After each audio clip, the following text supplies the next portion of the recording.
Chapter 1. Xiao Yu Awaken.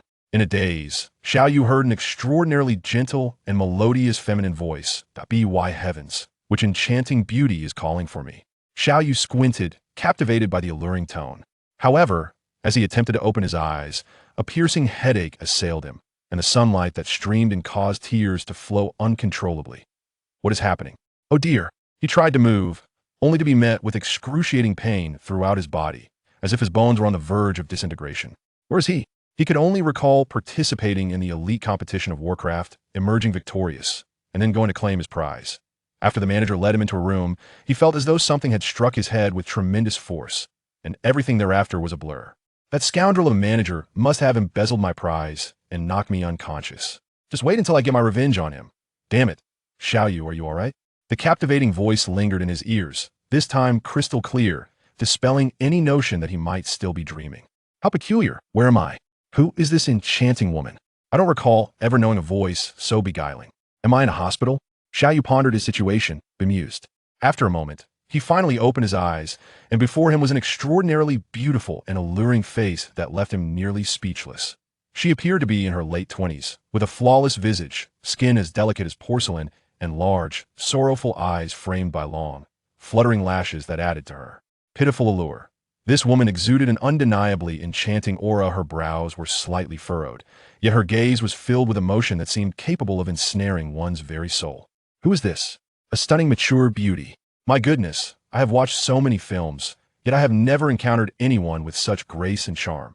Let me take another look at her figure, oh heavens. What good deed have I done to be graced with such a goddess? Upon seeing such beauty, Xiao Yu felt invigorated, his spirits lifted significantly, and his mouth nearly watered in awe. Just as he contemplated inquiring about this woman's contact information, a chilling voice interrupted.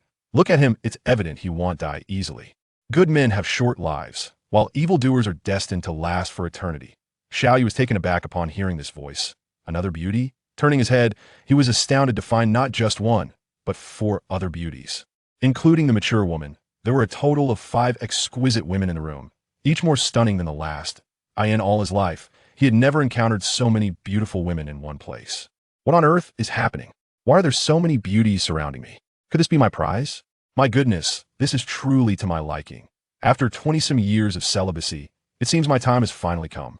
At that moment, an unfamiliar memory surged within him, a sudden influx of information that felt as though his mind was being forcibly stuffed to the brim, leaving him in discomfort. Sister-in-law, they are all my sisters-in-law.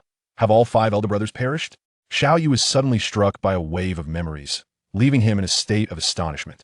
Lo and behold, I have traversed realms, inhabiting the body of a debauched scion who shares my name. Xiao Yu my father, mother, and 5 elder brothers are all deceased, leaving me as the sole lord of this domain. The prospects for romantic encounters are astoundingly high. Xiao Yu felt an overwhelming rush of happiness. Almost dizzying fortune had favored him by placing him in such an extraordinary family. He could hardly restrain his imagination from wandering into visions of his future life. The previously frosty beauty, whose relation to him as a sister-in-law remained unclear, observed Xiao Yu's complete recovery and coldly remarked, "He will not survive. We must deliberate on our next course of action. This wastrel has squandered nearly all of our family fortune and even lost the 5th sister. If we do not devise a strategy, that scoundrel Karu will arrive with his men in a month." The other ladies nodded in agreement, their expressions icy as they gradually exited the room. Only a gentle and alluring young matron remained, letting out a resigned sigh. "Xiao Yu, you have truly landed yourself in grave trouble. Alas, how shall I counsel you?" With that, she too turned and left. Xiao Yu, absorbing their words, was momentarily taken aback. He squandered the family fortune and lost his sister-in-law? In that instant, a torrent of memories filled his mind, and Xiao Yu began to piece together the fragmented narrative. The profligate he had become one with also bore his name and was the lord of a modest territory. This lordship had been inherited from his father, Xiao Zhantian, a general of the Tianlin dynasty, renowned for his exceptional military achievements and awarded fiefdom. However, the emperor, wary of his prowess and facing political adversaries, had granted him a remote, desolate, and barren expanse in the far northwestern territories. With the cessation of hostilities, Xiao Zhantian had no choice but to relocate his family to this wilderness, which was even more desolate than the northern wilderness. To undertake extensive development, this vast northern wilderness spanned nearly a third of the Tianlin dynasty, and the emperor had even conferred upon him the boundless, unclaimed La mountain range.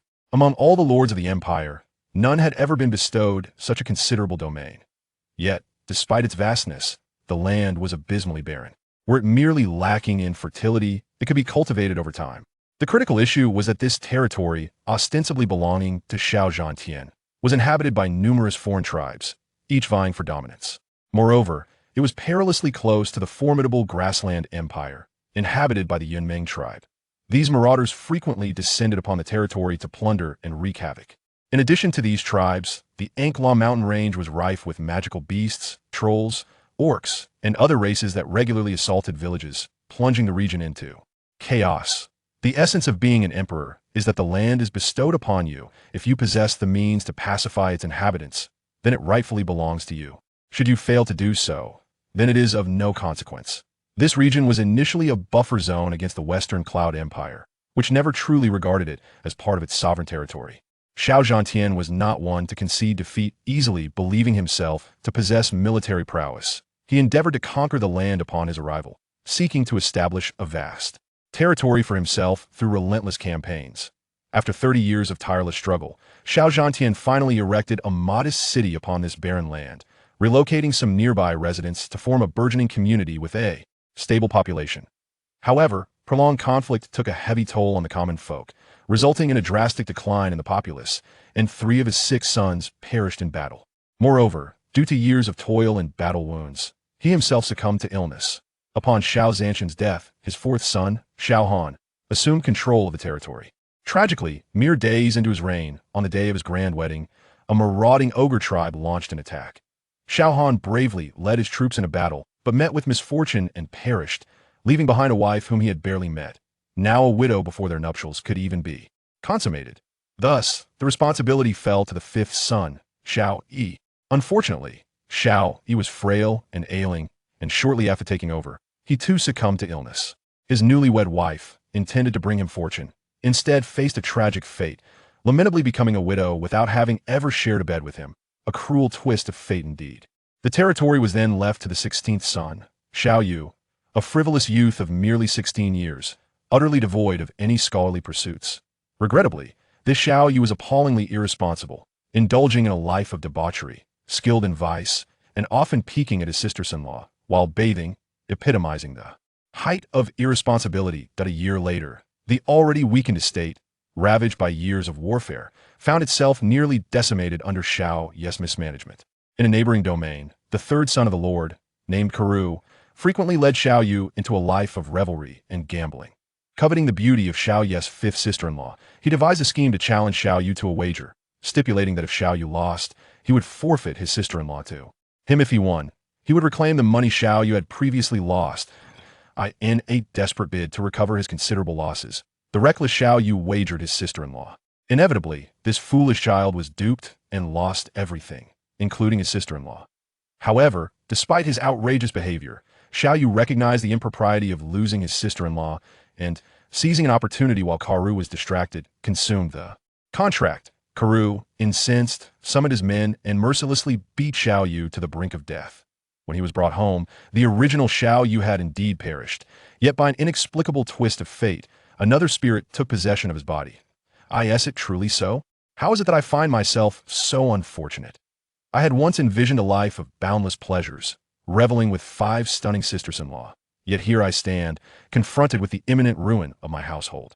This wastrel is utterly detestable while he indulges in lavish delights. I have yet to experience even a single day of enjoyment. Xiao Yu's teeth clenched in frustration. With 5 enchanting sisters-in-law and a realm of my own, I should have been akin to a minor emperor. Yet, instead of relishing this extraordinary opportunity, I am on the brink of disaster. Suggest relinquishing the 5th sister-in-law is unthinkable. Not only would the others vehemently oppose it, but I myself cannot bear the thought. After all, I am but a modern socialist university student, filled with dreams yet devoid of direction. How could I ever commit such an act? Even this wastrel, Xiao Yu, understands the gravity of the situation. He cannot simply discard his sister-in-law, for if he does not yield her, a month hence, the adversary will march forth with an army. According to my recollections, my territory is in truth far too vulnerable to withstand any assault. Otherwise, the 4th brother Xiao Han would not have found himself in such dire straits during his own wedding, leading troops to combat ogres, only to falter in the end. "Young master, please do rest. I shall take my leave now, as there are numerous matters awaiting my attention," remarked an elderly servant, startling Xiao Yu. He had been so preoccupied with the beautiful women and consumed by his memories that he had failed to notice the elderly man standing in the room.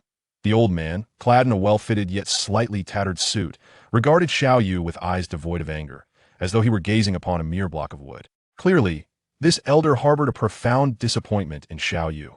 From his memories, Xiao Yu recognized this man as Xiao Hong, the loyal steward who had toiled alongside his father for 3 decades. "Uncle Hong," Xiao Yu offered an awkward chuckle that, in the presence of this old steward, Xiao Yu felt an involuntary sense of restraint. After his father's passing, it was Xiao Hong who had managed the affairs of this wayward son. If there were anyone Xiao Yu still regarded with a hint of trepidation, it would be this very Uncle Hong. Xiao Hong said nothing, his expression impassive as he exited the room. Shortly thereafter, a young maid, perhaps around 14 or 15 years of age, entered, carrying a bowl of congee to feed Xiao Yu. Given the dire circumstances, Xiao Yu found himself lacking the inclination to flirt with this charming young maid. Why must fate be so cruel, leading me to cross paths with such a wastrel? Xiao Yu lamented silently. Once the maid left, the expansive room felt unbearably empty, leaving Xiao Yu alone. He lay solitary upon the bed, engulfed in a sense of desolation. Why am I so unfortunate? Others who traverse realms are embraced with lovers on either side, their charisma commanding respect from all corners, while I am destined for utter annihilation. After a while, having reluctantly accepted the reality of his situation, Xiao Yu began to ponder how to navigate this tragic predicament. Surely, I cannot perish so soon after my arrival in this new world. What can be done? After all, I am a modern individual. Perhaps I could invent gunpowder and forge some artillery to annihilate them. However, it appears that I lack the knowledge to create gunpowder and firearms. Such endeavors cannot be accomplished overnight, and distant waters cannot quench immediate thirst. During my university years, it seems I have not acquired much of practical value, having devoted all my energy to playing Warcraft. If only I were granted an orc base, I would sweep through this world effortlessly. As Xiao Yu pondered in deep frustration, a synthesized female voice suddenly resonated. "Would you like to activate the gaming system? You may now engage with the game."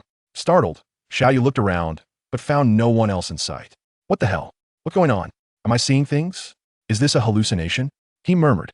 "Activate the gaming system? What does that mean? Can I still play games here? Warcraft?" As he uttered the words Warcraft, an incredibly familiar scene materialized in his mind, the game interface he was so accustomed to. No way. Could it be that I have traversed to another world along with the gaming functionality? Upon recognizing the image, Xiao Yu exclaimed in exhilaration. "I'll give it a try." After a prolonged moment of contemplation, he calmed down and attempted to explore the game interface, discovering several familiar structures, the town halls of the 4 races in Warcraft, alongside the storm altars for summoning heroes. "Construct the Orc Hall," Xiao Yu tentatively instructed. "Please select a different building location. This area does not meet construction requirements." The electronic voice responded. "Wow, it really works. Am I truly able to construct a town hall in this world and summon the heroes and units from Warcraft?" Hearing the voice, Xiao Yu felt no disappointment. Rather, he burst into laughter as if he had lost his mind. "If I can summon units from Warcraft, who could possibly stand against me? Some Karu, I shall crush you for daring to lay your eyes on my sister-in-law, unaware that she is merely a target for my brother's teasing." Xiao Yu examined the game interface again, realizing that whenever he thought of Warcraft, information would automatically surface in his mind. He could freely peruse its contents, but currently, with only one hall constructed, he could not access further details. He attempted to engage with the electronic voice, only to find it a mechanical entity, solely responsible for relaying commands and offering little in the way of explanation. However, Xiao Yu was already exceedingly familiar with Warcraft and required no extensive elucidation. Now that he had the capability to summon a town hall, he needed to swiftly find a suitable location to build it, recruit troops, and arm himself. Otherwise, when the enemy arrived in a month, he would be doomed. In the present moment, Xiao Yu swiftly exited the room and, guided by memory, adeptly located a horse outside. Upon mounting, he galloped away with great speed. Constructing a town hall within the confines of the city would undoubtedly be impractical, but he must seek a more suitable location, far removed from the urban center. His expertise lies with the beastmen, and his initial task will be to summon their warriors. If he were to suddenly unleash a multitude of orcs within the city, it would surely incite chaos. Even if he were to summon beings other than orcs, the abrupt emergence of such an unusual structure, accompanied by a continuous stream of inhabitants, would undoubtedly be alarming rendering it intolerable for the city's residents to accept. Xiao Yu, who initially lacked the skill to ride a horse, found himself surprisingly adept in this world, managing to mount with a semblance of proficiency, albeit hesitantly. Avoiding excessive speed. Soon, filled with exhilaration, he rode out of the city. As he departed, his several sisters-in-law and the steward, Xiao Hong, gazed after him with a collective sigh. Humph, a coward. One who commits wrongs yet shies away from accountability will inevitably flee, remarked his fourth sister-in-law, the frigid beauty, with a cold tone. Let him go. At least he preserves a shred of lineage for the Xiao family, sighed his eldest sister-in-law, the gentle matron. The others remained silent, having long since given up hope regarding him. Xiao Yu left the city, directing his course towards the majestic Anklong mountain range. This city was originally established in accordance with the contours of the Anklong mountains, thus, venturing out of the city led one directly into the endless expanse of these mountains. Deep within the Anklong mountain range, it is said that countless orc tribes, elven clans, formidable magical beasts, and even dragons are concealed. However, these tales remain mere legends. What the people have truly encountered are merely some trolls residing at the mountain's edge and a few lesser magical creatures. Xiao Yu is currently contemplating an ideal location for the town hall. After much reflection, he recalls a childhood memory of frolicking in the mountains, where he encountered a vast cliff that loomed majestically above. The terrain was notably treacherous, yet there existed a sprawling, flat expanse that would be perfectly suited for erecting the town hall. Furthermore, this site appeared to be largely free of perilous creatures, such as magical beasts. Given his current vulnerability, being devoid of any means to defend himself, encountering even the most insignificant of magical beasts along the way would undoubtedly spell disaster for him. Xiao Yu, guided by the echoes of memory, continued to run forward, galloping through the woods for half an hour before finally arriving at the base of the towering cliff. Gazing up at the precipice that soared hundreds of feet into the sky, he realized that if a town hall were to be established before him, the advantageous terrain could facilitate defense from three sides, rendering it exceedingly difficult for any assailants to ascend. Xiao Yu possessed considerable insight regarding the positioning of buildings, a fundamental skill in the realm of Warcraft. Upon arriving at this juncture, he could hardly contain his eagerness and promptly summoned the game interface to commence the construction of the town hall. Do you wish to establish the town hall here? Inquired the system's voice. Affirmative, Xiao Yu replied, his voice trembling with excitement. What had once been mere gameplay was now a palpable reality. The entities that had graced his dreams countless times were about to manifest before him, an exhilarating prospect indeed. With a resounding boom, a magnificent town hall, spanning hundreds of square meters and remarkably identical to that in the game, materialized on site. The grandeur of this hall was awe-inspiring. While it had seemed unremarkable within the confines of the game, witnessing such an immense structure in reality was profoundly breathtaking. Haha, this is fantastic. The town hall truly exists. Suppressing his exhilaration, Xiao Yu issued another command: construct the storm altar. Instantly, as he pointed to the designated spot, a thunderous sound erupted. And beside the town hall stood an imposing altar, crafted from jade and towering over 10 meters high, with a circumference of several dozen meters. Both of these edifices were provided by the system, free of charge, available for immediate summoning. However, this was not merely a game, and certain aspects diverged from the digital experience. Upon the completion of the storm altar, the system announced, you may summon a hero at no cost. Shall you proceed? Just like in the game, the first hero was available for free. Commence the summoning, Xiao Yu declared without hesitation. The heroes that could be summoned from the Orc Storm altar included the Blade Master, Tyrande Chieftain, Prophet, and Shadow Hunter. Blade Master, Xiao Yu decided almost instantly, having favored him most in his previous life and wielded him with utmost proficiency. The summoning commenced, requiring an hour to complete. As the system's voice faded, the altar was enveloped in a strange green luminescence, and an eerie melody began to resonate around it, gradually forming a green figure above the altar. Damn it, an hour? How cruel. Xiao Yu could not help but exclaim, his anticipation to meet the Blade Master palpable, yet the wait felt like a torturous eternity. Xiao Yu, feeling utterly bored, strolled around the altar, suddenly realizing that summoning a hero requires time, a precious commodity that should not be squandered. He ought to summon other structures as well. It was rather foolish for an elite player to make such a novice mistake. Relying solely on a Blade Master would not suffice to contend with the formidable army brought by Karoo. At level 1, although the Blade Master possessed some strength, He could only manage to defeat a handful of foes. When faced with an overwhelming force of thousands, he would swiftly meet his demise. Construct a barracks. Xiao Yu promptly commanded. With the town hall established, the construction of a barracks was now possible. Recruiting troops was the true path to victory. To build a barracks, one must first procure orc laborers for production. The system indicated that 5 orc laborers were provided by default. Shall I summon them? The system inquired. Really? Laborers are necessary? Xiao Yu muttered, yet he acknowledged the necessity of their presence. Well, having 5 laborers is quite advantageous, he decided, and summoned them immediately. The summoning of the laborers was expedient. Before long, 5 robust orc laborers emerged from the town hall. Upon their arrival, Xiao Yu gazed curiously at the tangible orcs he had never seen before. Despite being the lowest tier of laborers, they were far more muscular than he.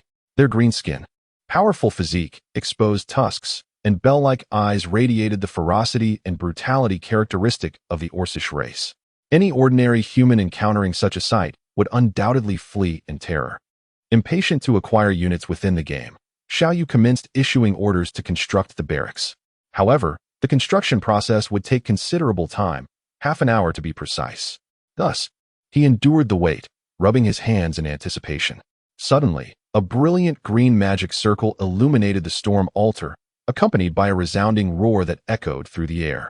A towering figure stood majestically upon the altar, a robust individual, resembling an iron tower, with green skin and an aura of wildness. His eyes, like bells, glimmered with a fierce light as he surveyed his surroundings, wielding a familiar long blade that shimmered coldly. It was none other than the Blade Master he had grown so accustomed to in the game. By all that is holy, it truly is the Blade Master. Despite his familiarity with this heroic figure, witnessing the Blade Master in person filled Xiao Yu with awe. The Blade Master leaped down from the altar and approached Ihan. Bowing respectfully, Gromm, Hellscream, at your service, my master. Goodness, it's Gromm, the original Blade Master. Xiao Yu stared incredulously at the burly orc, who towered over him by 2 heads, his heart brimming with excitement and exhilaration. As Gromm approached, a game interface materialized in Xiao Yu's mind, detailing the Blade Master's attributes and skills. Initial attributes of the Blade Master. Name, Gromm, Hellscream race, orc level. 1 attributes, strength 20, agility 30, stamina 25 skills, available for learning wind walk, invincible slash, critical strike remaining skill points. 1. Xiao Yu circled around the Sword Saint several times, admiring his robust physique. In such tumultuous times, having a bodyguard like him significantly increased her sense of security. With such an imposing figure, he could easily instill fear in anyone. However, her satisfaction waned when she noticed the Sword Saint's weapon. How could it be so dilapidated and even rusted? Gazing at the sword in his hand, Xiao Yu felt deep discontent. Its appearance was abysmal, resembling nothing more than a scrap of iron. The attributes and equipment of heroes required enhancement through experience, and after constructing a blacksmith shop, one could upgrade a hero's weapon.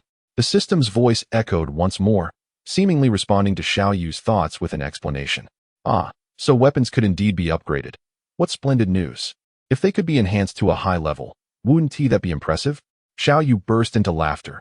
Sustainable advancements were always preferable to stagnation. The Sword Saint has 1 skill point remaining. Would you like to allocate it? The system inquired again. Skills, of course. The question arose. Which skill should she learn at the onset? Perhaps it would be wise to stick to tradition and learn the Gale Step. Not only did the Gale Step enhance movement speed, but it also granted invisibility. How formidable. Without hesitation, Xiao Yu commanded the Sword Saint to learn Gale Step, and instantly, the skill appeared in his skill slot. Gale Step, level 1, grants invisibility for 1 minute, increases movement speed by 50, and boosts damage by 10. With a cooldown of 5 seconds, players can learn a hero's previously acquired skills using skill points. You currently possess 2 skill points. Would you like to learn the hero's skill? What? I can also learn the hero's skills? Xiao Yu's eyes widened in astonishment. At that moment, a game interface materialized in her mind, displaying her image alongside her attribute points. Character, Xiao Yu race, human level, 1 base attributes, strength 4, agility 5, stamina 6. Meditation 6 skills, none remaining skill points. 2 goodness, my attributes are rather poor, only 4 in strength and 5 in agility. However, wait a moment. Why do I have 2 skill points? Could it be that I possess 1 more skill point than the hero? Huh. 2 skill points to learn a skill already mastered by the hero? This is remarkable. Xiao Yu laughed heartily, almost like a madman, overwhelmed with excitement. How many times had she dreamt of wielding the skills of heroes from Warcraft? Today, that dream had materialized, and she even had 2 skill points to spare. Gale Step. What an exceptional skill. It allowed for stealth and evasive maneuvers. Most importantly, with this skill, it would be much easier to sneak a glance at the sisters while they bathed. This skill seemed designed for such voyeuristic purposes. How amusing. Learn Gale Step. Xiao Yu issued his command without hesitation, reveling in the brilliance of his decision. At that moment, he had already arrived at the base. Gromm and 10 orc soldiers stood in a line, and upon seeing Xiao Yu's arrival, they immediately greeted him with respect, calling him master. Xiao Yu was immensely pleased with their loyalty. The laborers had already commenced their work, tirelessly felling trees, amassing dozens of long logs near the base. Due to the lack of proper tools, their pace was rather slow. Inquiring with the system, Xiao Yu learned that a blacksmith's workshop was essential for producing tools to enhance their efficiency. Nonetheless, the orcs' formidable strength surpassed that of typical human laborers. Observing the ample timber for constructing caves, Xiao Yu decided to instruct them to build several. Gromm and the 10 orc soldiers had no place to rest, standing vigil throughout the night, which was quite exhausting. This prompted his inquiry with the system. With over 4,000 gold coins now at his disposal, he resolved to recruit 30 soldiers, while allocating the remaining 1,000 coins for cave construction and hiring additional laborers. After all, the difference 10 more orc infantry would make was not particularly significant. He promptly tossed several bags of gold coins into the town hall, and the resource list reflected a total of 657 coins. He issued commands to produce 30 orc infantry, construct 1 orc cave, and recruit 30 laborers. The orc cave required 1,000 gold coins and 50 logs, conditions that had now been met. Laborers could be summoned at 20 gold coins each, allowing for the recruitment of 30. With laborers, work could be executed more efficiently, paving the way for the construction of more buildings and the extraction of additional resources. Furthermore, in critical moments, they could also engage in battle. Although merely laborers, they were significantly sturdier than ordinary humans, undoubtedly born warriors. The production of orc soldiers would take some time, as only 48 could be produced within a day and night. Hence, Xiao Yu could not afford to wait idly. With a wave of his hand, he led Gromm and the 10 orc infantry outside for upgrades. Currently lacking funds, he decided to prioritize upgrading his hero, which would substantially enhance his strength. Idleness was not an option. Time was of the essence. Xiao Yu, accompanied by 11 formidable warriors of the Beast clan, delved deeper into the heart of the Anklaw mountain range.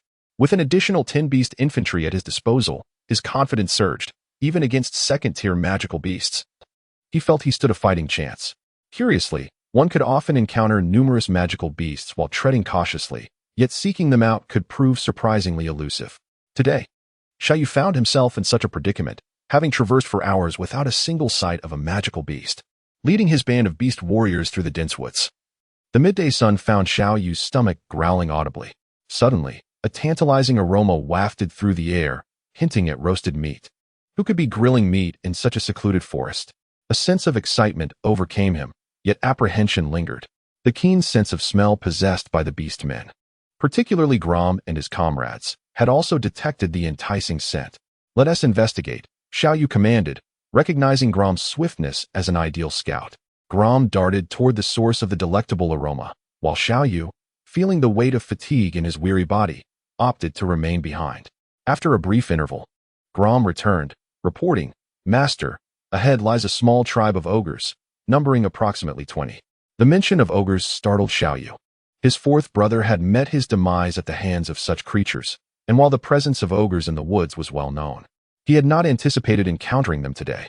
The Beast clan's base also had the capability to produce ogres, and in a sense, they belonged to the broader category of beastmen. Xiao Yu pondered the possibility of recruiting these ogres to serve him, as he was in dire need of reinforcements. He consulted his system, only to receive the disheartening reply that such recruitment fell outside its purview. It became clear that he would have to rely on his own abilities to win them over, as the system offered no assistance in this matter. However, would they even be willing to join him? Could the 11 of them possibly contend with these ogres? If recruitment were unsuccessful, he considered the alternative of eliminating the creatures to gain experience. 20 ogres represented a significant opportunity for experience points, and despite the inherent risks, It was a consideration worth deliberating, especially during this crucial moment of needing to elevate his hero level. Master, this ogre tribe consists mostly of juveniles and elders. We face only about 10 adult ogres, so we can handle them without issue, Gromm declared with bravado. Within the heart of the beastmen lay an intrinsic warrior spirit, naturally unwilling to allow their master to perceive them as weak, especially not heroes like Gromm. Upon hearing Gromm's words, Xiao Yu contemplated and analyzed the power dynamics.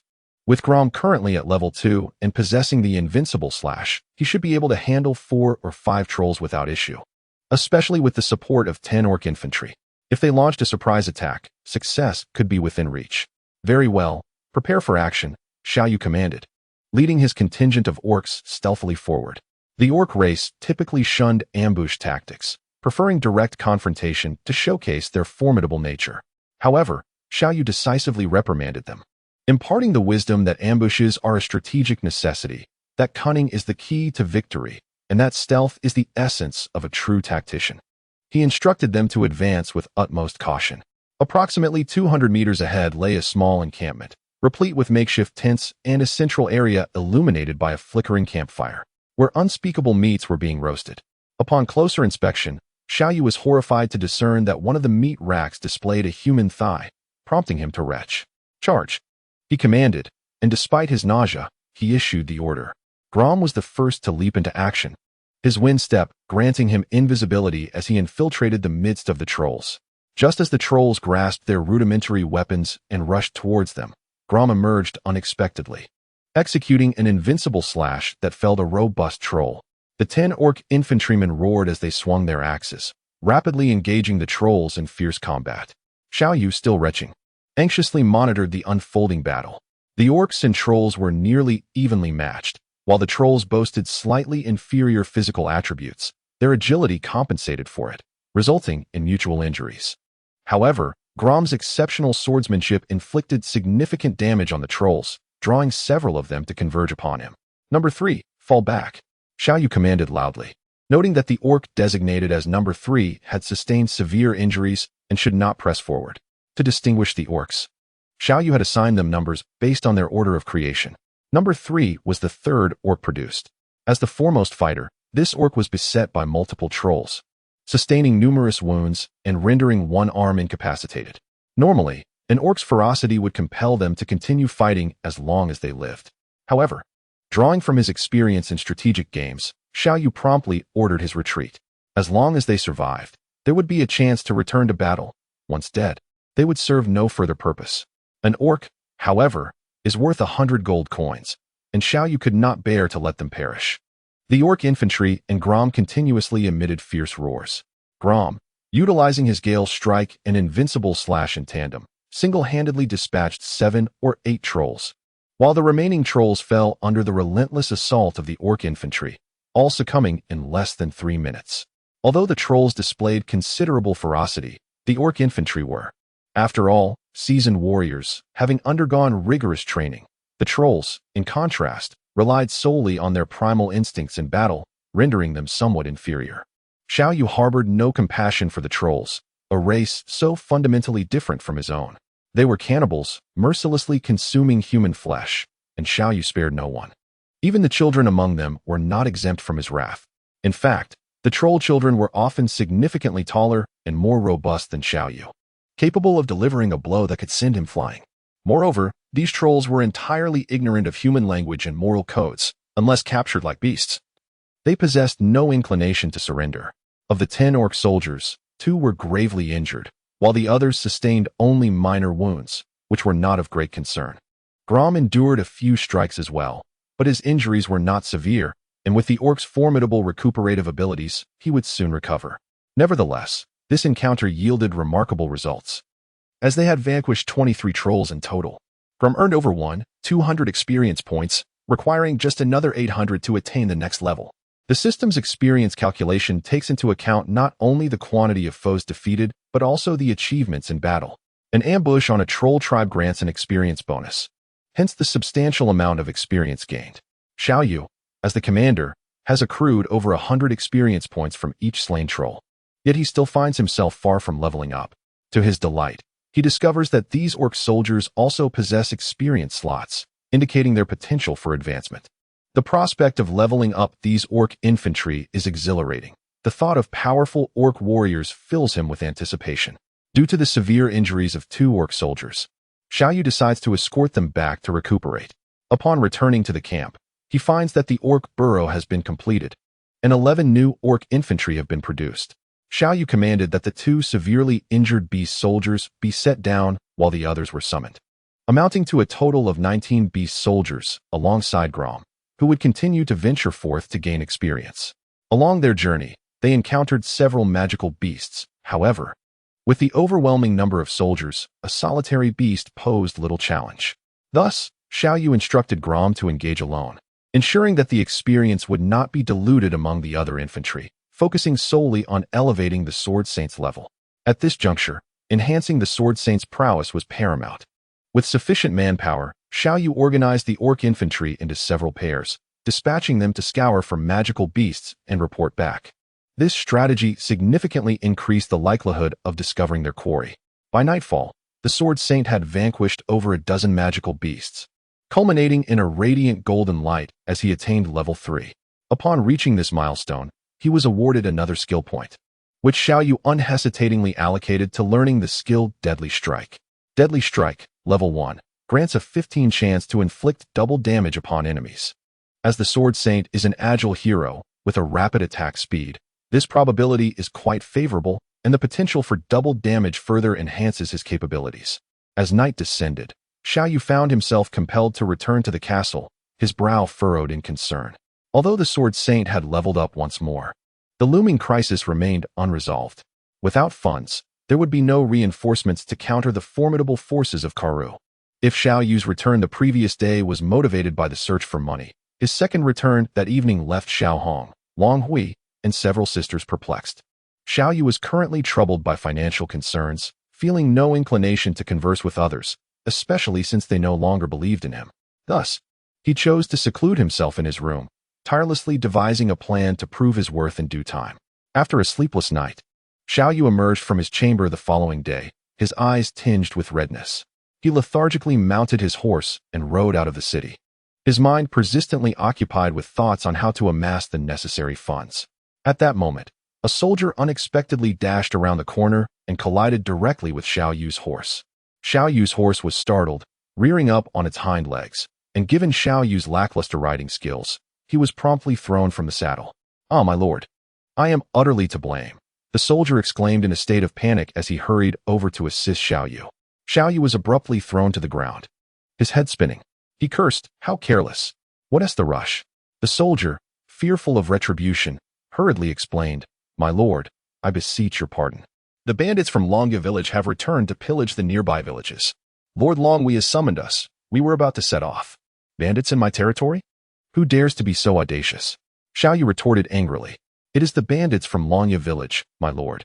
They have come numerous times before." The soldier, eager to deflect blame, quickly redirected Xiao Yu's focus onto the bandits. "They've come several times? Are they numerous?" Upon hearing this, a sudden epiphany struck Xiao Yu, as if he had discovered something significant. The bandits from Longya village are not particularly numerous. It is said they only number around 200 to 300. Primarily preying on a few villages, the soldier replied. In Xiao Yu's domain, there were, in fact, many bandits. It was previously noted that this area was a borderland, rife with foreign tribes and marauders. However, due to the considerable distance from those tribes, their incursions had diminished. Moreover, Xiao Yu's city currently held little value, dissuading them from visiting. "Bandits, huh? How delightful. Just when I am in need of funds, they come knocking at my door." Xiao Yu laughed heartily, appearing almost deranged. The soldier, observing his lord's demeanor, harbored doubts, thinking that perhaps the lord had fallen ill. Why did it seem as though the lord was eager to rob the bandits instead? In truth, Xiao Yu intended precisely that, to rob the bandits. He was troubled by financial woes, and the bandits surely possessed some wealth. Stealing from them would not be deemed a crime. What an advantageous transaction it would be. Let us proceed with this plan. We shall raid the bandits," Xiao Yu declared exuberantly. Behind an abandoned stable, Xiao Yu had been observing for quite some time. Utilizing the concealment afforded by his wind step ability, he and Gromm effortlessly infiltrated the bandits' stronghold. After ascertaining the general location of the bandits, Xiao Yu assembled 30 newly recruited soldiers, in addition to the 8 seasoned veterans, to embark on the mission of plundering the bandits. The 2 severely injured infantrymen were instructed to rest at the base, assuming the role of guards. Xiao Yu positioned 38 infantrymen at a distance within a secluded grove, while he and Gromm proceeded with utmost caution to scout the area. After a thorough reconnaissance, Xiao Yu discerned that the bandits within the encampment were indeed few in number, approximately 200, and their equipment was woefully inadequate. Many of their armors and weapons were antiquated and incomplete, revealing them to be a disorganized mob, lacking the rigorous training of true soldiers and consequently possessing a severely limited combat capability. Xiao Yu contemplated that with his 38 beastman infantry, it might be feasible to eliminate them, though it would undoubtedly incur some casualties. Currently, Xiao Yu, who was financially beleaguered, wished to avoid any losses. If a direct assault was not an option, then a strategy of cunning must be employed. Resolute in his decision, Xiao Yu gestured to Gromm, and the 2 proceeded toward a particular tent. According to Xiao Yu's reconnaissance, some supplies recently plundered by the bandits were housed within that very tent. Xiao Yu commanded Gromm to infiltrate, casually seizing a few valuable items before making his swift exit. As he neared the entrance of the encampment, Gromm revealed himself, swiftly dispatching a patrolling brigand with a single stroke of his blade before making his escape. Xiao Yu stealthily followed closely behind, hastily fleeing as well. Robbery. There's a robbery. Hurry, catch the robbers. At that moment, a rather ironic scene unfolded within the den of thieves. The thieves themselves were being robbed. Damn it. Who has the audacity to steal from thieves? The leader of the bandits, a robust man with an eye patch covering one eye, donned in chainmail and wielding a large blade, bellowed loudly, reporting to the chief. We are unaware of who has taken some of our recently acquired loot and killed one of our brothers, a young underling urgently informed. How dare they act so brazenly? Pursue them. Capture that wretch. I shall use his head as a goblet. The leader exclaimed vehemently. Upon receiving the command, the bandits swiftly rushed out of their camp, commencing a search for Gromm. Gromm would intermittently reveal himself, guiding the bandits, and soon enough, a group of them tracked Xiao Yu and his companions to a forest where they had previously laid an ambush. To alleviate the fear that Gromm's Orcish visage might instill, Xiao Yu had draped him in a large cloak. Thus the bandits remained oblivious to Gromm's true nature.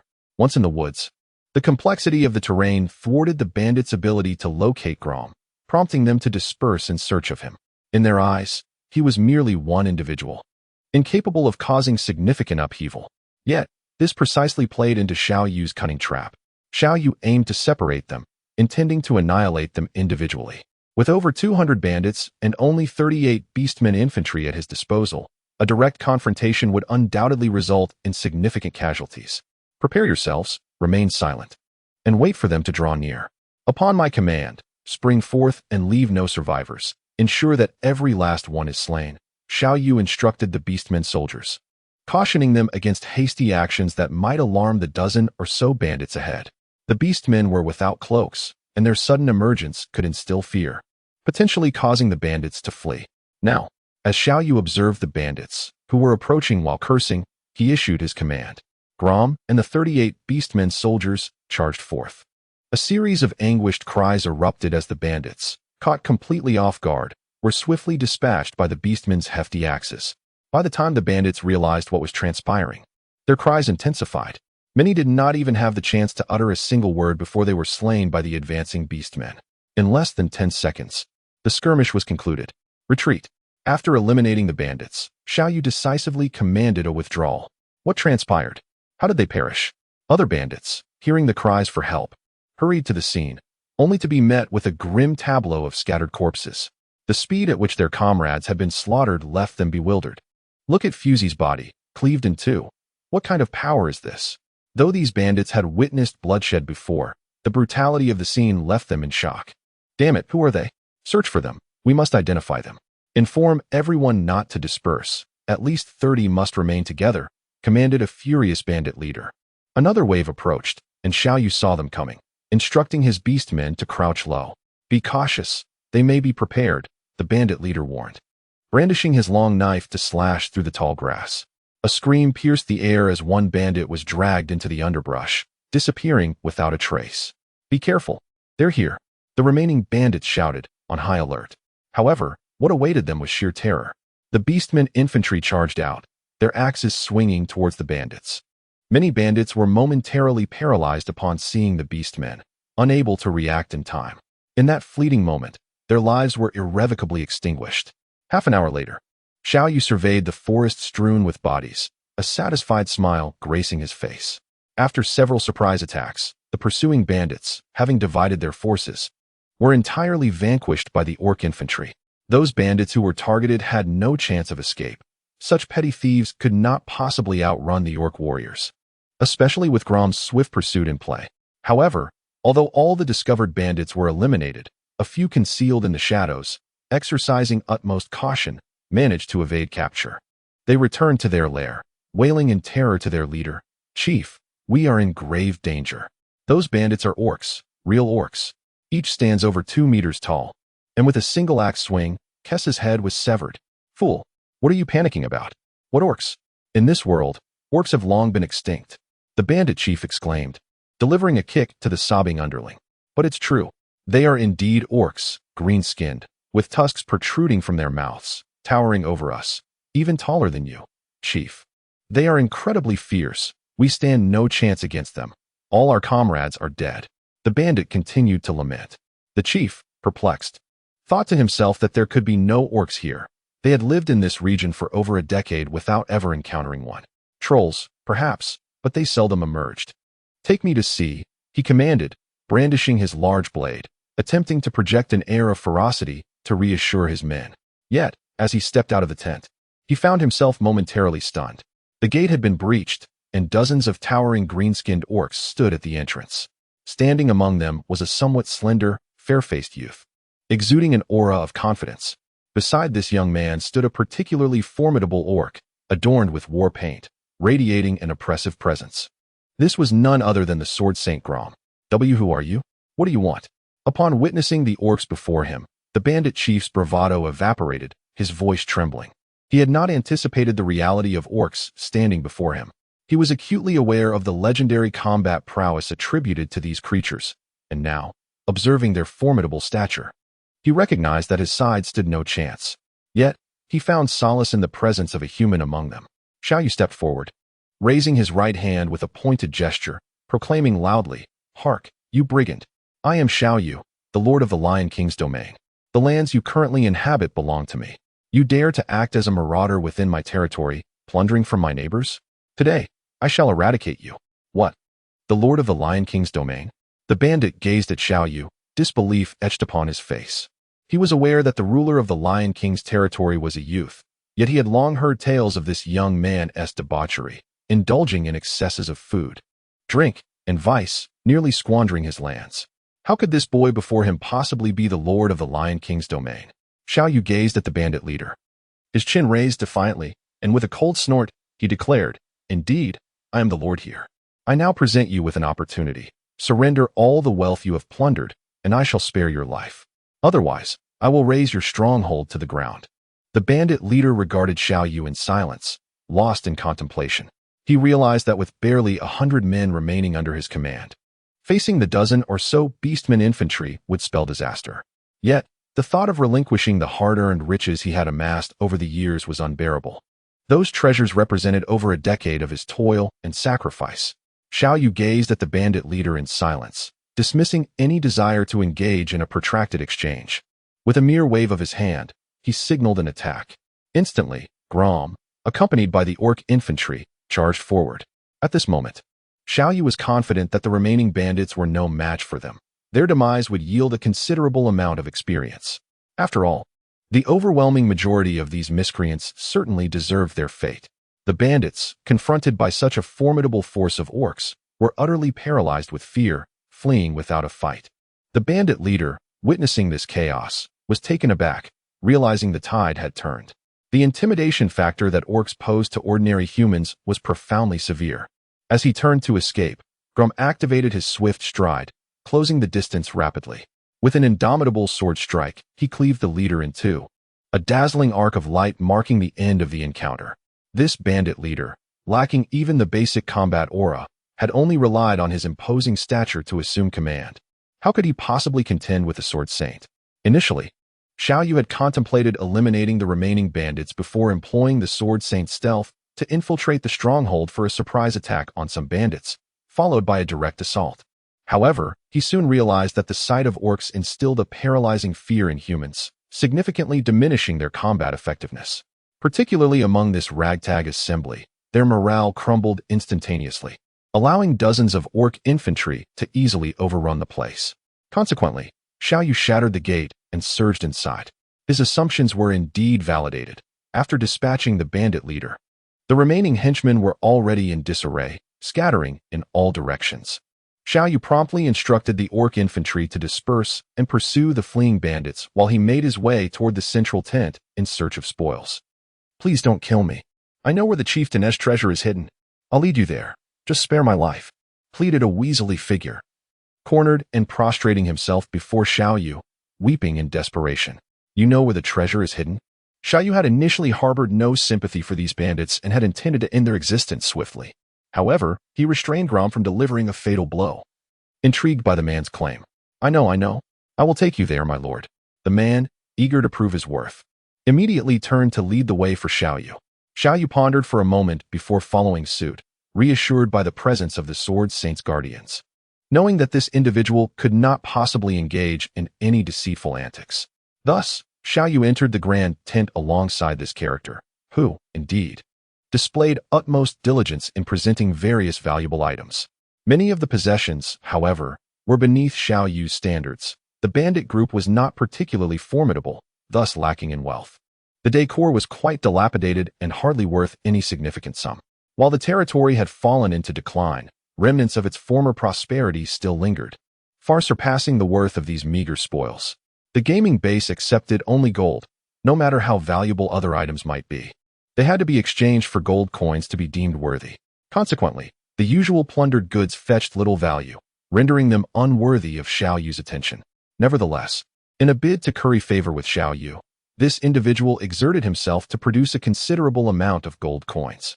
Several heavy bags caught Xiao Yu's eye, and upon a preliminary assessment, he estimated there to be at least 10,000 coins. The revelation of such a sum brought a flicker of surprise to his heart. Yet, even with 10,000 coins, it remained insufficient. Was this all the bandit had managed to amass? The thought troubled Xiao Yu. Is this truly all?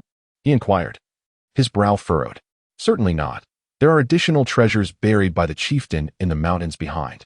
Others may be unaware, but I possess this knowledge, the man replied. Initially hesitant, yet unable to weave a falsehood in the glaring presence of Gromm's fierce demeanor, he quickly divulged the information. Xiao Yu immediately perked up and said, "Lead the way." At once, the fellow nodded eagerly and began to guide Xiao Yu toward the back mountain. Upon reaching the rear slope, he surveyed the surroundings to identify certain landmarks, and then he vigorously commenced digging in a particular spot. After more than 10 minutes of laborious effort, he finally exclaimed with excitement, "I found it. It's right here." Xiao Yu hurriedly approached and discovered that the space was filled with several bags of gold coins. With such an abundance of gold, there must be around 30 or 40,000. With wealth in hand, everything seemed manageable. Xiao Yu felt an immense sense of pride. Ultimately, after consolidating the coins, he had this individual assist in counting, and the total amounted to over 50,000. In addition to this monetary gain, having conquered a mountain stronghold and vanquished more than 100 bandits, both Xiao Yu and Gromm garnered considerable experience. However, Gromm required 10,000 experience points to reach level 4 and still had a long way to go. On the other hand, Xiao Yu, as the commander, shared the experience of all his comrades and received commendation for overcoming the stronghold, astonishingly achieving level 2. Furthermore, his merit points increased by 201 go, a stark contrast to the mere 10 points awarded for defeating the troll tribe. At present, Xiao Yu's attributes are as follows. Character: Xiao Yu. Race: human. Level 2. Base attributes: Strength 4, Agility 5, Stamina 6, Meditation 6. Remaining allocatable attribute points: 10. Skills: Gale Step, Level 1. Invincible Slash, Level 1. Remaining skill points: 2. Xiao Yu gazed at these attributes, his heart blossoming with joy. He had not anticipated that upon leveling up, he would be granted 10 points to allocate to his attributes. And furthermore, upon reaching level 2, he would have the opportunity to learn yet another skill. Xiao Yu pondered momentarily, augmenting his strength by 3 points, reaching a total of 7. His agility was enhanced by 4 points, culminating in 9, while his endurance also increased by 3 points, achieving another 9. In that instant, Xiao Yu felt an invigorating force gradually awakening within his body, bestowing him with a sense of overall well-being. With an additional 2 skill points at his disposal, he opted to allocate them entirely to the critical strike skill. The second level of critical strike significantly amplifies the probability to 30, doubling the damage dealt. Though the hero is formidable, I, the commander, am even more so. With each level gained, I acquire 10 attribute points and 2 skill points. It won't be long before I surpass the Sword Saint. Haha. Xiao Yu reveled in her fantasies. Gazing upon the bountiful harvest, a radiant smile adorned her face. For indeed, the realm of banditry promised abundant prospects, allowing her to pursue this path in the future. The brigands and their minions had either been slain or had fled, leaving the hideout devoid of any outsiders, save for the individual assisting Xiao Yu in unearthing the gold coins. Xiao Yu was eager to triumphantly return to the city, but upon seeing the shifty-looking fellow before him, he suddenly inquired, "Who are you? How do you know the location of the bandit leader's treasure?" The man hurriedly responded, "I am the strategist of the stronghold, having accompanied the leader for several years, which has granted me considerable insight." "Ah, I did not expect you to be a strategist. Pray tell, what skills do you possess?" Xiao Yu, intrigued by the man, pressed further. The man, upon hearing this, quickly replied, "I lack any significant talents, but I excel at gathering intelligence and devising strategies for the leader's use." "Gathering intelligence, you say? Then surely you are aware of other bandits' activities in the vicinity?" Xiao Yu felt a sudden spark of curiosity and inquired further. Naturally, to operate as a bandit here, one must be well acquainted with the surrounding circumstances. Otherwise, one might offend the wrong individuals or steal from others, leading to one's swift demise. The man nodded eagerly, a fawning expression adorning his face. "I see, haha. Excellent. Then you shall remain by my side and assist me in exterminating these bandits," Xiao Yu declared with a hearty laugh. Initially, he had intended to release this fellow. He was not one to revel in bloodshed, particularly in this tangible world where witnessing murder stirred great aversion within him. It was particularly difficult to take a life when faced with an unresisting opponent. This man posed little threat. Releasing him seemed inconsequential. However, now that he proved to be so useful, Xiao Yu had no choice but to keep him around. The 50,000 gold coins were hardly sufficient. In the future, raising troops would undoubtedly require substantial funds. Thus, the lucrative endeavor of robbery must continue. With this man's guidance, future heists would become considerably more manageable. "What is your name?" Xiao Yu squinted his eyes, regarding him with evident appreciation. "My name is Zhao Hu," the shifty man replied. Initially believing he would be set free, he now wore a look of dismay upon realizing he was to accompany Xiao Yu. Zhao Hu, you certainly resemble a fox. However, do not entertain any notions of trickery under my command. Otherwise, I assure you, you shall become a roasted fox," Xiao Yu threatened. I would not dare. I am but a timid soul, absolutely incapable of such antics." Zhao Hu nodded vigorously, not daring to show any signs of insolence. Xiao Yu had long discerned his timidity, yet paid it no heed. Such a person, when utilized effectively, could prove to be immensely useful. After all, he was not being sent into battle. At that moment, Xiao Yu turned back with Zhao Hu. Xiao Yu did not bring Zhao Hu into the territory, as he preferred to keep the existence of his beastman infantry a secret for the time being. This matter required a gradual approach, for humanity harbors considerable aversion towards the Orcish race. Consequently, Xiao Yu blindfolded Zhao Hu and navigated through the Anquila mountain range for a considerable duration before delivering him to the Beastman base, where he was unceremoniously tossed into a Beastman burrow, assigned to the watch of a Beastman laborer. Although this laborer was not a formal soldier, his imposing stature posed no threat to an average human. Upon realizing he had been taken into a Beastman tribe, Zhao Hu was so startled that he fainted. With the newfound wealth, Xiao Yu promptly resumed the recruitment of infantry, opting for a total of 400 soldiers.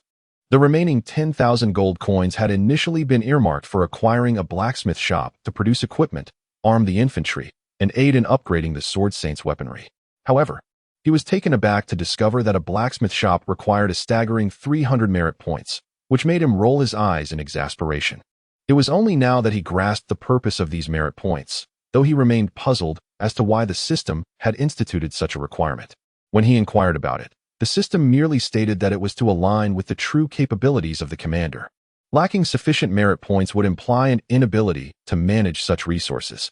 With no alternatives, Xiao Yu reluctantly allocated the 10,000 gold coins to the barracks, planning to recruit an additional 100 infantrymen, leaving the matter of the blacksmith shop for another time. Just as he made this investment, he received another piece of news. His current military rank was private, limiting him to a maximum of 500 soldiers. Only upon achieving a higher rank would he unlock further recruitment capacity. Frustrated, he lamented the restrictions imposed upon him. While others who had traversed into this world commanded vast armies from the outset, he was constrained to leading merely 500 infantrymen. Even with 50,000 gold coins at his disposal, he could not produce an additional 500 soldiers, including the 40 infantrymen he already possessed. He could recruit a maximum of 460 additional soldiers. 460 would have to suffice, as he seemed to have insufficient funds to recruit more infantry regardless of any restrictions. He needed to accumulate merit points swiftly and establish a blacksmith shop. With such a facility, the beastman infantry would no longer be bare-chested, wielding only crude axes. While they appeared formidable, no amount of muscle could withstand the sharp edge of a blade. Otherwise, facing Karu's army would spell disaster. For Karu's forces were not to be compared with mere brigands. The barracks could produce a maximum of 48 infantrymen per day, meaning it would take at least 10 days to amass 460 soldiers.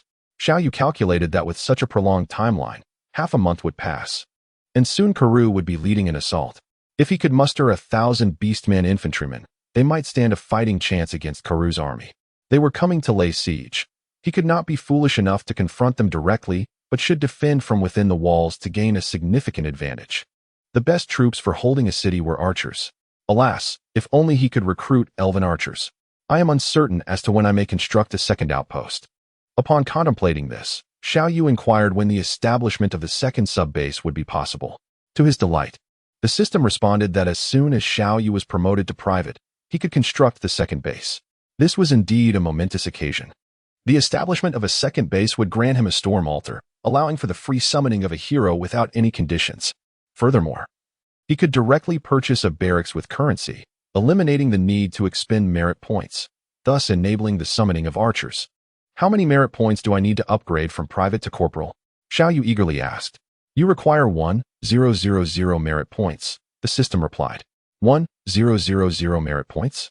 I only received 200 points for dismantling a bandit den.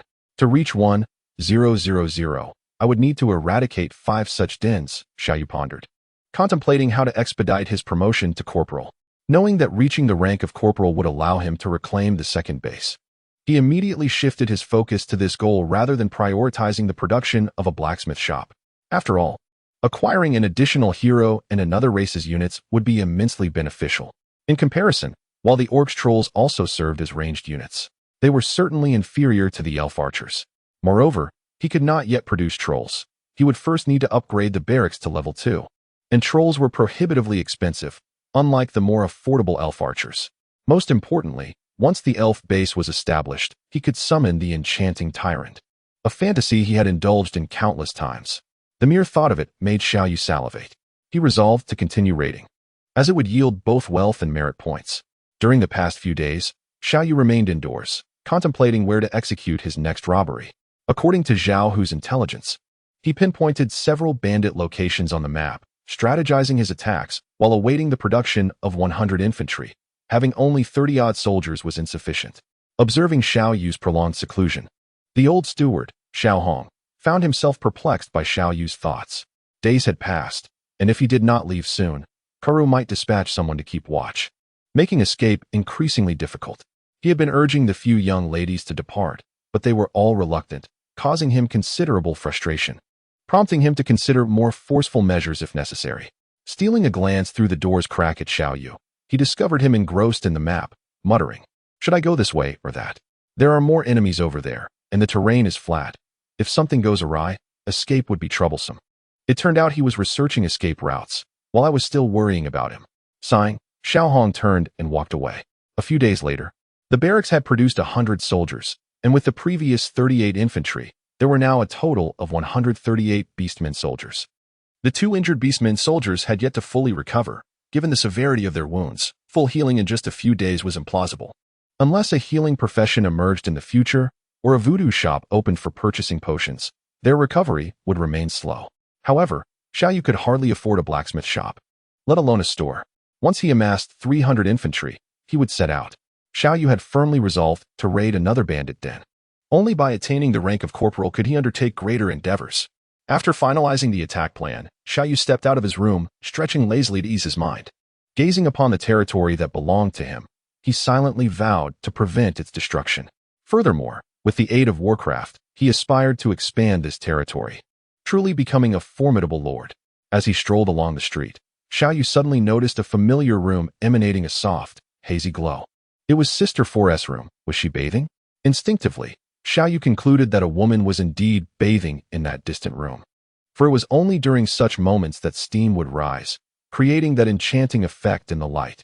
To observe or not to observe, it felt decidedly unethical. After all, I am a civilized person and cannot stoop to the level of a wastrel who peeks at beautiful women. Xiao Yu found himself in a state of hesitation. For a man of modern sensibilities, engaging in such actions inevitably stirred a conflict within his moral compass. Although he verbally proclaimed that all his sisters-in-law belonged to him, the weight of over 2 decades of ethical constraints made him falter when it came to actualizing those words. The following day, Xiao Yu rose early, preparing to confront the bandits. His resolve to swiftly establish himself and safeguard his sisters-in-law grew ever stronger. With Xiao Hu as his guide, he easily located one of the bandits' hideouts. According to Xiao Hu's accounts, this bandit group was substantial, numbering around 400 to 500 individuals, led by a defeated general who had sought refuge in this role. If he could eliminate them all, the merit points accrued could potentially elevate him to the rank of a junior officer. Xiao Yu mused silently to himself. Oh, that should be the place where they stash their riches. Xiao Yu, accompanied by the Sword Saint, ventured into the mountain stronghold to survey the surroundings and assess the situation within. Reconnaissance plays a pivotal role in the context of battle, and although not a professional military strategist, Xiao Yu was acutely aware of its significance. Xiao Yu's first consideration was undoubtedly the places where they might conceal their wealth. At this moment, money was his most pressing need. Although I currently command over 100 orc infantry, eliminating these 400 or 500 adversaries would not pose a significant challenge given their combat prowess. However, when strategy can be employed, a direct confrontation should be avoided. It is prudent to adhere to traditional methods, luring out a portion of them and dispatching them before proceeding further. Xiao Yu narrowed his eyes, having made up his mind. Thus, the Sword Saint stealthily infiltrated one of the bandits' camps, pilfering a valuable item. Afterward, he deliberately revealed his presence, swiftly dispatching a guard with a lethal strike before making a hasty escape. Xiao Yu observed the performance of the Sword Saint, nodding in approval. However, when he discerned the object the Sword Saint had pilfered, several dark lines of disbelief appeared on his forehead. Was that not a chamber pot? The Sword Saint's thievery seemed rather lacking in finesse. Despite its nature as a chamber pot, the bandits had also noticed the theft and began to shout loudly, hastening in pursuit of Gromm. Gromm activated his wind step, swiftly darting out of the mountain stronghold. To divert the attention of his pursuers, he chose not to employ his cloaking abilities. Xiao Yu quietly trailed behind the group, swiftly exiting the encampment. Approximately 40 to 50 individuals followed closely behind Gromm, yet they were utterly unable to catch up with him. Gromm was compelled to halt after a short distance, waiting for a moment to ensure that the pursuers would not lose interest. Who dares to pilfer my chamber pot? How audacious to steal from our den of brigands! One of the robbers, panting heavily as he chased on, unleashed a torrent of curses. Xiao Yu followed closely behind, a smug expression adorning her face, certain that these individuals were once again destined for annihilation. However, at that moment, a figure suddenly darted swiftly over the heads of the bandits, advancing ahead and soon catching up to the Sword Saint. Xiao Yu was momentarily taken aback. Upon closer inspection, she discerned a tall, slender figure with a sallow complexion, clad in leather armor and wielding a long sword, who was gazing intently at Gromm. In response, Gromm halted his steps, his expression one of astonishment. He sensed a palpable aura of danger emanating from this individual. A fighter? Xiao Yu swiftly comprehended that the person before her was indeed a fighter, someone who had cultivated their combat energy to a significant level. Xiao Yu's fourth sister-in-law, Shueisha, is merely a first-tier fighter. However, upon observing this individual's prowess, it is evident that they possess significantly greater strength, likely reaching the latter stages of the first tier. Xiao Yu's heart sank, filled with apprehension regarding whether the Sword Saint could vanquish this foe. After all, the Sword Saint had only just attained the 3rd level, and it was uncertain how he measured up against this adversary. Fleeing to the front lines of the army, he relied on the masses to eliminate them. Xiao Yu promptly issued a command to Gromm. Xiao Yu would never entertain notions of chivalry or the spirit of the warrior, insisting on a one-on-one duel. Since this individual possesses considerable prowess, it would be prudent to lure him before the orc army, no matter how formidable he may be. The tactics of overwhelming numbers would surely bring about his demise. Xiao Yu could hardly believe that this individual could possibly triumph over more than 100 orc infantrymen. Gromm, initially brimming with fervor and eagerness for battle, found himself compelled to adhere to Xiao Yu's directive without hesitation, preparing to make his escape. Concealed beneath a mask, the tall figure failed to discern that Gromm was indeed an orc. With renewed determination, Gromm turned once more to flee, his swift wind-step technique propelling him at a velocity surpassing that of the tall figure. The latter hesitated for a brief moment, exchanged a few words with a companion nearby, and then set off in pursuit, accompanied by others. Xiao Yu also stealthily followed behind, wary of drawing too close to the slender figure. For those capable of becoming fighters possess remarkably strong mental faculties and exceedingly acute perceptions, which might unveil Xiao Yu's concealed presence. Although Xiao Yu's physical prowess has been somewhat enhanced, and he possesses the skills of Gale Step, Indomitable Slash, and Lethal Strike, he remains devoid of confidence when it comes to engaging in combat with this individual. The opponent is a seasoned expert, honed through years of rigorous training. While Xiao Yu's abilities are merely the result of an expedited process, in a genuine confrontation, his combat effectiveness may not amount to much. Friend, please pause. What exactly have you brought me here for? The slender figure halted upon perceiving a grove ahead, calling out to Gromm. Gromm also came to a standstill, turning around to regard the slender individual. At this moment, Xiao Yu had stealthily approached Gromm's side, keenly observing this lanky figure. Behind them lay over 100 orc infantry concealed within the woods, yet Xiao Yu felt no trepidation towards this individual. The 4 or 5 bandits, lagging behind due to their slower pace, were still trailing far behind. The lanky figure was acutely aware that if adversaries lay in ambush within the forest, the situation could prove perilously dangerous. Hey, lad, are you the leader of this band of robbers? Xiao Yu revealed himself, brandishing an ornate sword embedded with gold and jewels, pointing it menacingly at the lanky figure. Startled by the sudden appearance of another person, the figure's pupils constricted. Despite his prowess, he had failed to detect the lurking assassin. In this realm, only an assassin could meld with the surroundings through a unique form of combat energy, rendering them invisible. Thus the lanky figure mistakenly regarded Xiao Yu as an assassin. I am not the leader. I am the second in command, Ho Tong. And who might you be? The lanky figure pondered that while he might stand a chance against a sword saint alone, the outcome was uncertain, yet he could escape. However, if faced with an assassin of such caliber, he knew he would be outmatched, prompting him to become instantly vigilant. Ah, the second in command, is it? How audacious of you to inquire about my identity. Allow me to introduce myself. I am Xiao Yu, the lord of this territory, the Lion King's domain. You now face 2 choices: surrender peacefully and relinquish your wealth, or become fodder for my subordinates. With a tilted head, crossed arms, and a smirk that exuded a rogue's demeanor, he hardly resembled a lord. The lord of the Lion King's domain? Ho Tong furrowed his brow in contemplation. He was aware of the lord's existence, but had never given it much thought, as they considered this land to be unclaimed. Although the Lion King's domain had a nominal lord, he had never been able to exert authority over the territory. What was happening now? Why had a lord of the Lion King's domain suddenly emerged? Do you truly believe you can defeat us? Ho Tong coldly remarked, noting that the 4 or 5 men behind him were drawing nearer. Xiao Yu chuckled softly, waving his hand and declaring, "Of course, it's not solely reliant on me. There's also them."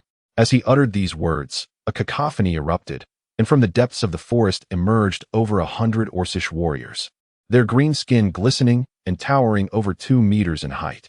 With fierce visages, they brandished massive axes nearly a meter in length, roaring as they charged forth. Ho Tong's eyes widened in astonishment.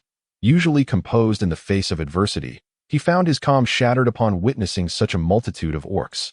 How could so many Orcish soldiers suddenly materialize in an era where they had long been thought extinct? Onward, Xiao Yu commanded, not bothering to be polite.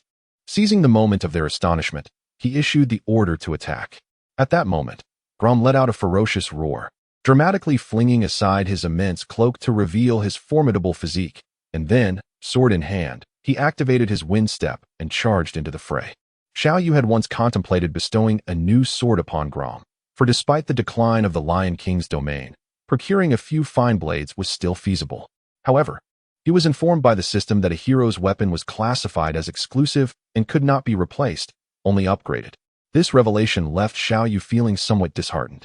At this moment, Xiao Yu activated the Gale Step, entering a state of stealth. Wielding the sword in his hand as he pursued the terrified bandits who scattered in all directions. With the enhancement from Gale Step, despite his somewhat inferior attributes, his speed remained commendable. He had never engaged in direct confrontation with any bandit. Lacking professional combat training, a reckless advance could easily result in him being struck down. Having traversed to this new world and possessing the Warcraft base as a golden finger, it would be utterly lamentable to perish without having made any contributions, particularly when his 5 sisters-in-law had yet to be involved in any of the adventures. Thus, Xiao Yu stealthily maneuvered behind a bandit, unleashing the invincible slash with a decisive stroke, cleaving the bandit in two. He was taken aback by the sheer might of the invincible slash. A single arc of light transformed a living being into 2 halves, blood splattering across his body and face. A warm, tingling, salty, and oddly metallic sensation. This marked his first experience of taking a life, and the act of bisecting someone left him in a state of shock. He crouched on the ground, retching for quite some time, and even after the battle concluded, he had not fully recovered. The reality of killing, especially with a cold weapon, was a brutality that a modern university student like him found difficult to endure. As Xiao Yu raised his gaze, he observed that the band of 40 to 50 robbers had been vanquished, leaving only Gromm engaged in a fierce and relentless duel with Ho Tong. Ho Tong's swordsmanship was exceptionally formidable, his blade infused with a fiery aura that imbued each strike with incredible lethality. Were it not for Gromm, the paragon of swordplay, even the most seasoned orc infantry would find themselves swiftly dispatched by Ho Tong. Although Gromm's level remained low, making his confrontation with Ho Tong somewhat arduous. His indomitable Orcish physique, coupled with a harmonious blend of 3 skills, allowed him to hold his ground with notable flair. What are you all waiting for? Form up and let us overwhelm him together. Xiao Yu bellowed, observing the orc warriors lingering on the sidelines. Upon receiving Xiao Yu's command, the orc infantry responded with a thunderous roar and surged forward. Realizing the dire situation, Ho Tong had long intended to flee. However, he found himself ensnared by Gromm's swift maneuvers, unable to escape. At that moment, the orc soldiers encircled him, their formidable axes descending in unison. In that instant, he was rendered as vulnerable as an ant, destined to be crushed. Ultimately, surrounded by a throng of orcs, Ho Tong was reduced to a mere paste. It was high time for this, Xiao Yu mused. What nonsense about knightly valor. The paramount importance lies in defeating the enemy while ensuring one's own survival. Come, lend me a hand. At this juncture, Xiao Yu's legs felt somewhat weak. Damn it, those heroes on television kill with such ease and grace. Why must I be so pitiful? Xiao Yu cursed himself for his perceived inadequacy, lamenting how the act of taking a life had left him in such a state. Under the support of an orc infantryman, Xiao Yu led his troops back to the bandits' stronghold. At this moment, Xiao Yu estimated that there were likely few formidable foes remaining, perhaps only the chief bandit, a fighter, with 300 orc infantrymen facing over 300 disorganized human brigands. If they could not secure victory, the orcs might as well end their own lives. Advance, Xiao Yu commanded, casting a sidelong glance toward the distant gate. The orc infantry erupted in a ferocious roar, their heavy footsteps thundering as they charged forward. Once battle commenced, the orcs displayed their fearless nature. They were oblivious to fatigue and undeterred by wounds, knowing only the relentless pursuit of combat until death. This was the essence of the orc infantry. The guards at the gate had spotted the peculiar sight of green-skinned giants rushing toward them long before they arrived. As they drew closer, realization struck that these were orcs, and panic ensued. Just as they were about to sound the alarm, a towering green figure suddenly appeared and swiftly dispatched them. Consequently, the orc infantry surged into the stronghold without warning, catching the bandits completely off guard. When they recognized their assailants as orcs, chaos ensued among the bandits, leading to an utter collapse of morale. In the face of despair, their only instinct was to flee, leaving them vulnerable to relentless pursuit. Even ordinary soldiers could easily eradicate them, let alone the formidable orc infantry. In less than 10 minutes, the battle was decisively concluded. The bandits had either fled or met their demise. Xiao Yu squinted as he sat atop a large stone in the makeshift stronghold, feeling a profound sense of satisfaction. This rabble, when confronted by the elite orc infantry, could hardly muster any semblance of resistance. Even if they possessed the courage to fight back, a single orc soldier could easily match the strength of 3 or 4 of them, ensuring that his side remained unyielding. However, he found himself somewhat perplexed. It appeared that his experience and merit points had not increased significantly. What could be the reason for this? The experience gained here was far less than that acquired from the previous extermination of Xiao Yu and his band in their small stronghold. At that moment, an orc soldier approached to report that a group of mounted bandits had arrived outside the stronghold. Xiao Yu was taken aback and promptly instructed the beastmen soldiers to conceal themselves, while he and Gromm remained in their designated spot. Before long, a group of riders galloped in, and upon witnessing the multitude of corpses strewn across the ground, the leader, a remarkably well-dressed man, bellowed with fury. Who dares? Who possesses such audacity? Upon noticing Xiao Yu, leisurely seated on a stone with a lewd grin, the finely attired man erupted with rage. Who are you? Did you slay them? Xiao Yu wore a lecherous grin and said, Indeed, it was I who did the deed. What of it? Are you courting death? The robust man's eyes sparkled with fury, unable to contain his wrath. Xiao Yu glanced at the robust man before him, observing the modest contingent of fewer than 100 troops behind him. A sly smile crept across his face as he remarked, It seems someone is courting death. I find myself in need of merit points, and here you are, the leader of this little band. If I do not eliminate you, my quest for merit shall remain unfulfilled. Attack! With a wave of his hand, a horde of beastmen soldiers surged forth. The robust man was acutely aware of the lurking ambush, yet this was his territory, and he could not believe that all his forces had been annihilated. Thus, he charged forward without hesitation. However, he could never have anticipated that the assailants would be beastmen. Like other brigands, upon witnessing the tide of beastmen, the thieves' resolve crumbled. Even the sturdy man was taken aback, yet before he could gather his wits, Xiao Yu signaled, and Gromm lunged forward.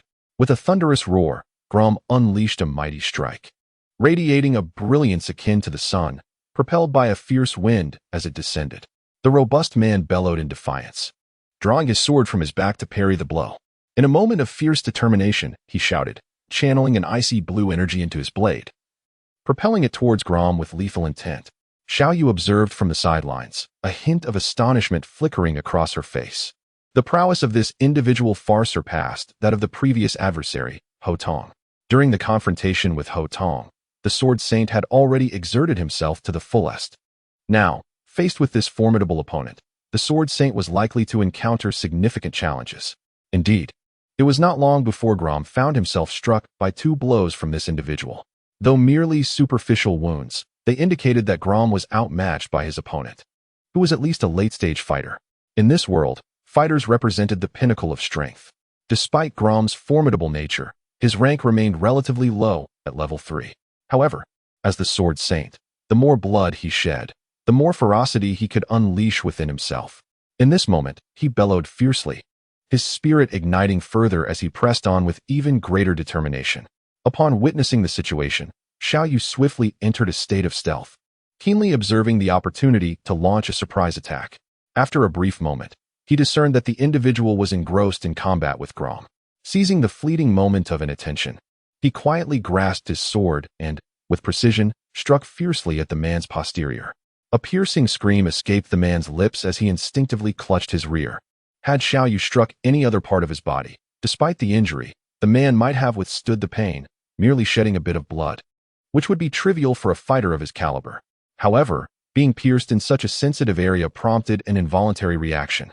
This distraction afforded Gromm a significant advantage, allowing him to unleash a flurry of strikes. The man, intent on retaliating against Xiao Yu, attempted to turn and pursue him. But Xiao Yu had no intention of engaging him further and fled swiftly. The cooldown for his Gale Step was 5 seconds. After this brief interval, Xiao Yu once again slipped into stealth and repeated his previous maneuver, aiming another strike at the same target. The man bellowed in frustration, "If you have the skill, confront me openly. What sort of prowess is this underhanded attack?" In the distance, Xiao Yu chuckled, "Why should I approach you openly? Do you truly believe yourself to be a paragon of virtue? You are nothing but a brigand, a thief, plundering on my territory. Yet you expect me to engage you face to face? How naive you are." At that moment, after a brief interval, the 100 or so bandits had been thoroughly scattered by over 100 infantrymen. Under Xiao Yu's command, they executed a tactic of overwhelming numbers against this individual. Despite his formidable strength, he was unable to withstand the sheer force of so many orcs. Attempts to flee were futile, as he was relentlessly pursued and ultimately met his demise at the hands of Gromm, who severed his head with a single strike. As the head fell to the ground, a radiant golden light enveloped Gromm, elevating him to level 4. Concurrently, Xiao Yu benefited from this battle, acquiring 500 merit points, and the experience boost allowed him to ascend to level 3. I've leveled up. I can enhance my abilities now. I wonder if my current strength is sufficient to defeat that fourth sister? With Gromm's advancement to level 4, his fundamental attributes improved across the board, and he gained an additional skill point. As was his custom, Xiao Yu allocated this point to critical strike. Consequently, Gromm's critical hit rate soared to a remarkable 30, inflicting double damage, which proved to be exceedingly effective for a master swordsman of his caliber. Xiao Yu has reached level 3, once again acquiring 10 attribute points and 2 skill points. Xiao Yu allocated his attributes as follows: 3 points to strength, 4 points to agility, and 4 points to endurance. After careful contemplation regarding his 2 skill points, he decided to invest them in the wind step ability, elevating it to level 3 and enhancing his speed by 150. With this improvement, the prospect of stealthily observing others while bathing became considerably more feasible. Surely, that fourth sister-in-law would be unable to catch him now. Xiao Yu chuckled heartily, filled with immense pride. Beyond the thrill of voyeurism, the rationale behind augmenting this attribute stemmed from his current lack of strength in the event of danger. If he were unable to confront it, he would need the ability to flee. The wind step ability could attain a maximum of level 3, granting a speed increase of 150, and any further enhancement in speed would necessitate an elevation of his agility attribute. Xiao Yu resolved that upon his return, he would diligently practice his swordsmanship. With the mastery of the invincible slash and the deadly strike, he could ascend to the ranks of a legendary swordsman. Every youth harbors dreams of chivalry, envisioning themselves wielding a treasured sword, scaling rooftops with grace. Now, this dream was on the verge of realization. However, a cloud of frustration loomed over Xiao Yu. Although he had acquired 500 merit points, he still fell short by over 200 points from the 1,000 required to construct a second town hall. Where could he possibly procure these additional points? It seemed he would have to embark on another campaign to eradicate a band of robbers. Xiao Yu pondered. After all, his territory was teeming with brigands, as they were ubiquitous. Xiao Yu commanded the orc infantry to scour the area in search of treasures, eager to assess their bounty. He also summoned Xiao Hu to assist in the search, for while Xiao Hu might lack proficiency in other tasks, he was undoubtedly adept at locating hidden items. Earlier, during the battle, Xiao Yu had assigned an orc to keep an eye on Xiao Hu, who had been left in the woods, unable to emerge. Now, as he gazed upon the obliterated stronghold, he immediately devoted himself to aiding Xiao Yu in the treasure hunt. This stronghold was familiar to him. He had once visited it, having had prior dealings with the debtors here. Consequently, Xiao Hu was well acquainted with the layout of the place. Although he was not a formidable fighter, he possessed an exceptional memory, able to recall the arrangement of any location he had previously entered. Under Xiao Hu's guidance, nearly every valuable item within the stronghold was unearthed. When a pile of gold coins was presented before Xiao Yu, his face lit up with joy, reveling in the lucrative spoils of their plunder. In total, Xiao Yu discovered nearly 20,000 gold coins along with a cache of supplies, including food and textiles. Among the items that delighted him were the many oversized cloaks returned by the bandit leader, which were ample enough even for the Orcish frame. It remained a mystery from whom these items had been stolen, yet now they benefited Xiao Yu. The cloaks would serve perfectly for the orc soldiers, providing them with a means of disguise when needed. Xiao Yu pondered whether there were any other bandits in the vicinity. Having successfully dismantled a stronghold of 500 bandits, he felt a surge of satisfaction, hoping to eliminate a few more to accrue sufficient merit points. There was indeed another group nearby, but they were not to be trifled with. At this moment, facing over 100 orc soldiers, Xiao Yu harbored no thoughts of resistance and was wholly devoted to Xiao Yu. "Oh, who is it that I should fear? I am the lord of this territory." Xiao Yu retorted. "Are they numerous?" Despite his recent victories, he was filled with ambition, feeling as though he could conquer the world. "There are not many, merely 300 to 400, but it is said they have the support of the Yunmeng people. Most ordinary bandits dare not provoke them, and they are primarily cavalry. Well-equipped and highly formidable in battle," Xiao Yu replied. "Cavalry?"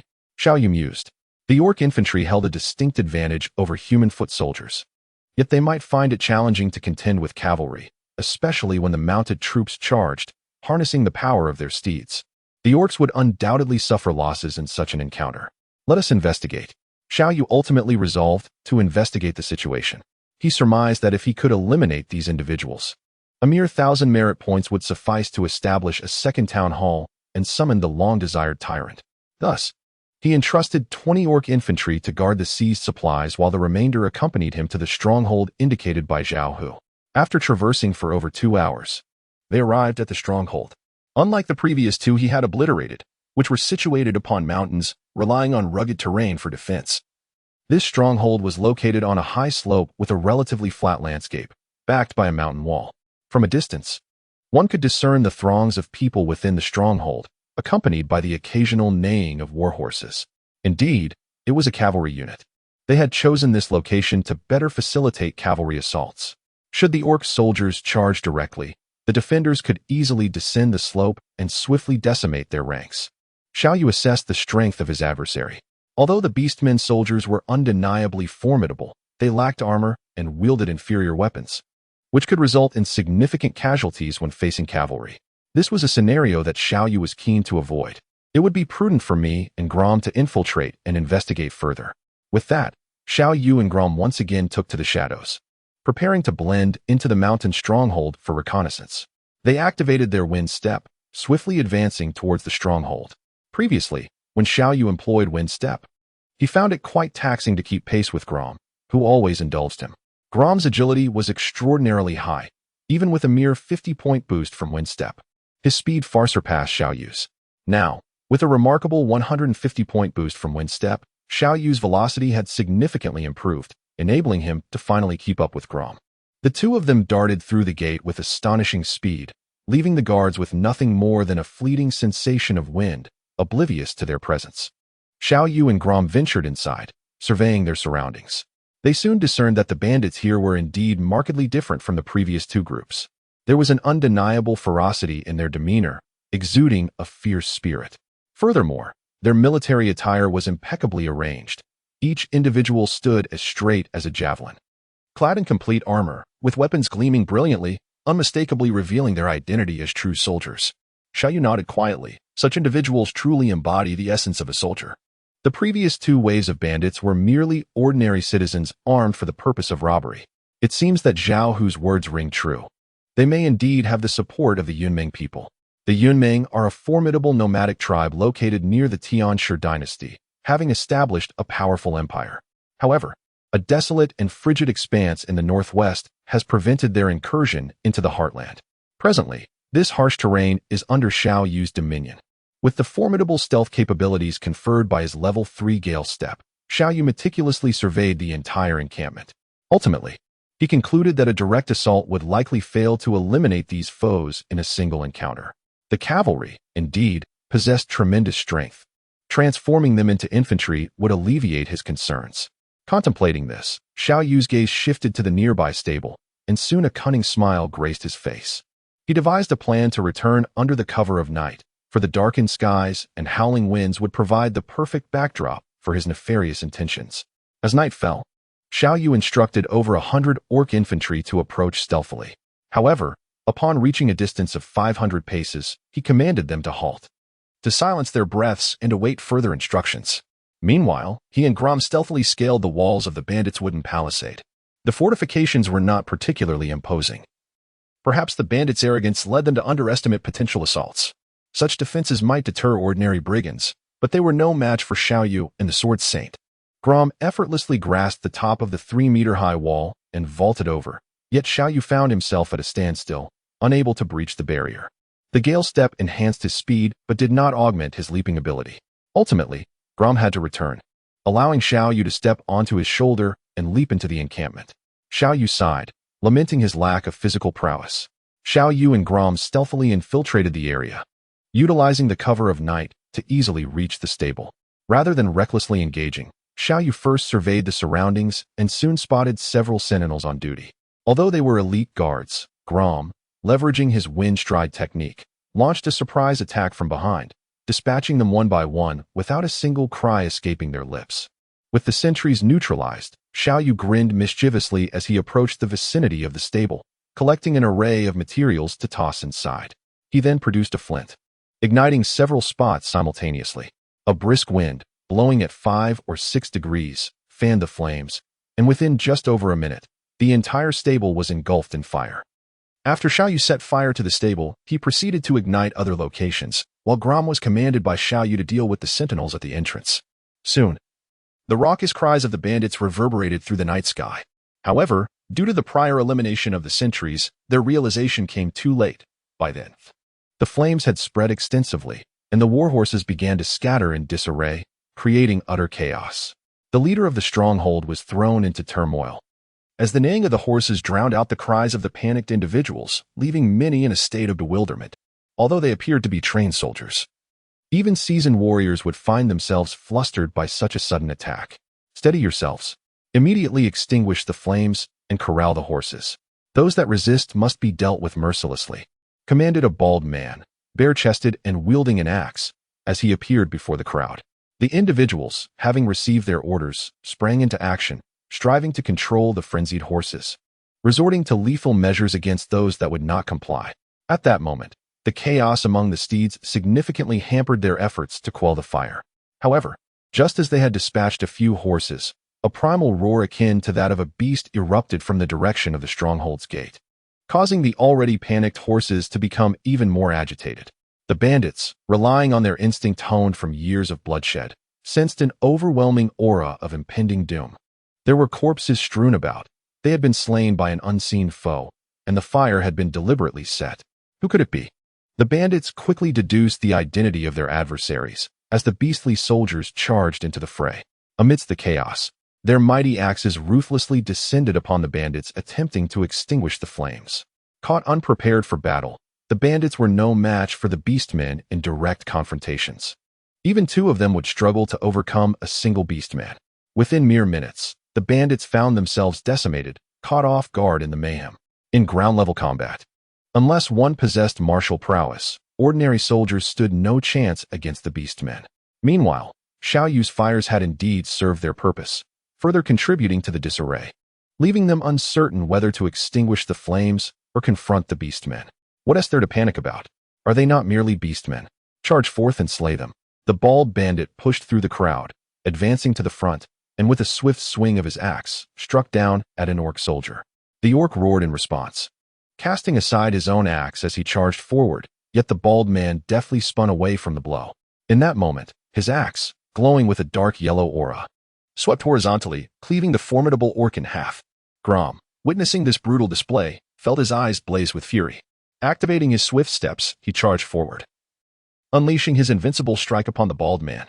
Unfazed by Gromm's assault, the towering figure brandished his axe, enveloped in an earthy glow, engaging in combat with Gromm. This adversary was undeniably powerful. Had Gromm not reached level 4, he might have faltered against him. Xiao Yu, astonished by the man's strength, realized that Gromm alone could hardly vanquish this foe. Seizing the moment, he stealthily positioned himself behind the bald man, raising his sword to deliver a swift thrust aimed at the man's rear. The blade plunged deeply, causing the bald man to leap up in shock. Such a treacherous attack, targeting the posterior, was indeed despicable. Gromm, seizing this fleeting opportunity, unleashed his invincible strike, cleaving down upon the bald man's shoulder. A howl of agony escaped the bald man as his arm was severed at the shoulder. Meanwhile, the bandits in the encampment, having been thinned out by the orc soldiers, were rapidly losing their resolve. The remaining few, however, maintained their defiance, banding together in small groups to resist the orc infantry. Unlike the prior two bands who had scattered in disarray, their discipline and military training were evidently superior. Yet, despite their enhanced combat capabilities, their fate mirrored that of the earlier brigands. Without the aid of cavalry, they stood little chance against the orc foot soldiers on land. "Who are you?" the bald man demanded, wielding his axe, his eyes aflame with rage. At that moment, Xiao Yu, wearing a cunning smile, approached him and replied, "Who am I? You should be asking me that. This land is mine. You dare to wreak havoc in my domain. Showing you mercy by leaving you in one piece is my kindness." "Your domain? The Lord of the Lion King's territory?" The bald man, unlike the leaders of the previous brigands, was not so easily deceived. Though incredulous, he quickly deduced the truth. "Ah, indeed, I am the Lord of the Lion King's territory, Xiao Yu." Xiao Yu raised his chin and struck a pose he deemed impressive. To his astonishment, Yu conspired with the orc. "Very well, Xiao Yu, I shall remember this. The grievances of today shall not go unavenged. I will return one day to exact a bloody reckoning upon the Lion King's domain." With that, the bald man gritted his teeth and suddenly leaped onto a startled horse that had galloped past. By clasping his legs tightly, the once frightened steed became as docile as a well-behaved child, ceasing its frantic movements. With another firm grip of his legs, the horse bolted forward. Xiao Yu let out a cold snort and said, "To think you can wash away my Lion King's territory in blood. What a dream. Do you believe you can escape today?" Xiao Yu and Gromm, in a flash, dashed forward with the swiftness of the wind. Although the warhorse galloped with considerable speed, both Gromm and Xiao Yu were not far behind. Initially, the steed could not accelerate instantaneously to such velocities, compounded by the presence of numerous individuals darting about, which significantly hampered their advance. In the midst of battle, one must strike the steed before the rider. Xiao Yu bellowed, brandishing his sword, which soared through the air like a spinning wheel, slicing through the atmosphere. Observing this, the burly man swiftly dismounted, exerting tremendous force to maneuver his horse sideways, evading the deadly strike by mere inches. Incredible! Xiao Yu marveled, astonished by the man's unexpected agility. Yet, during this momentary delay, Gromm surged forward, unleashing a formidable wave of sword energy that cleaved the warhorse in twain. The brawny man, having already dismounted, fled toward the horizon. However, Xiao Yu and Gromm, propelled by their swift strides, swiftly closed the distance. The burly man, now wounded and significantly slowed, was soon overtaken. "You will come to regret this. You small-time Lord of the Lion King," he exclaimed, his strength waning as he faced Gromm's relentless assault, now with only one arm at his disposal. Xiao Yu stealthily approached from behind, incessantly prodding the brute's vulnerability, rendering his combat prowess utterly ineffective. Regret surged within him, regret for his mother. For today he would make the intruder rue the day he dared to trespass upon his domain. With a fierce thrust, Xiao Yu plunged his sword deep into the bald giant's posterior. A harrowing scream erupted from the giant as his form faltered, allowing Gromm to deliver a decisive strike, severing the brute's head from his shoulders. With the giant vanquished, a radiant golden aura enveloped Gromm, elevating him to level 5, while Xiao Yu remained stagnant in his progression.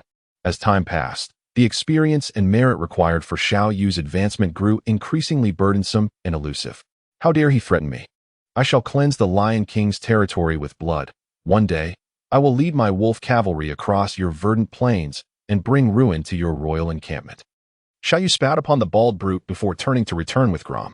After enduring several encounters with cold steel, Xiao Yu had developed a certain immunity to the sight of blood, mangled flesh, and lifeless bodies. Upon their return to the encampment, the orc infantry had already concluded their battle, having nearly annihilated all the brigands, with only a few having managed to flee. However, this time, the orc soldiers had sustained their first injuries. In the previous 2 skirmishes, not a single orc had fallen, suffering only minor wounds at most. As the brigands had crumbled in terror upon sighting the orcs, scattering in disarray, while the orc infantry pursued them relentlessly. Yet this time, the brigands had regrouped in small formations to mount a counterattack, employing their deft swordsmanship to slay 3 orc soldiers, which caused Xiao Yu considerable distress. Although these orcs were summoned beings, akin to automatons, Xiao Yu regarded them as if they were real, harboring a desire for their survival. Nevertheless, there were certain hero skills within the game that could resurrect soldiers. It remained uncertain whether such abilities were applicable in this reality. Xiao Yu inquired of the system, which responded that resurrecting deceased soldiers was not permitted in this realm. All resurrection skills were rendered ineffective, for this was the realm of reality, where the natural cessation of life stands as one of the most profound laws of nature. Thus, it must not be transgressed. This implies that heroes endowed with resurrection abilities were powerless here. Xiao Yu further questioned whether the storm altar could revive heroes, only to receive the same answer. Revival was not an option. Should a hero perish, they would return to the storm altar, eternally sealed away. This revelation cast a shadow of melancholy over Xiao Yu. Should Gromm or any of his companions meet their demise, it would be a final farewell. Caution would henceforth be paramount in their utilization. These soldiers and heroes must be safeguarded from untimely deaths. The loss of a hero would be a significant setback. As the flames engulfed the bandits, they became uncontrollable, leaving only the inevitable wait for them to burn out. It was not until the following morning that the inferno finally extinguished. Xiao Yu commanded Xiao Hu to clear the rubble with the orc infantry, continuing the search for various treasures. Meanwhile, Xiao Yu gazed at the game interface, daydreaming about the appearance of Tyrande. After vanquishing this rogue bandit, he earned an impressive 530 merit points, bringing his total to over 1,300. As a result, Xiao Yu's rank ascended from private to corporal, allowing him to construct a second town hall and to command an additional 500 soldiers. Xiao Hu, displaying remarkable skill, managed to unearth over 20,000 gold coins from the debris, much to Xiao Yu's delight. According to Xiao Hu, the wealth of these individuals was likely even greater. However, some of their riches may have already been sent to Yunming, leaving only this modest sum behind. Xiao Yu remained unfazed. The considerable amount of money he had acquired filled him with unrestrained joy. With this wealth, he could continue to procure orc infantry, reaching the coveted number of 200. This time, in addition to the coins, Xiao Yu commanded the orc soldiers to confiscate the weapons of the fallen foes. He had just inquired with the system, which informed him that the blacksmith required materials such as iron to forge armor and weapons. In the absence of these materials, equivalent gold coins would be necessary for their procurement. Thus, these weapons represented monetary value as well. He also brought back the bodies of the slain orc soldiers, intending to cremate them at the storm altar, allowing them to return to the embrace of their ancestral shamans. Despite these warriors being summoned entities, Xiao Yu felt a profound reverence for life regarding those who had perished in battle for him. Constructing the elven town hall, Xiao Yu found a suitable site not far from the orc base, close to the orc hall, and began the construction of the elven town hall. With a resounding crash, a colossal ancient tree materialized, its trunk thick enough for a dozen individuals to encircle and towering several meters high, exuding an awe-inspiring power. Is this the legendary tree of life? Xiao Yu gazed in astonishment at the magnificent tree, surprised by its grandeur. The tree of life is the essence of the elven race, serving as their town hall, the very foundation upon which their existence relies. It is said that the elven race was born from the presence of this tree. Upon recovering from his shock, Xiao Yu swiftly issued the command to construct the Elder Altar. The Elder Altar was necessary to summon the esteemed Tyrande.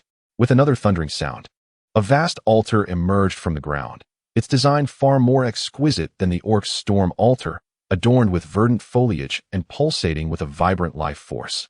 Shall we summon a hero? The system's voice inquired once more. Of course, summon her. Haha, summon Tyrande. Xiao Yu exclaimed with exuberance. I'm sorry, there is no hero by the name Tyrande. The system responded coldly. Xiao Yu immediately ceased his laughter, scratching his head. Here, the hero was not referred to as Tyrande. It should indeed be the Moon Priestess. Summon the Moon Priestess. As soon as he uttered these words, a powerful surge of green energy emanated from the storm altar, and a hazy figure began to materialize at its center, resembling a graceful woman.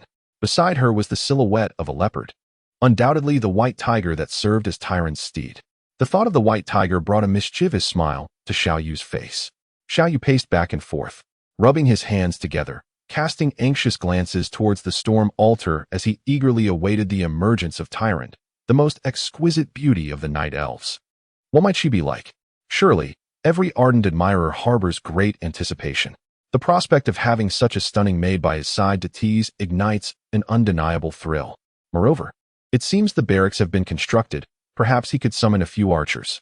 Even the most ordinary elves are likely to possess remarkable beauty, are they not? Xiao Yu let out a joyous, yet sorrowful wail, unable to restrain his fervent imagination. Immediately, the ancient war tree was constructed. Xiao Yu opted to produce 300 archers. With over 40,000 gold coins at his disposal, he directly chose the maximum quantity, which required 30,000 gold coins. At present, He holds the rank of a junior officer and is permitted to command up to 500 soldiers. The orc infantry already numbers 200, while the elven archers can summon a maximum of 300. Xiao Yu felt as though this period of time stretched on like a century. At last, an hour later, accompanied by a fierce roar of a leopard, a figure nimbly leaped down from the altar, landing before Xiao Yu. Tyrande pays her respects to her master. Her voice was crystalline, reminiscent of the crystal-clear streams deep within the primeval forest, so pure, so gentle, devoid of any trace of worldly affairs or emotion. Xiao Yu gazed at the enchanting Tyrande before him, nearly fainting from sheer happiness. It was simply exquisite, beyond measure. The only words that danced on Xiao Yu's lips were those three. So beautiful, so beautiful. Tyrande, tall and statuesque, towered slightly over Xiao Yu, her elongated form standing gracefully. Her figure, divided by a perfect golden ratio, boasted alluring curves where they should be and delicately slender proportions elsewhere. Her long legs, partially exposed through the intricate cutouts of her leather armor, revealed a stunning expanse of skin, as white as freshly fallen snow. Her waist was entirely bare, showcasing a dainty navel that was both charming and exquisite, her skin glistening with a softness reminiscent of fine mutton fat. Her waist, as supple as willow branches yet imbued with strength, exuded a wild, intoxicating allure. This physique surpassed that of the fourth sister, whom Xiao Yu had once glimpsed. In terms of perfection, as Xiao Yu's gaze traveled upward, he was captivated by her exquisitely crafted visage, a beauty that seemed untouched by time. Were it not for the system's creation, such an impeccable beauty would surely not exist in this world. Particularly striking were the intricate tattoos adorning her face, exuding a primal seduction, a true fusion of ice and fire that was utterly irresistible. Xiao Yu swallowed hard, rubbing his hands together, and chuckled. Tyrande, my dear, as my subordinate, if I were to gently touch your body, would you resist? After all, there was no one else around. And since Tyrande was a product of the system, Xiao Yu audaciously broached a question that pertained to his future happiness. Noticing Xiao Yu's intentions, Tyrande cast him a sidelong glance and, in a voice devoid of any human emotion, replied, if the master attempts to violate his subordinate, the subordinate is entitled to legitimate self-defense. Should the master issue an order to violate the subordinate has the right to refuse and may impose certain penalties on the master. Taken aback, Xiao Yu pondered the implications of her words. What constitutes legitimate self-defense and what kind of punishment are we talking about? He inquired. With an impassive expression, Tyrande met his gaze and stated, wherever you dare to touch me, I shall ensure it is severed. Xiao Yu suddenly felt a shiver run through his body, his hands instinctively shielding his lower half. How fierce this Tyrande was. I lament the torment of being seduced daily by such a stunning beauty, visible yet unattainable. What a cruel trial this is. What commands of mine will you heed? Xiao Yu inquired with a pained expression. I will only obey commands related to combat. Any trivial directives may be rightfully declined. Tyrande replied, her gaze not once meeting Xiao Yu's. Xiao Yu attempted once more to pose questions to Tyrande, yet she responded with an air of indifference, answering only when she felt inclined, and dismissing him entirely when she did not. Such is the essence of tsundere, undoubtedly. Observing Tyrande's demeanor, Xiao Yu remarked decisively. The elven race is known for its haughty nature, and as the most beautiful of her kind, it is hardly surprising that Tyrande embodies such pride. To think I had imagined that once I revealed my formidable presence, she would immediately become my devoted servant. Alas, it seems I have instead become hers. Xiao Yu felt a surge of anger. However, upon beholding the breathtaking beauty of Tyrande, he could not help but drool. After more than half an hour, the elven archers were finally produced. Yet, to Xiao Yu's utter dismay, all the archers summoned were male, each one gazing disdainfully at him. Although they obeyed his commands as their master, their haughty demeanor was infuriating. He lamented the absence of the orc brethren, who, despite their gruesome penchant for cannibalism, exhibited far more amiability than these arrogant beings. If it weren't for the necessity of your archers, I wouldn't have bothered summoning you at all, Xiao Yu muttered in frustration. He then inquired of the system when he could summon female units. Facing the proud male elves, he found himself unable to endure further. A female presence would have been far more tolerable. The system responded that he currently lacked the privileges for such a summoning, and it did not specify when he might gain access. This revelation left Xiao Yu in a state of discontent, as the enchanting life surrounded by countless elven beauties seemed a distant dream. Nevertheless, he soon recalled that the initial elven unit included one known as the huntress, which he presumed must be female. Xiao Yu promptly prepared for production. However, when he examined the introduction, he discovered that the so-called female hunter had inexplicably transformed into an elven hunter, prompting him to curse vehemently, suspecting it must also be male. Nevertheless, recalling the absence of cavalry, he acknowledged that elven hunters possessed mounts. Although they lacked the ferocity of wolf cavalry, they could temporarily serve as cavalry. Particularly, their reconnaissance skills rendered them ideal scouts. Thus, Xiao Yu resolved to reduce the number of elven archers from 300, reallocating 100 to produce elven hunters. After lingering for a while, he decided to depart. If he stayed any longer, he would surely be driven to madness by the elves' haughty demeanor. It was unexpected that the legendary and ethereal elven race, which he had summoned with great difficulty, would turn out to be in such disarray. Yet, undeterred by setbacks, Xiao Yu continued to ponder how he might win the affection of the exquisite Tyrande, for she was indeed the romantic ideal of every man's dreams. Xiao Yu inquired about how to pursue the enchanting Tyrande, yet the system remained resolutely unresponsive. Consequently, Xiao Yu resolved to consult Gromm. This steadfast companion, known for his loyalty and integrity, might yield some valuable insights. Upon arriving at the orc encampment, Xiao Yu observed a multitude of orcs engaged in rigorous training. Learning that orcs could indeed gain experience through training to expedite their level advancement, he encouraged them to train during their leisure time, aiming for swift progression. However, it became evident that the pace of advancement through training was exceedingly slow. Only through genuine combat and acts of valor could one truly expedite their ascent in levels. Xiao Yu summoned Gromm to his side, wearing a sly smile reminiscent of a cunning fox. "Tell me, old Luo, how have you been faring lately?" Gromm, with a simple and honest demeanor, nodded and replied, "Thank you, my master. We are living quite well here." Xiao Yu squinted slightly and nodded, saying, "I have a matter to inquire about. I recently summoned some warriors of the elven race, yet they seem to harbor a prejudice against me, displaying an unfriendly demeanor. Is there any method to improve their attitude towards me?" Upon hearing this, Gromm's eyebrows shot up, and he unsheathed his sword with a fierce roar. "How dare they show disrespect to my master? I shall teach them a lesson." Wait. Xiao Yu quickly restrained Gromm. While Gromm's loyalty is indeed commendable, resorting to violence is not a solution. It could easily incite racial tensions, especially since the elves and beastmen have historically been at odds.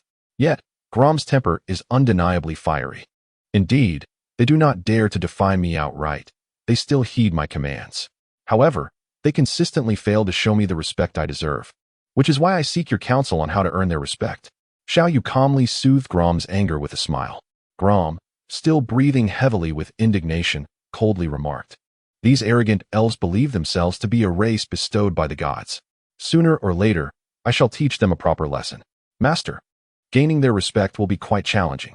However, we all possess a loyalty metric towards you.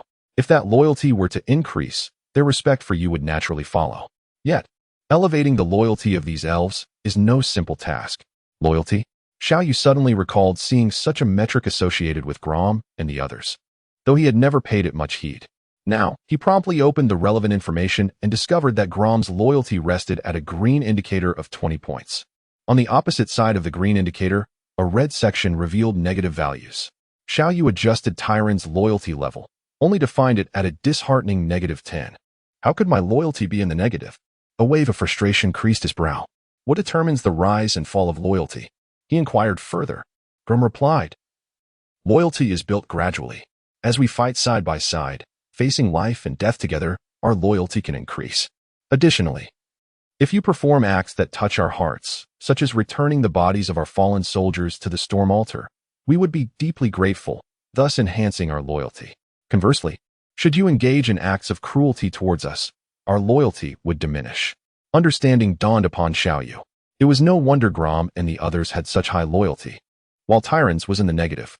Upon her emergence, Xiao Yu had displayed a lascivious demeanor, seeking to tease her.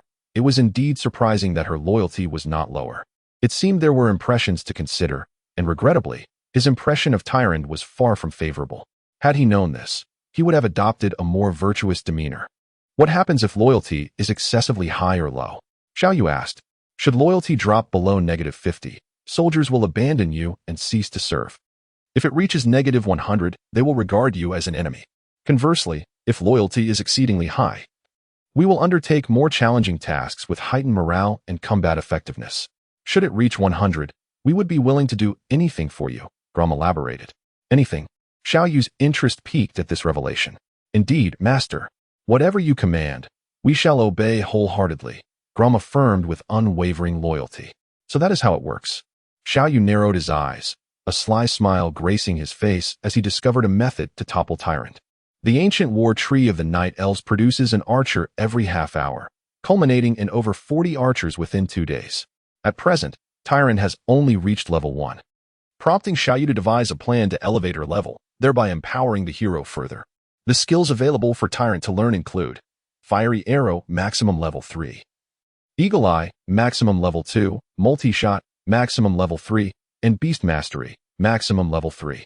Fiery Arrow harnesses Tyrande's magical energy to unleash a flaming arrow, inflicting substantial damage akin to that of a fire missile.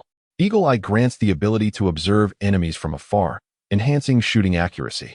Multi-Shot enables the simultaneous release of multiple arrows. Beast Mastery allows communication with various beasts, taming them to fight alongside her, as well as commanding already tamed beasts in battle, enhancing their combat prowess by sharing a portion of her energy. In addition to these skills, Tyrande possesses a unique ability known as Shadow Melt, which allows her to blend into the shadows, evading detection by foes. This skill is universally shared among all Night Elves. However, it does not confer complete invisibility. Under certain conditions, it merely provides a degree of concealment. In broad daylight, devoid of any structures or shadows, she remains visible. Only in the presence of shadows or during nighttime can she effectively utilize this ability. Xiao Yu first bestowed the Eagle Eye technique upon Tyrande. For this skill proved immensely practical. It not only allowed for reconnaissance of enemy movements, but also enhanced shooting accuracy, thereby amplifying damage. This time, Xiao Yu boldly led Tyrande to confront a band of brigands, escalating the conflict, unlike the initial forays of the Sword Saint, which merely involved slaying a few minor beasts for experience. Now, armed with troops and bolstered by strength, he was imbued with confidence. Following the report from Xiao Hu, they executed a surprise attack on a small bandit hideout comprising just over 100 miscreants. 200 orc soldiers swiftly encircled the area, allowing Tyrande to unleash a volley of arrows. Upon witnessing the overwhelming presence of orcs, the small bandits were thrown into disarray, fleeing in all directions. Elevated upon the shoulder of an orc, Tyrande loomed over the chaos, skillfully loosing arrows that swiftly claimed dozens of lives in mere moments. Xiao Yu stood beneath the orc who was carrying Tyrande, discreetly glancing upwards. However, Tyrande swiftly aimed an arrow at his eyes, causing Xiao Yu to immediately avert his gaze in fright. These individuals, relentlessly struck down one by Tyrande's arrows, found themselves with no avenue for escape. Their nerves shattered, they ultimately surrendered. Xiao Yu did not pursue total annihilation.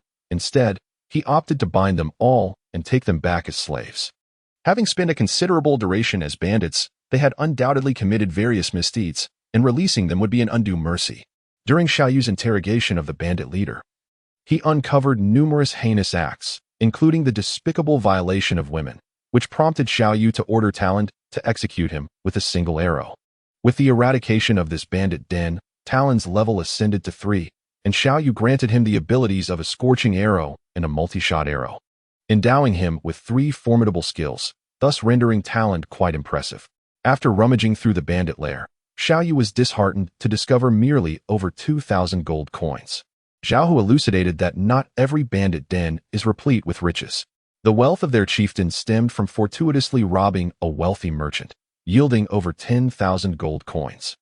The two factions of bandits were relatively powerful and fortunate, which is why they amassed over 20,000 gold coins. In the realm of banditry, this is already considered a bourgeois class, as a typical bandit possessing 4,000 to 5,000 gold coins is regarded as quite remarkable. Xiao Yu, enveloped in a veil of frustration, continued his relentless pursuit against the bandits alongside numerous orc soldiers.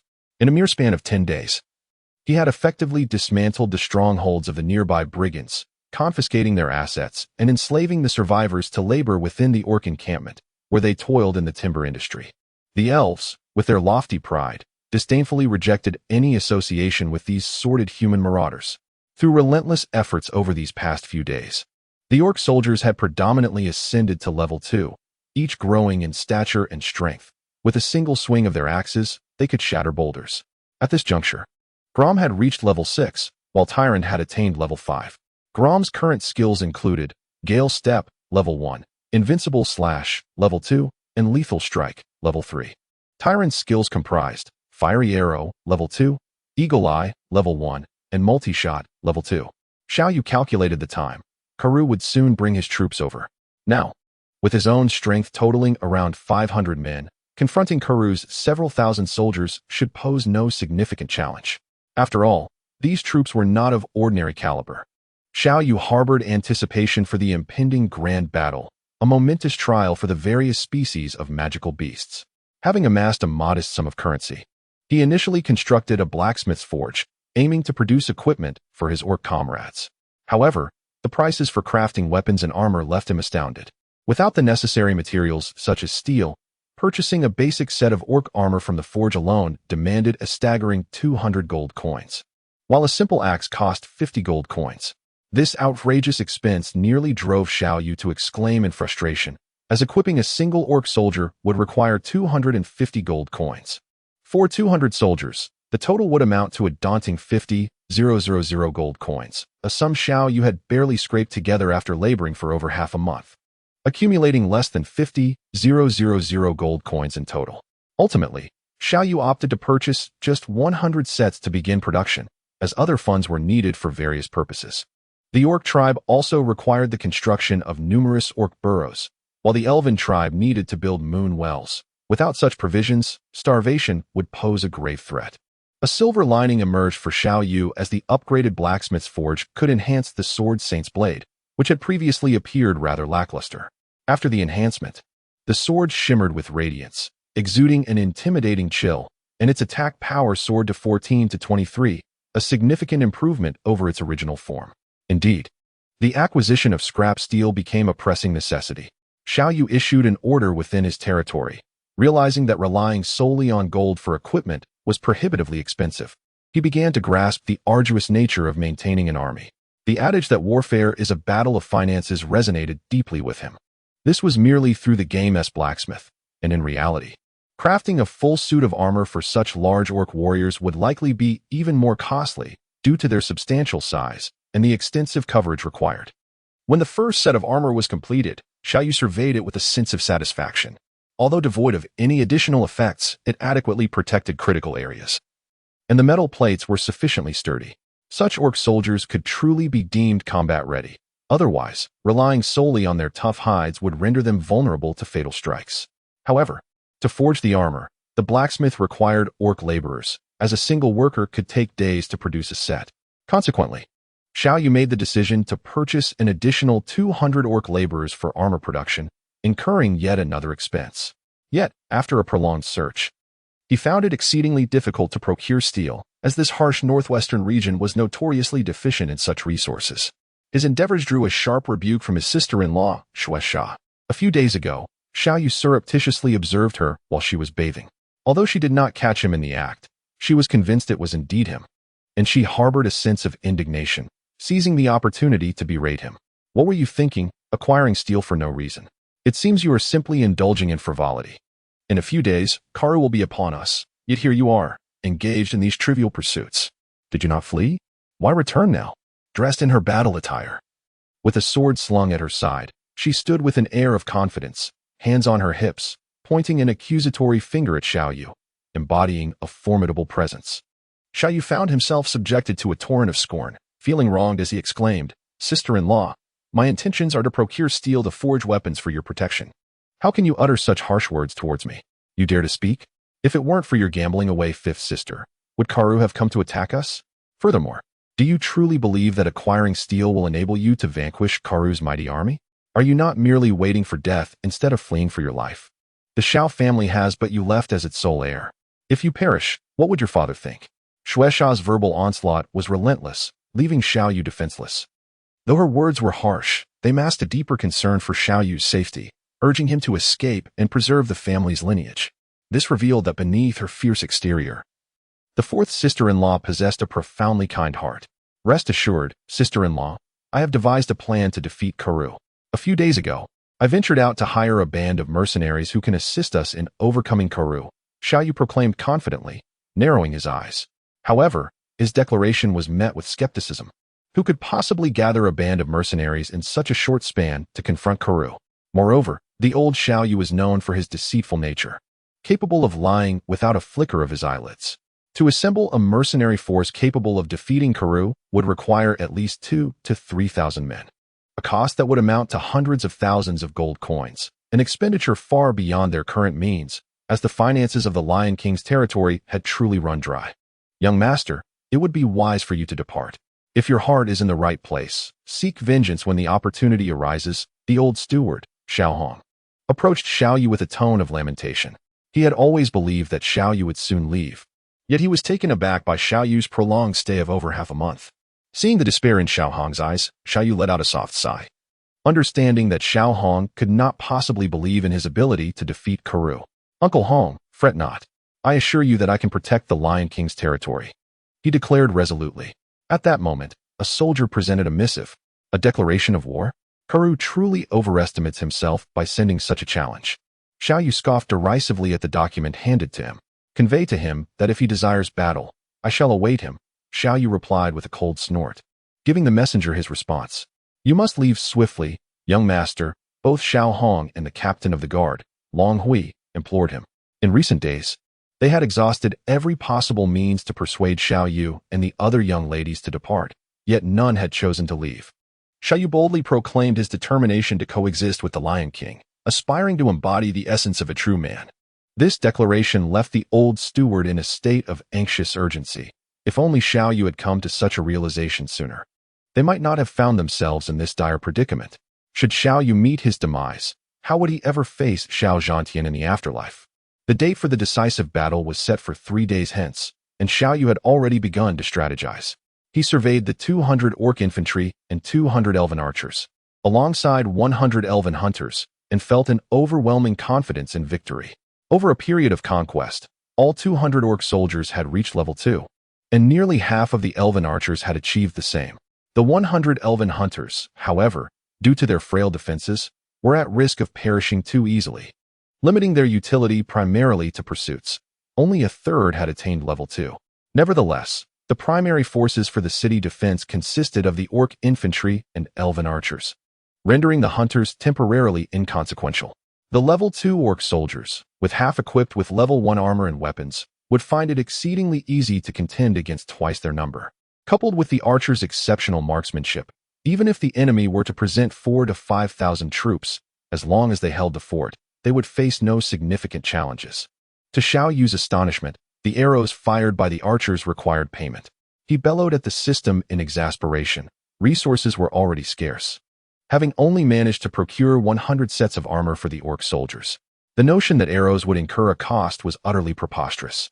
Fortunately, the price was not exorbitant, with 5 gold coins purchasing a bag containing 20 arrows, which was somewhat acceptable. Beyond the cost of arrows, expenses also accumulated for the repair of soldiers' weapons and equipment, and after a single battle, the repair bills were considerable. Xiao Yu initially contemplated constructing another miraculous ancient tree, which would enable the enhancement of armor, bows, and arrows for his elven archers. However, upon encountering the daunting price of 20,000 gold coins and 1,000 merit points, he ultimately relinquished the idea. This was merely for the construction of the ancient tree. Upgrading any single element would require an expenditure in the tens of thousands of gold coins. As time progressed, the financial demands grew ever more substantial. The initial base allowed for the acquisition of buildings such as blacksmith shops at relatively modest prices, but by the second base, costs escalated significantly. In the blink of an eye, 3 days had elapsed. During this time, Long-Hui had rallied the remaining 400 soldiers of the Lion King territory, preparing for a desperate battle. Yet, fully aware of the inevitable defeat that awaited them, these soldiers were devoid of any fighting spirit, as the specter of failure loomed heavily over each heart. Although Xiao Yu had assured them that he would hire a band of mercenaries, the soldiers regarded his words as mere folly, for he seldom spoke the truth. On this day, the elderly steward, Xiao Hong, donned a brand new formal attire and gazed up at the sky, murmuring, "My lord, I have served faithfully. Should the city fall today, it shall be my demise. Yet, I lament that I have not been able to adequately care for the young master and the esteemed ladies. This weighs heavily on my conscience." At this point, tears streamed down Xiao Hong's aged face. Xiao Yu's elder sisters-in-law, second sisters-in-law, third sisters-in-law, and fifth sisters-in-law sat in a circle, gazing at a pot of freshly served fruit juice.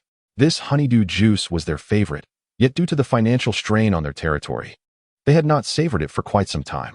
Today's pot would be their final one, for it had been laced with poison, awaiting the moment when the territory fell so they could drink together. The fourth sister-in-law, Shuesha, donned military attire, her gaze sharp and resolute, having ascended the castle walls early to prepare for a battle to the death.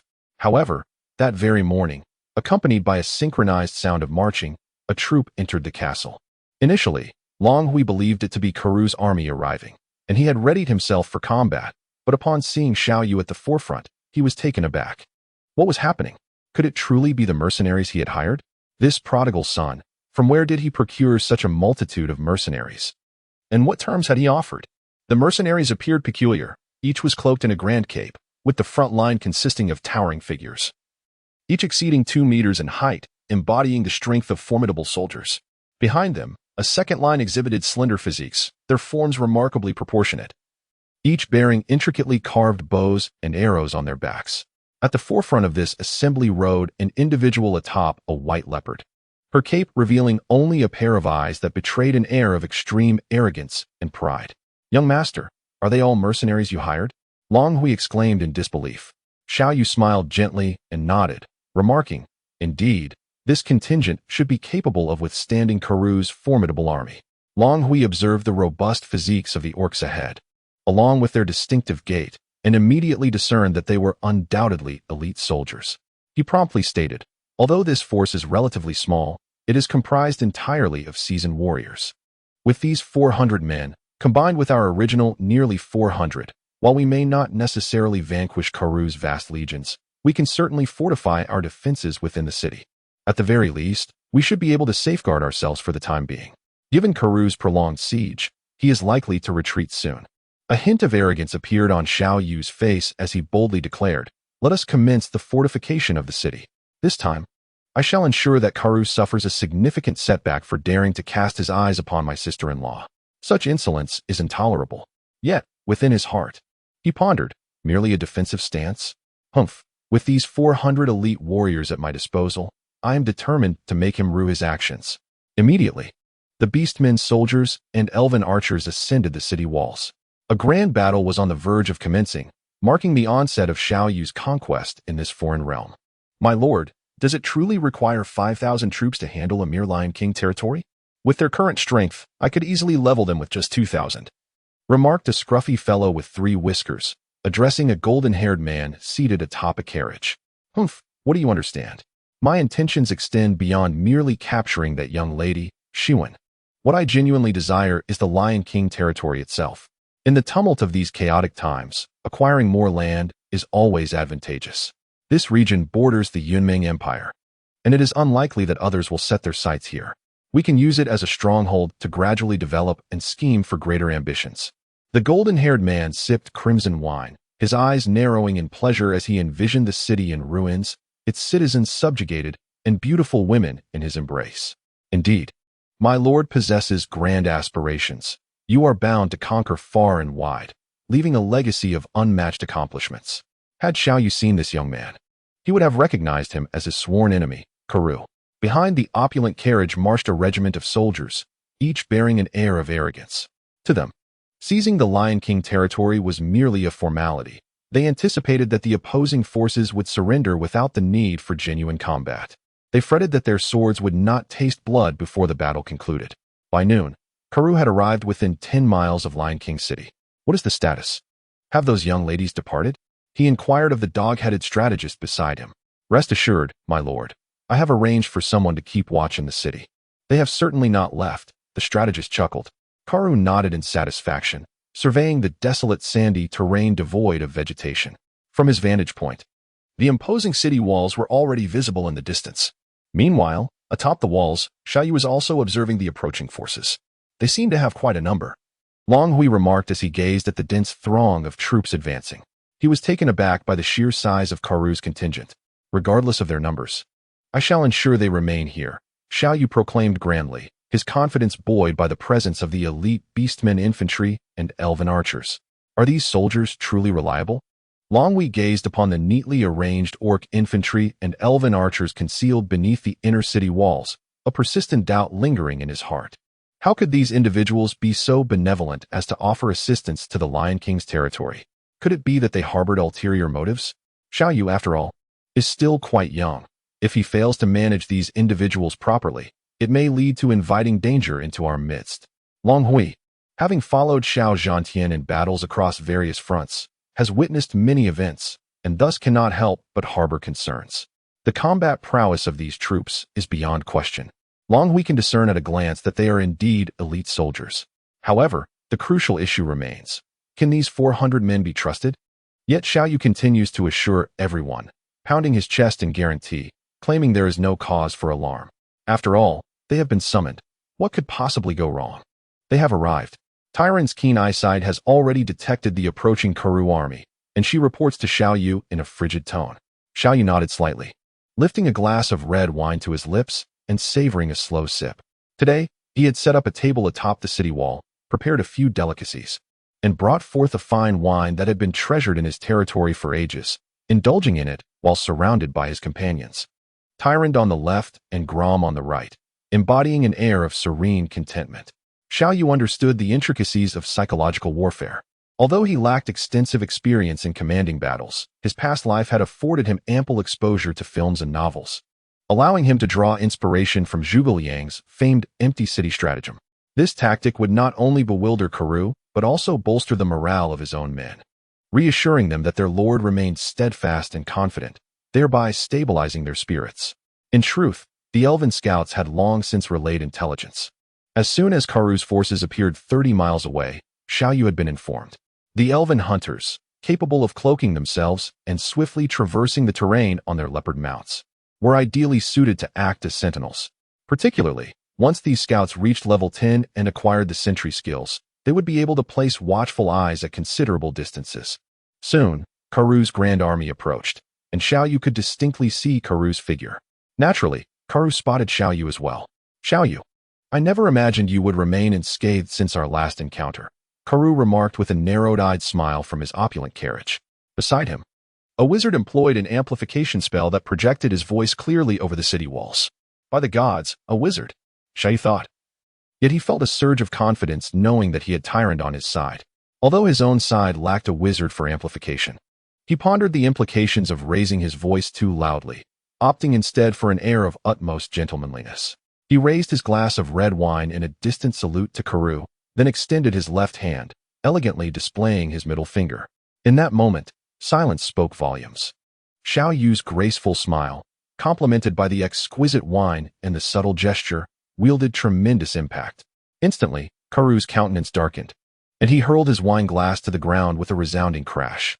"Attack," Karu uttered, his voice taut with fury.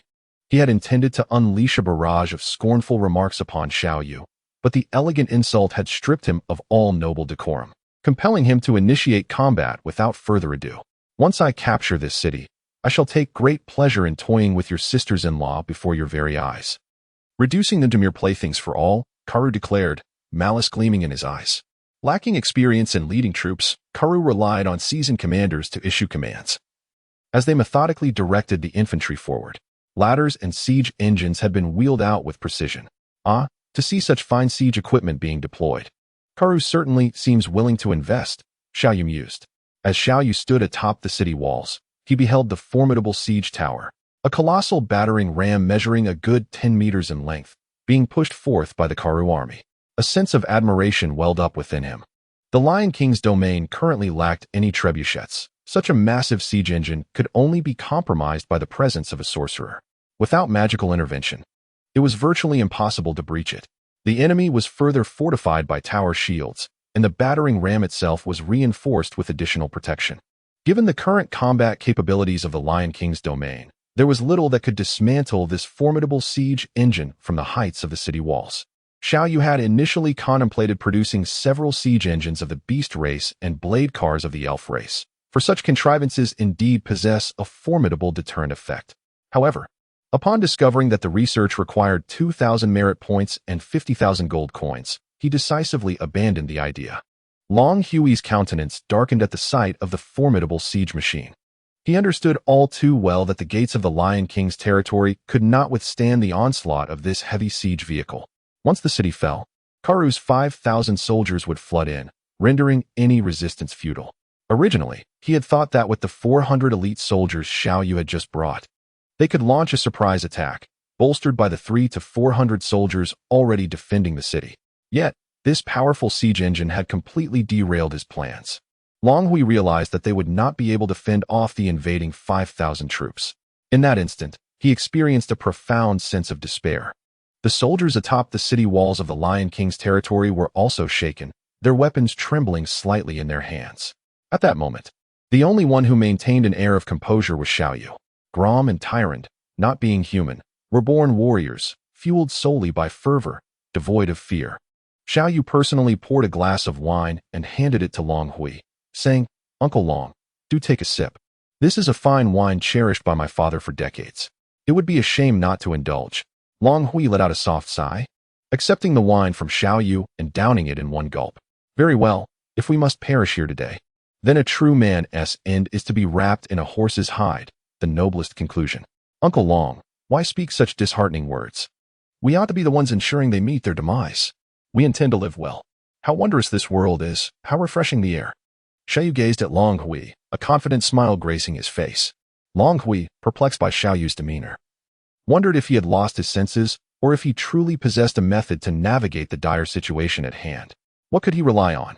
Merely 400 men? Could those 400 withstand this army of 5,000? At that moment, the advancing footsteps of Karu's army echoed throughout the wilderness, imbued with an overwhelming aura of intimidation. With the commander's authoritative call, countless soldiers hoisted their ladders and commenced their valiant charge, preparing to scale the towering city walls on either side.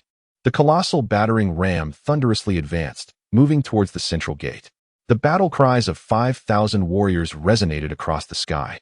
However, in the next moment, a piercing and intricate shriek filled the air, and as the onlookers gazed upwards, they beheld a deluge of arrows cascading from above. Over 200 arrows, whistling sharply through the air, rained down like droplets of rain. At that moment, the concealed elven archers, having stealthily positioned themselves, emerged in a disciplined line, seamlessly aligned along the ramparts, and drew back their prized longbows. Given the advantageous height and proximity, their accuracy soared above 70% in an instant. Following the barrage of arrows, nearly 200 of the opposing troops fell in unison. Currently, the elven archers, though at a lower level, lacked the ability for every shot to be a fatal one. Yet, as they ascended in rank, they would acquire skills such as multiple arrows and precision shot, enhancing their prowess further. The elven archers could learn 3 skills. Upon reaching level 3, they would automatically master precision shot, significantly augmenting both accuracy and the lethality of their arrows. At level 6, they would gain the ability to unleash multiple arrows, firing between 3 to 7 arrows in a single release. Upon reaching level 10, they would learn Lunar Guardian, elevating their accuracy and power, while also providing a degree of protection against both physical and magical damage via the Moonlight Aura. Should an elven archer surpass level 10 and attain level 11, they would become a postnatal hero, capable of continual growth and the acquisition of additional skills, primarily through mentorship from the legendary Tyrande. The orc infantry experienced similar advancements. Upon reaching level 3, they could learn the Berserk skill, augmenting their attack power by 50, albeit at the cost of losing their rationality, succumbing to a relentless bloodlust until the effect dissipated. At level 6, orc soldiers could master Cleaving Strike, wielding their weapons to unleash damage within a certain radius, making it particularly effective in chaotic skirmishes. Upon reaching level 10, they would learn the Heavy Strike skill, delivering a blow of multiplied strength with a chance to stun their adversaries. If an orc infantryman were to break through level 11, they would become a postnatal hero, capable of learning skills from the Swordmaster, Tauren Chieftain, or Mountain King. The fall of 200 men, though significant, was insufficient to shake the morale of the Karu army. As they numbered 5,000, to them, 200 losses were but a mere fraction. Yet, in the next moment, Another wave of arrows sliced through the air, claiming another 150 lives. The diminished casualties in this second volley were due to the enemy's heightened vigilance, as many raised their shields in defense or evaded the onslaught, resulting in some arrows finding their mark. However, such precision among the archers was already remarkable within the ranks of the army. This scene instantly struck a chord of alarm within the commander of the Karoo forces. Based on their understanding of the Lion King's territory, they had anticipated a dearth of troops. Where, then, had these elite archers emerged from? Had they enlisted mercenaries? Yet, hiring mercenaries entails substantial expenditure, and had not the finances of the Lion King's realm already been depleted? Despite recognizing the formidable prowess of the opposing archers, he could not issue a retreat order at this juncture. The essence of a charge lies in its momentum. To retreat at the first sign of adversity would incur even greater losses, since they had already launched their assault. The only viable strategy was to swiftly reach the base of the walls, erect ladders, and ascend. Once atop the walls, the archers' effectiveness would diminish significantly. Long Hui, witnessing the 2 volleys from the 200 archers, was taken aback. These were the most precise archers he had ever encountered. With such defenders, the enemy would undoubtedly suffer considerable losses. At that moment, his confidence began to resurface. Stop them, prevent them from reaching the walls. Long Hui commanded the nearly 400 infantry of the Lion King's realm, preparing to confront the assailants. In an instant, the battlefield erupted with the clamor of charge and the whistling of arrows. Adversaries fell one after another, unable to rise again. However, within mere moments of the charge, the enemy forces had reached the foot of the walls and commenced erecting ladders. In this brief exchange, Karoo's army had already sustained nearly 800 casualties. The magnitude of such losses in such a short span was nothing short of astonishing. As the ladders were secured, the soldiers below began their reckless ascent towards the walls. Although the archers endeavored to eliminate them, their sheer numbers and the extensive length of the walls rendered many areas unguarded, allowing a significant number to climb up. Should these soldiers reach the walls and engage in close combat, the archers' effectiveness would be drastically diminished, posing little threat to those below. The archers were most effective during the initial stages, before the enemy had scaled the walls, yet this window of opportunity was typically fleeting. Did they truly possess archers? Karoo observed as his forces suffered losses. While not all were slain, many wounded continued to fight. Yet, the presence of such numerous archers posed a significant threat in the siege. He had imagined that the Lion King's forces were virtually non-existent, and that upon his arrival, they would swiftly succumb to despair and surrender. The sorcerer and the siege engine were merely for show, intended as a deterrent, and he had not anticipated their utility. However, to his astonishment, in this brief encounter, the enemy had managed to inflict such substantial casualties. Nonetheless, he remained largely unfazed, for he commanded 5,000 men, while the opposing force could hardly exceed 1,000. 5,000 against 1,000, even in a siege, it would pose no challenge, especially with the presence of mages and siege engines. At that moment, as he observed the soldiers scaling the ladders, nearing the battlements, a smile graced Karoo's face. Everything was on the brink of conclusion. Once the soldiers seized the parapet, establishing a foothold, the Lion King's territory would essentially be breached. Yet, at that critical juncture, a thunderous roar resonated from the ramparts. 200 towering figures, cloaked in black, suddenly surged onto the walls. Just as the first soldier of Karoo's forces prepared to act, one of these giants lunged forward, delivering a jarring shoulder charge that sent the soldier hurtling over 10 meters from the battlements. The sudden emergence of these 200 behemoths momentarily halted the ascent of the other soldiers. However, they understood that retreat was not an option. To falter would mean a chaotic pile-up, rendering them easy targets for the enemy archers. Thus, after a brief pause, they charged once more towards the battlements. What awaited them were massive, basin-sized axes that fell like thunderbolts. As soon as they set foot on the walls, a single swing cleaved through shields and bodies alike, severing them in two. The Lion King's walls stretched for miles, and while 200 orc infantrymen seemed sparse over such an extensive defense, their ferocity rendered such numbers inconsequential. Karoo's soldiers could only ascend via ladders. If just a few orcs stood guard at the top, no amount could breach their defense. If the enemy archers had only mildly surprised Karoo at first, the arrival of these orc infantry left him utterly astounded. He was unaware of the peculiar origins of this formidable army. Though he did not yet recognize them as orcs, he could discern their overwhelming strength. Karu's commander wore a grave expression as he watched dozens of ladders being erected, only for the soldiers who ascended to plummet back as lifeless corpses. With so many ladders positioned so far apart, they should have overwhelmed the defenses by now, yet just a handful of soldiers held firm, preventing any from reaching the top. Meanwhile, the archers above continued their relentless assault, raining arrows like a downpour. The soldiers below, though shielded, suffered significant losses. In less than 10 minutes of battle, they had already lost over 1,000 men, while the enemy appeared to have sustained no casualties. Their infantry and archers were formidable.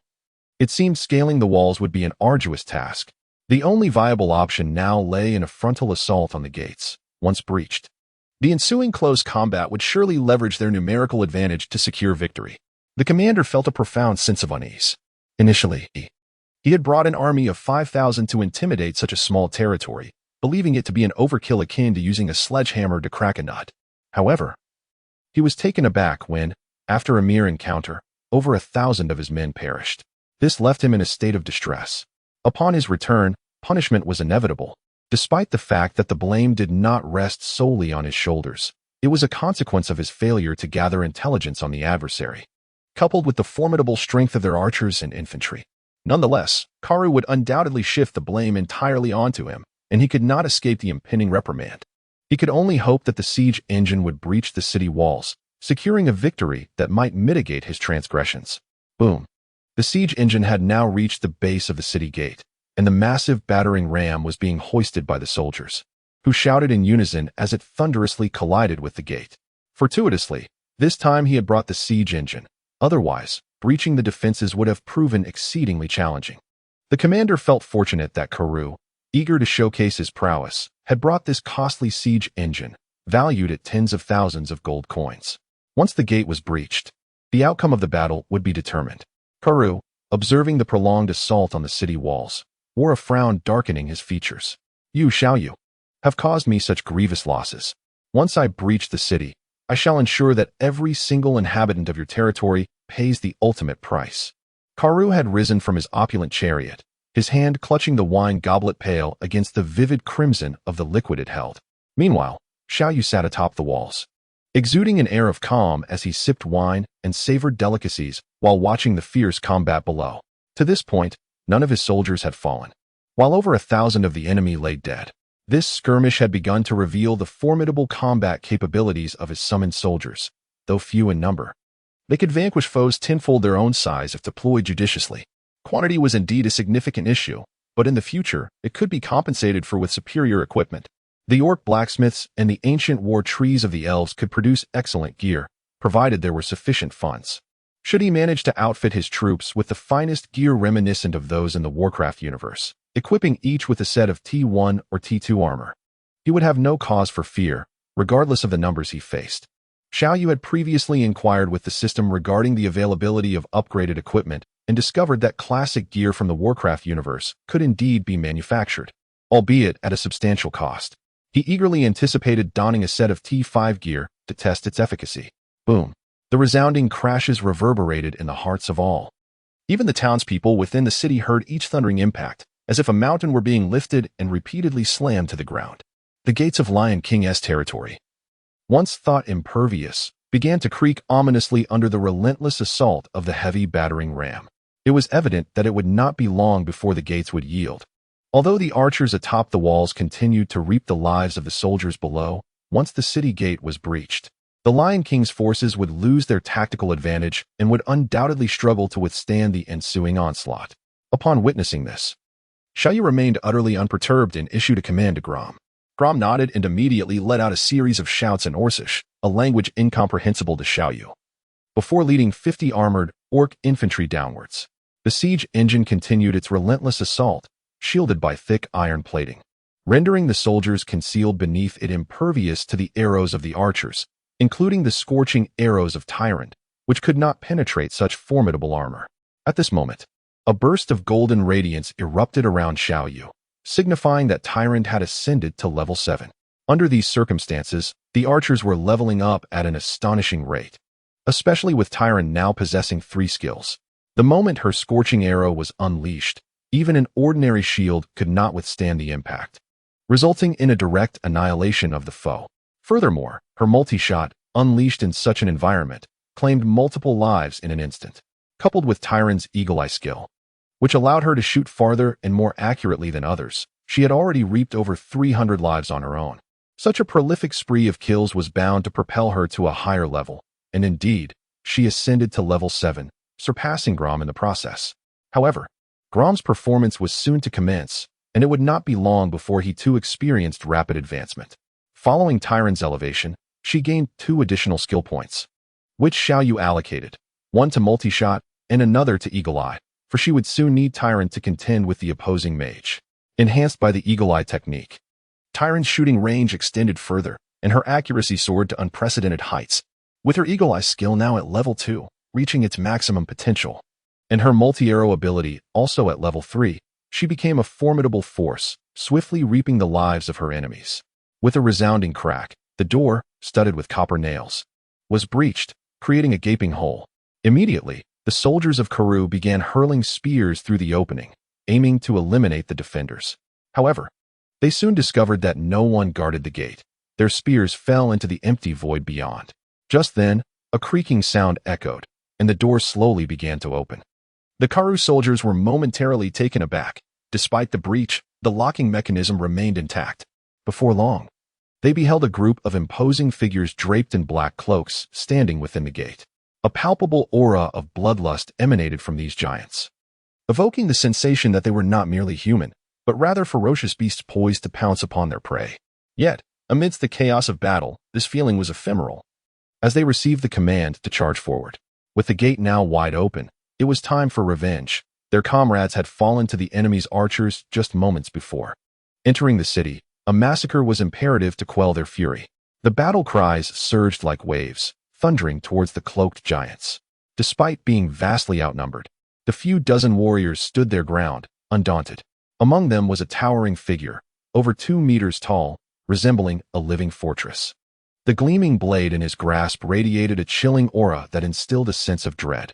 As the soldiers of Karoo closed in, the giants suddenly tore away their cloaks, revealing their rock-like green muscles and skin, along with their fearsome, tusked heads. Orcs. In that instant, the eyes of every Karoo soldier widened in horror, their pupils ballooning as they realized the truth. The foes they had battled on the city walls were orcs, explaining their inability to withstand even a single encounter. The sudden panic that ensued within the ranks of the army was a terrifying force. The soldiers at the rear had yet to perceive the enemy. Thus they charged forward with fervor. However, those at the forefront suddenly caught sight of the orcs, and in their panic, their speed diminished, leading to a disarrayed formation. They were promptly jostled into a chaotic mass, with several soldiers at the front being toppled by those behind them, trampled underfoot. A resounding roar erupted from Gromm, who swiftly advanced, unleashing a devastating strike that cleaved one of the foremost foes in twain. The other orc infantry followed suit, completely obstructing the wide city gate, their massive axes raining down in relentless succession. Any soldier from Karoo who encountered these axes fell without resistance, severed in half. As the onslaught continued, more adversaries were mercilessly slain. Amidst the tumult, Gromm led his orc infantry, swiftly dispatching dozens. Subsequently, they halted their charge, standing shoulder to shoulder, effectively barricading the gate and preventing any enemy soldier from breaching their line. The opposing forces continued their futile assaults. Yet each charge resulted in a grim accumulation of corpses strewn across the ground. In less than 3 minutes, over 200 bodies lay at the gate, all belonging to the enemy. Thanks to their basic armor, the orc soldiers sustained protection over vital areas, allowing them to endure occasional blows without significant injury. The more they bled, the more their ferocity surged. They were orcs, and their infantry was composed of orcs. At that moment, news of the battle reached Karoo's ears. What? They possess orc soldiers?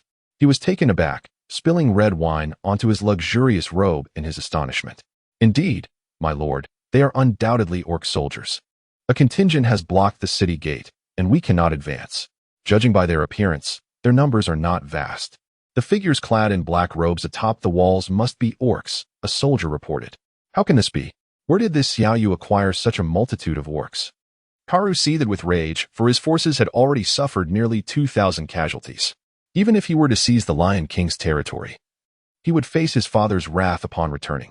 Yet, he was perplexed. Orcs were nearly extinct in this world. It was said that they existed within the Ankara Mountains. Could it be that Xiao Yu had recruited orcs from there? Orcs do not wield bows. Who then are those figures in black robes shooting arrows? Orcs could not possibly possess such physique. Now, Karu's heart brimmed with confusion and fury. He had initially believed the battle would be effortlessly won, even imagining how to celebrate his victory and enjoy the company of several lovely women. Yet, he was confronted with this unexpected predicament. Their numbers are not significant, he mused.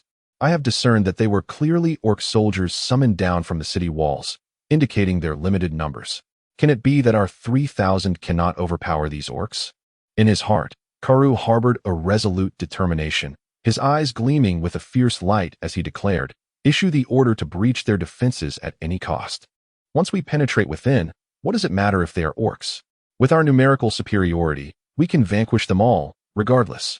Turning to Master Karma, he continued, "I entrust this mission to you." Beside Karu, an elderly figure clad in a robe of magic, upon hearing his words, placed his left hand over his chest and replied, "It would be my honor to serve you, esteemed young Master Karu." With that, the wizard known as Karma advanced towards the front lines. Shielded by a contingent of soldiers and his personal guards, roaring, Gromm charged into the throngs of the enemy, wielding his long sword with deadly precision, cleaving through their ranks and dispatching foes left and right. Through the course of this relentless slaughter, Gromm ascended to level 7, while Xiao Yu elevated his invincible slash by 1 tier, bringing it to level 3.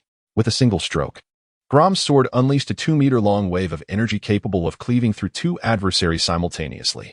Kill. Press onward.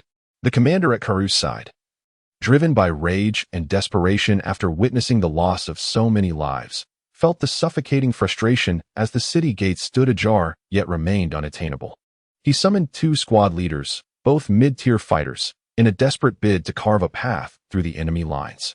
Alas, Gromm's newfound strength at level 7, coupled with a critical hit rating of 45 and his enhanced invincible slash, rendered him nearly invincible even against 2 foes at once. Moreover, several orc infantry behind Gromm had reached level 3, their muscles bulging and eyes aflame with fury as they surged forward in a frenzied assault, joining forces with Gromm to eliminate the 2 mid-tier combatants. Though fear gripped the hearts of the remaining soldiers in the face of the orc warriors' ferocity, they were compelled to charge forth under the command, clinging to the hope that a mere 40 or 50 orcs could not possibly withstand their overwhelming numbers. Yet, as the bodies began to pile higher, now numbering 400 to 500, the orc soldiers stood unscathed. This was precisely the outcome Xiao Yu had envisioned. Prior to the siege, he had contemplated how to exploit the orcs' formidable physiques for maximum effect. A memory of a renowned film from his past flickered in his mind, 300 Spartans, who held a narrow pass against overwhelming odds. The city gates, though broad, bore a striking resemblance to that narrow gorge. The combat prowess of the orc infantry is undeniably on par with that of the valiant Spartans. Moreover, with the support of archers stationed atop the walls, the moment the city gates were breached, it played directly into Xiao Yu's strategy, allowing the orc infantry to guard the entrance and reap lives for their advancement. The narrowness of the city gate rendered it impossible for the enemy to deploy their forces effectively. They could only trickle in, and without numerical superiority, the ordinary human soldiers stood little chance against the orc warriors. At that moment, a fireball, resembling a water barrel, suddenly soared through the air and crashed into the ranks of the orc soldiers. With a resounding explosion, several orc infantrymen were violently propelled away. A mage. The realization struck everyone immediately, and the soldiers on Karu's side erupted in cheers. With the assistance of a mage, they could easily penetrate the ranks of orc soldiers. A few more spells would surely obliterate them all. Although the orc infantry was formidable and invincible in physical combat, they exhibited a resistance to magic akin to that of ordinary human soldiers.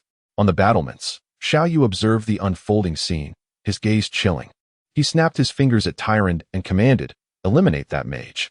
Reduce the orc infantry by 50 and the archers by 50.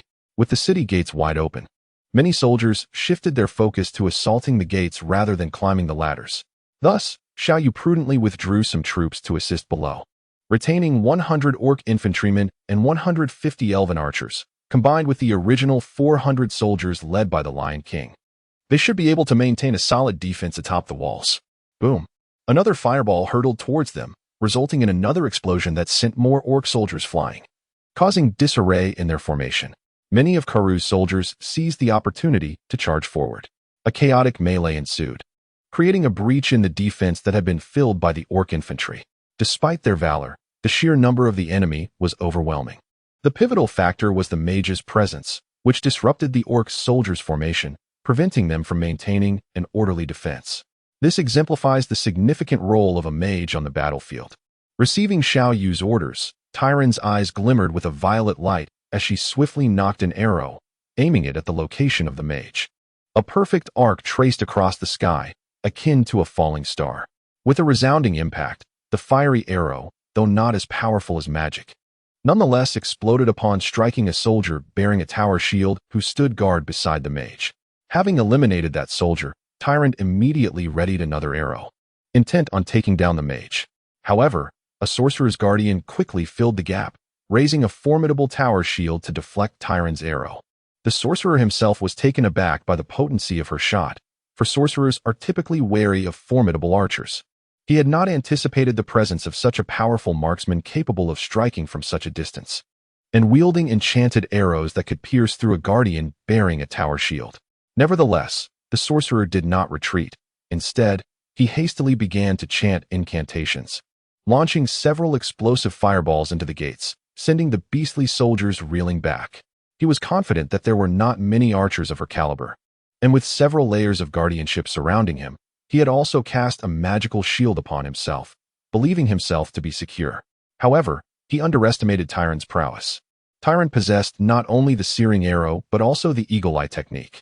Although her initial attack proved ineffective, she furrowed her brow in contemplation and prepared for another searing arrow. The Guardian's tower shields were exceedingly robust, and only the searing arrow could obliterate them. Ordinary arrows would be futile. The cooldown period for the searing arrow was 10 seconds, necessitating her patience for the next shot. Before long, the cooldown concluded, and Tyrande knocked her bow once more, releasing a fiery arrow that soared forth, instantly obliterating yet another guardian wielding a tower shield. Without delay, she drew her bow again, seizing the opportunity left by the next guardian's momentary lapse in defense, and loosed another shot. Whoosh! The arrow traced a perfect arc, slipping through the narrow gap between two tower shields and embedding itself in the sorcerer's body. A cry of agony escaped the sorcerer's lips as he abandoned his incantation. Despite the protection of his magical shield, the force of Tyrande's arrow penetrated it, striking his arm. "Withdraw, withdraw," the sorcerer exclaimed in alarm, clutching his wounded arm and urgently summoning his guardians to retreat. The life of a sorcerer is indeed precious. Perishing here would be an unwarranted loss. He was merely a mercenary hired by Kallar's father, not worth the desperate struggle.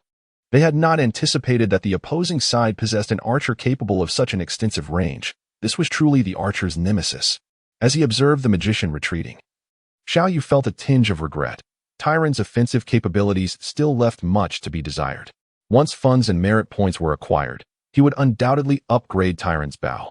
Had Tyrande been equipped with an enhanced bow at that moment, the magician would have surely met his demise. With the magician's threat eliminated, the orc soldiers quickly reformed their ranks while reinforcements descended from the city walls. 50 new orc infantry surged forward to replace the initial contingent, and 50 elven archers positioned themselves at a distance to provide support for the orc foot soldiers. In an instant, the Kallar army, which had been on the verge of breaching the city gates, suffered devastating losses, with over 1,000 soldiers' corpses accumulating at the entrance. At this juncture, Kallar's forces had already incurred nearly 3,000 casualties. "Young master, we must retreat. Their orc soldiers are far too formidable, and we cannot breach the city gates. If this continues, we may all perish," a captain of the guards implored Kallar. Kallar's expression fluctuated between despair and fury. He could scarcely believe that what he had anticipated to be an easily won battle had devolved into such chaos. Although the enemy was outnumbered several times over, the orc soldiers' robust defense, combined with the extraordinary performance of those peculiar archers, had led to this disheartening outcome, igniting his rage. From where did Xiao Yu procure these beastly soldiers? Historically, orcs and humans have been sworn enemies. How could they possibly fight for a human? Could it be that Xiao Yu has colluded with the orcs? It is certainly a plausible scenario. Otherwise, the orcs would not aid him. The current orc population is nearly extinct, yet they are sentient beings, not mere mindless beasts. They possess the capacity for thought, and it is conceivable that they seek to thrive through an alliance with Xiao Yu, leveraging the strategic position of the Lion King city near the Anklar Mountains. In that fleeting moment of hesitation for Karoo, his forces succumbed to the loss of nearly 200 men, as the archers atop the walls were exceedingly precise, leaving the soldiers below with nowhere to hide. Despite their shields and armor, they could only deflect a portion of the onslaught. One arrow may miss, yet 2 or 3 will inevitably find their mark. The order to retreat was given. Gazing upon the formidable walls, Karoo realized that breaching them was an impossibility. The narrow terrain at the city gates, obstructed by dozens of orc infantry, became a daunting grinder that would annihilate his troops. Although they possessed a mage capable of breaching the gates, Master Kama revealed the presence of an exceptionally formidable archer on the opposing side, whose shot could pierce through the defenses of the tower guards. Wounded by this archer, he was reluctant to advance recklessly thereafter. Next time I return, I shall lay waste to the Lion King's domain. Karoo's eyes ignited with fury as he commanded his troops to withdraw. The soldiers felt an immense sense of relief.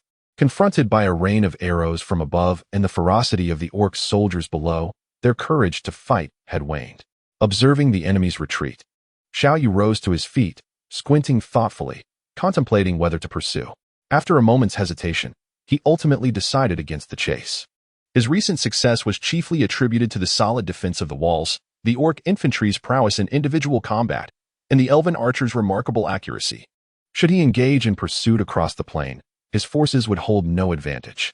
While the orc infantry could charge effectively, their numbers were few, yet they could still inflict considerable damage. However, the elven archers were exceedingly vulnerable if the terrain were to open up and the enemy flanked them. The casualties among the elven archers would be substantial. Although the elven archers excelled in ranged combat, their shortcomings in close quarters were glaringly apparent. Their melee capabilities were nearly non-existent. Should an enemy close in, even a common bandit could easily dispatch them. During prior skirmishes against bandits, Xiao Yu had recognized these archers' weaknesses, which made him exceedingly cautious in their deployment.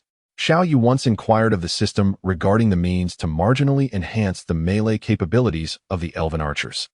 The response indicated that, with the elevation of levels, there would indeed be a certain improvement in melee prowess. However, it would still pale in comparison to that of infantry. This is a notable flaw of the soldiers summoned within the game. While their strengths are pronounced, their weaknesses are equally conspicuous, lacking the well-rounded attributes of soldiers trained in reality. As they beheld the retreat of Karoo's forces, the soldiers of the Lion King's domain erupted into jubilant cheers atop the city walls, with some even moved to tears of joy. They had previously resigned themselves to the certainty of death in battle, fearing the fall of their stronghold and the peril that would befall their families. To their astonishment, under the leadership of their lord, they had triumphed over Karoo's army. With fewer than 800 men, they had vanquished a force of 5,000, claiming the lives of at least 3,500 adversaries, an extraordinary victory indeed. In stark contrast, the elven archers and orc infantry displayed no signs of elation. They simply ceased fighting, standing in silence atop the walls. "We have won! We have won!" the soldiers shouted exuberantly, lost in their fervor. Xiao Yu's sister-in-law, Shueisha, was meticulously cleaning a long sword stained with countless drops of blood, feeling as though she had been transported to another world. Initially, she believed that this time the city would undoubtedly fall, and that everyone would meet an untimely end. However, to her astonishment, this reckless youth had somehow rallied soldiers from unknown sources to defeat the 5,000 troops of Karoo, which was nothing short of miraculous. As she observed this prodigal son still perched atop the wall, draped in a grand black cloak and holding a goblet of red wine, his gaze remained indifferent, as though he were a commander presiding over thousands of warriors. What had come over him? It seemed as if he had undergone a transformation overnight, evolving into a figure capable of shouldering the responsibilities of a lord and a great hero. Yet, in the next moment, she noticed that Xiao Yu's eyes were surreptitiously glancing at the thigh of the female archer beside him. The wind atop the city walls was fierce, causing the voluminous cloak to billow, revealing Thalin's alabaster thigh in its entirety, smooth, firm, and exquisitely elongated, with a roundness and elasticity that was utterly enticing. At this moment, Xiao Yu's drool had secretly dripped into the wine glass. A dog cannot change its nature. Shueisha, filled with indignation, cursed under her breath and swiftly descended from the city wall to inform the other sisters of this fortuitous news. With a loud bang, she forcefully pushed open the hall door, where 4 sisters were seated, gathered around an ancient round table adorned with honeydew juice, awaiting the outcome. They planned to drink it when the city fell. The old steward, Xiao Hong, stood beside several ladies, expressing his utmost loyalty. A pervasive atmosphere of despair enveloped the hall. The eldest sister, second sister, third sister, and fifth sister, Shueisha, rushed in breathlessly, her body stained with blood, having exhausted herself through prolonged battle. Fifth sister, has the city fallen? We have already heard their cheers. Perhaps it is well that we shall die together today. For companionship, sighed Chi-In, the eldest sister, as she lifted the jug containing the honeydew juice and began to pour a bowl for each person. No, eldest sister, we have one. We defeated Karu's army.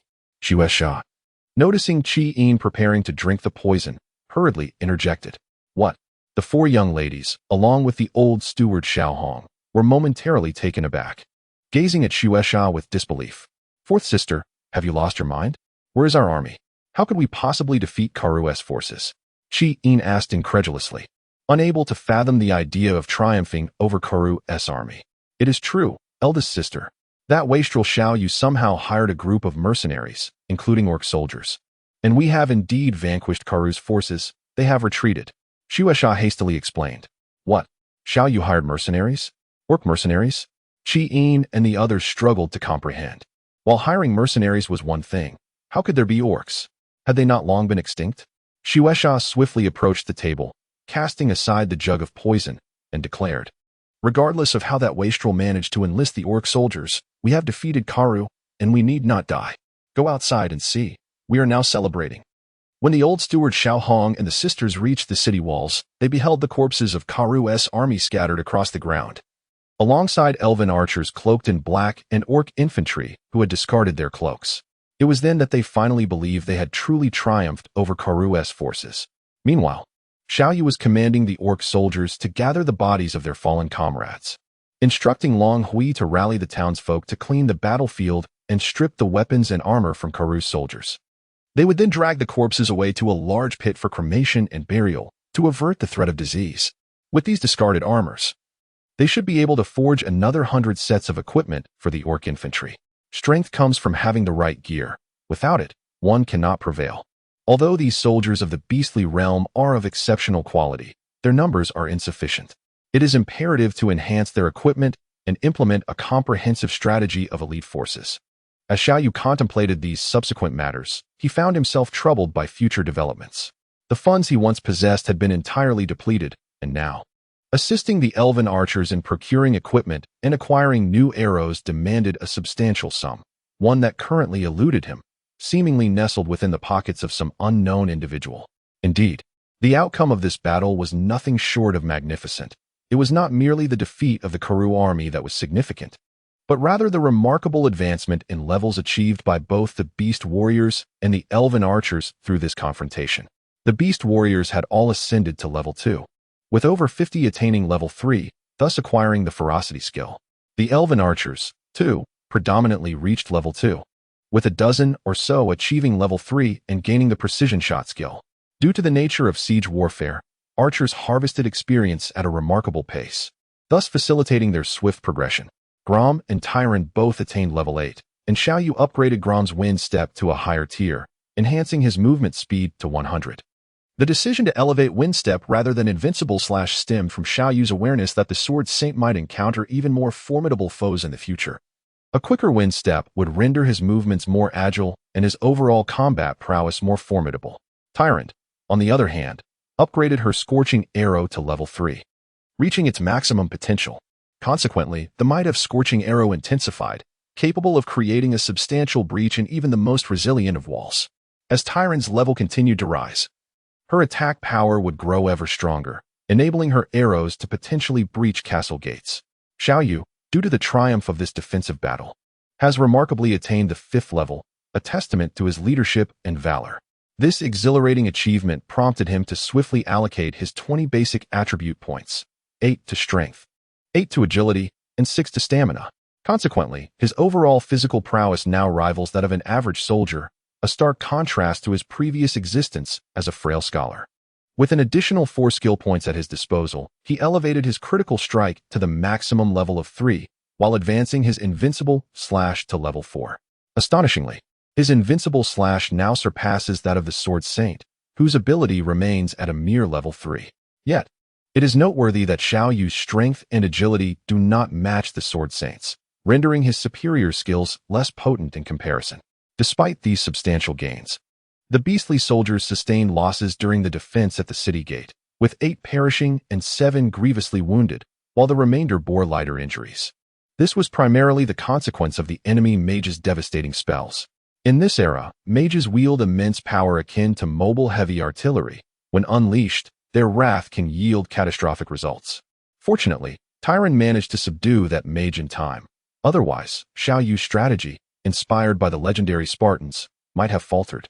This experience has heightened Xiao Yu's respect for mages in this realm.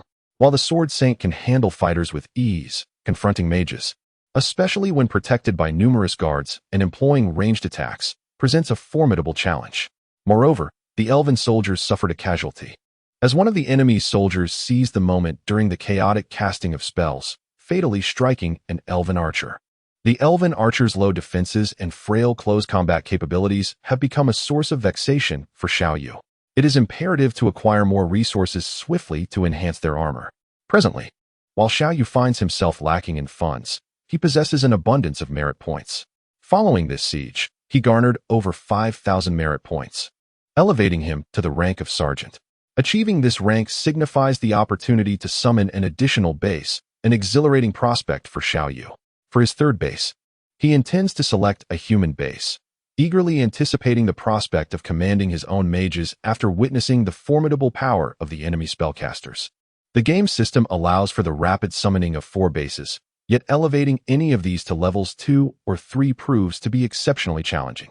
Xiao Yu had previously contemplated the formidable power that would arise from summoning the mountainous giants of the elven race upon reaching level 2. However, such an advancement necessitated attaining the rank of Sergeant Major, allowing one of his bases to be upgraded to level 2. This implied that Xiao Yu must first establish 4 bases before he could elevate one of them. Xiao Yu, is this truly your doing? Have you really defeated Karu and secured our territory? His elder sister-in-law, Qi, approached him, her face awash with tears of joy, having witnessed her younger brother grow up. She was overwhelmed with emotion at his newfound prowess. How could she not be ecstatic? Dear sister-in-law, rest assured, I have matured. I am now a true man. I will protect you all, and I shall honor our father's legacy by transforming the Lion King's domain into a formidable principality. Xiao Yu declared, his visage reflecting both sorrow and determination as he vowed to strive for excellence. Oh, Xiao Yu, how delighted I am to see you grow, Qi exclaimed, rushing towards him and embracing him as she had done in his childhood. Xiao Yu could hardly refuse such tenderness presented to her. She feigned tears streaming down her cheeks and plunged into Qi Yin's embrace, a picture of profound emotion. Qi Yin married into the Xiao family at the tender age of 17, while Xiao Yu was merely 6, in the prime of her lively and charming youth. During that time, Qi Yin held a deep affection for Xiao Yu, and even after the untimely death of her husband, she allowed Xiao Yu to share her room for an extended period. Xiao Yu's mother also passed away early, and Qi Yin possesses a hint of maternal warmth, which causes Xiao Yu to feel an immense reliance on her. As he matured, Xiao Yu began to comprehend the nuances of romantic relationships and engaged in flirtations, even making inappropriate advances towards Qi Yin. Due to her excessive indulgence in Xiao Yu, Qi Yin refrained from reprimanding him too harshly, offering only gentle refusals. Apart from his eldest sister-in-law, his interactions with the other sisters-in-law were predominantly playful in nature. The second sister-in-law was more forgiving, having married into the family earlier and thus enjoying a closer bond with Xiao Yu. However, the third, fourth, and fifth sisters-in-law were quite youthful, not much older than he. At this moment, the other sisters-in-law had gathered around, their gazes towards Xiao Yu significantly altered. Only the fourth sister-in-law, Shueisha, understood that Xiao Yu remained unchanged in his character, standing by with a detached observation. Xiao Yu, with an expression brimming with excitement, seemed as if he had turned over a new leaf, embracing his eldest sister-in-law, followed closely by the second and third sisters-in-law, holding them tightly in his arms. As Xiao Yu contemplated embracing fifth sister-in-law Xuan once more, he was decisively halted by fourth sister-in-law Shueisha, who glared at him with fierce determination, her hand resting firmly upon the hilt of her sword. With a sheepish smile, Xiao Yu relinquished his intention. Having flirted with several of his sisters-in-law, He felt elated and ascended to the wall, addressing the bustling populace of the Lion King's domain below. My dear subjects, your lord has been favored by the heavens. The long-lost gods of the beastmen and elves have proclaimed me their king. Under my guidance, we shall unify the continent and bestow peace and happiness upon the world. Henceforth, you shall all be considered the blessed children of the gods. Follow me, and you shall become the most esteemed citizens of the land. Upon hearing Xiao Yu's sudden proclamation, the crowd was momentarily taken aback. Initially, they had been whispering anxiously about the imposing beastmen, concerned over their unexpected presence and whether they posed a threat. Yet now, as Xiao Yu declared that both the beastmen and elves recognized him as their sovereign, disbelief mingled with curiosity. If this were not true, how could there be so many beastmen present? At that moment, the elven archers removed their cloaks, revealing their pointed ears and strikingly handsome features. Their ears, along with their eyes shimmering with a violet hue, served as unmistakable markers of their lineage. Were they truly the elves of legend, the noble beings said to dwell deep within the Anquila Mountains? It was said that each one of them was perfect and long-lived. Favored by the Creator, the crowd below erupted in fervent chatter, gazing at the noble elves with expressions filled with genuine respect and adoration. In the eyes of the continent's people, elves were inherently noble and deserving of veneration. Particularly, Tyrande captured the spotlight at that moment.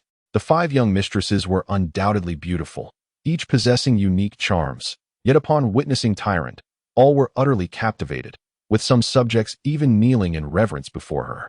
At that moment, Tyrande, clad in a flowing black robe and wielding an exquisite longbow, appeared ethereal as the wind whipped through the battlements, occasionally revealing her alabaster thighs.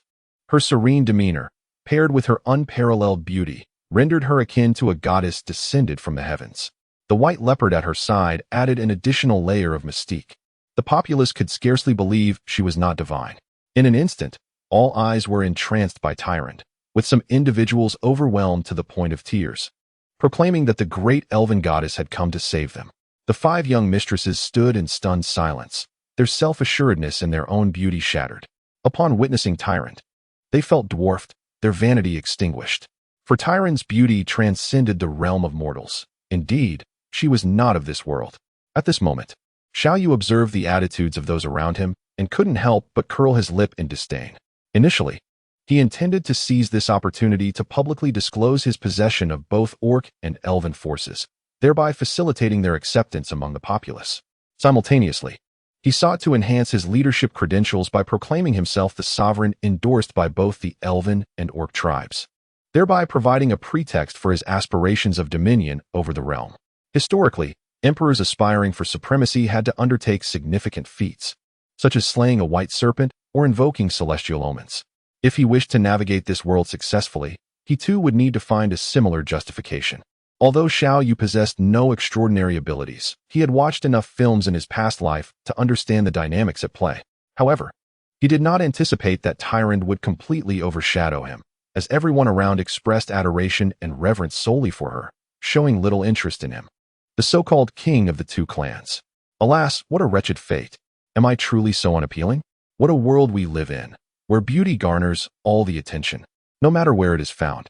Xiao Yu, lost in self-pity, remained oblivious to the fact that his actions had inadvertently instilled awe among the military and civilians alike, including the old steward, Xiao Hong, and Long Hui.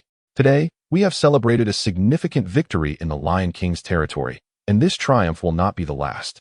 In the future, I shall lead you to even greater victories, unifying this land that rightfully belongs to me, allowing you all to enjoy a life free from want. A socialist existence. In his excitement, Xiao Yu even invoked the term socialism, though fortunately, the others were unaware of its true meaning. What, then, is the essence of warfare?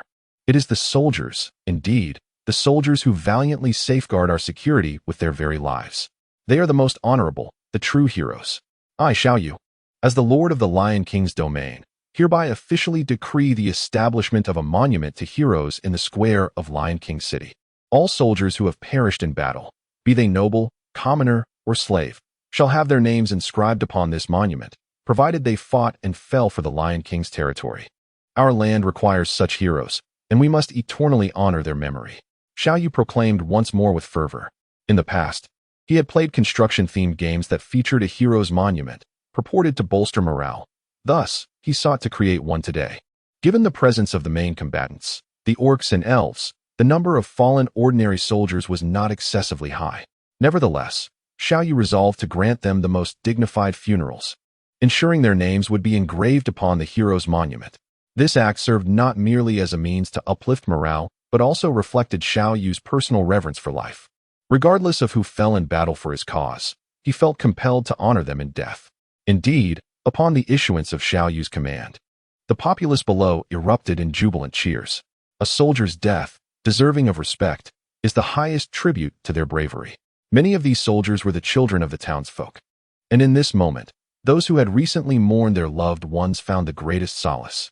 Xiao Yu beheld the remarkable effect of his proclamation and solemnly declared, "All soldiers who perish in battle for my Lion King's territory shall have their families enjoy a decade of tax exemption, along with financial support from the Lion King's treasury.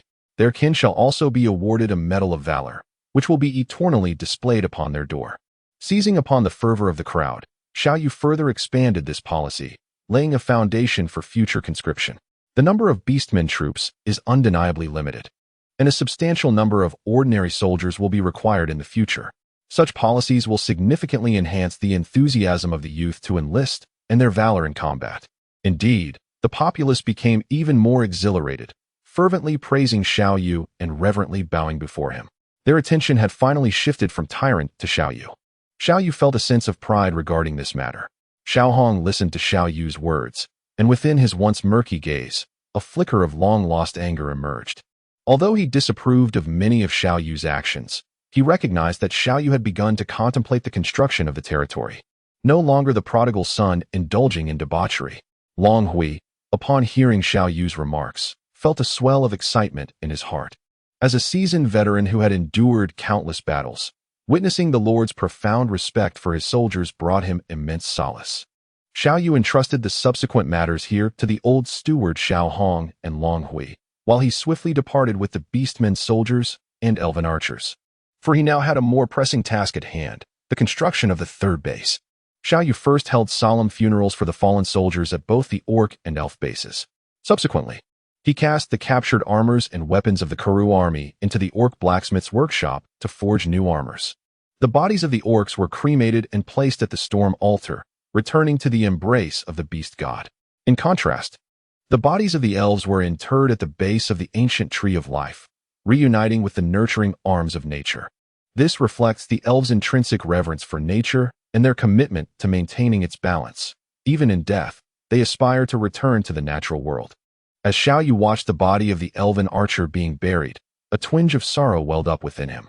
Although he found these proud and haughty gentlemen somewhat off-putting, he could not overlook the fact that they had fought valiantly and lost their lives for his sake. Xiao Yu possesses numerous shortcomings, yet he holds an unwavering reverence for life. Perhaps it is the influence of that particular era.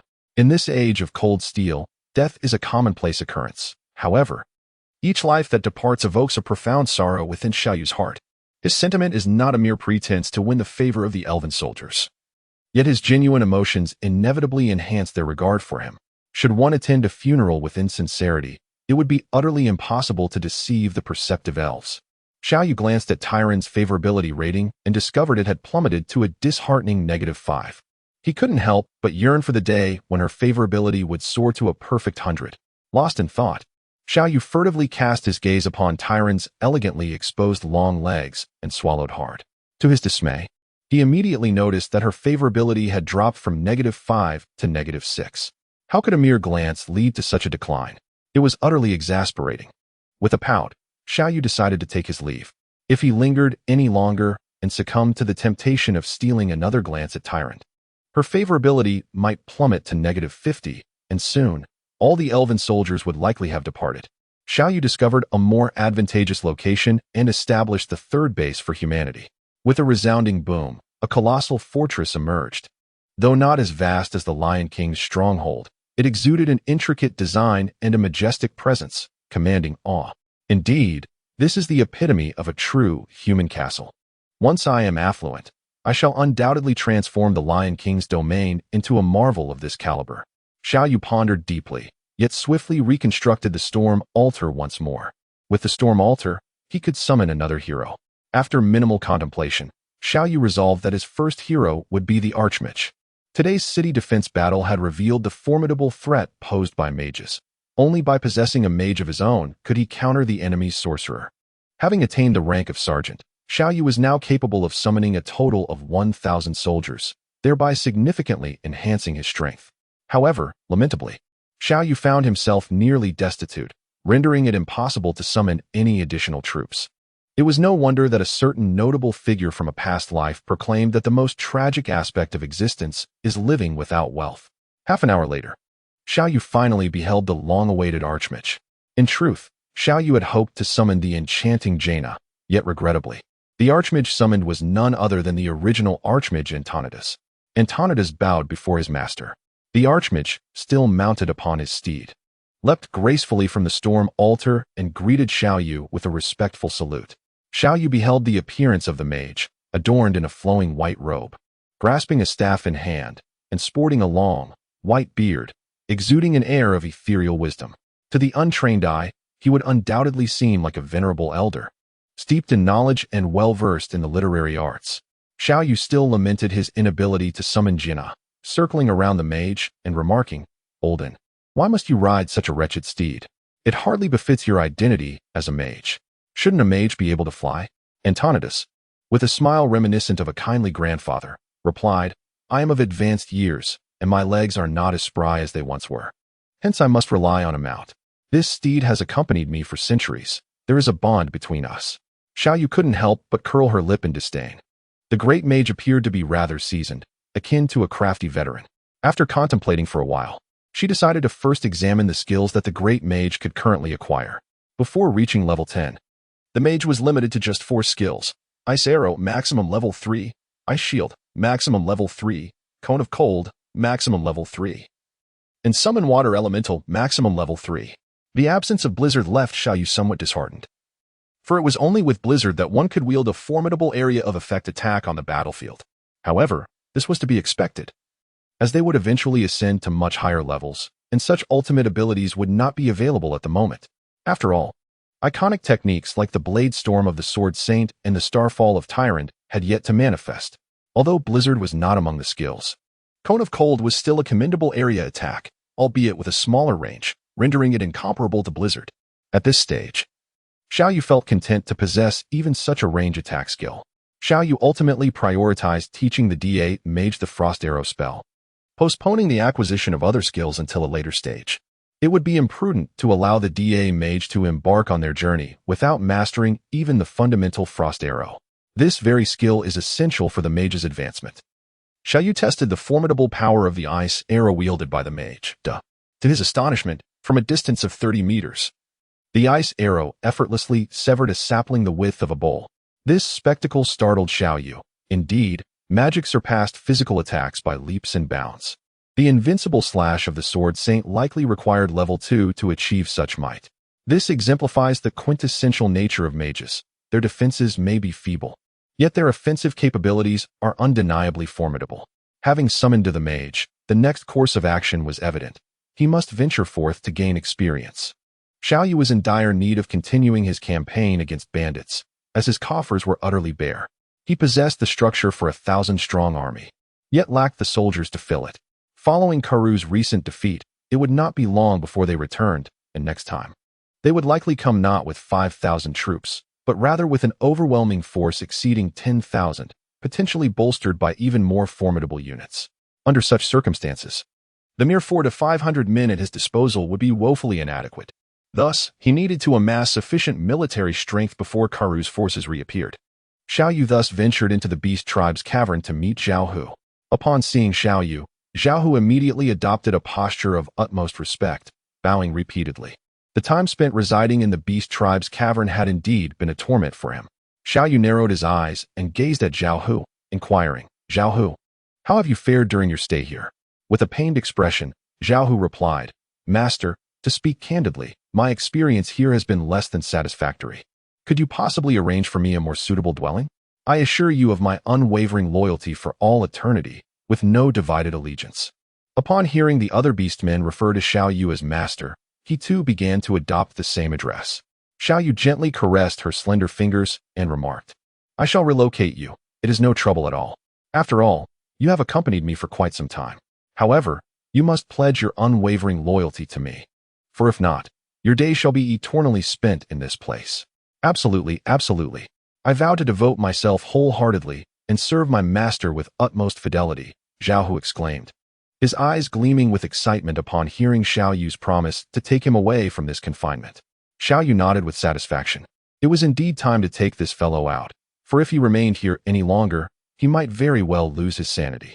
Upon returning to the city, just as Xiao Yu was about to retreat to his room for a brief respite, he discovered that the old steward, Xiao Hong, and Long Hui were already waiting for him at the door. At that moment, Xiao Hong and Long Hui no longer bore the despairing expressions they once had. Instead, their eyes sparkled with vitality, and they appeared rejuvenated, as though they had shed years from their age. Clearly, they were filled with confidence regarding the future of the Lion King's territory. Indeed, today's battle had significantly bolstered everyone's morale.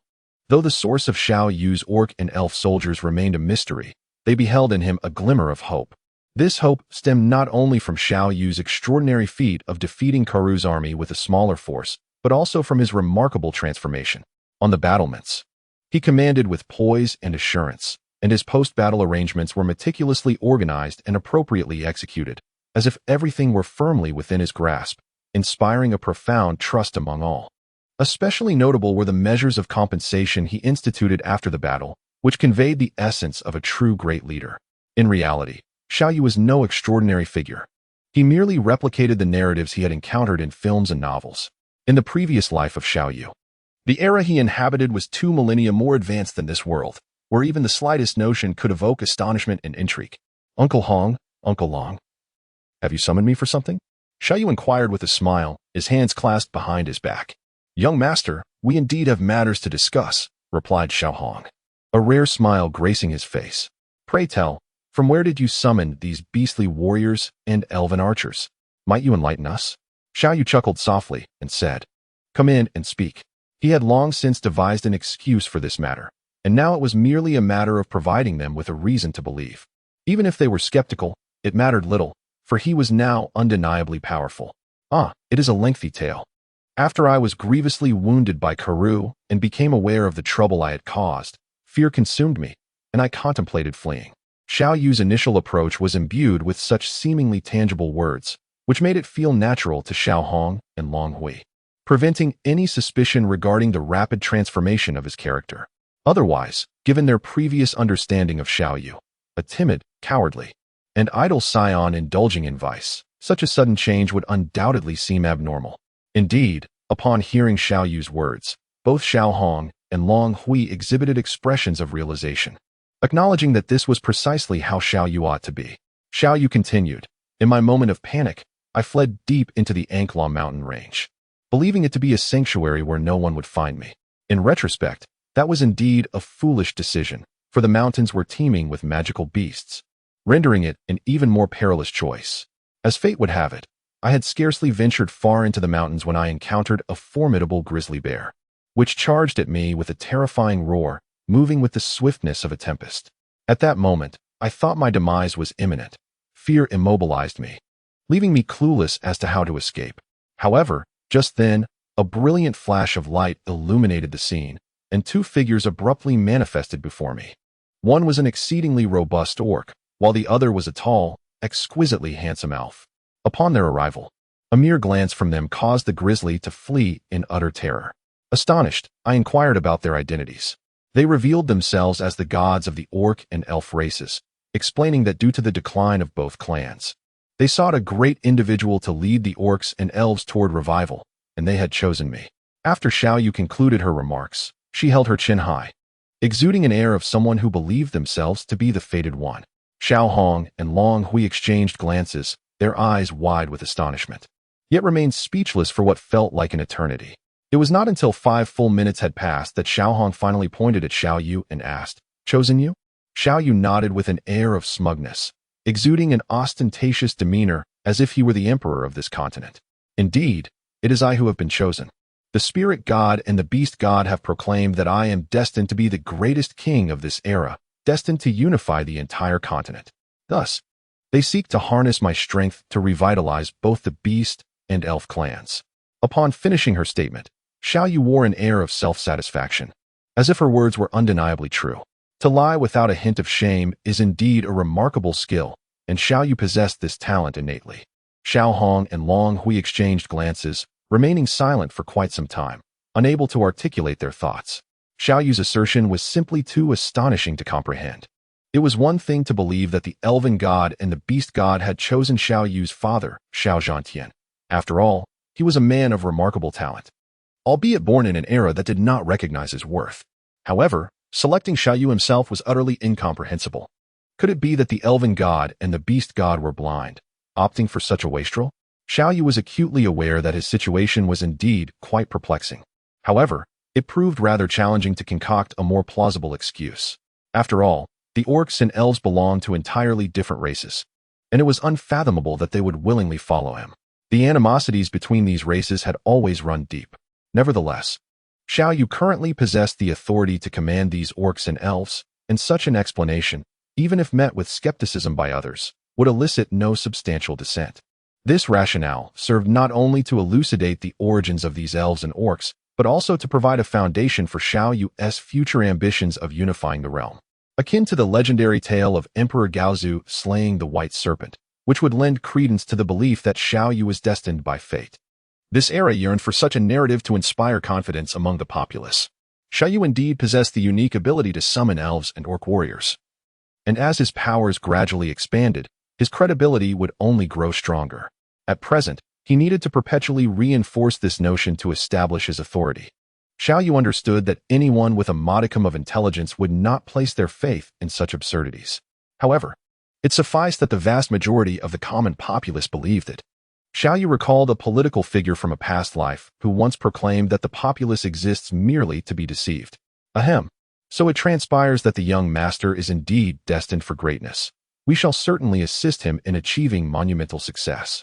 However, both Long Hui and I harbor concerns regarding the so-called spirit god and beast god. Could there be some insidious plot at play? After all, those who are not of our kin may harbor ulterior motives. It is hard to believe that they would so benevolently entrust these soldiers to you for our cause. Is there a hidden agenda? Xiao Hong clearly harbored doubts about Xiao Yu's assertions, yet he hesitated to directly voice his skepticism. For to suggest that the spirit god and beast god could be so blind as to choose him would undoubtedly wound Xiao Yu's pride. Thus, Xiao Hong could only express his reservations in a more tactful manner. With a wave of his hand, Xiao Yu donned an expression that suggested a great responsibility had been bestowed upon him. Uncle Hong, Uncle Long, I understand your concerns, but rest assured, I am no longer a child and shall not be easily deceived. In any case, these soldiers are utterly reliable. The two divine beings have not entrusted me with the command of these troops without reason. They have placed a blood curse upon me, ensuring that I will achieve greatness and aid them in the revival of the beast and elf tribes. Should I fail to uphold this promise, I would meet a gruesome demise, my body reduced to pus and blood. The notion of this blood curse was merely something Xiao Yu had gleaned from martial arts novels, casually uttered in conversation. What? They have placed a blood curse upon you? Xiao Hong exclaimed in shock. Although he harbored doubts about Xiao Yu's claims, he was nonetheless anxious about the loyalty of the Xiao family and feared for Xiao Yu's safety. Indeed, but this matter must remain a secret between the three of us. Otherwise, they might exploit my blood curse. Only the two of you must be privy to this, Xiao Yu declared solemnly, a look of profound sorrow etched upon his face, as if burdened by an immense weight. Very well, we shall keep it confidential. However, is there truly no way to lift this blood curse? Long Hui inquired with a tone of concern. Xiao Yu, feeling disheartened, shook his head and remarked, the blood curse imposed by the deity cannot be easily lifted. However, if I assist in the revival of the beast and elf clans in the future, they shall grant me liberation from it. So, there is no need for you to worry. Our next step must be to swiftly enhance our strength. We must not only defend the Lion King's territory, but also expand our dominion and vie for supremacy across the realm. Only then can we aid in the resurgence of the beast and elf clans and lift the blood curse that binds me. Having successfully convinced Xiao Hong and Long Hui, Xiao Yu chuckled mischievously as he reclined on his bed, drifting into slumber. Though he appeared calm and composed during the recent battle, he was, in truth, quite fatigued. A restful night was essential, For tomorrow he would need to prepare to confront an even more formidable band of robbers. Despite having claimed victory in this skirmish, the true dangers were only just beginning. Alas, after such a heroic display, having vanquished Karu's 5,000 troops, no one came to offer solace, rendering the night exceedingly lonely. Xiao Yu cradled a large pillow, her mind drifting as the images of 5 sisters-in-law flickered in and out, lulling her into a serene slumber. Is the formidable bandit lair you mentioned truly located here? Xiao Yu gazed quizzically at the seemingly tranquil village before her, struggling to comprehend the reality of the situation. Xiao Yu instructed Xiao Hu to find a larger bandit den, with the hopes of eliminating a greater number of bandits and seizing more wealth to swiftly produce new troops. However, after traversing over 100 miles under Xiao Hu's guidance, he unexpectedly arrived at a seemingly tranquil village. Within, elderly men and women toiled, while children frolicked. Yet, the village was encircled by imposing wooden walls. Indeed, this was the place. The bandits had established themselves here for quite some time, taking root and forming families, making the den akin to a village. Although this locale was relatively small, larger bandit strongholds housed tens of thousands of individuals, rivaling the size of typical towns. Xiao Hu, filled with trepidation, explained the situation to Xiao Yu. How can this be? Am I not the overlord of this region? Xiao Yu thought, incensed by the audacity of those bandits who dared to encroach upon his territory with such impunity. Their arrogance was staggering, rivaling that of his own governance. In truth, both Xiao Hong and Long Hui were aware of these developments, yet they lacked the strength to eradicate the bandits due to prolonged warfare and the continuous conscription of soldiers, which had diminished the loyal subjects of the Lion King's territory. Many had even sought refuge among the bandits, living under their protection. Some forward-thinking bandits had implemented lenient tax and labor policies, attracting numerous followers, thereby amassing power that rivaled that of the Lion King's domain.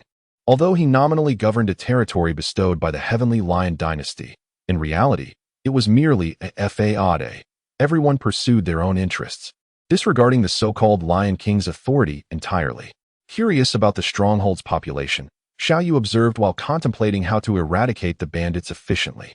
The stronghold housed approximately 5,000 to 6,000 individuals, with around 1,000 capable warriors among them, not exceeding 1,500, while the remainder consisted of the elderly, women, and children.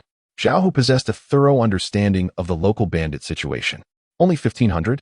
We currently have 200 armored orc infantry, 200 level 2 elven archers, and 100 elven hunters as light cavalry. We should be able to annihilate them with ease. However, minimizing our losses is crucial. Xiao Yu mused, pondering strategies that would allow for the greatest reduction of casualties. He had no desire to harm the innocent elderly and children. Such actions would be devoid of humanity. Therefore, he needed to devise a plan that would spare the innocent, complicating matters further. After a moment of contemplation, Xiao Yu turned to Xiao Hu, a cunning smile gracing his face, and inquired, "Does the chieftain of this stronghold recognize you?" Xiao Hu's heart skipped a beat, and he awkwardly chuckled, responding, "I had the opportunity to visit the chieftain once. He should remember me." "Well, in that case, it becomes much more manageable," Xiao Yu replied. Xiao Yu smiled like a cunning fox. Shortly thereafter, 2 swift steeds galloped towards the entrance of the stronghold. Upon arrival, one of them shouted, "Brothers above, your efforts are commendable. I come from Longya's stronghold with urgent news for the chief." A guard stationed at the gate, upon hearing this, craned his neck to look down and replied, "Wait a moment. I shall notify the chief." "Master, do you think this ploy will succeed? If we are discovered, will they not execute us?" Xiao Hu murmured anxiously to Xiao Yu, his face drawn with concern. The 2 individuals, of course, were none other than Xiao Yu and Xiao Hu. Xiao Yu cast him a sidelong glance and remarked, "What a pathetic fellow. Is it merely a venture into the den of tigers? Lacking even this modicum of courage, how can you ever aspire to be a hero? What gives you the audacity to accompany me in traversing the world? Steady yourself. Do not allow them to perceive any flaws. In a moment, you shall act as I instruct." Xiao Hu, with a resigned nod, replied, "Yes, master." Xiao Yu pondered to herself that if the situation turned unfavorable, she would employ her wind step to make a swift escape. Her wind step was now fully leveled, and with her current physical prowess, fleeing should pose no challenge. It was merely a pity for Xiao Hu, who seemed rather loyal. Had Xiao Hu been privy to Xiao Yu's thoughts, he would likely have been devastated, lamenting the irresponsibility of his master. Before long, the gates of the stronghold swung wide open, and a figure resembling a small chieftain gestured with his hand, beckoning them to enter. Consequently, Xiao Yu and Zhao Hu mounted their horses and rode inside. Under the guidance of this chieftain, they quickly arrived at the assembly hall within the stronghold.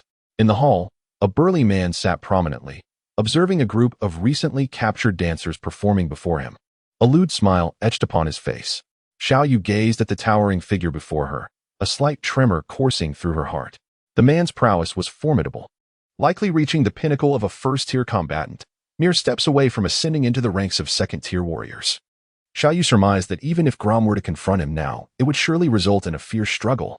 As for himself, encountering this individual would likely leave him with no option but to flee.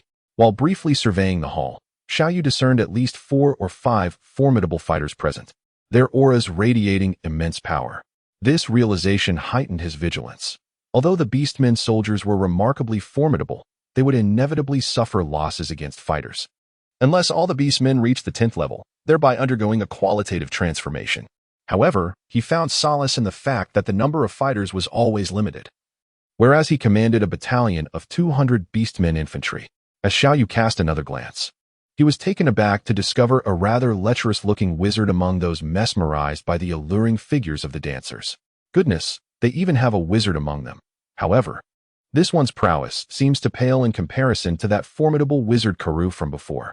Xiao Yu silently mused that he would have to ensure that Tyrande dealt with him promptly. Even a wizard of lesser strength could wield considerable influence in the heat of battle. I pay my respects to the great chieftain. Zhao Hu stepped forward and respectfully bowed to the individual seated before him. Xiao Yu promptly followed suit, offering a respectful bow. "Oh, might you be the one referred to as that fox?" chuckled the chief bandit. Zhao Hu, with a forced smile, responded, "Indeed, esteemed chief. I am Zhao Hu. My leader has sent me today with a lucrative proposition for collaboration." "Oh, what kind of profitable venture do you speak of?"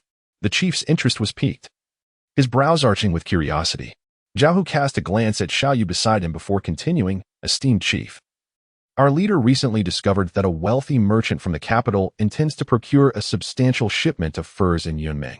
This merchant is accompanied by numerous skilled bodyguards, and we dare not act alone. Hence, we seek your esteemed cooperation, with a larger share for you and a smaller one for us." "What? Such a splendid opportunity exists?" The chief rose abruptly, his demeanor animated with excitement. "Is this information accurate?" Zhao Hu, stealing another glance at Xiao Yu, hesitated momentarily before summoning his courage to reply. "Absolutely certain. Our leader has already dispatched troops to follow, but we dare not engage alone. Thus, I was urgently sent to seek your assistance and mobilize swiftly. If we delay, others may seize the opportunity before us." Upon hearing this, the chief began to pace restlessly, deep in thought.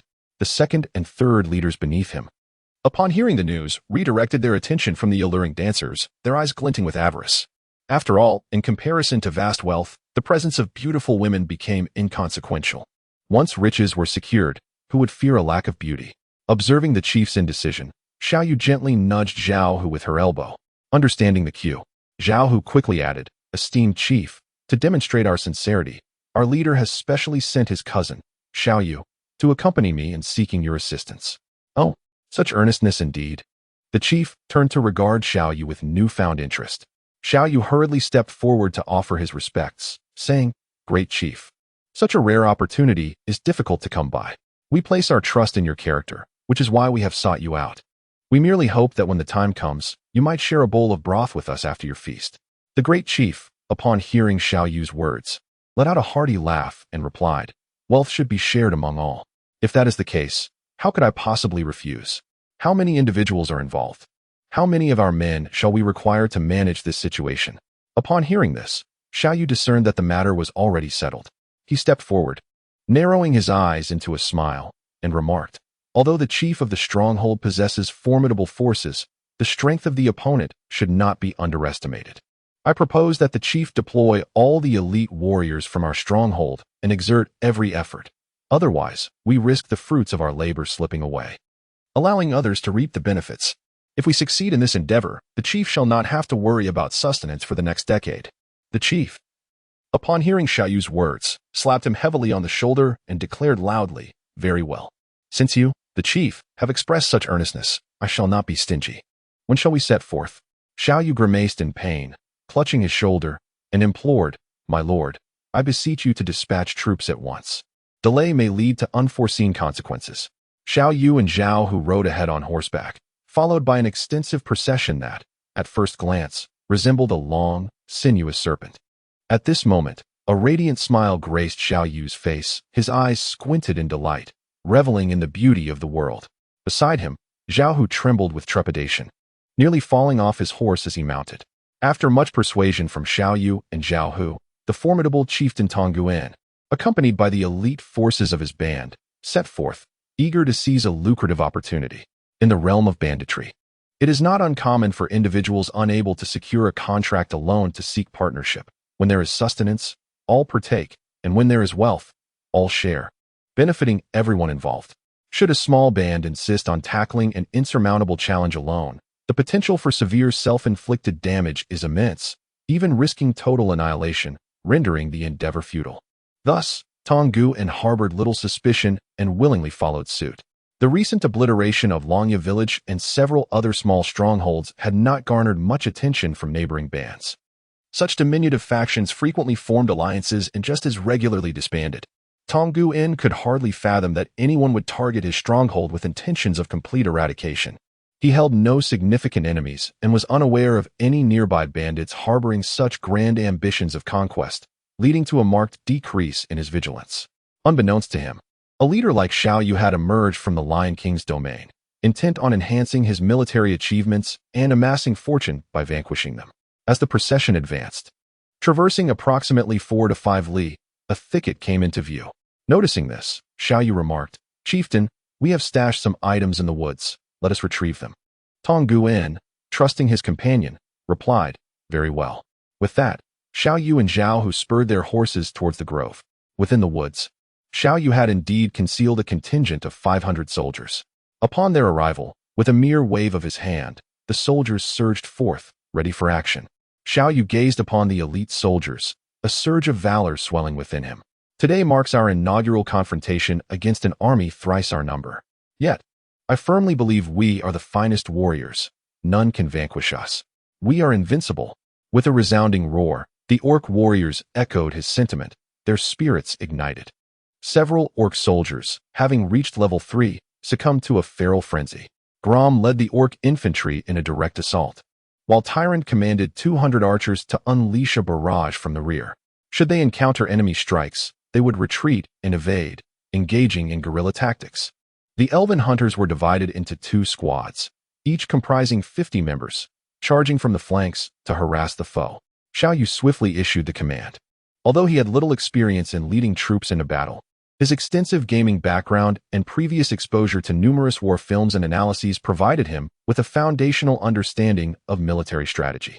With a roar, and as soon as Xiao Yu completed his orders, Gromm eagerly led the orc infantry into a charge, followed closely by the elven archers and hunters who swiftly advanced from the rear. Xiao Yu rode his horse, observing the maneuvers of the troops, poised to issue commands at any moment. Tong was lost in a daydream, envisioning a vast fortune falling into his grasp.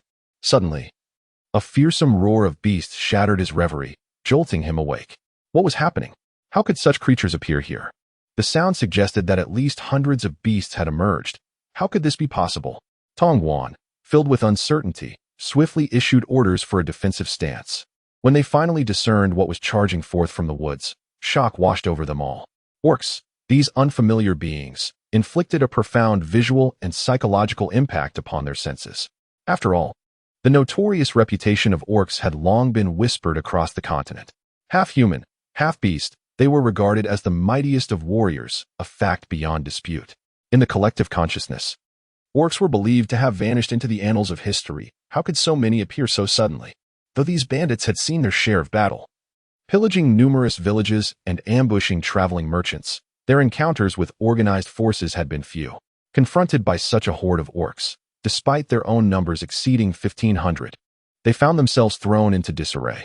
Meanwhile, the orcs surged forward with fervent battle spirit, clad in armor and wielding massive battle axes, driven solely by the desire to reap their adversaries' lives. Steady yourselves. Remain composed. Where on earth have so many orcs come from? Block them. Kill. Eliminate them. Tong commanded in a flurry, his heart fluttering with unease. He had taken countless lives, yet had never faced a beastman before. With a thunderous roar akin to a clap of thunder, a towering beastman, standing at an impressive 2.5 meters, leaped into the air. In his hand, a long blade traced an arc of light over 2 meters long, descending upon Tongguan with fierce intent. This was Gromm, leading the charge with unyielding ferocity. Upon seeing Gromm, Tongguan was momentarily taken aback, but swiftly drew forth a hefty broadsword, enveloped in a crimson aura of fighting spirit, and lunged toward Gromm. Boom! The indomitable strike of the sword saint collided with Tongguan's fighting spirit, erupting in a dazzling display of light that generated a powerful gust of wind, sending soldiers sprawling in all directions. The horse beneath Tongguan was violently shaken and met its demise on the spot. Having reached the 8th level, the sword saint's overall attributes had significantly increased. Coupled with his indomitable strike at level 3 and his lethal blow and swift step both at level 2. He wielded these skills in succession, rivaling and even surpassing any combatant, unless one had attained the 2nd tier of fighting prowess. It was exceedingly difficult to stand against the Sword Saint. Just as the Sword Saint engaged Tongguan, other Beastman soldiers surged forward. Tongguan commanded 200 cavalrymen. Yet at that moment, paralyzed by the overwhelming presence of the Beastmen, they failed to charge, posing no threat whatsoever. The Beastman soldiers surged ahead, cleaving both man and horse in twain with a single-axe strike. Especially those formidable level 3 beast warriors, akin to ferocious tigers amidst a flock of sheep, charged into the enemy's ranks, wielding their massive axes with reckless abandon. Caught off guard by the orcs, the morale of the soldiers plummeted, and the arrival of elven archers rendered their attempts at organized resistance utterly futile. 200 elven archers followed closely behind the orc infantry, unleashing a torrential downpour of arrows upon the opposing camp, achieving an impressive accuracy rate exceeding 70%, resulting in the swift demise of several hundred foes. At this moment, Tyrande's multiple arrows shone particularly brilliantly, as she released 7 arrows simultaneously. In such a densely packed confrontation, precision was unnecessary, and all would find their mark. Yet, Tyrande was no ordinary archer. Despite firing 7 arrows at once, she maintained her uncanny accuracy, and with a sharp whistle, 7 adversaries were sure to fall. The opponent's sinister mage, upon witnessing the orcs, was rendered speechless, only to be obliterated by Tyrande's searing arrow, failing to exert even the slightest influence. The remaining combatants were locked in a fierce struggle with several beast warriors, but Tyrande's arrows continued to rain down in support, leaving these fighters in disarray and firmly on the back foot. The mage, possessed only a solitary spell, the ice arrow, mounted on a steed that resembled a donkey. He incessantly unleashed his icy projectiles. While this spell appeared rather monotonous, the potency of the ice arrow was certainly not something an ordinary person could withstand. Those combatants, bolstered by their fighting spirit, might withstand a few strikes, but the average soldiers fell as easily as cabbages under the onslaught of his icy projectiles. In a brief span, they had ascended to level 2. On this battlefield, leveling up was far swifter than when Xiao Yu had traversed the mountains with the Sword Saint in search of magical beasts. Upon reaching level 2, Xiao Yu promptly selected a second skill for the Ice Spike. This spell was now the sole area attack available, rendering it exceedingly useful amidst the military formation. Indeed, after learning Ice Spike, De felt a surge of energy as he raised his staff, which resembled a firewood stick, and began to chant an incantation. As the words left his lips, a multitude of ice spikes suddenly materialized from the air, encompassing a radius of several meters. With a sharp thud, over 100 ice spikes descended from above, piercing the robbers within that area, leaving them with gaping holes. Ice Spike was exhilarating, and Xiao Yu watched with immense excitement. Observing the seemingly unstoppable beast warriors and elven archers, bolstered by the mage's support, the robbers quickly succumbed to despair, scattering in all directions in a frantic flight.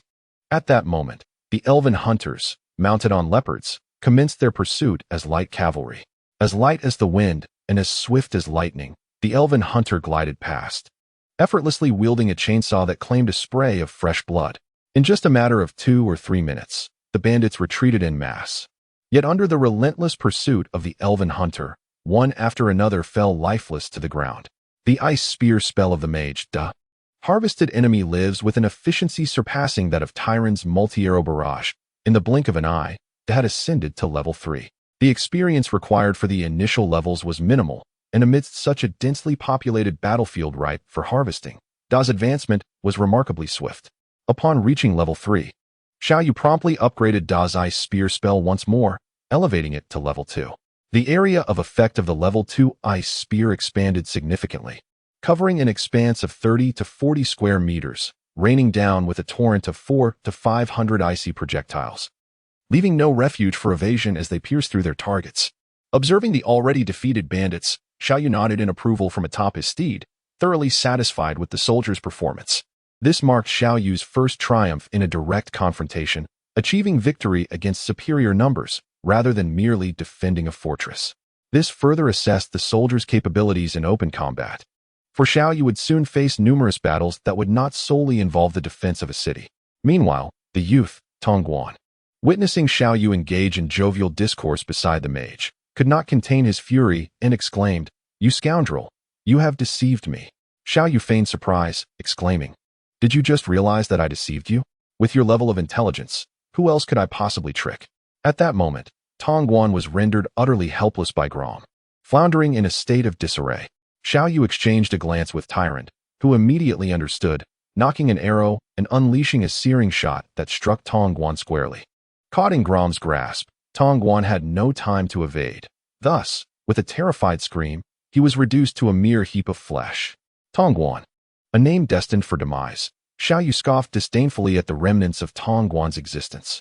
With Tongguan dispatched, the remaining bandits naturally fell into chaos, scattering in all directions. However, this was where the advantages of the elven hunters became evident.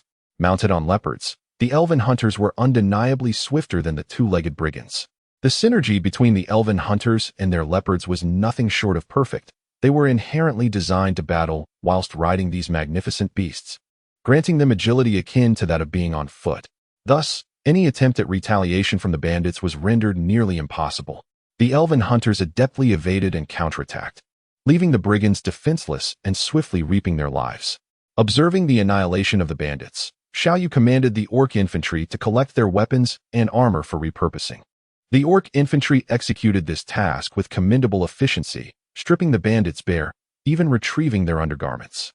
This left Xiao Yu in a state of exasperation, pondering whether the orcs had previously suffered from inadequate provisions, compelling them to seize anything they could find. Following this battle, the mage had reached level 4, prompting Xiao Yu to enhance the mage's ice spike spell to level 3, its maximum potential.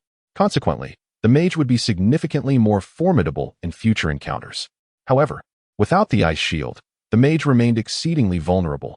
A single arrow or a stealthy knife attack could easily spell doom. While the mage's offensive prowess far surpassed that of the sword saint and even Tyrande, their defensive capabilities were exceptionally fragile, such as the nature of class balance. Xiao Yu resolved to wait for the mage to level up, for he was determined to learn the frost shield first. Should the mage inadvertently perish, he would be inconsolable. After scavenging the fallen soldiers, Xiao Yu led his companions back to the stronghold. At that moment, only a little over 200 defenders remained within the encampment. Xiao Yu promptly commanded Gromm to lead the orc soldiers into the fray. Upon spotting the orcs from the watchtower, the bandits were thrown into utter disarray. Chaos ensued as cries of despair filled the air, with women and children wailing loudly, utterly at a loss.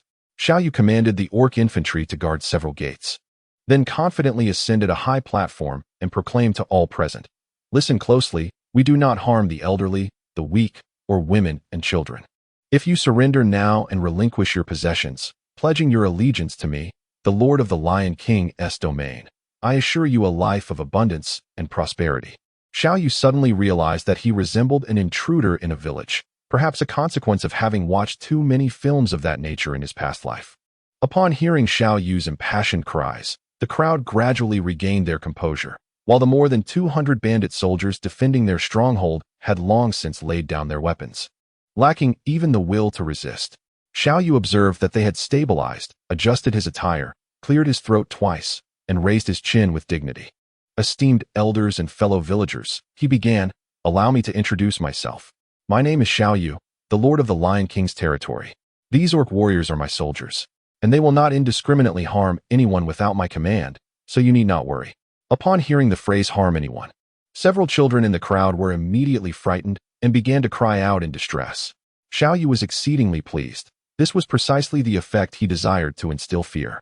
He continued, "This territory was originally part of the Lion King's domain, yet that scoundrel Tong Guan dared to act as a bandit within my realm, plundering my subjects. This has incensed me greatly. Therefore, I have dispatched this nefarious wretch. From this moment forth, you shall once again be under the governance of my Lion King's domain." Upon uttering these words, Xiao Yu tilted his head, and the sword saint promptly presented Tong Guan's severed head for all to see. The crowd gasped in shock at the sight of Tong Guan's head, and several individuals were moved to tears. Xiao Yu observed the expressions of despair etched upon the faces of the crowd, feeling a profound sense of satisfaction as he realized their utter confusion. He then proclaimed, "I understand that many of you did not willingly take on the role of bandits. Rather, you were forcibly taken to this mountain by them. As the Lord of the Lion King's territory, I, Xiao Yu, assure you that if you choose to return under my command, I shall absolve you of taxes for 3 years and provide assistance in establishing your homes, ensuring you lead a prosperous life." Upon hearing these words, the crowd exchanged glances. Their eyes filled with skepticism. After all, they remained uncertain whether Xiao Yu truly was the Lord of the Lion King's domain, and whether his promises would indeed be fulfilled. Xiao Yu surveyed the expressions of the crowd, and, pointing at Tyrande and the others, proclaimed with great fervor, "Look at who they are. They are the most noble of elves, and now they have pledged their allegiance to me. Do you still hesitate to submit? I am under the protection of the elven god and the beast god, the greatest king of this era. Follow me, and you shall lead the most blissful life." Upon hearing Xiao Yu's declaration, the crowd began to glance around at the elves. Initially, they were intimidated by the orcs and failed to notice the elves clad in grand cloaks. However, upon beholding Tyrande, many, much like the subjects of the Lion King, immediately knelt and worshipped, their expressions filled with profound reverence. Xiao Yu immediately curled his lips. Tyrande was far more favored wherever she went than he. The owner imbued with a sense of arrogance. However, his strategy proved remarkably effective. Upon witnessing the presence of the elven clan beside Xiao Yu, their trust in him significantly deepened. Xiao Yu surveyed the situation and, deeming it appropriate, proclaimed loudly, "Who is the steward of this place? Step forward and assist me in seizing assets and punishing the wicked. Innocent souls shall be welcomed into my fold as my subjects, while those guilty of heinous crimes shall face unrelenting retribution. I invite all to report the most nefarious among you, expose those who wreak havoc, and I shall eradicate the menace, thereby earning your gratitude." As the steward emerged, the citizens below cast him glances filled with profound resentment. Xiao Yu then pointed at the steward and inquired, "Is he the most vile among you?" To this, the majority of the populace nodded in silent agreement. Though they typically feared defying this steward, they now expressed their dissent through resolute, unspoken affirmation. Xiao Yu tilted his head slightly at Gromm, who swiftly drew his blade, severing the head of the steward. Following this, Xiao Yu commenced the process of acquisition, which proceeded remarkably smoothly, primarily due to the profound admiration these townsfolk held for Tyrande and the other elves. Their gazes upon Tyrande resembled that of worshippers beholding a goddess. Under the guidance of various local leaders, Xiao Yu began to inventory the assets within the stronghold. To his astonishment, the findings revealed that the stronghold's wealth was considerable, even surpassing that of the Lion King's domain. He discovered over 200,000 gold coins alone, and with the additional valuables, the total estimated worth reached at least 300,000. Xiao Yu confiscated all these properties, claiming them for himself, while leaving the belongings of the ordinary citizens untouched, allowing them to remain with their rightful owners. After meticulously inventorying all the possessions, Xiao Yu stumbled upon a delightful discovery. The dancers he had encountered in the Grand Hall were, in fact, exquisite beauties from the recently captured Bolan clan, each possessing a delicate waist and alluring curves, their long, chestnut hair cascading gracefully. Their former masters had all been slain by Tong Guan, and now, left without refuge, these enchanting dancers naturally fell under his dominion. Xiao Yu gathered the dancers and, feigning a sense of democracy, proclaimed her intention to grant them freedom. She offered to provide them with travel expenses should they wish to return home. However, as Xiao Yu had anticipated, none of the dancers were particularly inclined to leave, for the fate that awaited them upon their return was yet another instance of being sold. Xiao Yu subsequently informed them that they were no longer to be regarded as slaves. Instead, they would serve as dancers within the territory of the Lion King. receiving a monthly salary. This proclamation left these women, who had resigned themselves to a lifetime of servitude, in a state of disbelief. However, Xiao Yu emphasized repeatedly that he would grant them equal status and freedom. The dancers expressed their profound gratitude towards him.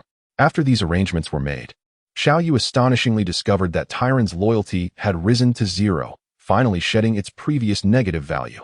This revelation filled Xiao Yu with immense joy.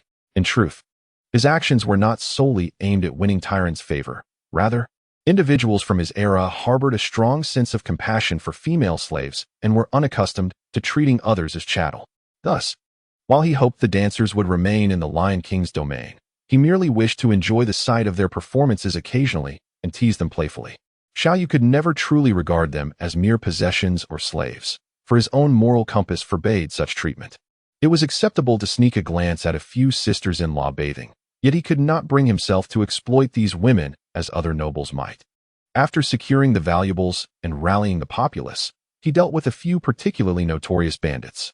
Following this, Xiao Yu, accompanied by the elderly, the weak, and women and children, set off in several horse-drawn carts, laden with riches on their return journey.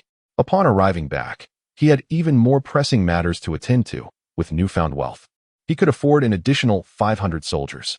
Xiao Yu gazed upon the human battalion before him, contemplating which types of troops would be most advantageous to produce, as well as the appropriate quantities. This posed a significant dilemma. Currently, the barracks were capable of producing human infantry, dwarven gunmen, and human heavy cavalry. The primary concern for Xiao Yu was the impending assault from Kuru, indicating that a defensive strategy was paramount. In such circumstances, the heavy cavalry would prove less effective. Nevertheless, it cannot be denied that heavy cavalry represents the most formidable unit within the human ranks, should Xiao Yu later venture to quell even more powerful brigands. The presence of enemy cavalry would necessitate the deployment of these heavy cavalry to counterbalance the threat. However, the question of quantity loomed large in Xiao Yu's mind. Although he had attained the rank of sergeant, he could only summon a mere 1,000 soldiers, making it imperative that each one be of utmost utility.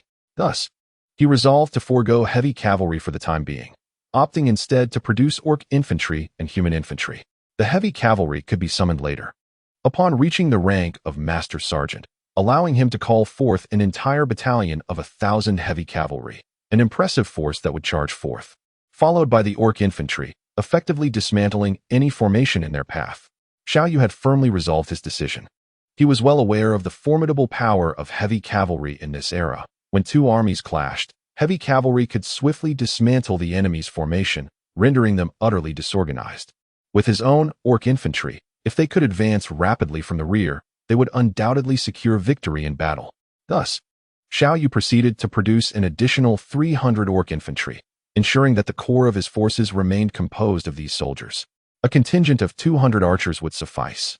Any more would be a waste of resources, as the elven archers were woefully deficient in close combat capabilities, serving merely as ranged units with considerable limitations. With 200 slots remaining, Xiao Yu planned to recruit 100 human infantry and 100 dwarven gunmen. The decision to produce human infantry stemmed from their unique characteristic, a shield defense that orc infantry lacked. Shield bearers held significant importance in the composition of units during the age of cold weapons. They could anchor the front lines and protect the ranged troops behind them, serving multiple vital roles. As for the gunmen, Xiao Yu pondered their distinctions from the elven archers. Firstly, dwarves were far more robust than the delicate elves, likely possessing superior close combat abilities. Furthermore, given that they wielded firearms, their firepower would surpass that of bows, rendering them effective against heavily armored foes in future encounters. After making his selections, the combat units began to emerge from the barracks in swift succession. There was no need for Xiao Yu to observe the orc infantry. Instead, he focused on the human infantry and gunmen. When the first human infantryman appeared, exhilaration surged through Xiao Yu. Clad in full armor and brandishing a massive shield and one-handed sword, the soldier stood before him, proclaiming loudly, "I greet my master." Although this human soldier did not match the orc warriors in size and strength, his physical prowess was undoubtedly exceptional, standing at an impressive height of 1.8 meters. His body was a paragon of muscular symmetry, radiating a spirited aura, an archetypal human warrior. In comparison, the soldiers from the Lion King's domain appeared as mere militia beside this formidable human fighter. Xiao Yu was exceedingly pleased, however. Upon closer inspection of the armor and shields worn by the human soldiers, a twitch of dismay flickered at the corners of his mouth.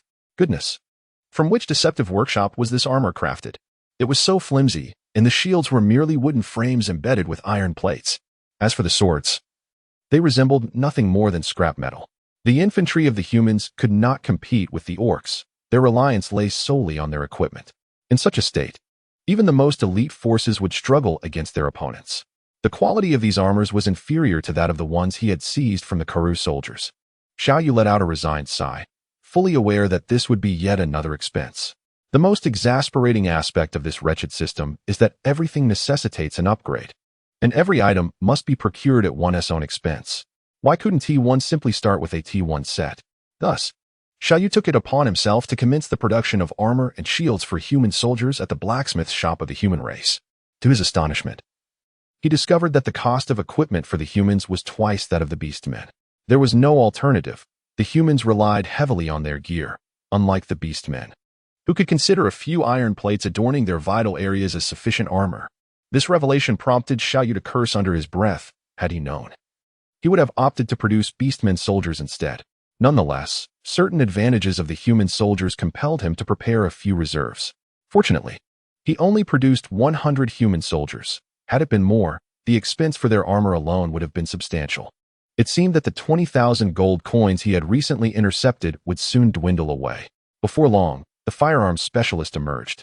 The sturdy dwarf exuded a rather comical charm, with a bushy beard nearly grazing the ground as he approached Xiao Yu, clutching a massive firearm.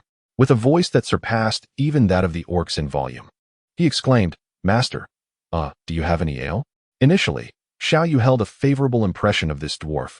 However, upon hearing this request, he felt an overwhelming urge to kick the dwarf back. After all, he was struggling to gather the necessary equipment, and now the dwarf was asking for alcohol. "First, show me a shot," Xiao Yu commanded, intending to assess the differences between the dwarf firearms specialist and the elven archer. The dwarf firearms specialist puffed out his chest, declaring, "No problem." He deftly retrieved a round ball from a small pouch, loaded it into the chamber, and followed it with a pinch of gunpowder. Aiming at a nearby tree, he fired. The shot rang out with a thunderous boom, creating a crater in a stone beside the tree. Master, my current level is quite low, so my aim isn't very precise," the dwarf admitted, scratching his head with a hint of embarrassment. Xiao Yu stood in stunned silence, initially believing that the dwarven gunslinger was aiming at that stone. To his astonishment, the dwarf candidly revealed his intent. After a prolonged moment of disbelief, Xiao Yu finally exclaimed in frustration. The marksmanship was woefully inferior to that of the elven archers, accustomed to the elves' unparalleled precision. Xiao Yu found it difficult to reconcile the gunslinger's accuracy with his own experiences. Xiao Yu soon came to understand that every advantage carries its own disadvantages. The firepower of the dwarven musketeer was indeed formidable, capable of creating a pit in a stone with a single shot, and it could likely penetrate the shields of those valiant warriors. However, when it came to accuracy, the musketeer's performance was significantly lacking. One might aim at a soldier only to inadvertently strike a nearby general. Furthermore, the musketeer faced another shortcoming. The reload speed was excruciatingly slow, requiring at least 4 to 5 times longer compared to the elves' archers, who displayed a remarkable dexterity in nocking and drawing their arrows. This was due to the fact that the dwarven firearm was one of the most primitive types of matchlock, necessitating loading from the muzzle, which inherently limited its speed. Additionally, being a smoothbore weapon, its precision was inevitably compromised. Xiao Yu understood that these firearms could be upgraded in the future. However, it remained uncertain to what level they could be enhanced and whether an AK-47 could emerge from such advancements. Xiao Yu speculated that the system would undoubtedly refrain from equipping dwarves with AK-47s. If such weaponry were available, there would be no need for other troops. A mere throng of dwarf musketeers could sweep the world with ease.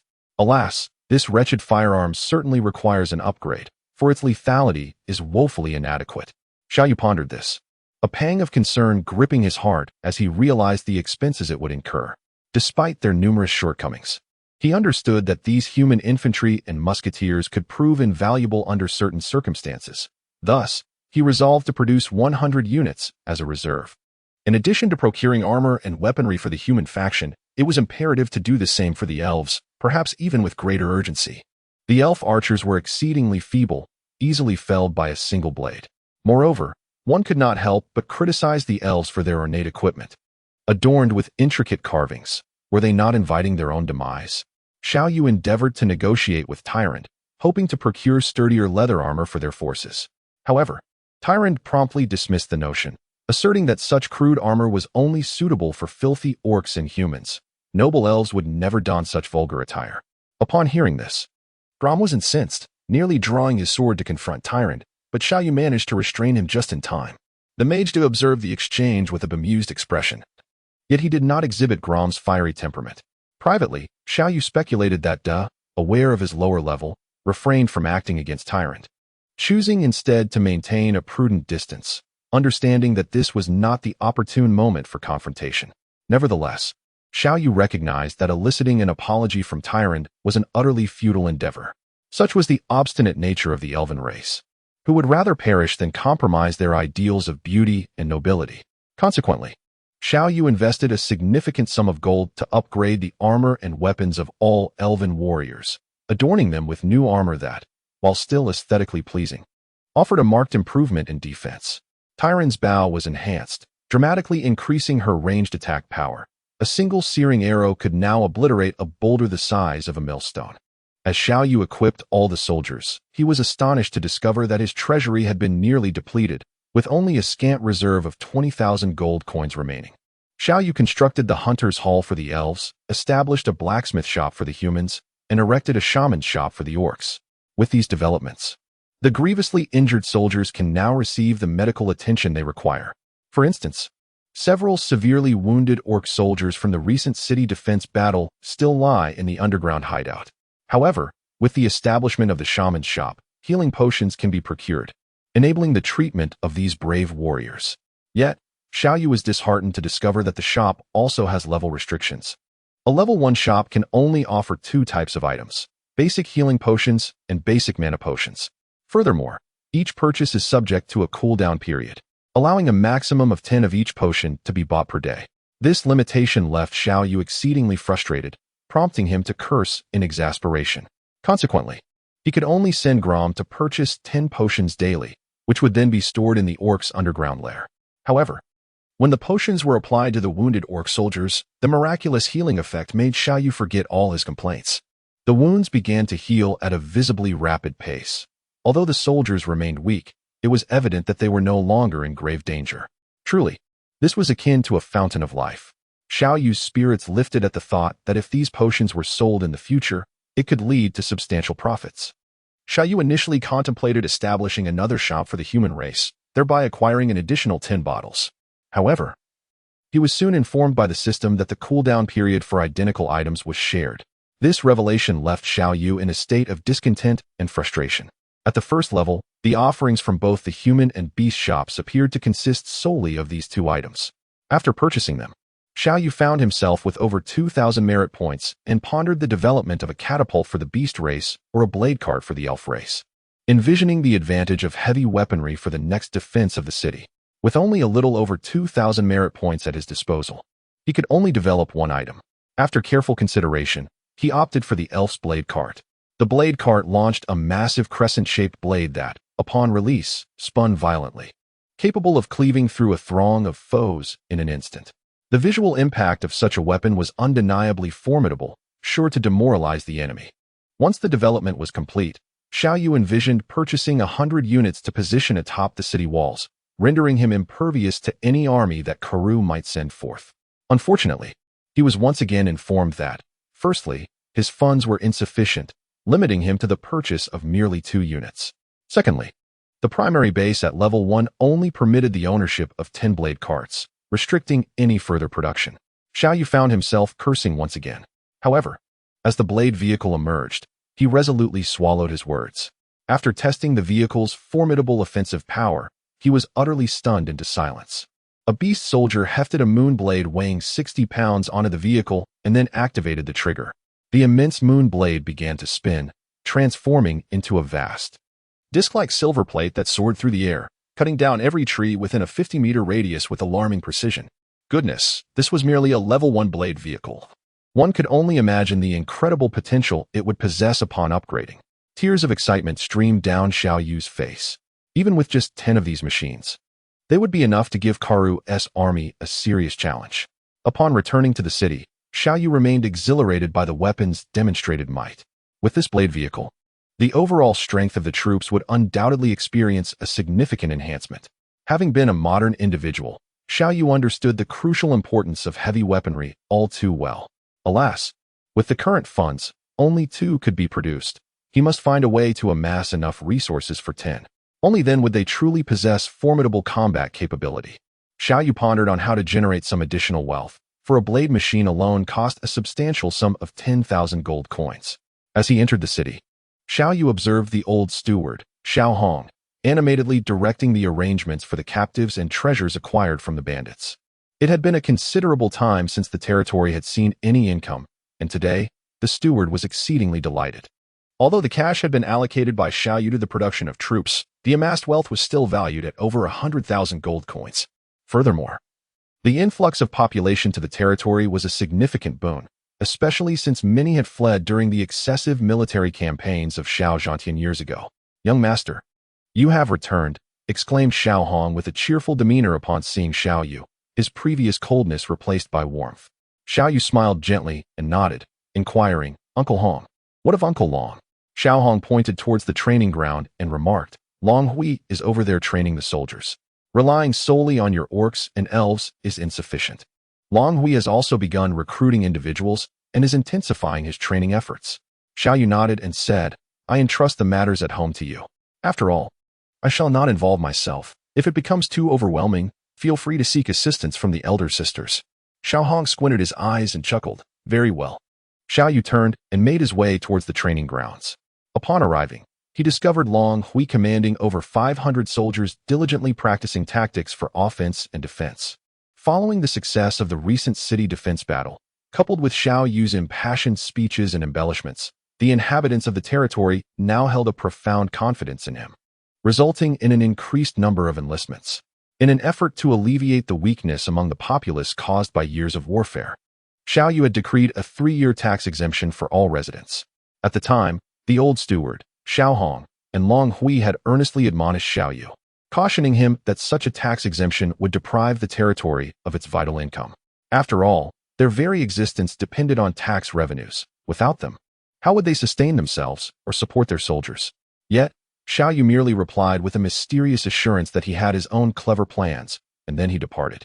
Within a few days, Xiao Yu successfully reclaimed some resources, albeit not in great quantity, which temporarily alleviated the financial strain on the territory. Xiao Yu's strategy is to sustain war through warfare, seizing the bandits within his territory, thereby accumulating wealth for himself. These lands rightfully belong to him. The usurpation of his resources by others warrants reclamation. Is it not justifiable? Moreover, these soldiers require continuous combat to advance their ranks. Thus the campaign against banditry must persist relentlessly. According to Xiao Yu's calculations, if he were to eradicate all the bandits within his domain, he would have sufficient resources to indulge for decades. "Young master," Long-Hui remarked, as he immediately bowed in respect upon seeing Xiao Yu approach. Xiao Yu quickly gestured dismissively and said, "Uncle Long, there is no need for such formality among family. Both you and Uncle Hong are my elders. Bowing to me would only shorten my lifespan. Henceforth, such actions must cease." However, Long-Hui shook his head gravely and replied, "Young master, you are now the lord of the territory, and in the future, you will be a sovereign in your own right. How can one exist without rules? Although I have watched you grow since childhood, you are still the young master, and the lord is indeed the lord. The rules must not be disregarded." Xiao Yu gazed at Long-Hui's serious countenance, aware that this individual possessed a rather stern disposition, thus choosing to remain silent. "Uncle Long, what recent developments have occurred on the Karu front?" Xiao Yu inquired. Upon hearing this, Long-Hui's brow furrowed immediately as he replied, "The situation is far from favorable.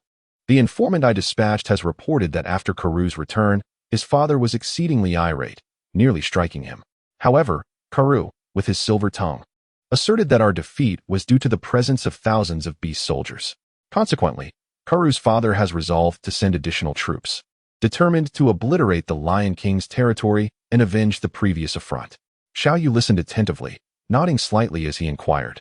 Have you managed to ascertain how many individuals they can gather? When will they launch their next assault? Hui replied, it is said that this time, Karu's father has assembled an army of 20,000 and has also dispatched several dozen fighters from his territory, including some of the second-tier combatants.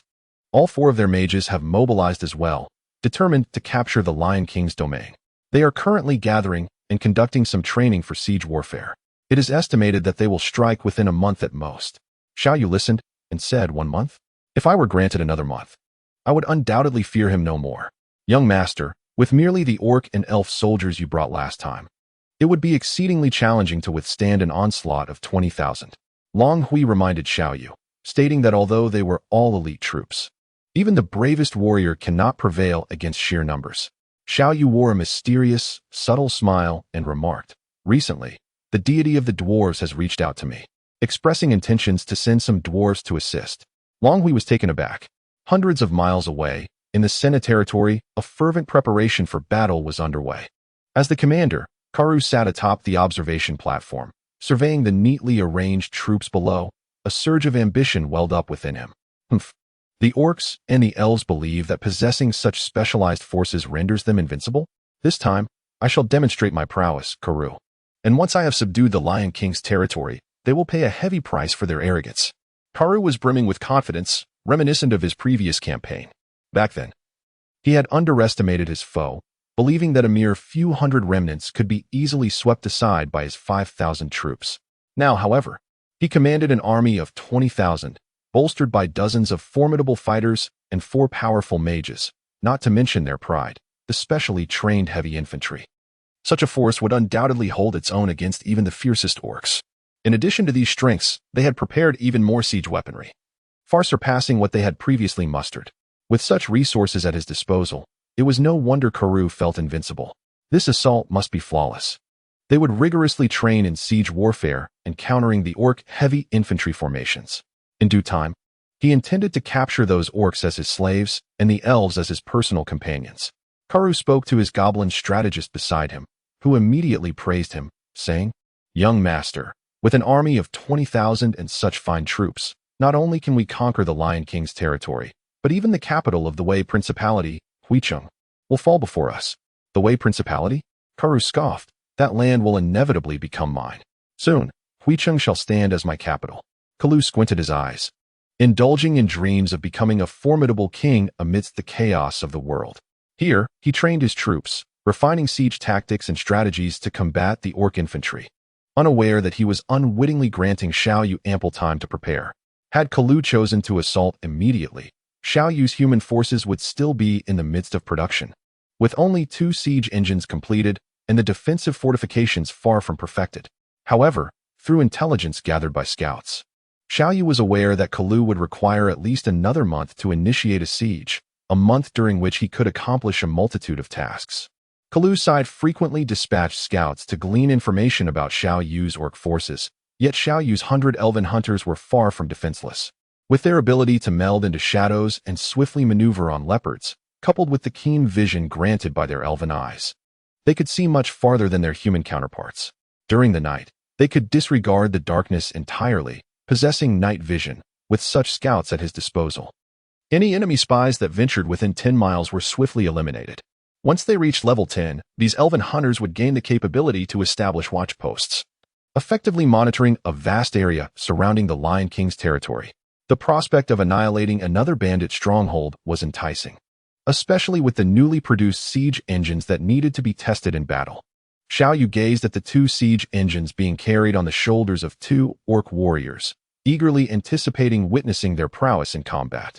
In other military units, such engines would typically require horses for transport, but here, robust orc infantry could easily bear them, significantly enhancing their mobility. This time, Xiao Yu selected a medium-sized stronghold as his target. According to Zhao Hu, this stronghold housed approximately 3,000 to 4,000 inhabitants. Yet unlike the previous bandit camp led by Tong Guan, which was filled with the old, weak, women, and children, this one boasted a cadre of elite soldiers. These bandits were ruthless, engaging in arson, murder, and pillaging without leaving survivors, constantly recruiting strong warriors while discarding any liabilities, thus amassing considerable power. Xiao Yu asserted that this stronghold was well known throughout the Lion King's domain, perhaps even more so than the Lord himself. However, such policies had allowed them to accumulate vast wealth over the years, with Xiao Yu estimating that they had hoarded at least several 100,000 gold coins along with other treasures.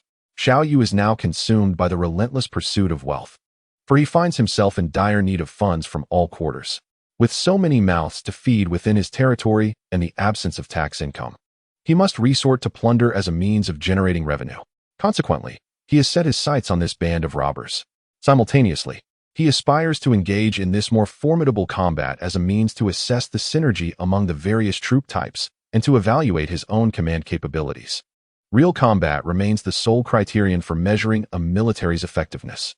Although these soldiers are elite and formidable, the coordination among diverse troop types poses a significant challenge. Poor synergy could lead to substantial casualties and result in the failure of a battle. Therefore, Xiao Yu must continuously drill his troops to enhance their combat prowess.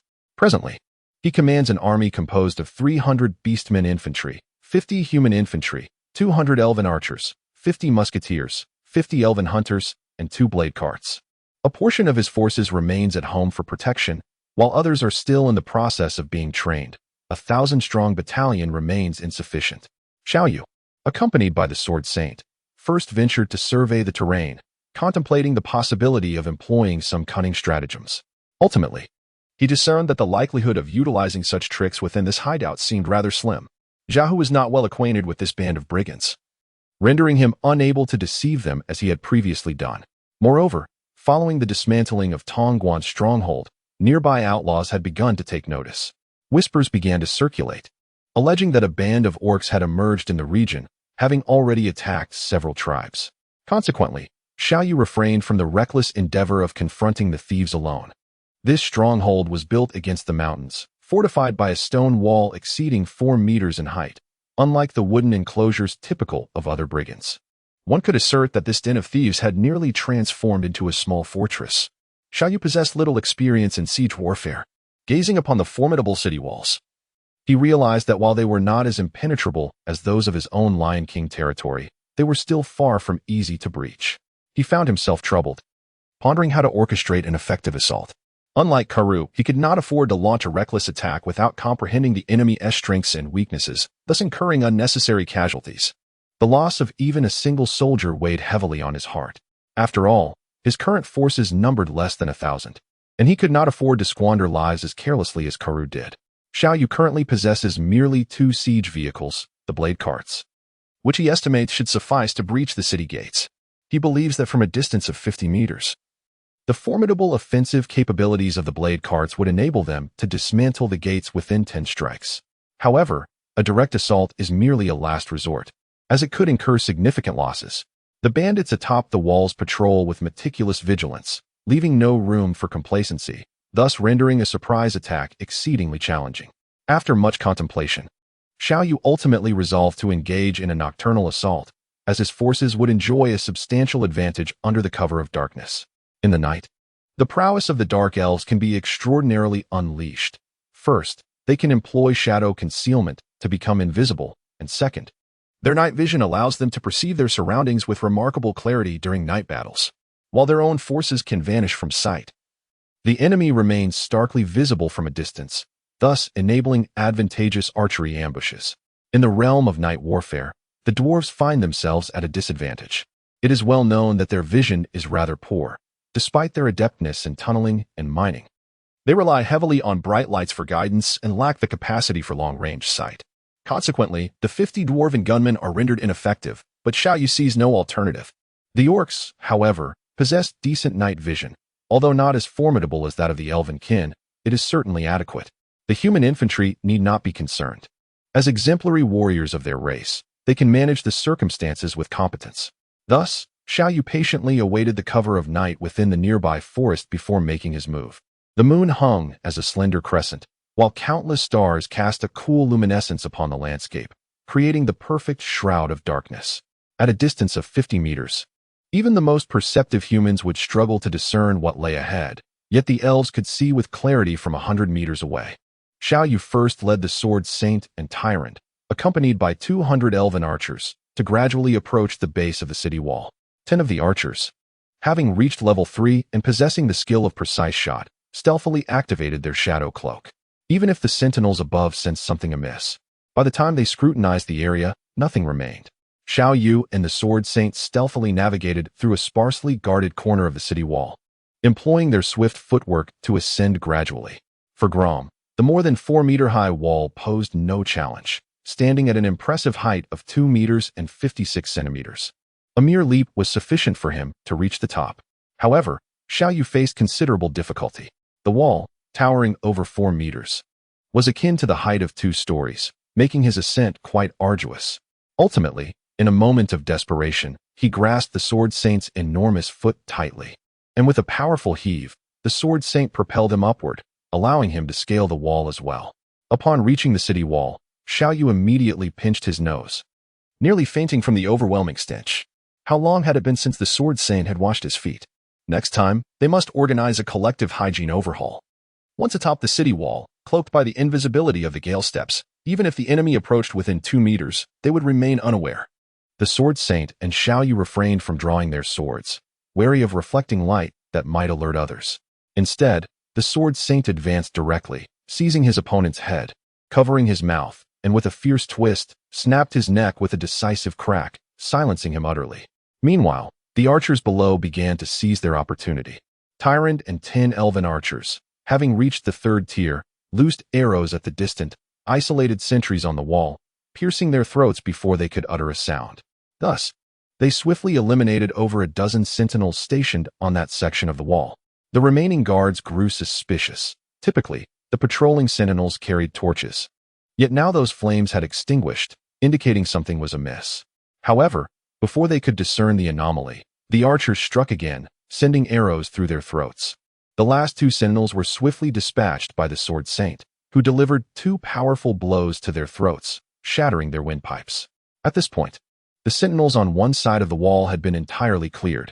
With one side secured, Xiao Yu and the Sword Saint coordinated their efforts. The Sword Saint moved to the opposite side of the wall to continue the purge, while Xiao Yu headed to the city gate.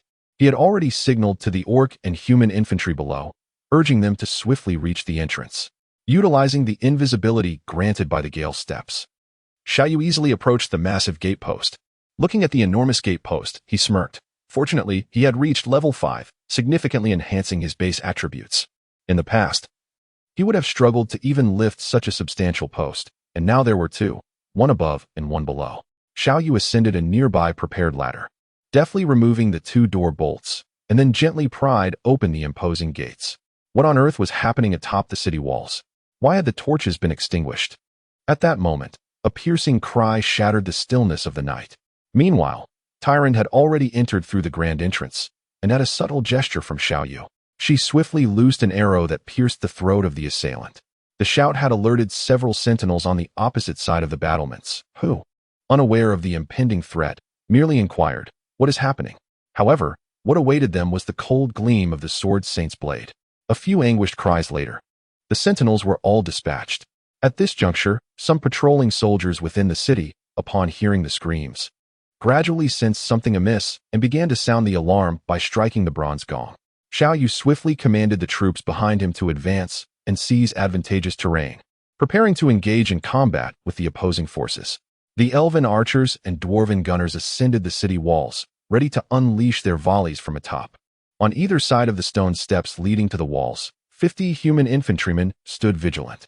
Under Xiao Yu's direction, 50 elven hunters rapidly mounted their leopards and infiltrated the city, seeking refuge in concealed locations, poised to ignite a conflagration at the opportune moment. Xiao Yu understood that relying solely on his troops would be insufficient to vanquish the enemy. Only by simultaneously fortifying their defenses and sowing chaos among the adversaries could they create greater opportunities for themselves. The elven hunters, mounted upon their leopards, possessed both mobility and the ability to render themselves invisible, making them ideally suited for igniting fires. They could set ablaze a location and then swiftly retreat to conceal themselves beneath the shadow of a wall. For as long as there was darkness, they could remain undetected. Xiao Yu commanded them to refrain from engaging with the enemy. Should they be discovered, they must flee immediately, for lingering in battle would prove perilous, leaving the solitary elven hunters vulnerable to encirclement and demise. Following their recent triumph over Tongguan, these elven hunters had predominantly attained the second level, and Xiao Yu could not bear the thought of losing even one. An enemy attack was imminent. The city erupted into a cacophony of clamor, the sound of gongs and drums reverberating everywhere, as if a grand circus was about to unfold. Xiao Yu stood atop the city walls, observing as a portion of the opposing forces surged forward, a smile gracing the corners of his lips. Xiao Yu's greatest concern was that the opposing force would form a formidable array and launch an assault. In such a scenario, their own numbers were limited. Although they had established a formation and occupied advantageous terrain, significant casualties could still ensue. However, in the midst of the chaos and confusion, the arrival of a contingent of foes, eager to meet their demise, was indeed a fortuitous development. Xiao Yu hesitated to commit all his soldiers to battle, each fighting independently to vanquish their foes. Although he had gained an advantage through a surprise attack, their numbers were far too few. Were he to command 2,000 troops, he would have unhesitatingly ordered them to charge forth. Yet he currently possessed only 650 men, while the enemy boasted 3,000 or 4,000 elite soldiers. Should they advance, they would be swiftly overwhelmed. Once an orc soldier found himself surrounded by a multitude of adversaries, his fate would be sealed. As for the elven archers, their lack of close combat prowess would likely lead to their complete annihilation. At present, Xiao Yu had secured the enemy's walls, positioning his archers advantageously above to maximize their effectiveness in battle. Though this was ostensibly an offensive operation, Xiao Yu was essentially engaging in a defensive strategy, luring the enemy in and grinding them down like a millstone. The sight of the charging orcs astonished the bandits. Rumors paled in comparison to witnessing the reality. However, upon observing the relatively small number of orcs, they mistakenly believed that the orcs were merely defending the city gates, intent on blocking their entrance. This miscalculation fell right into Xiao Yu's trap. Over 200 bandits surged forward, but they were met not by orc soldiers, but by the musketmen and archers stationed atop the walls. The elven archers, benefiting from the advantageous terrain, exhibited remarkable accuracy against the approaching foes. In a mere instant, the orc infantry failed to retaliate, and the entire band of over 200 fell before them. Although the dwarven musketeers lacked keen vision and precision, Xiao Yu commanded them to fire indiscriminately towards the flames, resulting in several enemy casualties. As they occupied the walls, the presence of archers evoked astonishment among the bandits who had not yet arrived. At that moment, the battlements were shrouded in darkness, rendering visibility nearly impossible. The elves, cloaked in shadow, were virtually invisible, while the dwarves, crouching low, were scarcely detectable. Those bandits who were struck down but not killed were swiftly dispatched by the orc soldiers, who crushed their skulls beneath their feet without the need for axes. Having eliminated these foes, Xiao Yu ordered his troops to withdraw and continue their defense at the city gates. This was yet another Spartan-like engagement, albeit with the city gates belonging to the enemy. This exemplified Xiao Yu's strategy. In such scenarios of overwhelming opposition, this method proved to be the most effective. Meanwhile, the clamor of voices rose as the bandits, now alert, gradually converged towards the city gates. Flames began to flicker in various parts of the city, further amplifying the chaos and leaving them uncertain of the enemy's numbers and identities. Some misguided brigands, upon seeing the formidable orcs stationed at the entrance, instinctively rushed forward to engage in battle, intending to form a defensive line to buy time for their comrades to regroup. Unbeknownst to them, Xiao Yu had no intention of launching an attack. He was merely there to defend. As they charged in, they unwittingly became fodder for the experience of Xiao Yu and the assembled heroes. Observing the Sword Saint reaching level 9, it soon became apparent that Tyrande had also attained level 9, while the Grand Sorcerer astonishingly reached level 5. Following their previous encounter where they vanquished Tongguan, they had accumulated a wealth of experience, and today's events perfectly culminated their efforts. Xiao Yu swiftly bestowed a touch of invincible slash upon the Sword Saint, elevating his skill to level 4. He then enhanced Tyrande's beast mind. While on the side of the Great Mage, he granted a frost shield, endowing the mage with at least a modicum of protective capability. A flash of golden light enveloped him, and to his astonishment, Xiao Yu found himself leveling up as well, finally reaching level 6.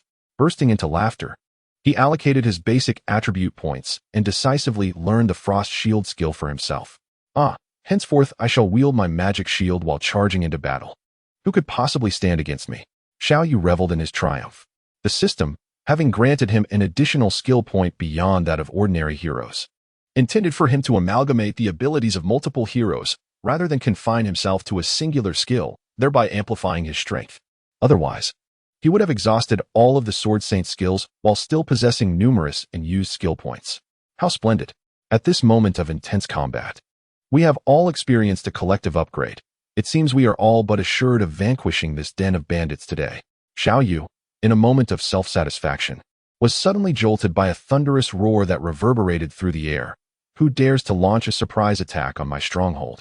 A figure enveloped in a cloak of earthy yellow energy swiftly approached, his face etched with immense fury. Xiao Yu squinted and inquired of Xiao Hu, "Is this the great leader?" Xiao Hu promptly nodded, stating, "Indeed, although I have not seen him in person, his physical characteristics unmistakably identify him as the great leader Karuz." Xiao Yu nodded in satisfaction, instructing Xiao Hu to withdraw and find a secluded place to hide. He then rose to his feet and issued a command to the beastly soldiers below, prompting them to unleash a collective roar towards the oncoming chieftain, Karuz. Responding to the order, 300 beastly warriors, led by Gromm, formed an orderly front and let out a thunderous roar that echoed like distant thunder, creating a powerful gust of wind that swept the sand and stones from the ground, directing it towards Karuz. As Karuz approached, he was immediately met with a mouthful of sand. "Really? Trying to outshout me? Do you not know that orcs are the loudest?" Xiao Yu muttered discontentedly while rubbing his nose. Karuz, caught off guard by the sudden assault of sand, looked uncertainly at the well-formed ranks of orcs and the figure of Xiao Yu standing atop the wall. "Are you the one who led the orcs to raid the nearby stronghold?" he asked, quickly regaining his composure and addressing Xiao Yu with a cold demeanor. Xiao Yu lifted his chin, adjusted his voluminous cloak, and cleared his throat with an air of arrogance.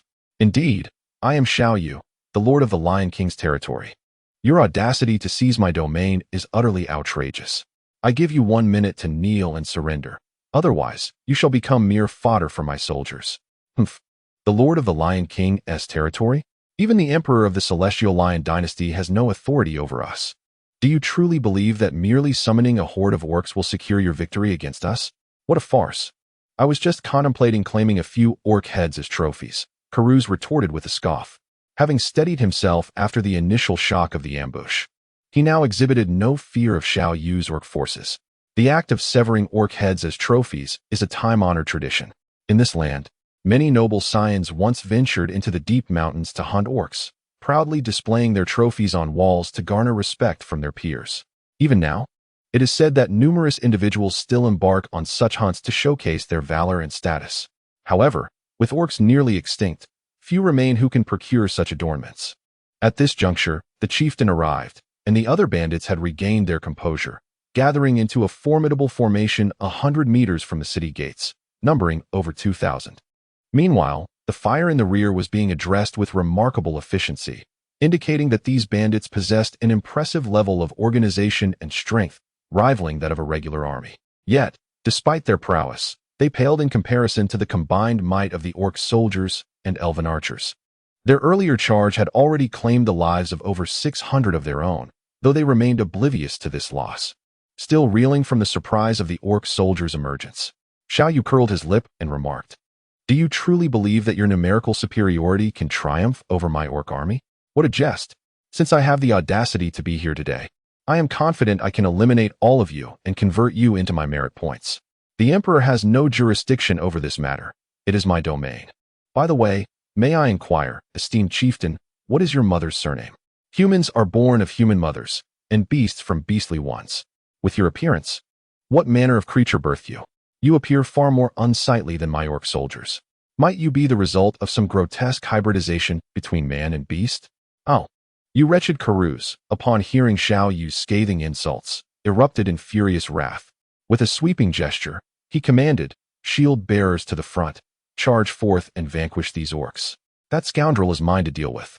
Karuz was an imposing figure, towering over 2 meters, rivaling even the orc soldiers in stature. His bald head and rugged facial features, marred by several scars, rendered him undeniably grotesque. Xiao Yu thus unleashed a torrent of insults upon him, instantly provoking his ire. In truth, this was merely a psychological tactic. Having secured a favorable position, It was imperative for him to incite the adversary to attack, thereby activating the strategic advantage he had established. By employing this method, he deliberately enraged his opponent, compelling them to act rashly without fully calming down or contemplating an effective counter to his formation. Such impulsive aggression would undoubtedly benefit his side. Should the enemy discern the intricacies of his formation and identify a weakness, the repercussions for his forces could be dire. Observing the enemy's eagerness to engage, Xiao Yu narrowed his eyes and smiled, feeling entirely in control of the situation. The outcome now hinged upon the execution of his soldiers. The battlefield echoed with resounding war cries from both factions, invigorating their morale. Although the orc forces were outnumbered, their shouts were no less formidable than those of their opponents. Loudness and fervor were the laws of the battlefield. A decrease in battle cries from any side often signified impending doom. Kaluz, leading from the front, brandished a massive broadsword radiating with yellow energy, leaping forward with the intent to ascend the walls and eliminate Xiao Yu. He understood the principle of capturing the leader before subduing the followers. However, just as he sprang into action, he noticed another figure soaring into the air, an intense aura of energy slicing toward him. Startled, Kaluz swiftly swung his sword to parry the incoming energy attack. With a thunderous clash, the two energies collided, sending both combatants careening backward. Upon regaining his footing, Kaluz beheld a towering orc warrior, standing at an impressive 2.5 meters, wielding a long blade and exuding a fierce battle spirit. This orc warrior was formidable. When had the orcs begun to harness energy? Kaluz was taken aback, recalling that humanity had once driven the orcs away through the mastery of energy and magic. Blocking his path was Gromm, whose invincible slash had reached level 4. With a powerful strike, Gromm had successfully thwarted Kaluz's advance. Although Kaluz had attained a second-tier energy level, Gromm's overall prowess, despite being slightly inferior, was amplified by his level 4 skill and the orc's indomitable fighting spirit, forcing Kaluz to retreat.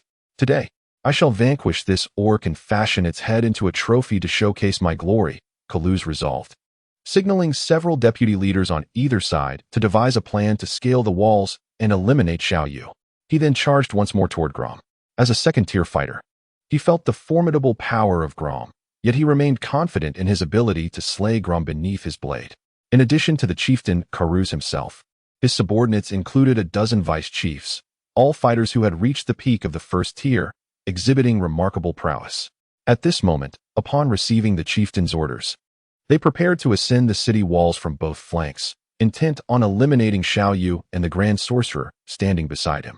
During their initial assault, the Grand Sorcerer had mercilessly unleashed a barrage of ice spikes, covering a vast area and impaling dozens of bandits outright. Although they were momentarily taken aback by the presence of a sorcerer, they were not overly astonished, for while sorcerers were indeed rare, having one or two in a territory was hardly extraordinary. Even their own stronghold boasted a sorcerer. While sorcerers possessed immense destructive potential, they could be easily dispatched if engaged in close combat. The vice chiefs aimed to scale the walls, needing to ascend the steps on either side, as they lacked the ability to leap directly to the top. Failing to do so would render them vulnerable to the archers above. Gradually, they began to discern the multitude of archers concealed atop the walls, who seemed to possess a stealth akin to that of assassins, making their positions difficult to ascertain, let alone their numbers. The archers were manageable, as they were fighters in their own right, and if equipped with shields, could deflect the majority of arrows using their weapons and the strength of their fighting spirit. However, they were perplexed by the presence of a potent weapon that emitted a series of loud blasts, firing projectiles invisible to the naked eye yet wielding tremendous lethality. One fighter, caught off guard, was struck and had his calf pierced, unaware of what had inflicted the injury. The wound was tenfold more severe than that from a typical arrow, causing excruciating pain, as if his leg were about to break. The advantage of the gunman became apparent at this moment. In this world, powerful fighters could defy arrows, yet they found it challenging to withstand firearms. Although the dwarven gunmen had drawbacks such as slow firing rates and poor accuracy, their advantages far surpassed those of archers. The speed of the bullets was vastly superior to that of arrows, and their destructive power was significantly greater. Xiao Yu commanded the dwarven gunmen to unleash a barrage upon the combatants, regardless of their aim. They simply targeted the mass of foes before them. Consequently, the combatants found themselves in a state of disarray, overwhelmed by the onslaught. Meanwhile, The human shield-bearers stationed on the steps were not idle. Although they struggled against the combatants, their exceptional blocking techniques prevented the adversaries from breaching their defenses. Thus, they became living targets for the dwarven gunmen below. Bang! Bang! One unfortunate soul was struck by several bullets simultaneously. Despite being a combatant, he fell lifeless. Had arrows pierced them, their armor and fighting spirit might have offered some protection. But the bullets left them defenseless. With the combatants unable to scale the city walls, the archers and powerful sorcerers above posed a formidable threat to those below. Countless arrows soared with precision, in concert with the orc infantry, mercilessly reaping the lives of the bandit soldiers as if cutting wheat. These bandit soldiers were undeniably skilled. Placed anywhere else, they would be considered elite troops. However, when confronted with the orcs' formidable formation, they struggled to break through, while the elves' archers, renowned for their unerring accuracy, became the true harbingers of death. "They are too powerful. Summon our sorcerers to shatter their formation," shouted a vice chief, frustrated by the stalemate. His thoughts turning to the omnipotent sorcerers. In this era, sorcerers were akin to artillery, capable of altering the tide of battle with a few spells. The bandit sorcerers soon arrived, having been lurking nearby, waiting for the opportune moment to strike. Shielded by a contingent of shield bearers, he approached the front lines at an appropriate distance, murmuring incantations. However, the formidable archers under Xiao Yu's command instilled a sense of caution in him. Yet, the range of magic always surpassed that of arrows, allowing him to feel secure behind his protectors. Unbeknownst to him, Xiao Yu had Tyrande and the dwarven gunman on his side. Suddenly, a fire arrow whistled through the air, obliterating 2 shield bearers in an instant. Following that, a series of explosive sounds erupted. Before the sorcerer could cast a single spell, he was riddled with bullets, succumbing to a fate most dire. How dare the sorcerer flaunt his power before me? That is a sure path to destruction. Xiao Yu took great pride in the performance of Tyrande and the gunmen. These gunners had finally justified their training. Although their aim was lacking, their collective firepower meant that with a multitude of shots, at least 1 or 2 would find their mark. They functioned much like a machine gun. As the battle progressed, Karuz began to sense the shift in momentum. While he had not underestimated the strength of the orc soldiers, he had miscalculated the formidable power of the elven archers and the dwarven gunmen. Indeed, had it not been for the devastating firepower of the elven archers and dwarven gunmen, the orc infantry, numbering only 300, would have suffered severe losses under the relentless assault led by Karuz and his warriors. Though the orc infantry displayed remarkable bravery, the sheer number of Karuz's forces, bolstered by formidable fighters and mages, posed a significant threat. The mages opened the formation, while the fighters charged forward, no matter how valiant the orc infantry. Their fate was sealed. However, the mages were swiftly eliminated by Tyrande, and a few fighters found themselves in disarray under the relentless fire from the gunmen and Tyrande herself. This was an unavoidable predicament. The elven archers could utilize their shadowy evasion, leading the orc forces to be completely unaware of the multitude of archers Xiao Yu commanded, let alone the extraordinary dwarven gunmen. While the orcs also possessed skilled archers, Xiao Yu's side had already secured the advantageous position of the walls, rendering their archers incapable of posing a threat to the strategically positioned elven archers, especially considering the elven archers' ability to vanish from sight, causing them to easily lose their targets. In the realm of ranged combat, Karuz was thoroughly defeated. Being a product of a bygone era of melee weaponry, he had not fully grasped the concept of the immense impact of concentrated ranged firepower. In contrast, Xiao Yu, as a modern individual, was acutely aware of the profound significance of heavy firepower. Figures like Napoleon and Rommel advocated for the large-scale use of automated heavy weaponry to suppress the enemy. As long as the opponent was under pressure, victory was assured. Thus, in this battle, it was not the orc infantry or human infantry that posed the primary threat. Rather, it was the archers and gunmen who wielded the true power of destruction. While the dwarven gunmen may not have claimed lives as swiftly as their agile counterparts, who could strike 5 targets at once, their capacity to suppress fighters and inflict damage upon mages played a crucial role in determining the course of the battle. Such is the nature of different troop types. Xiao Yu had often contemplated the existence of sorcerers, heavily armored infantry, and cavalry in this world, where formidable combatants could muster armies numbering in the tens or even hundreds of thousands. In contrast, his own forces, though elite, were woefully scant. His singular advantage lay in the harmonious integration of diverse troop types. It was only through this strategic amalgamation that he could hope to gain the upper hand. Otherwise, should the coordination falter, he would inevitably suffer a catastrophic defeat under the onslaught of the enemy's overwhelming numbers. Retreat. Everyone retreat. Karuz, sensing the dire situation, promptly issued the order to withdraw. He understood that if the battle continued, his forces would face total annihilation, for the enemy's archers were formidable beyond measure. His frustration was palpable. This was, after all, his own wall. Had they managed to hold it initially, the sheer number of enemy archers would have posed little threat, as their arrows would fail to reach the heights of the wall. Yet, with the wall lost, the enemy now enjoyed a vantage point, turning it into an effective bastion of defense. This was the essence of Xiao Yu's cunning. He had meticulously planned from the outset to seize the advantageous terrain, thereby enabling his elven archers to unleash their potent firepower and suppress the enemy, leading to such resounding success. Had the two sides met on open ground, with the enemy boasting thousands, including cavalry capable of flanking his mere 300 infantry to target the archers, defeat would have been inevitable. A frontal assault on the walls would have been even more disastrous, no matter how skilled the elven archers. Engaging in a shootout from the wall's edge against the enemy would spell doom, as only a handful of orc infantry would manage to scale the heights before being felled by arrows. Thus, the victory in this campaign was a testament to Xiao Yu's astute application of troop coordination, an embodiment of tactical brilliance. Once a champion in the elite Warcraft competition, his understanding of such strategies was second nature. While the real world diverged from the realm of gaming, Xiao Yu, as a self-proclaimed military enthusiast, maintained a significant intellectual advantage in this archaic age of cold steel. Indeed, once Karuz withdrew his forces beyond the archer's range, Xiao Yu ceased his pursuit. He recognized that without the wall as a stronghold, he would be no match for the enemy. However, in that brief interval, Karuz had already lost over 1,000 men, compounded by an additional 600 who perished in the initial chaos, resulting in a total of 2,000 fallen, including a mage and 5 combatants. These warriors had either succumbed to the arrows of Tyrande or the bullets of the gunmen, while the combatants could withstand the ordinary arrows of elven archers. They were no match for Tyrande's searing arrows or the gunmen's projectiles. Very well, you are Xiao Yu. I shall remember that.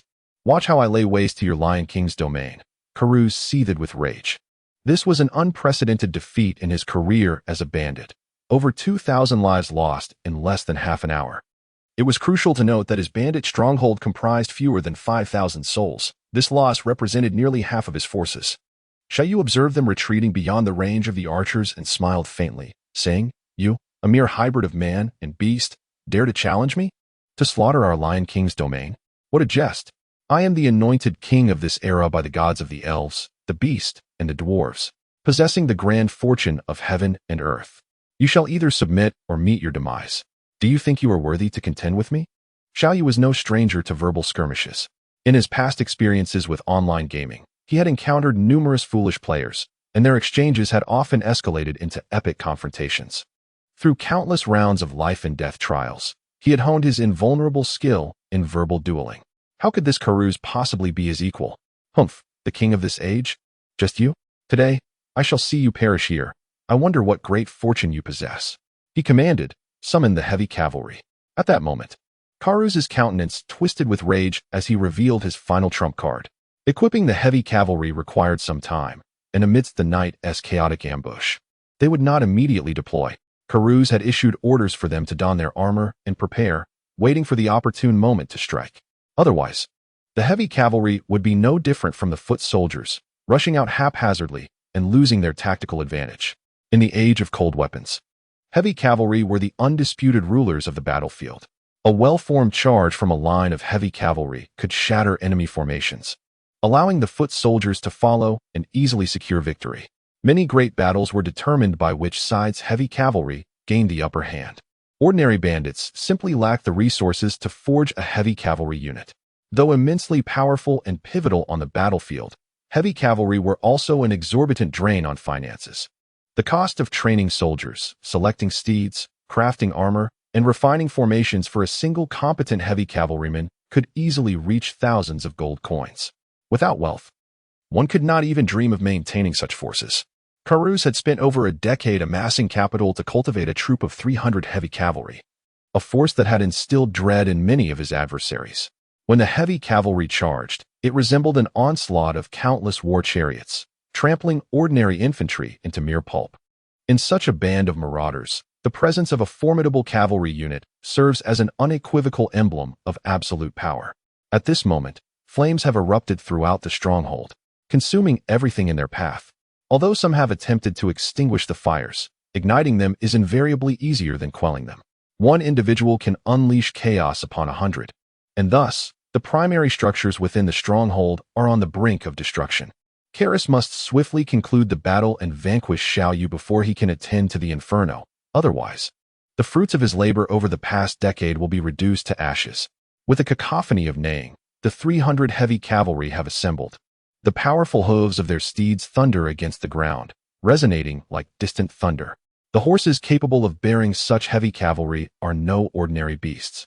They are rare and robust, specifically bred to withstand the weight of such armor. Acquiring steeds for heavy cavalry presents a formidable challenge, marking the initial hurdle in the formation of such a unit. Without exceptional horses, the concept of heavy cavalry remains unfeasible. At this juncture, the heavy cavalry stands ready. Having formed ranks under the commander's leadership, positioned 300 paces from the city wall. Prepare to charge and eliminate these beastly soldiers. Karis commanded, his face twitching with determination. Even if he were to annihilate Xiao Yu today, the losses incurred would be significant. Xiao Yu's treachery, in sending men to set fire to his possessions, has stirred a deep-seated fury within him. Even the thought of reducing Xiao Yu to a mere pulp would not suffice to quench his wrath. Xiao Yu gazed at the opposing heavy cavalry, his eyes narrowing and sparkling with a cunning glint. Fortunately, he had prepared 2 blade carts and a contingent of musketeers. Otherwise, relying solely on the orc infantry and the elven archers would have proven utterly futile against such formidable heavy cavalry. With a wave of Xiao Yu's hand, 2 hidden blade carts were stealthily brought forth by 4 beastmen soldiers and mounted on the moonblade. "Charge!" roared Karuz, issuing his command. The sound of heavy cavalry's hooves thundered like a battalion of tanks, exuding an overwhelming pressure that seemed to freeze the very air. 300 paces were but a matter of seconds for the heavy cavalry, and this distance represented their most formidable threat during a charge. Even the fiercest of orc infantry, when faced head-on with such a cavalry assault, could not withstand it. Despite their ferocity, orcs were still flesh and blood beings. The impact of the heavy cavalry's charge could send even a line of iron men flying. At that moment, the front row of beastmen soldiers suddenly split swiftly to the sides, revealing 2 peculiar contraptions. These devices bore wings resembling those of a giant bird, though fashioned from metal rather than feathers. As the wings fully extended, a gleaming moon blade was positioned between them. Upon witnessing this strange flying machine, Karuz felt an ominous premonition. Indeed, as the heavy cavalry advanced to approximately 150 paces, 2 beams of cold light suddenly shot forth from the bird carts, resembling massive silver discs nearly 2 meters in diameter, accompanied by piercing shrieks akin to the cries of a monstrous bird. These silver discs moved with astonishing speed, reaching the front of the heavy cavalry in the blink of an eye. A series of muffled thuds followed, as the warhorses were abruptly sent flying. Indeed, they flew through the air, their legs remaining behind while their bodies soared away. The 2 discs, razor-sharp, severed the limbs of several horses in the front line cleanly. This was the formidable power of the blade carts. Their debut was nothing short of shocking. Even the thighs of the warhorses, clad in sturdy armor, were no match for the relentless cutting power of these weapons. Only the lower legs of the heavy cavalry's steeds were unarmored, yet during high-speed maneuvers, it was exceedingly difficult for arrows and other ranged weapons to strike the horses' lower limbs. The knights and the upper bodies of the steeds were heavily armored, rendering them resistant to such projectiles. Thus, the threat of ranged attacks to heavy cavalry had always been minimal, contributing to their dominance on the battlefield. However, today, the blade carts introduced a formidable barrier, one that the heavy cavalry had never encountered in direct confrontation. What were these contraptions? Both the advancing heavy cavalry and the bandits, including Karuz, who watched from behind, could hardly believe their eyes, astonished at the incredible weapon that could cleave through multiple ranks of heavy cavalry in an instant. This weapon is truly astonishing. Heavily armored cavalry can effortlessly cleave through several ranks. What would be the fate of ordinary infantry encountering such an armament? One can only imagine the carnage, as a multitude would be severed in twain in an instant. Picture, if you will, a battalion of infantry charging forward, only to witness the front ranks abruptly bisected. What a visual shock! What a profound impact! The essence of this weapon lies in its unparalleled deterrent power.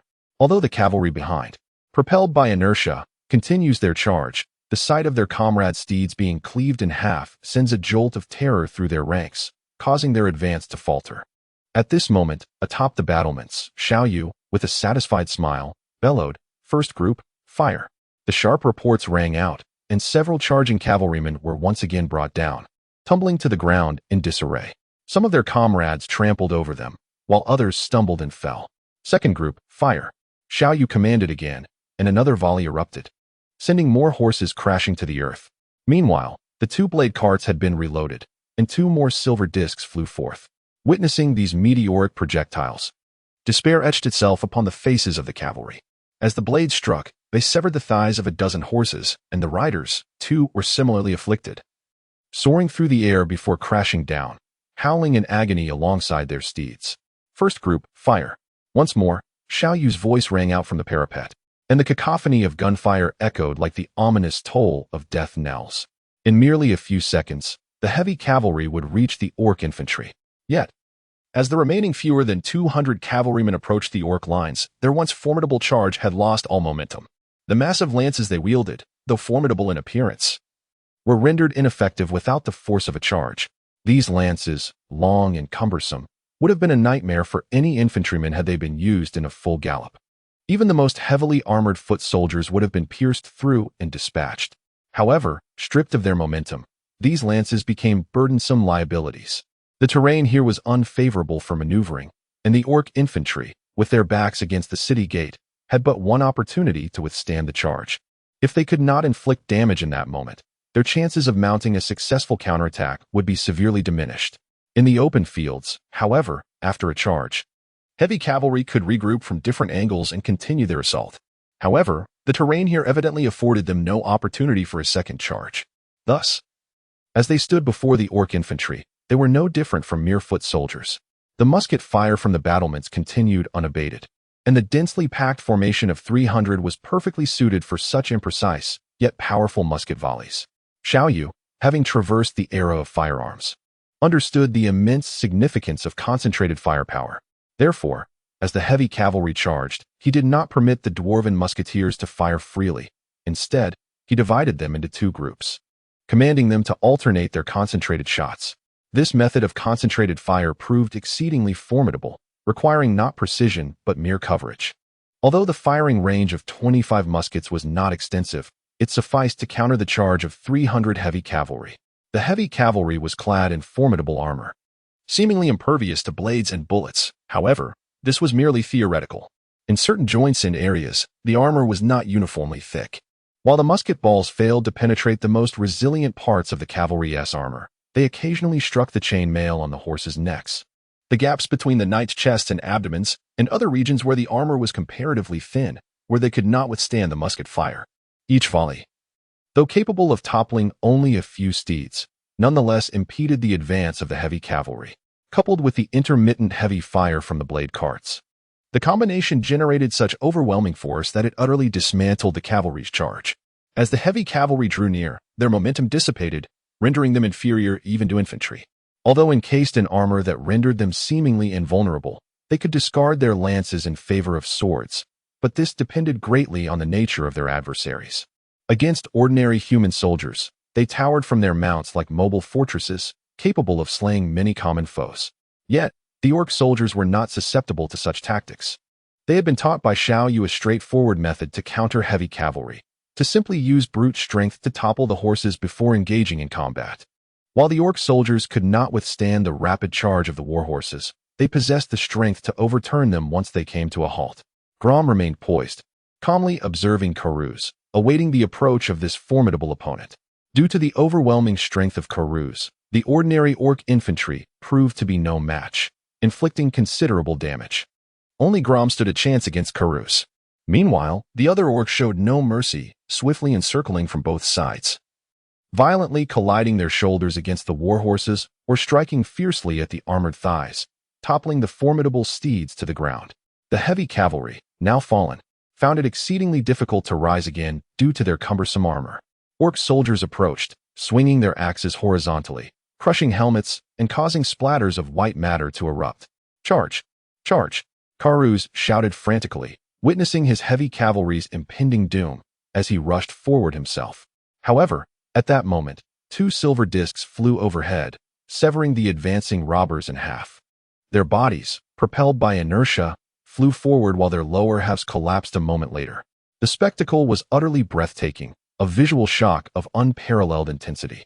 While other soldiers might struggle to wield such weapons with agility, requiring horses to draw them, the orc soldiers adeptly maneuvered, 2 of them bracing the weapon to reposition and continue their assault. The musketmen began to fire freely, unleashing a barrage towards the approaching infantry.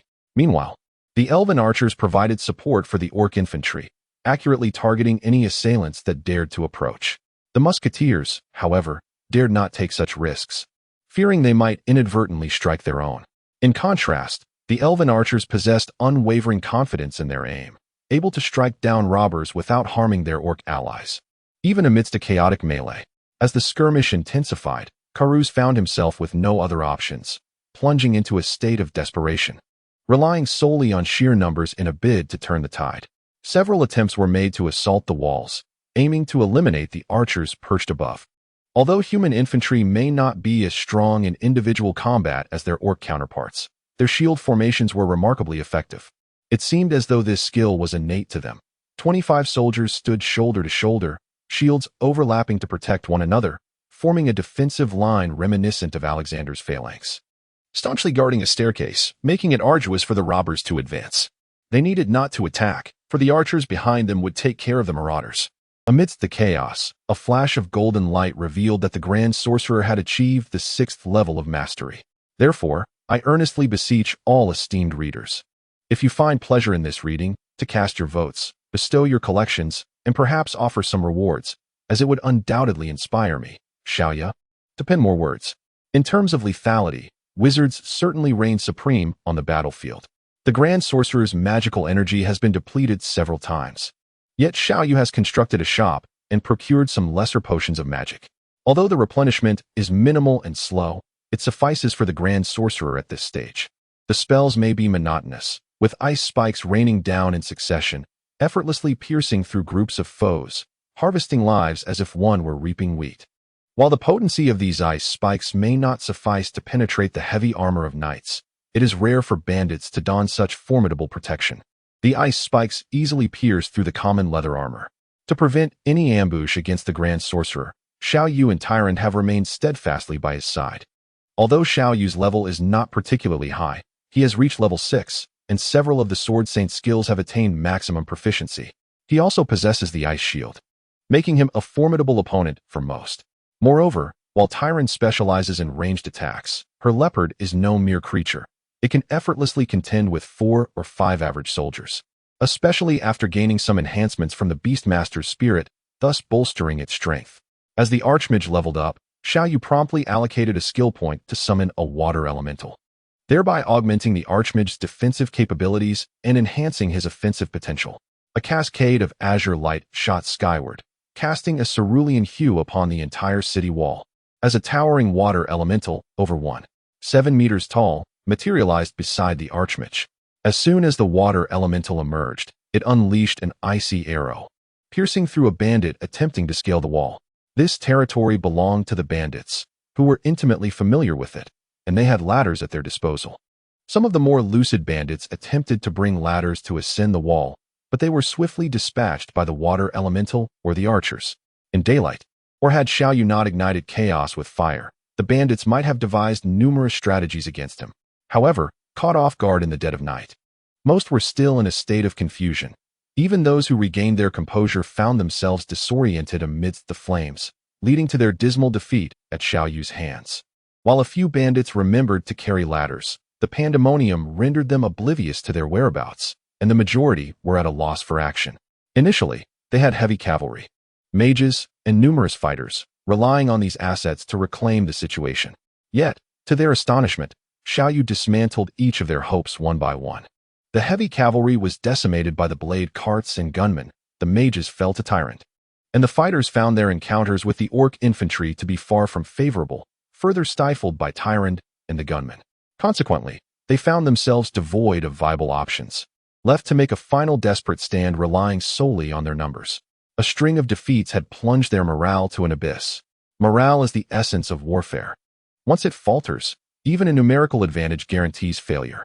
At this juncture of battle, Xiao Yu recognized that the scales of victory had decidedly tipped in his favor. Although the bandits launched several menacing assaults, nearly breaching the city walls, they ultimately failed to succeed. In the absence of formation, the combat prowess of the orc soldiers was fully unleashed. Historically, when humans battled against orcs, victory hinged upon the disciplined formations of human infantry and cavalry, along with their agile strategies. In a chaotic brawl devoid of order, the orc soldiers became an unstoppable force, particularly after a series of battles. More than half of the initial 200 orc infantry had reached the third tier, acquiring the berserk skill, which enhanced their attack power by 50%. Thus, the advantages in such a melee became even more pronounced. Despite the enemy's overwhelming numbers exceeding 2,000, they found themselves helpless against the 300 orc infantry. The bandits fell like sheaves of wheat, while the orc soldiers stood resolute, scarcely yielding. The clash between Gromm and Karuz had also escalated to a fever pitch. With eyes aflame with fury, Karuz could hardly contain his rage at the thought of his years of dedication being reduced to ashes by Xiao Yu. He longed to ascend the city walls and rend Xiao Yu into countless pieces. Yet, Gromm's steadfast defense rendered such aspirations unattainable. In terms of strength, Gromm currently fell short when compared to Karuz, who had attained the second tier of martial prowess. Nevertheless, Gromm's indomitable spirit, coupled with the adept use of several skills, allowed him to hold his ground. Though he bore numerous wounds, the sight of his own blood ignited a fierce valor within him, propelling him into a state of berserk. Originally devoid of this skill, it was an innate hidden ability bestowed upon orcs, which inadvertently awakened in the midst of this brutal conflict. A berserk Gromm was a terrifying sight. His relentless momentum, coupled with the resplendent aura of his invincible slash, forced the ostensibly superior Karuz to retreat repeatedly. Tyrande took aim, using arrows to harass Karuz, not to inflict lethal damage, but merely to distract him, allowing Gromm the opportunity to deliver the fatal blow. Xiao Yu understood that Gromm was on the verge of victory. However, the formidable strength of Karuz posed a significant challenge for Gromm to eliminate his adversary.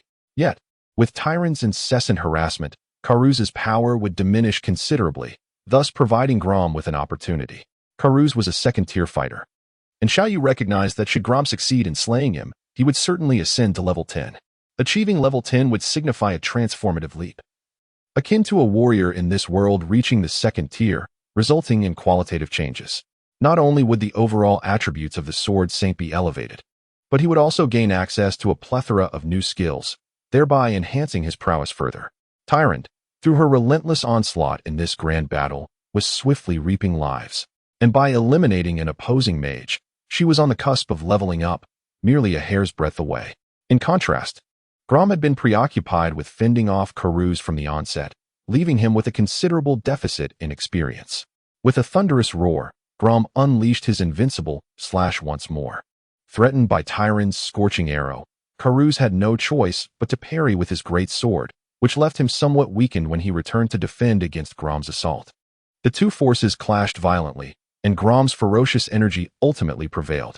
Leveraging his height advantage, he struck Karuz down to the ground. Seizing the moment, Gromm's sword descended rapidly, delivering a flurry of critical hits that erupted in abundance, each compounded by his raging enhancements, rendering Karuz utterly defenseless. Finally, Gromm found an opportune moment, swiftly slicing his sword, which met with a sharp sound as it grazed Karuz's neck.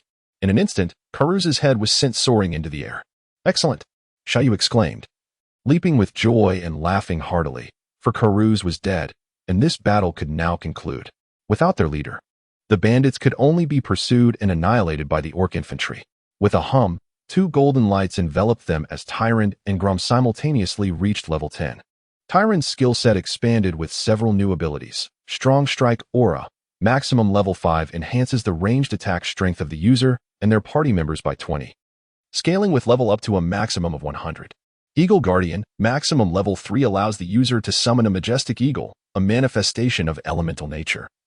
As their guardian, the essence of the eagle can infuse the arrows shot by the user, amplifying their striking power, activating once every 9 arrows. As levels increase, it can trigger once every 3 arrows at maximum level. Rapid Shot, maximum level 3 empowers the user to perform a swift shot, increasing speed by 30, with a cooldown of 10 seconds. As the levels increase, the maximum enhancement speed reaches 100. Gromm has acquired a new skill, Whirlwind Slash, up to level 3, where the user swiftly spins their weapon, resembling a tempest, inflicting formidable slashing damage upon all nearby foes. The first level inflicts 50 damage, the second level 100 damage, and the third level 150 damage. Heroic Leap, up to level 3, allows the user, at the first level, to leap up to 20 meters, with a maximum height of 3 meters. At the second level, they can leap up to 50 meters, with a maximum height of 5 meters, and at the third level, they can leap up to 80 meters, with a maximum height of 10 meters. Intimidating Roar, up to level 3, emits a powerful shout that can reduce the morale of opposing troops by 10, with a maximum reduction of 30. The specific range and effect determined by the hero's level and that of the opponent. If the opponent's level exceeds that of the Swordmaster, the effect is diminished. Charge, up to level 2, enables the user to swiftly dash forward 20 meters, simultaneously dealing weapon damage, with a maximum dash of 40 meters. Observing these newfound skills, Xiao Yu burst into wild laughter, akin to a madman, exclaiming how extraordinary they were. The thought of being able to learn these skills himself filled him with impatience. Tyrande. Initiate with the Strong Strike Aura, Swordmaster, commence with Whirlwind Slash. Xiao Yu promptly instructed both heroes to learn the skills, as he was about to face a significant siege battle, and such collective abilities proved to be the most practical. You band of marauders, your leader has fallen. What are you resisting for? Surrender, or I shall cleave you all in twain with my blade. Seeing the enemy's morale utterly shattered, Xiao Yu seized the opportunity to shout. Many had witnessed Calrus being slain by Gromm, yet a greater number remained oblivious amidst the chaos. Xiao Yu commanded Gromm to throw Karuz's head onto the city wall, raising it high to display before the bandits. Faced with the dual onslaught of archers and orc infantry, the bandits had already begun to crumble. Witnessing the death of their leader, they completely collapsed, with many kneeling in immediate surrender. However, numerous orc infantrymen had entered a frenzied state, unable to restrain themselves, and they continued to slay several surrendering bandit soldiers. Cease at once, Xiao Yu bellowed, striving to rein in these orc soldiers. This was the inherent flaw of orc warriors. Once they succumbed to rage, they could not halt their bloodshed. Fortunately, these soldiers were summoned by Xiao Yu and inherently possessed an unwavering obedience to his commands. Under his forceful restraint, they gradually ceased their attacks. Had they been true orcs from this world, once their fury ignited, no command could have quelled them. When humanity eradicated the orcs in the past, they were well aware of this flaw and often exploited it, leading the orcs into traps for encirclement. The orcs were restrained, but by now, fewer than 800 bandit soldiers remained. Xiao Yu had slain over 4,000 of the nearly 5,000 soldiers in this stronghold. It was a resounding victory. Gratitude was extended to the generous support from the beings who floated by, making the first donation to Xiao Sa, whose kindness was deeply appreciated. Xiao Sa also expressed thanks to the generous contributions from Peng Pai and Wu Shuang, deciding to provide an additional chapter today as a token of gratitude. While delivering 10 updates in a single day seemed improbable for Xiao Sa, a slow-moving individual, he pledged to strive diligently for everyone's sake. Observing the distant flames still raging, Xiao Yu realized that it was impossible to extinguish the fire at this point. He decisively ordered everyone to retreat outside the city and await the fire's extinguishing before scavenging for spoils and accounting for their own casualties. Although Xiao Yu's tactics were astutely executed, resulting in glorious victory through seamless coordination of troops, the enemy was formidable and numerous, with the orc infantry also sustaining injuries. Tyrande let out a long whistle, summoning the elven hunters who had set the fires back. There were still some bandits inside, but upon seeing the near-total destruction of their comrades and the surrender of the others, their will to fight had dissipated, leading them to surrender as well. At that moment, an elven hunter approached to report, "My lord, there are still many slaves inside who have not been freed. Should we release them? If not, they may be endangered by the flames. Of course, they must be released. What if they perish in the fire?" That would be a grave sin. Xiao Yu quickly commanded the elven hunters to liberate the slaves. When these slaves emerged, Xiao Yu was taken aback. Initially, he believed there to be merely dozens, perhaps a few hundred enslaved individuals. However, what emerged before him were thousands of captives, including many beautiful women, their expressions vacant and their attire tattered. They seemed unperturbed by the exposure of their bodies, clearly having endured unspeakable violations. The term comfort women immediately sprang to Xiao Yu's mind. Consequently, a surge of nameless fury erupted within him, blazing fiercely. How dare you, band of marauders, face such a fate as dismemberment? Xiao Yu was engulfed in a profound fury. Though he often indulged in a bit of lechery and occasionally downloaded certain films, his transgressions were largely confined to mere fantasies. In this world, he had audaciously stolen a glance at his sister-in-law while she bathed, yet such acts were merely indulgences for his eyes. In truth, hailing from another realm, he harbored a profound respect for women. The notion of coercing a woman was utterly abhorrent to him. One may possess a lustful nature, but never should one descend into bestiality. This was Xiao Yu's moral threshold. The idea of treating women as mere sexual slaves to be toyed with and kept as pets filled him with deep revulsion. Particularly due to certain historical circumstances, he found the notion of comfort women utterly intolerable. He resolved to search thoroughly for any other captives, determined not to overlook anyone. His countenance was as cold as frost, yet he restrained his anger, choosing to wait until all the slaves were rescued before delivering a unified judgment upon these brigands. Originally, he had no inclination to execute captives. He understood the ominous implications of killing prisoners of war. However, the depravity of these marauders was beyond measure. It echoed a question posed in his previous life. Were the people of that island truly human? If they were not, then slaying them could hardly be deemed the execution of prisoners. The elven hunters received their orders and immediately set out to continue the search. The elven race, being closely attuned to nature, held a reverence for life and were particularly adept at sensing any signs of life, excelling in tracking and searching. Before long, another group of women was brought forth. These women were adorned in resplendent attire and possessed striking beauty, akin to the captivating dancers of the Wave clan Xiao Yu had previously encountered, albeit hailing from different lineages, each exhibiting their unique charm. Some of their faces bore expressions of defiance and resilience, clearly not yet resigned to utter despair. They had been discovered in a clandestine cellar, evidently belonging to the category of prized private concubines. Among them was a particularly proud maiden, who walked with an air of dignity, unmistakably indicating her noble upbringing, most likely a lady of wealth kidnapped by these brigands. What audacity these marauders displayed! Xiao Yu seethed inwardly, vowing that if he were to let them off lightly, he would be failing his ancestors. Xiao Yu observed as these brigands abducted numerous virtuous women. Her teeth clenched in indignation, pacing back and forth in agitation. However, at that very moment, a tremendous commotion erupted among the elves. Those who were typically graceful and composed were suddenly consumed with fury, with several elves resorting to harsh words. The elven race, inherently proud and possessing eyes perched atop their heads, had always conducted themselves with civility and eloquence, never resorting to insults.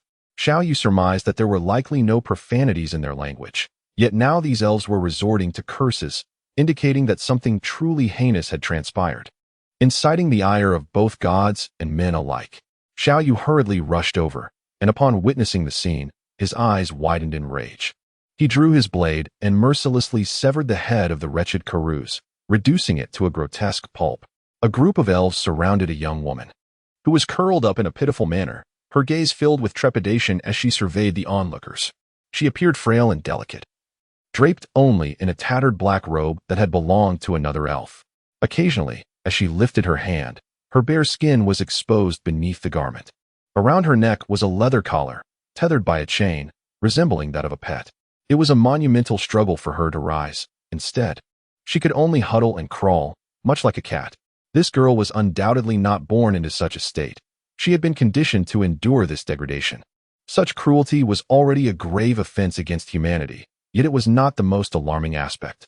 The most striking feature was her ears, elongated and pointed, measuring over 20 centimeters, and her eyes occasionally sparkled with a violet luminescence. All these signs unequivocally indicated one thing: she was an elf. Legends spoke of the extinction of the elven race in this world, yet here she was, encountered in such a dire predicament. Although Xiao Yu harbored a deep disdain for the haughty demeanor of the elves, they were, after all, his own kin. In a foreign realm, the only entities he had brought with him were these elves and orcs. Unbeknownst to him, he had come to regard these subordinates as his family, akin to his own kind. Witnessing his kin subjected to such inhumane treatment stirred an unbearable tumult within him. How could he not feel anger? Even Gromm, who stood beside him, erupted in a furious roar upon witnessing the scene. "I shall slay them all," Gromm bellowed, ready to charge forth and eliminate the more than 800 captives. Despite his long-standing enmity with the elves, he recognized that, in the presence of outsiders, they were still his own people, hailing from the same beastly base. This situation was reminiscent of two estranged brothers who, though often at odds, would unite against any external threat to their family. Thus, upon seeing the elves in such dire straits, Gromm instinctively felt as if his own kin were being persecuted. "Stop," Xiao Yu commanded in a cold tone, halting Gromm in his tracks. "I will punish them shortly. For now, hold your wrath." Though Gromm was fiery in temperament, he could not defy Xiao Yu's orders. He suppressed his agitation, his hands trembling slightly, yet he refrained from acting, his gaze fixed upon the captives as if he wished to devour them whole. At that moment, Tyrande was in tears, softly murmuring in the elven tongue, words that Xiao Yu could not comprehend, offering solace to a suffering elven maiden. Initially, the elven woman regarded everyone with profound trepidation, even upon seeing her kin. She bore an almost instinctual numbness, unable to recognize them. However, when Tyrande spoke in the elven language, a cascade of moonlight suddenly enveloped her, illuminating the elven maiden. A vibrant spark ignited in her violet eyes. "Tyrande, goddess? Are you truly Tyrande, come to rescue me?" she exclaimed. "The moon goddess has not forsaken us. She has once again sent Tyrande to our side." These words, uttered in the elven tongue, were initially lost on Xiao Yu, but upon consulting his system, he discovered he could learn Elven and all other languages of the continent. Without hesitation, he swiftly opted to acquire this knowledge. "Indeed, I am Tyrande, my dear kin. Tell me, what has transpired? Why have you endured such suffering?" Tyrande, tears streaming down her face, gently consoled the elven maiden, her heart clearly bleeding at the sight of her people's plight. "O great goddess, noble Tyrande, you have been away from us for far too long. The light of the moon goddess has faded. We feel abandoned. For a millennium, without the tree of life, our elven race teeters on the brink of extinction.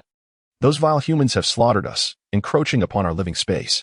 We are forced to retreat into the deepest recesses of the mountains, struggling to sustain our dwindling lineage.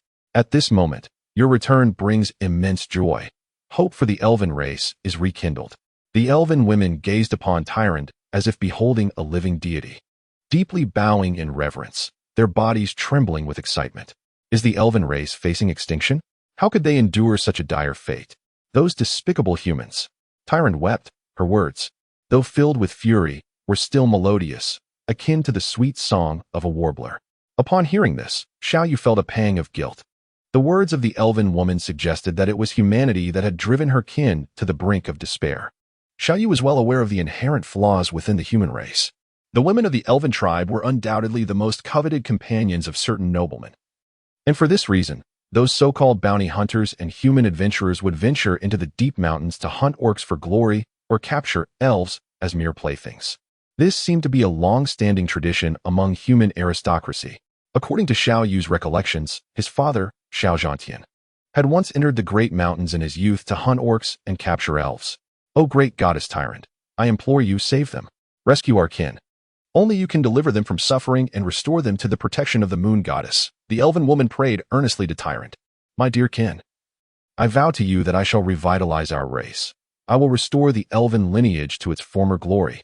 Tyrande declared solemnly as she caressed the face of the elven woman, making a sacred promise. Xiao Yu gazed at the scene before him, profoundly moved. His race stood on the brink of extinction, and suddenly, the goddess of his people appeared. What a poignant moment it was. The ensuing narrative should have depicted the revival of his kind under her divine guidance. Yet, in an instant, Xiao Yu was struck by a grave realization. Nearly springing to his feet, a pressing question surfaced. How could the elves of this world possibly know of Tyrande? How could they refer to her as their goddess? Moreover, she mentioned that Tyrande had departed from them for 10 millennia. If that were the case, what realm was this? Initially, Xiao Yu believed he had traversed into a wholly unrelated world, but this revelation now left him in a state of bewilderment. They recognized Tyrande, proclaimed her their deity, and spoke of her departure 1,000 years prior. Could it be that this world was set a millennium after the events of the Warcraft saga? Xiao Yu could not help but ponder. If that were not the case, there would be no explanation for how this elven maiden was aware of Tyrande. What transpired over the course of a millennium? At that moment, Tyrande strode purposefully before Xiao Yu, her visage still marked by traces of tears, and earnestly declared, "Master, Tyrande beseeches you to aid our elven kin in their revival, to liberate them from suffering, restore their freedom and equilibrium, and regain the blessing of the moon goddess. Tyrande shall remain eternally loyal to you." Upon hearing these words, Xiao Yu's expression immediately turned stern as she replied, "What kind of statement is that? Do you still need to ask for my permission? Are they not my kin? As your sovereign, all the elves, orcs, and dwarves in this world are indeed my family. Whoever dares to bully my kin, I shall ensure they descend into the depths of the abyss, suffering eternally, meeting their demise in a cauldron of boiling oil." Xiao Yu's words were not merely a superficial attempt to win Tyrande's favor. They emanated from the depths of his heart. The prolonged battles they had endured together forged a bond that transcended mere loyalty, cultivating a camaraderie akin to that of brothers in arms. Indeed, Xiao Yu had also developed feelings for them. No matter how haughty or disagreeable the elves appeared, they seemed, in his eyes, akin to his own children, imperfect yet beloved. Upon hearing Xiao Yu's heartfelt declaration, Tyrande's loyalty surged by an astonishing 20 points. It is noteworthy that it had taken Xiao Yu considerable effort to elevate her loyalty from negative to a neutral balance of 0. And this sudden increase was a testament to her profound excitement. However, at that moment, Xiao Yu felt no joy over Tyrande's enhanced loyalty. The plight of the elven woman weighed heavily on his heart, evoking a sorrow akin to witnessing his own sister endure such treatment. Continue the search. Let us see if there are any other captives. At dawn, we shall commence the trial of these miscreants, Xiao Yu commanded coldly. The elven hunters and archers resumed their cautious search within, while the orcs observed the captives, each licking their lips, contemplating how they might devour them. The bandits, confronted with the orcs' ruthless gazes, felt a pang of trepidation. By the time dawn broke, the flames in the bandit stronghold had nearly extinguished, leaving only wisps of smoke rising. As if lamenting the desolation that had befallen this place, Xiao Yu did not immediately set about plundering the spoils. Instead, he commenced the judgment of these brigands. The process of adjudication was remarkably straightforward. It involved assessing the duration of their affiliation and the extent of their misdeeds. The trials were conducted publicly, allowing others to expose the wrongdoings of the accused. Those who brought forth more accusations could have their sentences mitigated, potentially escaping the death penalty, while those who were denounced by others faced inevitable execution. This method of inciting a dog-eat-dog scenario proved to be extraordinarily effective. As soon as an individual was singled out, many would hastily begin to reveal the misdeeds of that person, often embellishing the tales for effect. However, Xiao Yu held the principle that he would rather mistakenly execute 3,000 than let one guilty party escape. Thus, anyone whose wrongdoing could be substantiated was summarily executed on the spot. The brutish axe of the beasts fell swiftly, severing heads, with some of the orcs even partaking in the flesh of the slain. Previously, Xiao Yu had always condemned such grotesque behavior, yet on this occasion, he refrained from intervening, allowing the orcs to feast upon the brigands in their final moments, thus subjecting their nerves to further torment before death. As the accusations continued to flow, the number of brigands dwindled from over 800 to just over 100, with the rest meeting their grim demise. Although these bandits were not particularly clean, they committed fewer atrocities in comparison. However, Xiao Yu did not intend to spare them.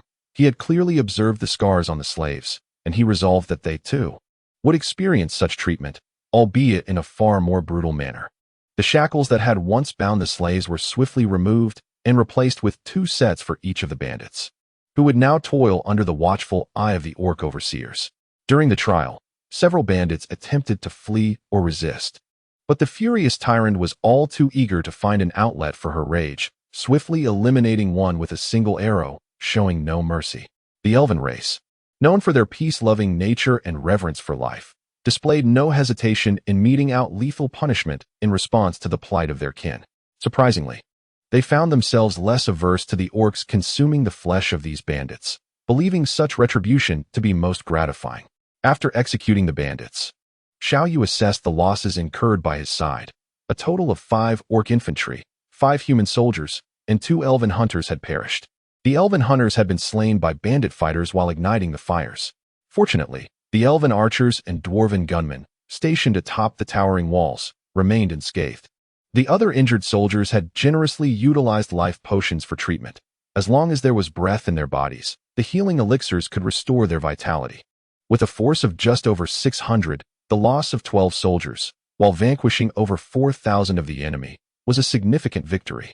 Yet, Xiao Yu deeply reflected on how to better prevent the deaths of his soldiers, as each fallen comrade weighed heavily on his heart. Nonetheless, in the grim reality of war, fatalities were inevitable. A battle with 0 casualties was unattainable. Xiao Yu could only strive to minimize losses as much as possible. After accounting for the casualties, Xiao Yu ordered Xiao Yu to lead a team into the fray to salvage the spoils of war. He issued a straightforward command to the soldiers engaged in looting: eliminate all remaining foes, incinerate everything, and seize all valuables. Any survivors were to be dispatched without mercy. Anything transportable was to be carried away, and all that could be burned was to be set ablaze. In dealing with such bandits, Xiao Yu believed in returning their own tactics upon them. Even the corpses of the deceased bandits were not spared. He demanded a thorough search, stripping them of clothing if they bore no possessions, to be taken away as well.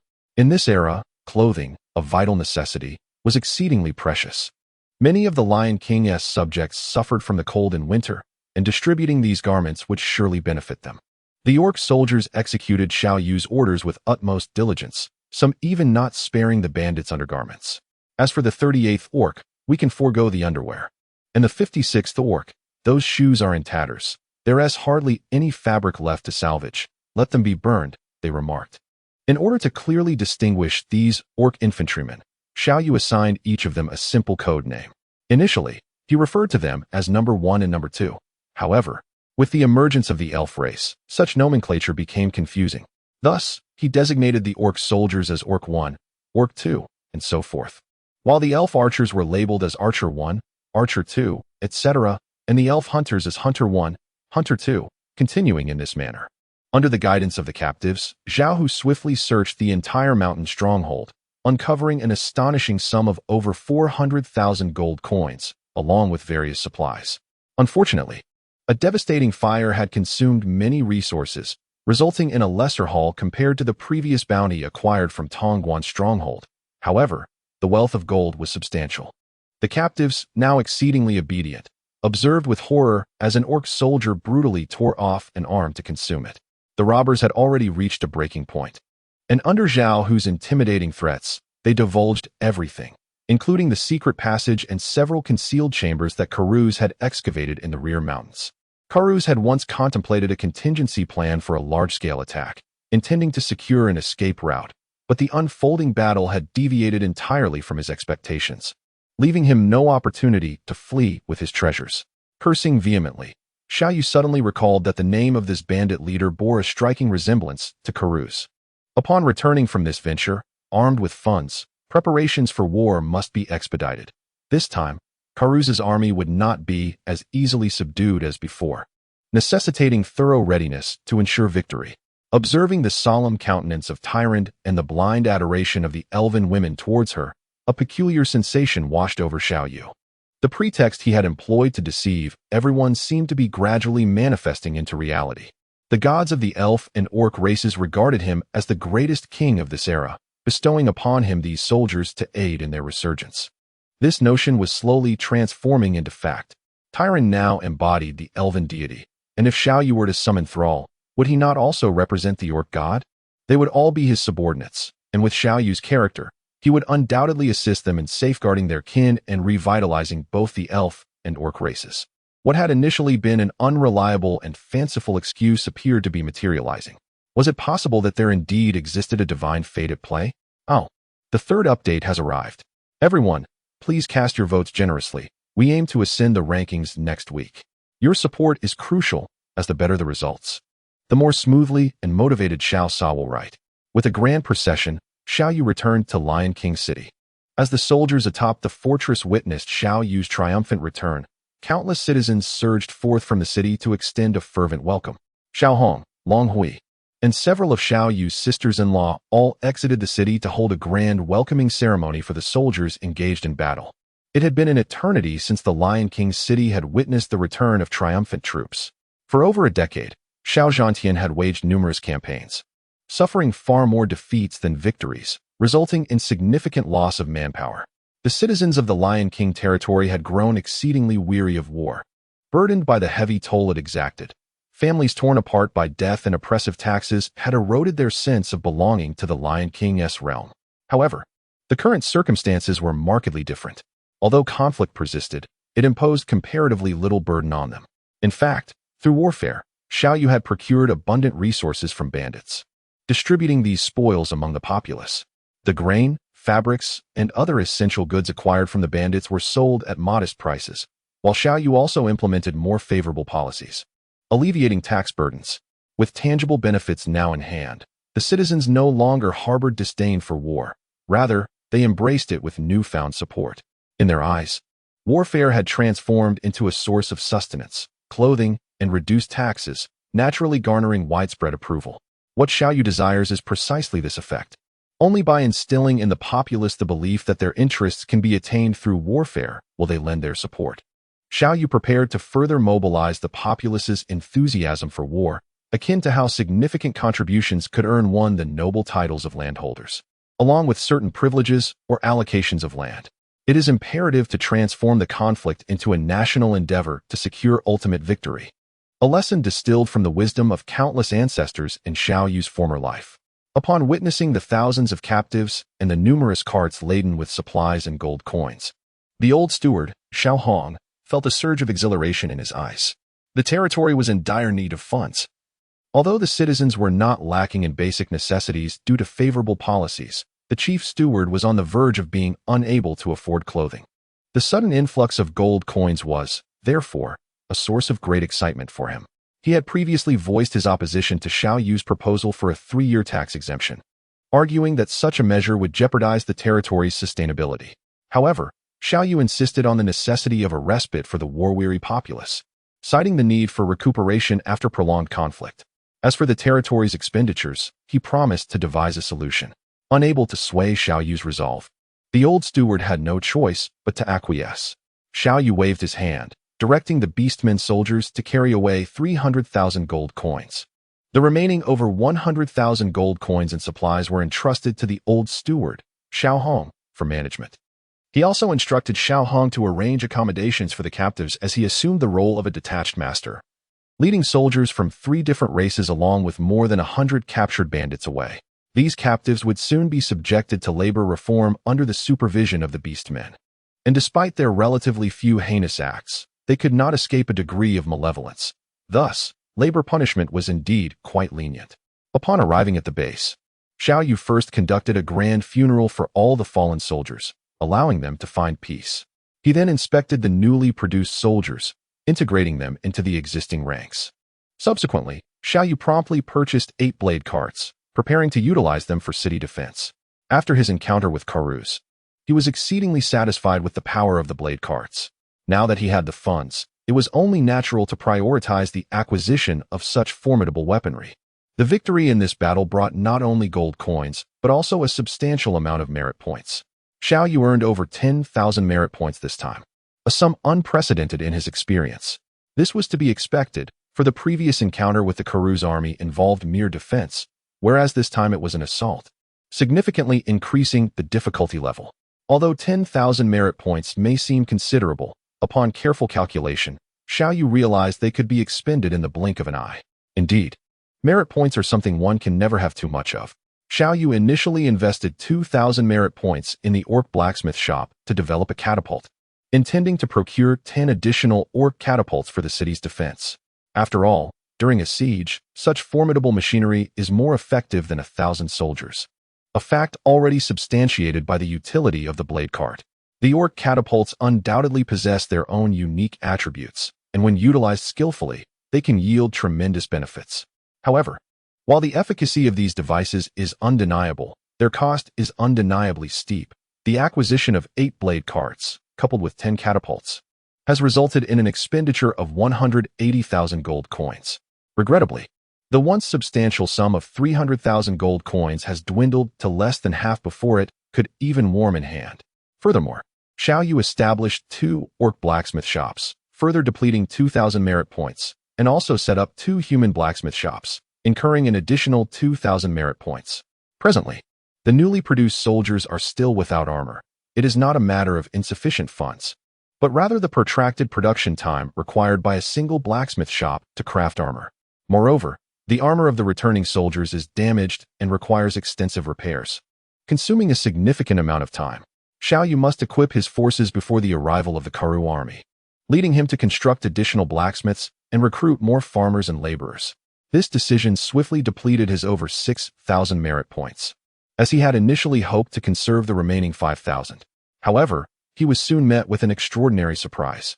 Both Tyrande and Gromm had reached level 10, and upon achieving this milestone, they unlocked the ability for the blacksmith and hunter hall to provide equipment for heroes.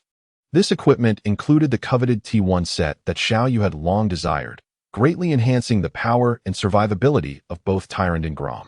Xiao Yu held a firm belief in the efficacy of the T1 set. However, acquiring a full T1 set required an expenditure of 2,000 merit points and 20,000 gold coins, which swiftly diminished his merit points once again. Nonetheless, Xiao Yu felt a thrill of excitement. After all, it was the T1 set. Without hesitation, and with ample resources at his disposal, he procured a set for Gromm and another for Tyrande. Gromm's T1 set was the warrior's strength armor, consisting of 8 pieces that emerged swiftly, providing comprehensive coverage. The heavy armor, with its rugged design, exuded a primal beauty, transforming Gromm into a veritable moving iron tower. Xiao Yu was exceptionally surprised. The strength of Gromm had undoubtedly increased by more than double. Next time, even if Gromm were to encounter 2 Karoos, he could vanquish them both. Tyrande's T1 set, the hunter's giant stalker armor, comprised 8 exquisite pieces. With its stunning appearance and intricate design, it not only looked magnificent, but also boasted formidable defensive capabilities. The armor emanated a captivating green luminescence, rendering it utterly breathtaking. In this splendid attire, Tyrande resembled a descending goddess. Initially, Xiao Yu believed it would take a considerable amount of time to forge the T1 set. Yet he was astonished to discover that reaching level 10 was sufficient to unlock it. If this logic held true, would reaching level 20 not then allow the activation of T2? Xiao Yu harbored great anticipation for this. Although he currently possessed a set of T1 armor, he felt a tinge of frustration. He yearned to assemble an entire army clad in T1 gear. Given the exorbitant prices and the requisite merit points, it seemed increasingly unlikely. Moreover, both soldiers and heroes must attain level 10 to don the T1 armor. Failure to reach this level would render them ineligible, thus imposing a significant restriction. Xiao Yu had long desired to don a striking T1 outfit to assess its effects. However, he found himself disheartened by his current level of only 6. Still far from his goal. The Great Mage also stood at level 6, yet was unable to purchase the T1 gear. Had he been able to wear it, the Great Mage's power would have surged significantly, rendering him an even more formidable presence in the city defense battles. In this world, perfection is a fleeting notion. The 2 sets of armor would cost a staggering 40,000 gold coins, a thought that pained Xiao Yu deeply. Nevertheless, recalling the benefits of the set brought him some solace. The lives of heroes are incredibly precious, and possessing the T1 set would provide them with immense protection, which filled Xiao Yu with a sense of contentment. After repairing his equipment and acquiring a few orc dens, elven moon wells, and human farms, Xiao Yu realized that his funds had dwindled to a mere pittance. No matter how much he earned, it was perpetually eclipsed by his expenditures. Xiao Yu resolved to wholeheartedly pursue his newfound endeavor of robbing robbers. Upon returning to the city, he observed a bustling scene, with numerous slaves being settled in, assigned accommodations, and provided with essential supplies for their daily lives. Xiao Yu chose to remain uninvolved, leaving all matters to the old steward, Xiao Hong, while his several sisters-in-law assisted in settling the newly acquired slaves. Xiao Yu, however, went directly to seek out Hui to discuss the impending assault by the Karoo army on the city. In recent days, Hui had been intensifying military training, motivated by the exemplary treatment of soldiers instituted by Xiao Yu. The soldiers enjoyed generous pay, significantly more than what agricultural labor could offer, and in the event of death, their families would receive compensation along with a lifetime exemption from taxes. This incentive greatly encouraged the youth to enlist. Currently, Hui commanded over 1,000 soldiers, although many were inexperienced recruits lacking substantial combat experience. Therefore, he had to expedite their training to transform them into competent warriors. As for equipment, they were not lacking. Xiao Yu had procured a considerable amount of armor and weapons from the resources seized from bandits. Upon Xiao Yu's arrival, all training ceased, and under Hui's guidance, the soldiers rendered a formal military salute to him. As a professional soldier, Hui maintained stringent standards for the conduct and demeanor of his troops. Adherence to proper military etiquette and regulations was fundamental. Following the salute, the soldiers gazed upon Xiao Yu with profound respect and admiration. This morning, they had witnessed the materials and slaves he had brought back effortlessly from his outing, instilling in them an unwavering confidence in their lord and a hopeful outlook for the future of their territory. Xiao Yu smiled and waved his hand, encouraging them to continue their training before summoning Hui. "Uncle Long, what is the current situation regarding Karoo?" Xiao Yu inquired. The task of gathering intelligence was undoubtedly Hui's sole responsibility. At this point, investigating matters in Karoo was not overly challenging. Previously, Karoo's territory had not endured significant warfare. Thus, the information blockade was not particularly stringent. By simply dispatching a few individuals disguised as merchants, they could easily glean information. Although various lords currently held dominion over different regions, large-scale conflicts among them were still relatively scarce.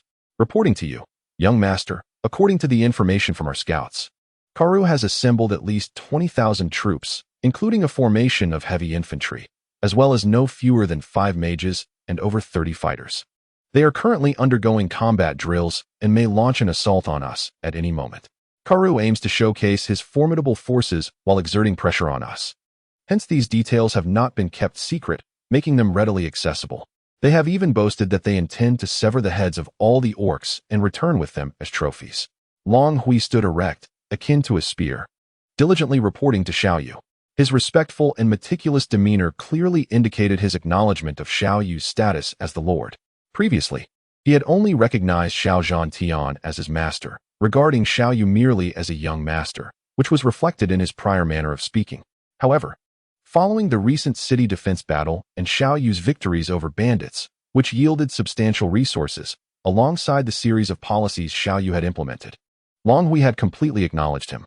He believed that under Xiao Yu's leadership, the Lion King territory might indeed emerge from its predicament and flourish.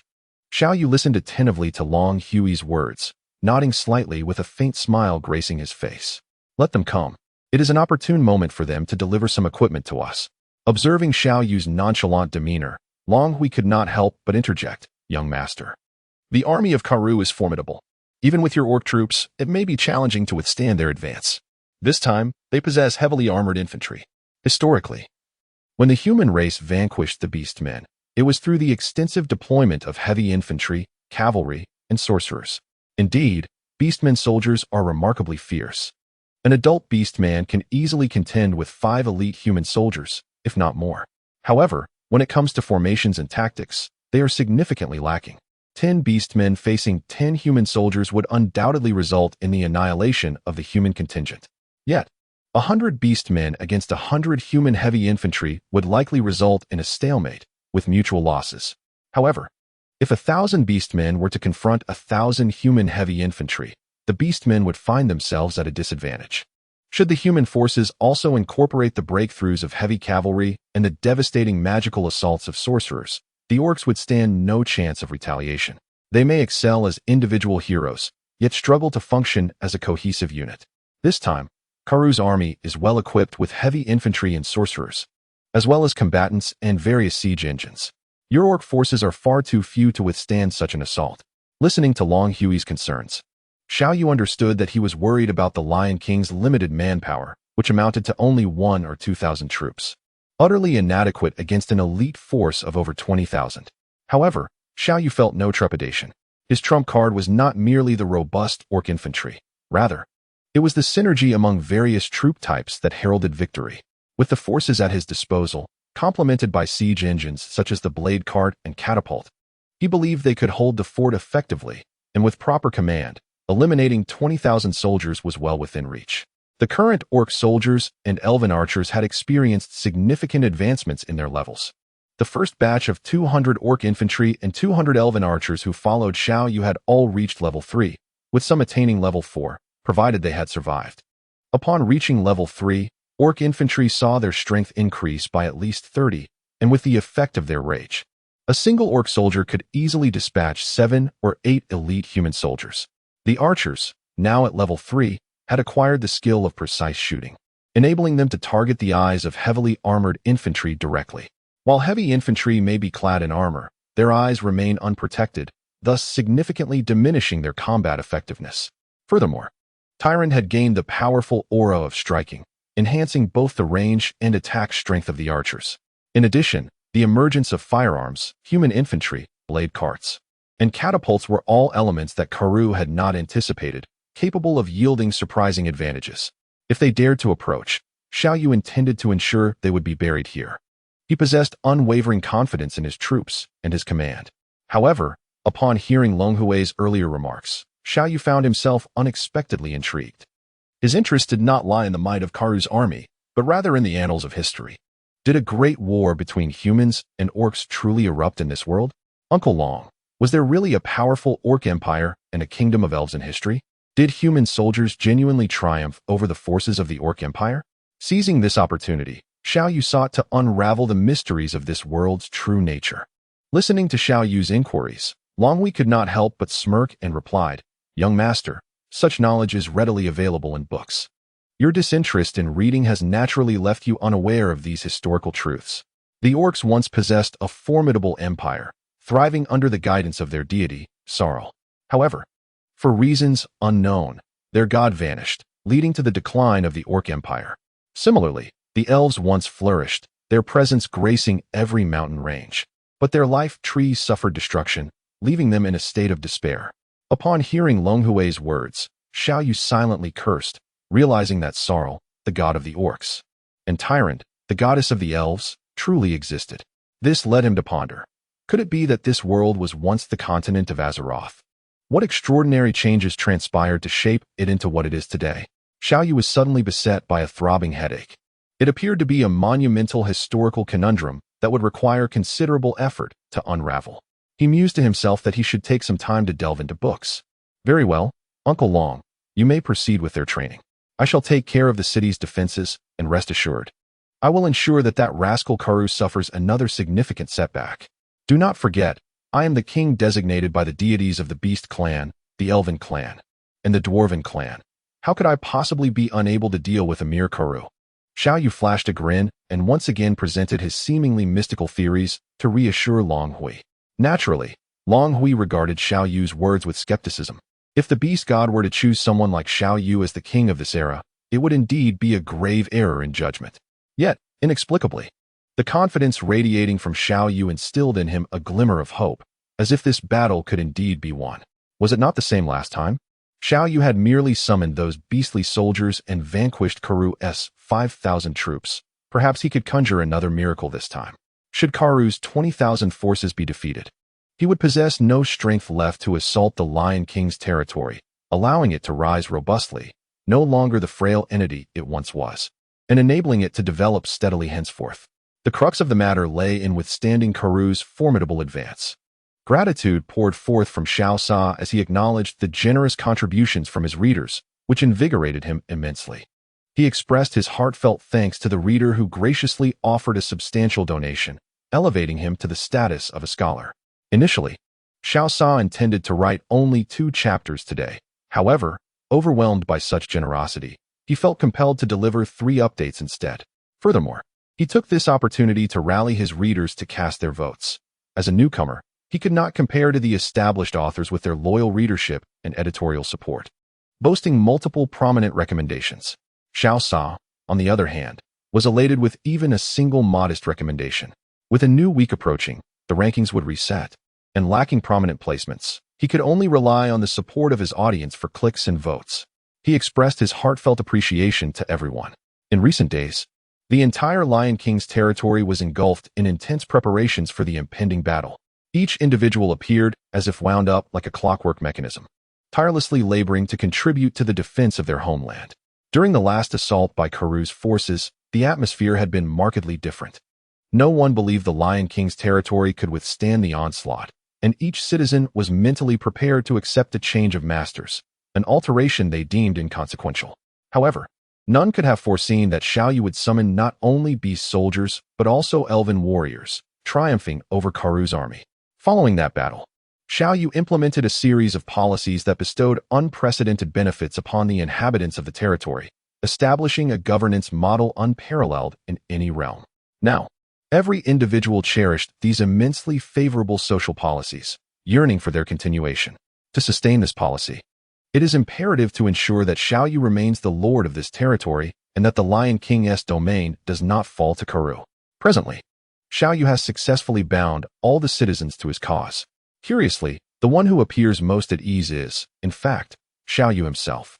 After delegating tasks, he leisurely wanders about each day, inspecting the city's defenses, surveying the soldiers' progress at the base, teasing a few dancers from the Bolan tribe, and occasionally stealing glances at the alluring figures of several weary women, glistening with sweat. The slaves seized from Karus have essentially divided into two distinct groups. The first comprises merchants and local civilians snatched during raids, along with a few wandering nobles. Xiao Yu has opted to grant severance pay to this group, allowing them to return home. The second group consists of those who have long been enslaved and are now homeless. He has chosen to retain them, intending to elevate their status to that of commoners. The societal structure of this world is on the cusp of transition, resembling the late stages of a slave society while hinting at the emergence of a feudal system akin to ancient China during the spring and autumn period. Although slavery persists, the majority of individuals have transformed into commoners, with only a few races remaining bound to servitude. Society is thus in a state of flux. For instance, the Black Iron tribe is regarded as a race destined to be eternally enslaved. Among the male slaves acquired from Karus, a significant portion hails from the Black Iron tribe. These individuals are remarkably tall and robust, some rivaling even the strength of orcs. They have been captured from the distant southern region of Karam. The Black Iron people belong to a primitive tribal society, with their thoughts and civilization lagging behind. However, their sturdy physiques and resilience make them ideal candidates for laborious tasks. Each year, numerous adventurers venture deep into Karam to seize these slaves, forcing them into grueling labor without sufficient sustenance, resulting in many Black Iron slaves failing to reach the age of 25 before succumbing to death. Xiao Yu initially aspired to grant the commoners their rightful status. However, he encountered challenges from two fronts. Firstly, the members of the Black Iron clan lacked independent thought. Having endured enslavement for so long, they had come to accept their subservient existence, and the prospect of freedom left them bewildered about how to survive. Secondly, the old steward, Xiao Hong, vehemently opposed bestowing commoner rights upon these individuals. Devoted to the Xiao family throughout his life, Xiao Hong was commendable in many respects, yet his mindset remained staunchly traditional. He struggled to accept Xiao Yu's progressive ideas. Previously, their disagreements had arisen over Xiao Yu's taxation policies and the generous treatment of commoners, leading to numerous conflicts between them. Had it not been for the current weakness of their territory, Xiao Hong would have adamantly rejected Xiao Yu's extensive tax exemptions and the high compensation afforded to fallen soldiers. In this world, only nobles who perished in battle were deemed worthy of having their names immortalized for posterity. The last time they rescued the elderly, women, and children from Tongguan, despite the evident traces of banditry, many were former commoners, not slaves. Thus, when Xiao Yu conferred commoner rights upon them, Xiao Hong, though somewhat discontented, remained silent. As for the women of the Bolan clan, while Xiao Yu had promised them commoner rights, the old steward fervently resisted, arguing that these women, being mere dancers, were unworthy of becoming commoners in the Lion King's territory, as this would render the domain a laughingstock. Xiao Yu issued several commands. Yet the old steward, Xiao Hong, merely assumed that Xiao Yu had lost his senses. Consequently, he assigned these women of the Bolan tribe to several young mistresses as servants, treating them not as slaves, but failing to bestow upon them complete freedom, thus preventing them from becoming true citizens. Xiao Yu observed the women of the Bolan tribe, who were free from the burdens of sustenance, and felt no discontent. On the contrary, he was quite pleased and chose to disregard the matter. His sisters-in-law were not unkind individuals and would not treat these women poorly. The responsibility for these individuals was entrusted to the old steward. Xiao Hong had categorized the civilians and merchants abducted by the bandits and agreed with Xiao Yu's approach. granting them their freedom to return home. In this realm, a nobleman who rescues civilians from bandits possesses the right to claim their personal rights, treating them as servants. If the families of these individuals wish to reclaim them, they must pay a certain sum to secure their release. However, as a noble of high standing, freeing civilians abducted by bandits and allowing them to leave without compensation is regarded as a mark of noble character. Therefore, the old steward, in a bid to enhance Xiao Yu's reputation, consented to the unencumbered release of these civilians and merchants. Conversely, he was adamant about denying the status of civilians to the slaves of the Black Iron tribe and those who had long since become comfort women, even resorting to threats of death. Having served loyally for many years, the old steward's determination to compel Xiao Yu was evident, leaving him with little choice but to acquiesce. The stewardess' actions were ultimately aimed at upholding the dignity and status of a territorial noble lord, demonstrating a concern for Xiao Yu, albeit with a perspective that diverged significantly from his own. The ideologies of Xiao Yu's era differ vastly from those of the present time. Ultimately, Xiao Yu could only instruct the elderly steward to provide these slaves of the Black Iron clan with sustenance, ensuring they no longer faced hunger or cold. As for the female slaves, akin to comfort women, Xiao Yu strictly prohibited anyone from perpetrating any form of sexual violation against them, allowing only for simple labor within the territory. He ensured they received adequate provisions for their basic needs. Any transgression in this regard would be met with severe punishment. In truth, such female slaves, reminiscent of comfort women, were prevalent in the households of numerous nobles, often regarded as private treasures, paraded as commodities for others to admire, and even shared with others. There was a time when possessing elven female slaves was seen as a symbol of status and prestige among the nobility. At the outset, Xiao Yu witnessed the abject servitude of these female slaves in the stronghold of Karuz, igniting a profound indignation within him. As a man of his era, he found it intolerable to witness such casual humiliation and degradation of women. However, in the grand scheme of this world, such occurrences were not deemed particularly significant. Rather, they were regarded as a commonplace phenomenon. Xiao Yu could only sigh in resignation, feeling a profound sorrow for their fate. His individual strength was limited, rendering him incapable of completely altering the situation. The prospect of entirely abolishing the institution of slavery and ushering society into a comparatively improved feudal system was an exceedingly arduous task. One must not forget the immense upheavals and bloodshed that characterized historical periods of systemic change. Such a transformation in mindset could not be achieved by his efforts alone, unless, of course, he were to unify the world, ascending to the throne of this era, and gradually implement reforms through various systems. Despite the vehement opposition from conservative figures like Xiao Yu utilized the demands of the spirit god and beast god for the implementation of policies promoting equality among all beings as a pretext to gradually transition this world towards a feudal society, in accordance with the ideologies of the previous realm. To thrust them into a relatively democratic capitalist or socialist system all at once would be utterly impossible. They themselves would be unable to accept it. Xiao Yu contemplated the prospect of employing the methodologies of Xiangyang in the future. Yet it appeared that formidable obstacles lay ahead. It is little wonder that Xiangyang was subjected to dismemberment. Xiao Yu was now acutely experiencing the challenges that accompanied such endeavors. Nonetheless, the principles of Xiangyang's reforms were destined to be enacted by Xiao Yu in due course. As an inhabitant of this era, he was acutely aware that relying solely on the soldiers of the Warcraft would not suffice for world domination. To genuinely ascend as the sovereign of this age, it was imperative to fundamentally ensure the compliance of the populace, compelling the denizens of this world to fight on one's behalf, thereby achieving a stature akin to that of the Qin dynasty in its prime. This epoch bore striking similarities to the period of the Qin dynasty's ascendance, and Xiangyang's policies were exceedingly pertinent. To disregard such invaluable strategies would be tantamount to folly. The monumental transformations in the state of Qin following Xiangyang's reforms were evident to even the most oblivious observer. The unification of the 6 states by Qin was largely attributable to the reforms of Xiangyang, which accounted for 80% of the success. In contrast, the grand vision of Qin Shi Huang contributed merely 20%, provided that Xiao Yu established a solid foundation here and gradually implemented Xiangyang's measures. It was not beyond the realm of possibility for him to become the sovereign of this world, unifying it akin to Qin Shi Huang.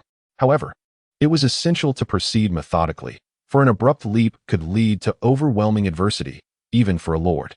The slaves of the Black Iron Men were now well fed.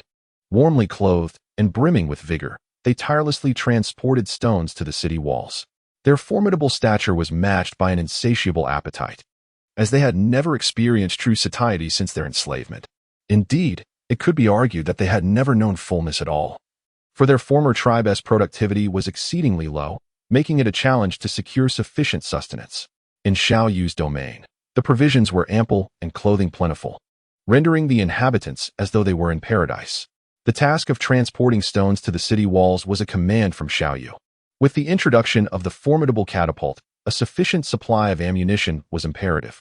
Recently, Xiao Yu had tested the potency of the beastman's catapult, capable of launching stones weighing up to 500 pounds at a range of over 300 meters. Should they employ 200-pound stones, the range could extend to 600 or 700 meters. On level ground, such distances were impressive, but from atop a towering city wall, a 500-pound stone could soar as far as 700 or 800 meters.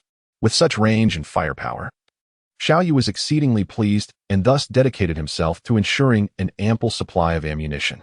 Observing the bustling activity atop the city walls, Xiao Yu squinted his eyes and murmured, "Karu, come forth, let the blood of your troops pave the way for my glory."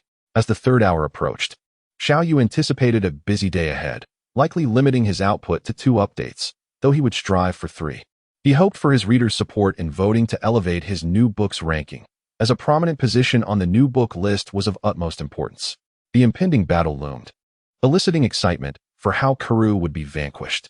Simultaneously, he recommended a friend's book titled My Wife is a Priest, encouraging those interested to take a look. The days of preparation had enveloped the Lion King's realm in a palpable stillness, akin to the calm before a storm, a tempest threatening to ravage the city. Yet perhaps it would withstand the onslaught and emerge into the light, revealing a splendid rainbow. After this period of respite, Xiao Yu's 1,000-strong army was now fully assembled, bringing him a sense of relief, for an incomplete battalion would surely weaken their combat effectiveness. Gazing upon the ranks of elite soldiers, 500 orc infantry, 100 human infantry, 200 elven archers, 100 elven hunters, and 100 dwarven musketeers, Xiao Yu felt a surge of confidence regarding the forthcoming conflict. To facilitate the advancement of new recruits, he had commanded Gromm, Tyrande, and the Archmage to lead these soldiers deep into the Ankara Mountains to hunt magical beasts and refine their combat skills, ideally achieving upgrades in the process. Xiao Yu discovered that the soldiers produced also required the baptism of war. Only through the accumulation of combat experience could they engage more adeptly in battle and refine their techniques. Initially, when Xiao Yu led the orc infantry to assault those small-time bandits, casualties were inevitable. However, with the presence of these seasoned veterans, even if their levels remained at a mere 1, they could effortlessly vanquish the bandits without sustaining the slightest injury. As the battles progressed and their interactions with this world deepened, Xiao Yu observed a continuous enhancement in their intelligence. No longer as rigid as they had been at the outset, the elevation of their intellect signified a true augmentation of their capabilities, no matter how formidable the machines. They would ultimately be subdued by humanity, for they lacked independent wisdom. Thus, Xiao Yu decided to have them engage in preliminary skirmishes to hone their combat experience. After several days of unsettling anticipation, a scout from Long.With finally returned with news. Karu would launch a significant offensive in 4 days. With this precise intelligence regarding the impending attack, everyone felt a wave of relief. Regardless of the outcome, they were no longer tormented by the agony of waiting. Xiao Yu summoned all the troops, preparing for battle. The elven hunters also commenced their reconnaissance, promptly relaying information. Xiao Yu's 4th sister-in-law, Shuesha, remained clad in armor, resolutely preparing to partake in the defense battle. Unbeknownst to her, Xiao Yu discreetly instructed Long.With to ensure her protection, safeguarding her from any potential harm. Unlike the previous encounter, this time, although Karu commanded an army of 20,000, significantly more formidable than before, the soldiers no longer harbored a sense of inevitable defeat. Despite the disparity in strength between the two factions, a flicker of hope ignited within each heart. They believed that this enigmatic lord, accompanied by both orc and elf soldiers, might indeed lead them to once again achieve the miraculous. For days later, the elven scouts relayed intelligence regarding the position of Karu's forces. Xiao Yu had ordered all soldiers to ascend the city walls, distributing small tidbits and a few bottles of wine to each. They were encouraged to partake, to bolster their strength before the impending confrontation, to prepare for the harvest of enemy heads. Hui, however, vehemently opposed Xiao Yu's approach, firmly asserting that such laxity among his soldiers at this critical juncture would inevitably undermine their morale. Seeing Hui in such a predicament, Xiao Yu had no choice but to allow his troops to indulge in food and drink, while several of them gathered to engage in a game of Gamoku. This game was Xiao Yu's ingenious method of enhancing the soldiers' intelligence. Only through continuous, independent thought could they elevate their cognitive abilities, becoming more human-like and embodying the true essence of orcs or elves, rather than remaining as mere automatons summoned forth. This simple yet immensely enjoyable game quickly garnered the favor of all the soldiers, even the more brutish orcs, who now adeptly competed. Their massive fingers clumsily grasped the pieces, which were smaller than their thumb pads, as they pondered deeply, their large heads bobbing in thought. "I say, this is unfair. How can you take back a move once it's made?" protested Beast 18, vehemently objecting to Beast 50's unscrupulous antics, demanding that Xiao Yu arbitrate the matter. "A gentleman does not retract his moves. Think carefully before you play," Xiao Yu remarked, continuing to sit in a rocking chair, one hand holding a historical tome and the other a glass of red wine. Nearby, a table hosted Tyrande and the Grand Sorcerer Antonidas, who were also savoring red wine while engaged in a more sophisticated game of Go. As the impending battle loomed, the atmosphere atop the Lion King city was surprisingly festive, resembling a bustling marketplace with a group of matrons fiercely haggling over a mere dime. Initially, the soldiers under Hui's command were on edge upon hearing that Karoo had amassed an army of 20,000, filled with dread at the prospect of imminent death and harboring a bleak outlook on the future. However, upon witnessing Xiao Yu and his men reveling in merriment, they momentarily forgot the fierce battle that awaited them, their spirits lifting in the process. Some soldiers, though wary under Hui's watchful eye, discreetly cast glances towards the lively game, and a few astute individuals quickly grasped the rules of Gamoku, often anxiously opening their mouths as if eager to advise the befuddled orc on his next move. Amidst the laughter and camaraderie, it felt as though a grand banquet were on the horizon, with everyone indulging in a light-hearted wait. In the distance, the sound of iron hooves thundered, rolling in like the onset of spring thunder. Karoo's army had finally arrived. "By the gods, they're here. Quickly, gather your weapons and prepare for battle," shouted Beast 7. "Hold on, I've won this round. You cannot escape. What other tricks do you have? Reveal them, or this victory is mine." Beast 21 firmly grasped Beast 7, preventing his departure. Xiao Yu remained unconcerned about the situation, for there was still a considerable distance to cover, so there was no need for haste. With over 1,000 individuals on his side, he could easily organize them into a formation without fear of failing to assemble a cohesive unit on short notice. This time, he summoned the elven hunters into the city, instructing them to ride their leopards atop the walls for agile skirmishing. Having participated in several battles, the elven hunters had largely reached level 2, with some having achieved level 3 and acquired the skill of the whirling saw blade, enabling them to hurl their circular saws at the enemy in a spinning attack before recalling them. This skill had long evoked Xiao Yu's envy. In his youth, he had relished throwing such spinning darts, though he never mastered the art, often failing to retrieve them. In the distance, seated within one or two lavish carriages, Karoo sat with a grim expression while his dog-headed strategist stood silently by his side, hesitant to speak. "Xiao Yu, I wonder how you shall withstand my formidable army this time. I intend to make you regret ever coming to this world." With a sharp crack, Karoo crushed a delicate amber goblet in his grasp. His 20,000 troops advanced methodically, their ranks arranged with precision, reflecting excellent combat readiness. After over a month of training, these soldiers had developed a remarkable synergy, each brimming with confidence in their ability to seize the Lion King's domain. Karoo had promised them 3 days of unrestrained plunder upon capturing the territory, fueling their anticipation and enhancing their combat spirit. Moreover, to further ignite the soldiers' fighting fervor, Karoo issued bounties. The first to scale the city walls and the first to breach the gates would receive substantial rewards. He understood the age-old adage that great rewards inspire great bravery. This time, he was determined to succeed. Should he conquer the Lion King's realm and ruthlessly trample Xiao Yu, every effort would be worthwhile.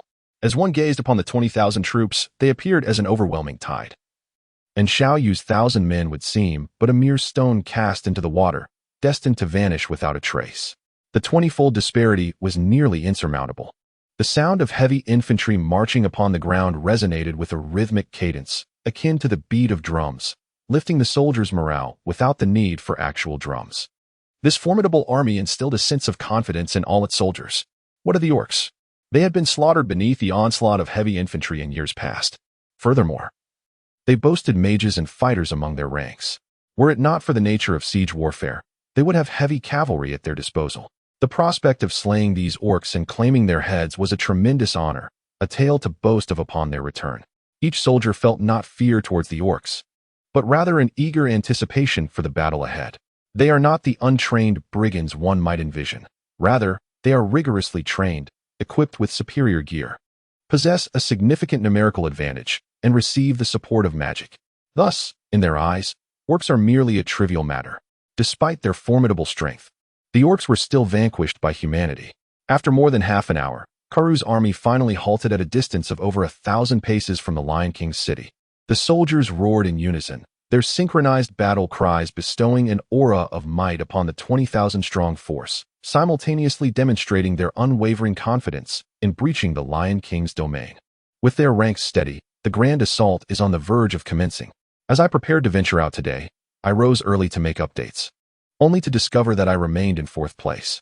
Upon comparison, it became evident that the disparity in support was staggering. Their votes far exceeded mine by 4 to 5 times, even reaching a dozen times more, revealing just how pronounced the difference in popularity truly was. Little Saw will write diligently, and I hope those who possess tickets can lend their support. My heartfelt gratitude to Indilio 1980 for their generous contributions, which have bolstered Little Saw's popularity. I am profoundly appreciative. Once again, I extend my thanks to all those who continue to offer their support. For you, my friends, I shall endeavor to write with utmost dedication. With the formation firmly established, Karu refrained from further trivial conversation with Xiao Yu. With a decisive motion of his hand, he instructed the nearby commander to initiate the assault according to the pre-rehearsed formation. The memory of Xiao Yu's elegantly defiant gesture during their last encounter lingered in his mind. Thus this time, Karu opted for silence, eager to conquer the city and capture Xiao Yu, allowing him to unleash his pent-up fury. Thus, under the commander's direction, 20,000 soldiers divided into several formations, gradually engaged in battle. The previous crushing defeat taught Karu a valuable lesson. He surmised that his troops had not seen combat for an extended period, leading to a lack of coordination and individualistic fighting that ultimately resulted in failure. Prior to this offensive, he had spent over a month refining their cohesion and studying siege tactics, filling him with confidence in conquering the Lion King city.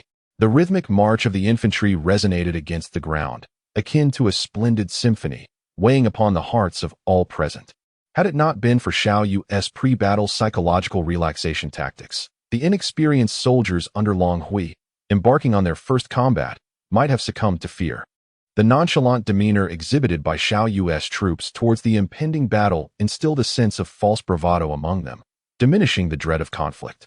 As they approached within 400 meters, the infantry on either side, except for the heavily armored phalanx in the center, raised their ladders and began to quicken their pace. Poised to charge the walls with fervor, Karu's formation, while simple and practical, was rather conventional. The central phalanx, composed of heavily armored infantry, was directed towards the city gate. Supported by a heavy siege engine, aimed at breaching the gates and creating an entryway for the advancing troops. Behind the heavily armored phalanx, a second siege engine stood ready, ensuring that if the first were to be compromised, the infantry would still have a means to advance upon the gates. In truth, at the heart of this heavily armored formation lies a hidden sorcerer, ready to provide formidable fire support at a moment's notice to assist in breaching the gates. Flanking the ranks of the armored infantry are light infantry, their arms adorned with shields, serving to protect against arrows from the ramparts while allowing them to free their hands when scaling the ladders. The light infantry on both sides bear numerous ladders, having practiced extensively, enabling them to ascend to the battlements with remarkable speed. The tops of the ladders are equipped with iron hooks to prevent them from slipping. This represents merely the front line of the formation. Behind it follows over 20 heavy crossbow carts, capable of launching heavy bolts with a range of up to 400 meters, effectively suppressing the archers atop the walls. In preparation for this battle, Karu spared no effort. not only bringing all the crossbow carts from his territory, but also borrowing several from neighboring lands. While ordinary soldiers find it exceedingly difficult to shoot arrows high enough to reach the walls, the crossbow carts are designed for such a task. The previous encounter with Xiao Yu's elven archers left a profound impression on Karoo, prompting him to employ crossbow carts to counter the archers on the walls. Behind the first line of the formation stands the second line, mirroring the first, with heavily armored infantry advancing in the center and light infantry on the flanks. Though this time many soldiers are equipped with military crossbows, permitting them to shoot while besieging or to provide suppressive fire against the defenders, aiding those on the ladders in their ascent. Additionally, Karoo has deployed 5 catapults behind the second line, prepared to offer long-range heavy fire support. This lavish array of troops elicited admiration from Xiao Yu. It would not be a challenge for him, even as a modest lord of the Lion's Domain, to conquer the nearby capital of the Wei Kingdom, Huicheng. Alas, he faces none other than Xiao Yu. Xiao Yu squinted his eyes, observing the steadily advancing army of Karoo. As he gently sipped his red wine, informed them to open the city gates, Xiao Yu commanded decisively. The orc infantry below, upon receiving the order, promptly began to open the gates. Long Hui, taken aback, exclaimed, "Young master, what are you intending to do? Are you truly considering surrender? It is utterly inappropriate to open the gates at this moment." Xiao Yu let out a scoff and said, "I have yet to fully enjoy such a splendid day. Surrender? Not a chance. Uncle Long, just wait and see. Soon you shall understand." In no time, the beast soldiers below followed Xiao Yu's command and forcefully swung open the sturdy city gates, rumbling as they parted to the sides. Thus, the Lion King's city appeared as if it were an unguarded haven, akin to a woman who had discarded her undergarments, leaving the one who had painstakingly sought to conquer her startled to find her fully exposed. Karoo's army had now reached a mere 300 meters from the city walls, and the sudden opening of the gates was an undeniable sight. Witnessing this bizarre scene, both the commander and his soldiers were left dumbfounded. What could this mean? Had the enemy, seeing their formidable forces approaching, decided to capitulate? Consequently, the soldiers' charge slowed to a halt, and the commander, equally perplexed, commanded his troops to stand firm and await further orders from Karoo. Thus, the once fervent and impetuous Karoo army came to a standstill, aligning themselves neatly 300 meters from the walls, poised for Karoo's command. Karoo, upon observing this spectacle, was momentarily taken aback, but soon erupted into hearty laughter. He believed that Xiao Yu was on the verge of surrendering, and his heart brimmed with joy, filled with a sense of triumph. "Xiao Yu, are you truly surrendering? Humph. If you yield now, I might consider sparing your life, allowing you to become my servant, watching as I frolic with your sisters-in-law," he boasted, rising from his carriage. Brimming with confidence, as if the world lay beneath his feet. On the city walls, Xiao Yu took another sip of red wine and instructed Gromm behind him to raise a massive wooden sculpture. This sculpture, carved from a single tree, depicted a clenched fist, with only the middle finger extended outward. Xiao Yu directed Gromm to point unwaveringly towards Karoo, akin to a colossal hand gesturing an obscene middle finger at him. Infuriated, Karoo smashed a wine jug worth hundreds of thousands of gold coins from the cart. "Eliminate him. I want him captured alive, so I can ravage before him all the women of the Lion King's domain. Whoever first conquers the Lion King's territory will share Xiao Yu's sister-in-law with me." Karoo, like a rabid dog, roared with fury, devoid of any noble demeanor. In contrast, Xiao Yu reclined leisurely in a rocking chair, savoring red wine, exuding the essence of a true gentleman, seemingly unaffected by the earlier obscene gesture. Accompanied by Karoo's furious roars, the army, under the commander's orders, began to advance once more. However, they were now less than 300 meters from the walls of the Lion King's territory, a distance that had entered the range of the archers atop the battlements. Having received new equipment, the elven archers could shoot over 200 meters, and from the walls, their range could easily extend to 300 meters, especially augmented by Tyrande's powerful aura. Consequently, a deluge of arrows rained down from the sky, turning the soldiers lined up within 300 meters into mere targets. The dwarven gunmen, with even greater range, albeit less accuracy, unleashed their fire under Xiao Yu's command for concentrated barrages, mercilessly claiming lives as if they were machine guns. Ordinarily, a swift charge would have lessened the casualties inflicted by the archers, for moving targets are far more challenging to hit. With the momentum of their charge, they could quickly reach the base of the walls and set up ladders, taking no more than a minute or so. However, their sudden halt mid-run, followed by a period of waiting before charging anew, drastically alter the outcome. Everyone understands the disparity between initial speed and peak velocity. As the rain of arrows continued to descend, the fallen soldiers became obstacles for those behind them, further slowing their advance. What could have been a swift arrival at the wall's base in a minute now required several times that duration, during which the archers atop the walls could unleash dozens more volleys. The destructive potential of the elven archers' repeated shots is self-evident, compounded by the dwarven gunmen's relentless fire. The fate of these infantrymen now rested solely in the hands of fate. By the time these light infantry reached the foot of the walls, the first line of their formation had nearly been decimated. Reluctantly, the commander dispatched the second line to continue the assault. In a single encounter, the entire infantry line was obliterated, representing a devastating blow to the morale of Karu's forces. Xiao Yu's psychological tactics achieved resounding success. With an army tenfold in strength and 1,000,000 strong, he besieged the gates of Qin.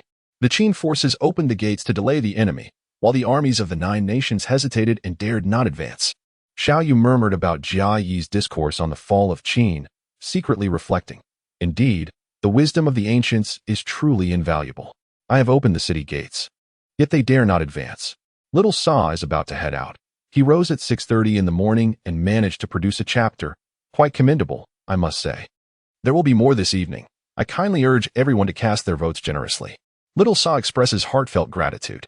Xiao Yu's cunning scheme resulted in the annihilation of nearly 2,000 troops of the Karu army in an instant, casting a shadow over Karu's countenance as dark as if it were about to weep. With an army of 20,000, he had initially believed that the conquest of the Lion King's domain would be a simple endeavor, yet now he faced such a significant setback. This Xiao Yu was truly despicable and utterly shameless. Bring forth the crossbow carts. Suppress those archers, he commanded. Originally, the deployment of the crossbow carts was to be delayed, but the humiliation and severe losses inflicted by Xiao Yu incited him to hastily integrate them into the battle formation. The soldiers operating the crossbow carts received their orders and promptly advanced towards the city walls, preparing to commence their assault once they reached the optimal range. Although the crossbow carts were firing from below the city walls, their formidable power was no less effective than that of the arrows shot down from above. This was merely a standard crossbow cart. If enchanted with magic and equipped with arcane bolts, the effective range and destructive capability would be even more terrifying. Xiao Yu stood atop the city wall, observing as Karu's ballista began to advance, instantly aware that Karu harbored some ulterior motive. With a decisive wave of his hand, he commanded 10 trebuchets to swiftly recalibrate their positions, aligning them towards the 4 scattered ballistae. Prepare, fire. Xiao Yu personally directed the order. In an instant, a veritable storm of boulders cascaded from the battlements, resembling a celestial shower of meteors, launched in a densely packed formation directly towards the 4 ballistae. The sound of the soaring stones filled the air with a resonant hum, exuding an aura of formidable power, akin to a swarm of locusts descending en masse. What was happening? The soldiers operating the ballistae gazed upwards, momentarily transfixed by the multitude of stones, struggling to comprehend the unfolding chaos. By the time they gathered their wits, the boulders were already upon them, and due to their overwhelming density, there was no refuge to be found. Xiao Yu's utilization of such long-range heavy weaponry is distinctly different from that of Karu's forces. Karu's crossbow chariots are strategically positioned behind several formations, aiding lightly armored infantry in suppressing the archers atop the city walls, thereby facilitating a successful ascent. Conversely, Xiao Yu employs catapults with the intention of unleashing concentrated heavy firepower on a grand scale, inflicting absolute suppression and lethal devastation upon the enemy. This exemplifies the divergent philosophies between Xiao Yu's era and the mindset of individuals living in this age of cold weapons. Heavy weaponry, when employed collectively, can generate immense power, enabling one to exert overwhelming pressure and deliver catastrophic blows to the adversary. Xiao Yu naturally observed the more than 20 crossbow carts belonging to the opposing side. He was acutely aware that if these war machines were permitted to enter their range, they would inflict catastrophic damage upon his beloved elven archers stationed atop the city walls. These archers were his treasures, painstakingly nurtured to the 3rd level. Losing even one would cause him great anguish. Thus, it was imperative for Xiao Yu to eliminate these formidable weapons before they could pose a threat. This situation was akin to a historical scenario where one would recognize the enemy's possession of mortars. The logical course of action would be to neutralize those mortars first to gain a superior position. In this manner, Xiao Yu could strike at them while they remained incapable of retaliating against his forces. When two armies engage, it is essential to first eradicate the enemy's heavy artillery, a notion that was a matter of common sense even in the era of firearms. Xiao Yu had tested the effectiveness of his catapults and was thoroughly satisfied with both their range and power. He possessed absolute confidence that from the heights of the city, these catapults could utterly suppress any formidable siege machinery brought forth by Karu. In truth, there were few mechanisms superior to the Orcish catapults in this age. And given their elevated position, Xiao Yu's forces could launch projectiles far more effectively than their adversaries. Thus, prior to the enemy's assault, they had the capacity to crush them in their infancy. The sole concern plaguing the catapults was their precision. The ranged weaponry of this era lacked the accuracy of Xiao Yu's time. A deviation of 10 meters was considered precise for a catapult. Therefore, Xiao Yu opted for a broad area bombardment to compensate for this precision issue. If a single catapult were to target a crossbow cart, it might take several attempts to successfully destroy it. However, with 10 catapults firing upon the same location, each launching 7 or 8 stones weighing 30 to 40 pounds, they would collectively unleash nearly 100 stones in concentrated bombardment. Even with significant error, amidst such a deluge, some stones would inevitably strike their target, obliterating the enemy's crossbow carts. Indeed, the tremendous force generated by 30 to 40-pound stones, combined with a 20-meter free fall, not only shattered the very frames of the crossbow carts, but also reduced the nearby soldiers controlling them to mere pulp. The 4 crossbow carts clustered together were completely annihilated, reduced to a heap of fragments. It was an impressive display. These 10 catapults had proven their worth. Despite their somewhat steep price, they were undeniably a worthwhile investment. Xiao Yu squinted his eyes, thoroughly pleased with the initial performance of the trebuchet. In a mere span of less than 10 seconds, the slaves of the Black Iron tribe and the orc laborers had once again filled the trebuchet, ready for a second assault. This time, the orc laborers had been summoned by Xiao Yu to participate in the defensive battle. Initially, he contemplated exploiting a loophole to transform the orc laborers into warriors. Although they lacked the ferocity of orc soldiers, their physical advantages were undeniable. Ordinary soldiers would likely find them formidable. However, upon evaluating their combat capabilities, Xiao Yu swiftly abandoned this notion. Just as the melee prowess of elven archers could not be enhanced, the orc laborers excelled in manual tasks and demonstrated remarkable endurance. Yet they proved utterly inept in warfare. Despite their imposing stature, even a single elite human soldier could easily vanquish them. Thus, Xiao Yu had no choice but to employ them in logistical support roles, utilizing their strength for heavy lifting. Although they were not warriors, their ability to transport stones and maneuver the trebuchet was invaluable. A few orc laborers could effortlessly relocate the machine, thereby conserving the number of orc infantry required. Switch targets. Prepare, fire. Xiao Yu bellowed once more. A cacophony erupted as stones rained down from the sky, akin to a celestial shower of meteors, obliterating the enemy's 5 crossbows and reducing them to mere kindling. The barrage from the trebuchets left Kalu's forces in a state of shock, as they were left to wonder if Xiao Yu possessed a high-level mage capable of casting such a cataclysmic spell. Surely, only a 5th or even 6th tier mage could wield such power. Observing the devastating might of Xiao Yu's trebuchets, the operator of the crossbows dared not advance further and hastily sought to retreat. However, Xiao Yu was not one to let such an opportunity slip away easily. He continued to command the 10 trebuchets to unleash a trio of concentrated assaults, once again annihilating 6 of Kalu's crossbows. With over 20 crossbows initially, Kalu's forces were now left with barely a dozen, having suffered catastrophic losses. What manner of force was this? Did they truly possess a 6th tier mage? Kalu gazed as the sky rained down a barrage of stones, instantly reducing several siege engines to mere fragments, his eyes wide with astonishment. At this moment, despite the absence of the crossbow's assistance, numerous light infantry had already surged to the foot of the city, scaling the ladders and launching their assault upon the battlements. Prompted by Kalu's promise of a substantial reward for the first to reach the parapet, these soldiers ascended fearlessly, braving the rain of arrows. Although they had glimpsed ominous objects soaring overhead, the chaos of the battlefield left them no time for contemplation. Their sole focus was to shield themselves from the arrows, advance swiftly, and scale the walls. 100 infantrymen from the human faction raised their shields to guard against ambushes from the archers below. while the Orcish soldiers eagerly followed behind, filled with anticipation towards the approaching forces of Kalu. Meanwhile, Kalu's heavy infantry steadily approached the open city gates, with the elven archers initially refraining from targeting them.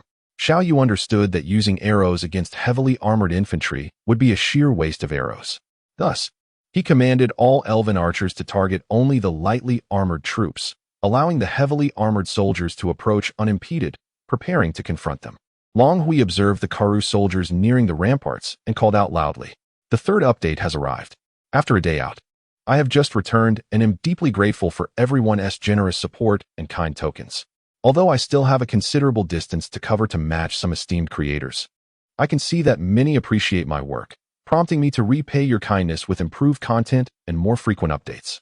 I extend my heartfelt thanks for the first donation from Zhenji Duo Luo and for the continued support from Zhaohuan Kado, seeking a union with Andilio 1980. The first to ascend the city wall was a fighter, one whose prowess undoubtedly reached the late stage of the first tier, rather than being an ordinary early-stage combatant. In each formation of Karoo's lightly armored infantry, there were at least 2 fighters leading the charge, with hopes that their exceptional strength would bolster the morale of the entire unit and establish a foothold on the ramparts. However, Xiao Yu regarded this strategy with utter disdain. Had Karoo concentrated all of its dozens of fighters for a coordinated initial assault, they might have posed a genuine threat to the orc soldiers and secured a position atop the walls. Yet, by dispersing these fighters and launching attacks with only a few at a time, the orc infantry felt no fear. Orc infantry at Tier 3, unless faced with Tier 2 fighters, possessed formidable combat capabilities. 2 Tier 3 orc soldiers could easily hold back 1 fighter, while 3 could overpower an early or mid-tier fighter. This exemplifies the might of the orc soldiers, which is why Xiao Yu initially chose the orc base as his first stronghold.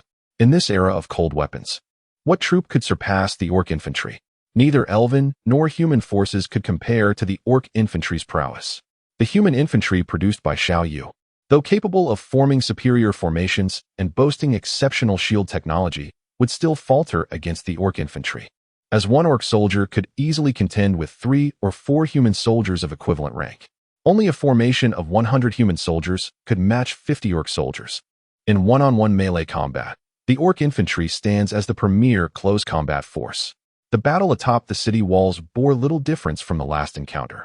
Despite the greater numbers of Karoo soldiers charging this time, Xiao Yu's orc infantry had also more than doubled in strength since the previous skirmish. Previously, Xiao Yu had merely 200 orc soldiers defending the walls, without any human infantry in sight.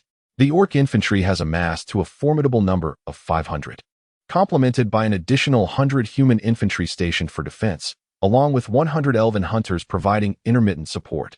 Unless Karoo were to deploy a force 5 times greater, the prospect of capturing the city walls remains a distant dream.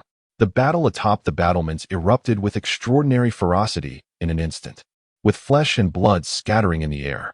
The orc infantry, far from intimidated by such chaos, found their fury ignited, and the advancing Karoo soldiers often met their demise almost as soon as they established footholds, being mercilessly struck down by the orc warriors. The elven archers and the Grand Mage continued to harvest the lives of the soldiers below, only engaging the defenders on the walls if their safety were at stake, otherwise remaining sheltered behind the human infantry.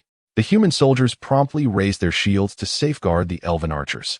In the midst of this combat, the Grand Mage's spear spell shone brilliantly. In defensive warfare, the area of effect spells wielded by mages inflict the most devastating casualties. The more fiercely the Karoo forces charged, the greater their losses became. Typically, the Karoo army would prioritize eliminating the Grand Mage, and they indeed attempted to do so, with 2 combatants and several soldiers recklessly charging in an effort to slay him. However, Xiao Yu had meticulously orchestrated the defense, assigning 10 human infantry and 10 orc infantry specifically to protect the Grand Mage. The soldiers attempting to breach the walls found themselves unable to approach the mage, as they were swiftly dispatched before they could even reach him. Moreover, Xiao Yu was not far from the Grand Mage, should an overwhelmingly powerful adversary approach. He had fully mastered the skills of the Sword Saint, allowing him to dispatch 1 or 2 combatants with relative ease. In order to better harness the skills of the Sword Saint, Xiao Yu meticulously crafted a long saber reminiscent of the Sword Saint's longsword, aiming to maximize its slashing potential. This saber, styled after the tang sword that Xiao Yu had frequently encountered in his past life, was slender and bore a single sharpened edge, resembling a sword with only one side honed. In his previous existence, Xiao Yu had a profound admiration for such weapons, and now he could finally fulfill that long-held desire. The Grand Mage had scarcely engaged in battle before reaching level 7, prompting Xiao Yu to elevate the Ice Shield to level 2, thereby enhancing the Grand Mage's resilience. The conflict atop the city walls was both bloody and brutal. However, despite the heavy losses sustained by Karu's army, they found it exceedingly difficult to advance even a single step further. In contrast, the casualties on Xiao Yu's side were relatively minor. Although Karu had specifically armed a contingent of crossbowmen to target the soldiers atop the walls during their ascent, the majority of those at the forefront were human infantry wielding shields, with the orc soldiers positioned just behind them. This arrangement made it challenging for the crossbowmen below to discern effective targets. As for the elven archers, they were even further back, situated behind the orc infantry. Xiao Yu had instructed them to focus on distant foes, disregarding those who got too close to the walls. It was best to let them ascend, to be dealt with by the orc infantry, while the primary objective of the elven archers was to preserve their lives and provide long-range suppression. Karu, witnessing his force's inability to breach the city walls, grew increasingly enraged. He issued a command for a continued assault, urging the rear formations to advance swiftly and capture the battlements. You number so many, yet cannot seize the walls. Return and become slaves. While giving these harsh orders, Karu's attention shifted to the heavy infantry, who were now less than 10 meters from the city gate. Suddenly, Xiao Yu opened the city gates, leaving Karu bewildered, as he could only surmise that Xiao Yu might be contemplating surrender. Yet, Xiao Yu was neither surrendering nor fortifying the gates. What was he scheming? Did he believe that with heavy infantry, mages, and formidable siege engines, they could easily breach the gates, thereby opting not to rely on their solidity for defense, but instead wishing to depend on the orc infantry for a defense akin to last time? Karu had been deeply impressed by Xiao Yu's Spartan defense in their previous encounter, and thus assumed Xiao Yu intended to employ the same strategy again. Fool. Last time I lacked heavy infantry and could not breach the gates, but this time, I have a formidable formation. Am I to fear your orcs? I have perused many texts, studied extensively the tactics of heavy infantry against orcs, and conducted countless drills specifically to counter them. If you attempt this again, I shall relish the opportunity to decimate your orc soldiers. At this moment, the commander leading the heavily armored infantry gazed at the city gates, filled with trepidation. Despite clearly witnessing the advance of his formidable troops, the enemy had yet to close the gates, showing no intention of doing so. What could be the reason behind this? Did they possess such unwavering confidence in their orc infantry, believing they could utterly dismantle our ranks of heavy infantry? History has demonstrated that 100 heavily armored soldiers can indeed annihilate 100 orcs, who, despite their ferocity, lack any understanding of strategic formation. With a thunderous rhythm, the heavy infantry marched in perfect unison, arriving at the threshold of the city gates, where they beheld the neatly arranged orc soldiers on the opposite side. Prepare, the commander bellowed, signaling the imminent confrontation with the orc infantry ahead. The culmination of their rigorous training was about to be put to the test. Each heavily armored soldier let out a resounding battle cry to bolster their spirits, raising their formidable shields high. Each shield is capable of covering the entire expanse from a soldier's knees to their neck, as two infantrymen stand side by side, each shield protecting the flank of the other. Thus, the line of shields resembles a formidable, moving iron wall, gradually advancing.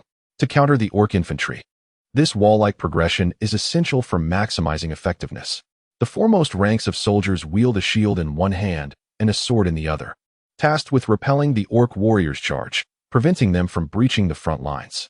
Meanwhile, the soldiers positioned behind them engage in throwing spears or utilizing powerful crossbows to inflict casualties from a distance. If the initial confrontation withstands the orc assault, the ranged soldiers will systematically eliminate the orc forces, allowing the iron wall to push forward, gradually decimating the orc infantry, ensuring the demise of those brutish warriors who only know how to swing axes in a frenzy. Moreover, it is common for such heavily armored formations to conceal a mage among them. The mage's area of effect spells would hasten the orcs' demise even further. This was typically the outcome when heavy infantry faced orcs, yet today, the result was entirely different. Their commander was Xiao Yu. As the heavy infantry entered the city gate, The leading orc revealed a wide maw filled with sharp teeth, forming a deviously cunning smile. Orcs are generally a straightforward, honest, and obstinate race, yet these orc infantrymen, having followed Xiao Yu for an extended period, had adopted his nefarious and treacherous ways to a remarkable degree, each of them grinning with a deviousness that matched his own. Particularly, the leading orc was the first of its kind produced, thus possessing greater intelligence and having learned from Xiao Yu more than the others. Originally, they were created as emotionless, machine-like soldiers, their minds a blank slate, devoid of anything but the knowledge of combat. Much like a newborn, their most significant influences came from their parents, as they spent every day together, absorbing the environment around them. Xiao Yu seemed to embody the parental figure for the orc infantry, with every word and action serving as a model for them, inevitably leading to their current state. "Prepare," bellowed the orc commander. Instantly, the ranks of orcs parted to the sides, revealing two peculiar siege engines, each adorned with immense wings, which were hoisted forth by two orcs. The sight of these bizarre machines elicited an unsettling premonition in the commander of the heavily armored infantry. His intuition proved accurate as the massive wings of the contraptions suddenly unfurled, revealing a colossal crescent-shaped iron blade. With a low hum, accompanied by two strange sounds, two gigantic silver discs ascended from the machines, cutting through the air with a powerful whoosh as they hurtled directly toward the infantry formation. The velocity of these silver discs was astonishing, outpacing any bolt fired from a crossbow they had ever encountered by several folds. Such speed could only portend devastating consequences, stirring a sudden trepidation within their hearts. I extend my sincerest apologies for the late update today. Circumstances beyond my control, especially during this holiday season, have made it unavoidable. Upon rising this morning, I was delighted to find that our new book had ascended to second place on the rankings.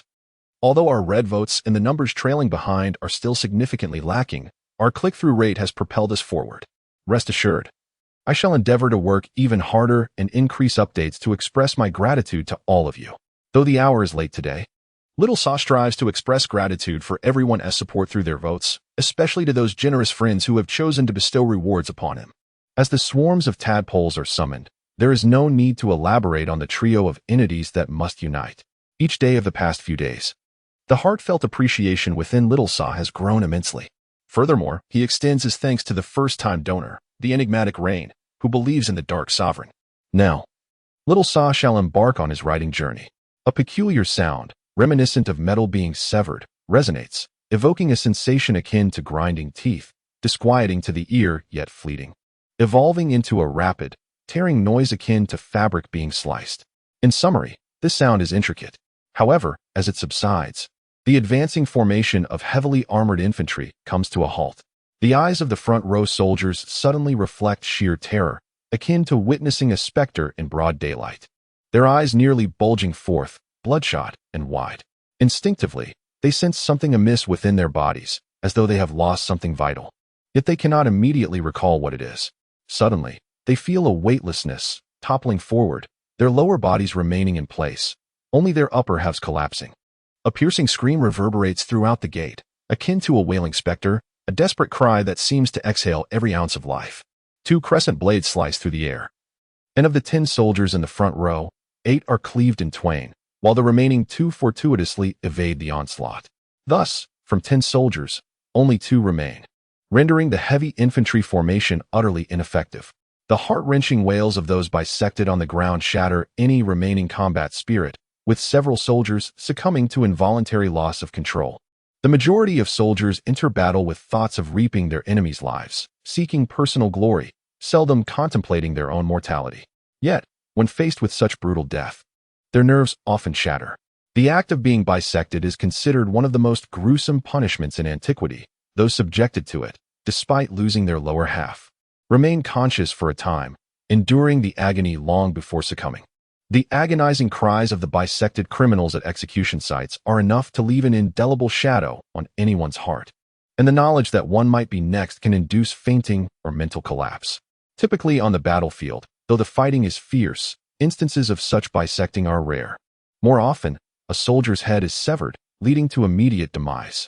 For heavily armored infantry, the likelihood of being bisected is even lower, as they are clad in formidable armor and wield substantial shields. Even for a powerful fighter, Achieving such a feat against a heavily armored soldier is an arduous challenge. Although it is a daunting task for any combatant, the elven blades possess the capability to accomplish it. The heavy armor of the infantry is thick, but this is relative to lighter soldiers. Were they entirely clad in iron, few would be able to move on the battlefield. Their shields are robust, but not entirely composed of iron. A shield of such size and thickness made solely of iron would weigh several hundred pounds. Even if a strong man could lift such a shield, how could they engage in combat effectively? Movement had become exceedingly arduous. The shields of the heavy infantry, though wooden in composition, were fortified with a sufficient layer of iron and copper studs, rendering them impervious to conventional weaponry. However, the elven blade chariots were anything but conventional. Two crescent blades effortlessly cleaved through the first line of heavy infantry, their momentum unabated, embedding themselves into the waists of the second rank of soldiers. Though not entirely severed, these warriors suffered grievous injuries, collapsing to the ground in anguished cries. Before they could regain their senses, the Orcish infantry swiftly maneuvered the two-blade chariots away from the flanks, while two more, armed with crescent blades, were brought forth. With a swift hiss, the crescent blades were unleashed once more, resulting in yet another two ranks of heavy infantry being bisected.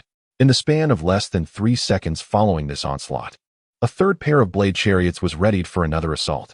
Xiao Yu deployed a total of 6 siege engines at the city gate, arranged in pairs across 3 rows, each taking turns to load and fire.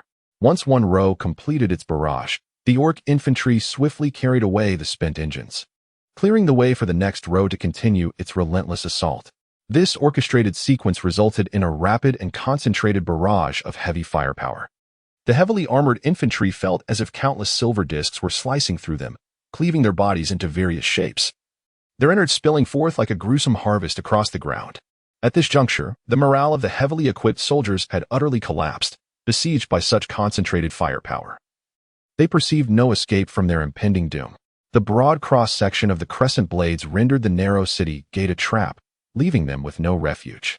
Their armor and shields offered little protection, leaving them only to retreat in terror. Originally, their mages could have posed a significant threat to the siege engines, but they relied on the infantry in front to shield them long enough to cast their spells. Yet now, as soldiers fell in waves, akin to ripe wheat being cut down, the mages found themselves bereft of the opportunity to chant their incantations. The only thought occupying the minds of the heavily armored infantry was to retreat swiftly, to distance themselves from this horrifying weapon, one that seemed more a harbinger of hell than a tool of warfare. However, escape was not so easily attained. From the battlements, Xiao Yu observed the utterly shattered formation of the heavy infantry, a satisfied smile gracing his features. The crescent blades were truly magnificent. Catapults, prepare for concentrated fire. With a wave of his hand, the 10 catapults atop the walls adjusted their range and unleashed a hail of stones upon the beleaguered soldiers before the city gate. While the armored infantry could withstand sword and axe, the sheer weight of stones plummeting from several meters above would crush even the sturdiest helm. Even those wielding shields would find their arms shattered under such an onslaught. Thud, thud, thud. Countless stones rained down fiercely, turning those who had yet to enter the city gate into live targets. Their tightly packed formation made evasion and defense nearly impossible, causing them to stagger and fall, many never to rise again. A stone falling freely from a height of several meters would be insurmountable, even for the most formidable among them. With no retreat behind and relentless foes ahead, the heavily armored infantry, who had once believed they could annihilate the orc infantry, now found themselves trapped, with no path to salvation in the heavens nor the earth. Had they confronted the orc infantry head-on, they might indeed have inflicted significant casualties. However, Xiao Yu is not a fool. He is well aware of the characteristics of the heavy infantry formation. Although the orc infantry has reached level 3, with many attaining level 4, breaching such a fortified formation remains exceedingly challenging.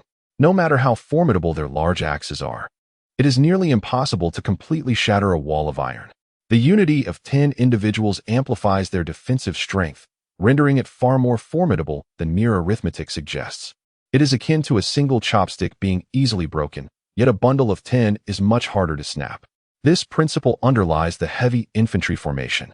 Therefore, should the orc infantry attempt to confront these heavy infantry in a Spartan manner, they would inevitably suffer devastating losses. Understanding the dynamics of troop types, Xiao Yu never intended for the orc infantry to engage directly with the heavy infantry formation from the outset. Why would one confront an opponent head-on when the outcome is foreseen to be unfavorable? While dealing with individual heavy infantry poses no significant threat, given that the orc infantry could leverage their overwhelming strength to vanquish them. The same cannot be said for a cohesive formation. The orcs undeniably falter in tactical coordination. Thus, from the very beginning, Xiao Yu had no intention of allowing the orc infantry to clash directly with the heavy infantry formation. In previous Warcraft games, the essence lay in the mutual countering of troop types, striking the enemy with units that they could not effectively counter. Indeed, confronting heavy infantry is a daunting task, for such an ironclad advance can only be dismantled by the powerful magic of sorcerers. However, Xiao Yu currently possesses only a single mage hero, a grand sorcerer specializing in ice magic, specifically the ice spike technique, rather than explosive fire spells adept at breaching defenses. At this juncture, the emergence of the blade cart and catapult serves to alleviate Xiao Yu's lack of heavy firepower. With the right troop counters, even a numerical disadvantage can be overcome, a tactic that Xiao Yu excels at. First group, prepare, fire. Second group, prepare, fire. As the catapults wreak havoc on the heavy infantry formation, Xiao Yu promptly commands the musketeers concentrated near the city gate to commence concentrated fire. Xiao Yu organized the gunmen into 4 groups, each consisting of 25 men, who took turns firing with scarcely any interval between their volleys. Although lacking the firepower of machine guns from a past era, they achieved a remarkably similar effect. The heavy infantry were clad in thick armor, which offered protection against gunfire in some areas. However, there were vulnerable spots where the armor proved inadequate. This concentrated barrage from the firearms frequently struck these weak points, inflicting casualties. The combination of blade carts, catapults, and dwarven gunmen, 3 forms of formidable ranged artillery, decimated Karu's heavy infantry, leaving them in utter disarray. How utterly uninteresting, one might scoff. With such limited capability, they dare to provoke me. Xiao Yu settled into the rocking chair, lifting the glass of red wine once more, squinting his eyes to reveal a smile that bespoke a cunning and insidious nature. As the second chapter unfolds, he diligently types away at the third, still yearning for votes and expressing gratitude to D.A. and Michael for their generous contributions, as well as to the enigmatic Rain for their continued patronage. The heavy infantry phalanx of Karu comprises 1,000 soldiers, a rarity indeed for a territory, given the exorbitant costs associated with maintaining such troops. Though not as formidable as heavy cavalry, they remain a substantial drain on resources, following a relentless barrage of moon blades and catapult assaults. Over 300 of Karu's heavy infantry have perished, and this toll continues to escalate. The weighty armor of the heavy infantry severely hampers their mobility, and their retreat is conducted in an orderly fashion. Any disarray would render regrouping a formidable challenge, further impeding their speed. Meanwhile, the catapults, with their extensive range, relentlessly pursue them, ensuring that their casualties mount with each passing moment. Xiao Yu need not employ stone-throwing siege engines against the lightly armored infantry. He merely allows them to scale the city walls, while the elven archers and the orc infantry stationed atop the ramparts deal with them. Appropriate weaponry must invariably be utilized in suitable contexts. Disperse. All of you, scatter and abandon formation, observing the staggering casualties among the heavy infantry, and realizing that at this rate, 1,000 men would soon be obliterated. The commander was compelled to issue the order for the heavy infantry to break their ranks and spread out. Such a maneuver would inevitably limit the range of the siege engine's attacks and significantly reduce the damage inflicted. If they continued to stand shoulder to shoulder, their dense formation would merely present a target for bombardment. Upon receiving the command, the heavy infantry immediately dispersed, abandoning their formation. In truth, the initial wave of heavy infantry, whose morale had already crumbled under the onslaught of the siege engines, had long since lost their formation. Only those in the rear, spared from the devastating impact of the blades, managed to maintain their ranks. Despite the commander's swift order to scatter, the relentless pursuit had already claimed the lives of over 400 heavy infantry. At this moment, Karu's countenance darkened considerably. He had initially presumed that the heavy infantry's assault on the city gates was a foregone conclusion, confident that they could swiftly seize Lion King's city. Yet, to his astonishment, they had been repelled once more, suffering grievous losses. The heavy infantry he had painstakingly trained had suffered nearly half their number. What on earth was happening? Were these heavy infantry merely idling? I invested considerable resources in their training, and they cannot even contend with orcs? What purpose do they serve? Each one of them shall return to toil as slaves in the mines." In his moment of despair, Karoo lost all semblance of composure, shouting in desperation, "Young master!" They wield a peculiar weapon, a crossbow-like contraption with large wings, capable of launching crescent-shaped, nearly 2-meter-long spinning blades that can slice heavy infantry in twain. Neither shields nor armor can withstand such an assault. In just one encounter, we lost dozens of men, and the remainder cannot advance, otherwise they would all be cleaved in half.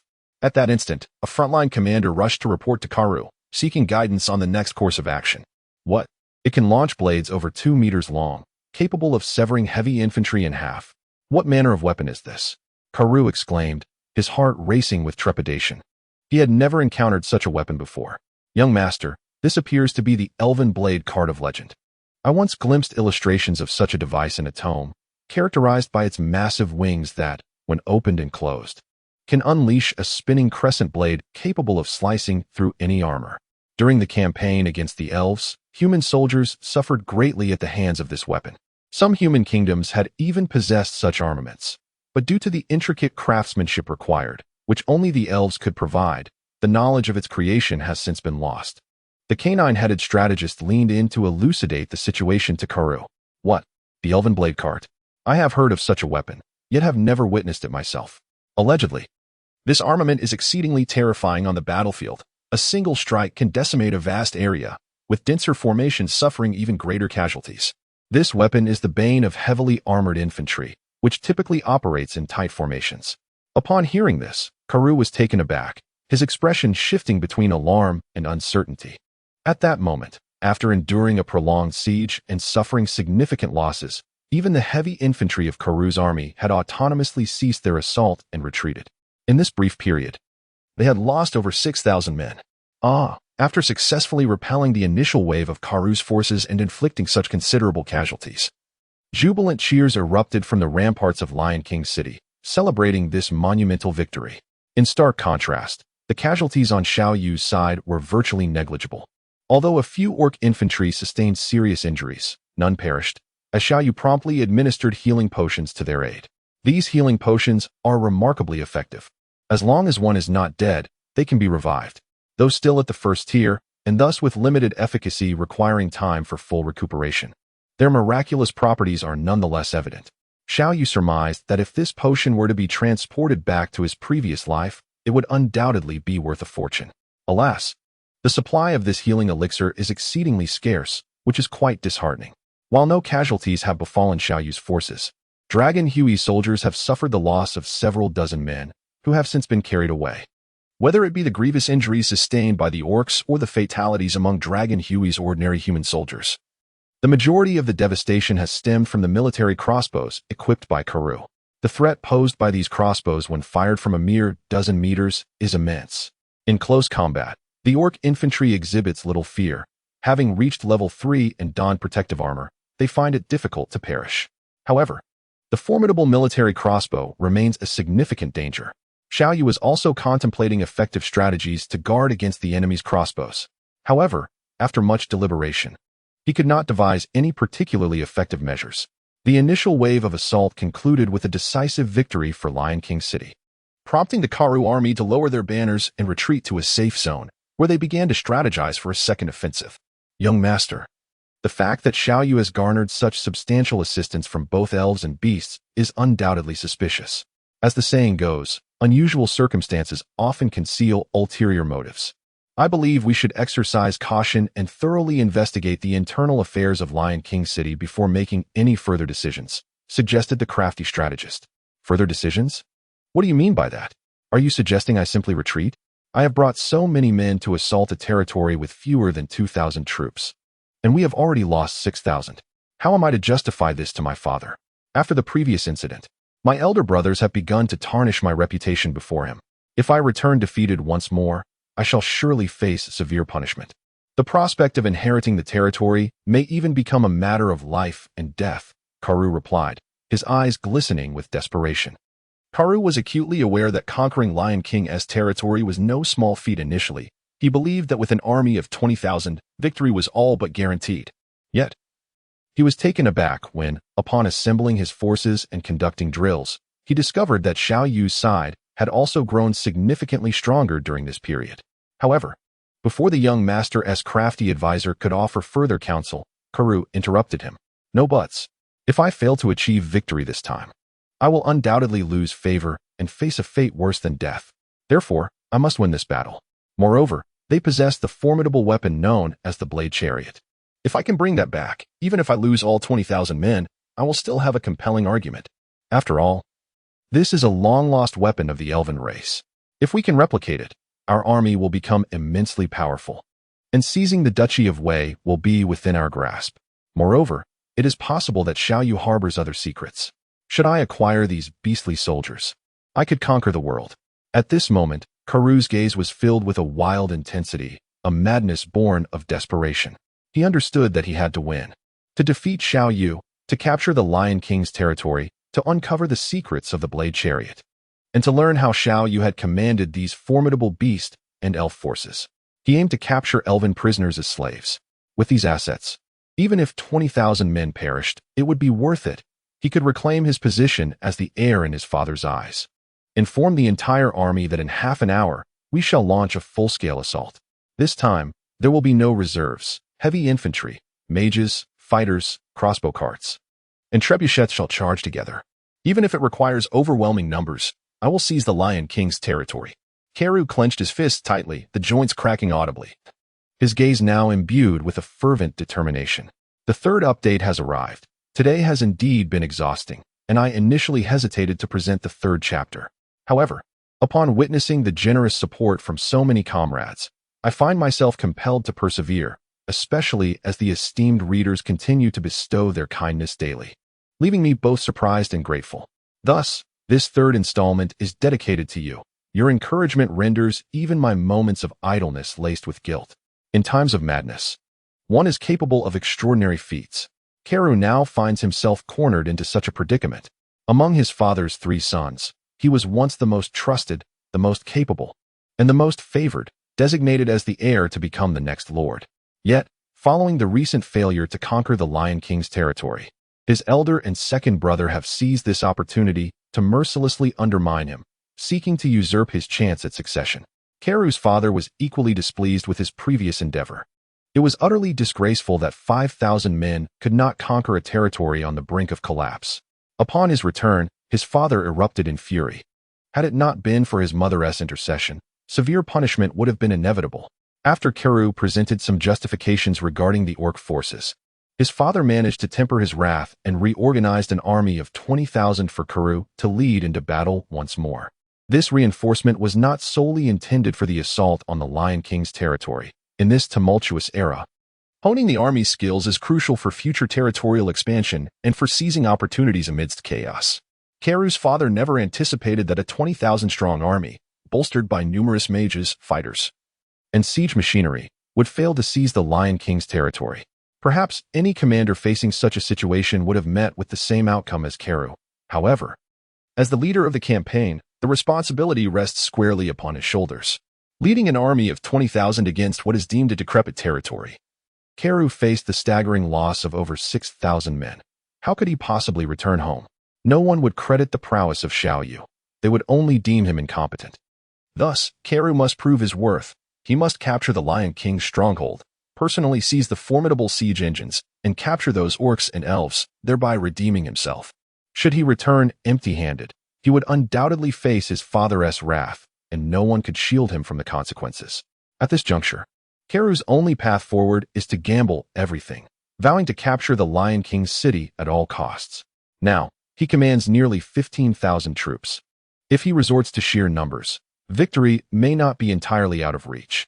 The initially trained infantry formations and siege strategies appear utterly ineffective before Xiao Yu. The only advantage he possesses is numerical superiority. I refuse to believe that the orc infantry is so formidable, even with 10 times their forces. I should still be able to breach Lion King City. Karu's gaze, imbued with a near-manic obsession, reflects his resolve to either succeed or perish in the attempt. Prepare yourselves. All heavy infantry, light infantry, and magic archers, advance. Anyone who dares to retreat will be executed on the spot. If we cannot capture Lion King City, You shall all leave your corpses here. Karoo's voice, amplified by magic, reverberates across the wilderness, akin to a caged beast unleashing its roar. Charge. Eliminate those filthy orcs. Capture those self-proclaimed noble elves. Seize those beautiful women as our trophies. Any who falter shall meet death. Your only path is to storm Lion King City and slay all who resist within. Once we breach the city, you may indulge in 3 days of unrestrained slaughter and plunder. Everything you seize will belong to you. Standing atop his chariot, sword brandished, Karoo's eyes blaze with fervor. Under such a relentless mandate, the soldiers seem to embrace a spirit of desperation, despite their doubts regarding the peculiar forces that have inflicted heavy losses upon them. They still possess overwhelming numerical superiority. They believe the enemy merely relies on the towering walls to impede their advance. Once those walls are breached, victory will be theirs, and they will revel in unrestrained carnage within Lion King City. In siege warfare, the pivotal moment is the breach of the city. Once that occurs, the defenders will inevitably suffer a tremendous drop in morale, losing their will to resist, leading to a swift rout. Thus, they reason that the deaths of so many at the city's base are justifiable, for the enemy is fortified behind stout walls. Their objective is to penetrate those walls, for within lies their glory, their wealth, and their female captives. Thus, they must charge forth. Xiao Yu sat in the rocking chair atop the city walls, listening to Karoo's fervent shouts. Squinting, he murmured to himself, Karoo truly dares to risk everything. It appears he is left with no other choice. Upon returning, he will face severe punishment. Thus he is willing to go to any lengths to seize Lion King City. This time, he is not adhering to the formations of military strategy, but rather relying solely on overwhelming numbers, which indeed presents a significant dilemma. Xiao Yu's forces were ultimately insufficient. The soldiers under Long Hui's command were of little consequence, with merely 1,000 men to withstand an overwhelming force of tenfold. Even the orcs would find the endeavor exceedingly arduous. At this juncture, although Xiao Yu yearned for a tactical victory, it appeared that the sheer human wave strategy lacked efficacy, compelling a direct confrontation instead. It seemed the time for earnest action had arrived. Rising from his seat and setting down his goblet, Xiao Yu recognized that the moment had come to test the combat prowess of the orc infantry. The charge of the Karoo army surged forth like a tidal wave. All available siege ladders and crossbows brought forth for a relentless assault. Raise your voices, orc infantry. Let them hear your roar, commanded Xiao Yu. In warfare, momentum is paramount. Should one's morale falter compared to the adversaries, one inevitably finds oneself in a disadvantageous position. Many of Long Hui's soldiers were now experiencing cramps in their calves, necessitating a boost to their spirits. The orc infantry excelled in such endeavors. 500 mighty voices erupted in a fierce roar, akin to the howling of 1,000 wolves, creating a sound wave that surged forward like a tide beneath the moonlight. Instantly, the clamor of the Karoo soldiers was drowned out from the battlements. Their voices were entirely eclipsed by the orcs' thunderous din. This time, Xiao Yu could no longer employ the strategy of feigned weakness. The soldiers of Karoo, buoyed by their momentum, charged toward the city walls. Catapults, prepare for launch. Xiao Yu calculated the distance and issued commands to the catapults.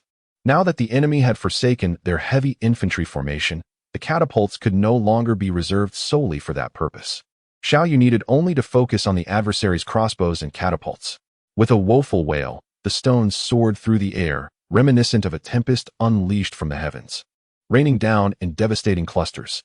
Thud, thud, thud. In the areas struck by the catapults, fewer than a third managed to survive. The vast majority were crushed under the onslaught. Their crossbows advanced, targeting the first row on the left. The first group of 5 catapults prepared to unleash a coordinated strike. Noticing that the enemy had dispersed their crossbows, with considerable distance between them, Xiao Yu recognized that a simultaneous assault from 10 catapults would be wasteful.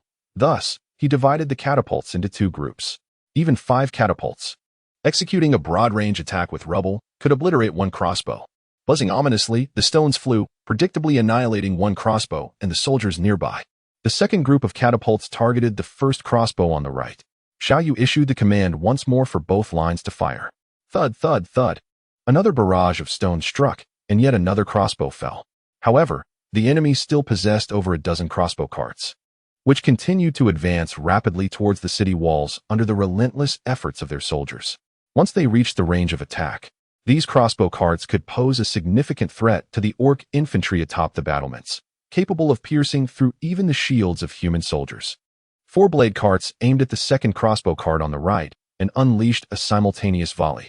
Xiao Yu commanded the orc soldiers operating the 4 blade carts on the opposing side as well. In total, there were 10 blade carts, with 6 positioned at the city gate and 4 stationed on the walls. In truth, the blade carts were most effective when fired in a direct line. Shooting down from the battlements did not yield the same widespread coverage as a trebuchet, unless, of course, the crescent blades fired from these carts could curve. Their power would be greatly enhanced. With a sharp whistle, the 4 blade carts, under the control of the orc infantry, swiftly released 4 crescent blades, resembling 4 enormous silver discs as they hurtled towards the crossbow cart. The powerful crescent blade struck the cart, cleaving it in two. However, only one of the 4 blades found its mark, while the others veered off course. Given the distance of the attack, the accuracy of the blade carts was understandably poor. Thus, Xiao Yu's decision to have all 4 blade carts fire simultaneously was indeed prudent, as it ensured at least one would hit. Otherwise, having a single blade cart attempt to take down a crossbow cart might yield no results for quite some time. Although the crossbow cart was not struck, the crescent blades did manage to sever several enemy soldiers in half, creating a visually stunning effect. As the trebuchet targeted the enemy's rear crossbow and trebuchet, the soldiers surged madly towards the foot of the city walls, some continuing to scale the walls while others charged towards the city gate. The elven archers had already begun their assault, and the orc infantry at the city gate had long since drawn their blade carts, ready to unleash their volleys. Gratitude was extended to Junzai for his inaugural contribution, and thanks were also given to Kidu for his generous one-time donation, making him the first patron of this work. Xiao Sa was profoundly appreciative and, in return for Kidu's substantial support, resolved to deliver 4 updates today. Given that Xiao Sa's writing speed was already modest, producing 4 updates represented a significant challenge. Yet, with such overwhelming backing from Kidu, Xiao Sa was determined to succeed. At that moment, the Grand Sorcerer's magic radiated magnificently. Wherever the ice spike spell was cast, it brought down a swath of foes, while the heavily armored infantry could withstand the piercing effects of the ice spikes. The lightly armored soldiers were utterly defenseless, being pierced through with ease. Before long, a golden glow enveloped the Grand Sorcerer, signaling his ascension to level 8. After Xiao Yu exclaimed with delight, he promptly cast a level 1 ice shield on the Grand Sorcerer, elevating the ice shield to its maximum level of 3. The primary role of the Grand Sorcerer was to unleash area damage on the battlefield while also ensuring his own survival. Thus, Xiao Yu decided to enhance these 2 spells to their fullest potential. At that moment, Tyrande's searing arrow suddenly detonated not far from the city gate, obliterating 2 soldiers wielding tower shields. The first group of musketeers, attentive to the trajectory of the blazing arrow, readied their aim. Prepare, fire. Xiao Yu swiftly commanded the musketeers to concentrate their fire, for the direction of Tyrande's searing arrow pointed directly towards the enemy sorcerers. Today, Xiao Yu did not permit Tyrande to engage in the slaughter of ordinary soldiers. Instead, he assigned her a task to utilize her eagle eye technique to locate the position of the enemy's sorcerers. She was to mark their locations with her scorching arrows, making them visible to all the musketeers, thus enabling concentrated fire upon them.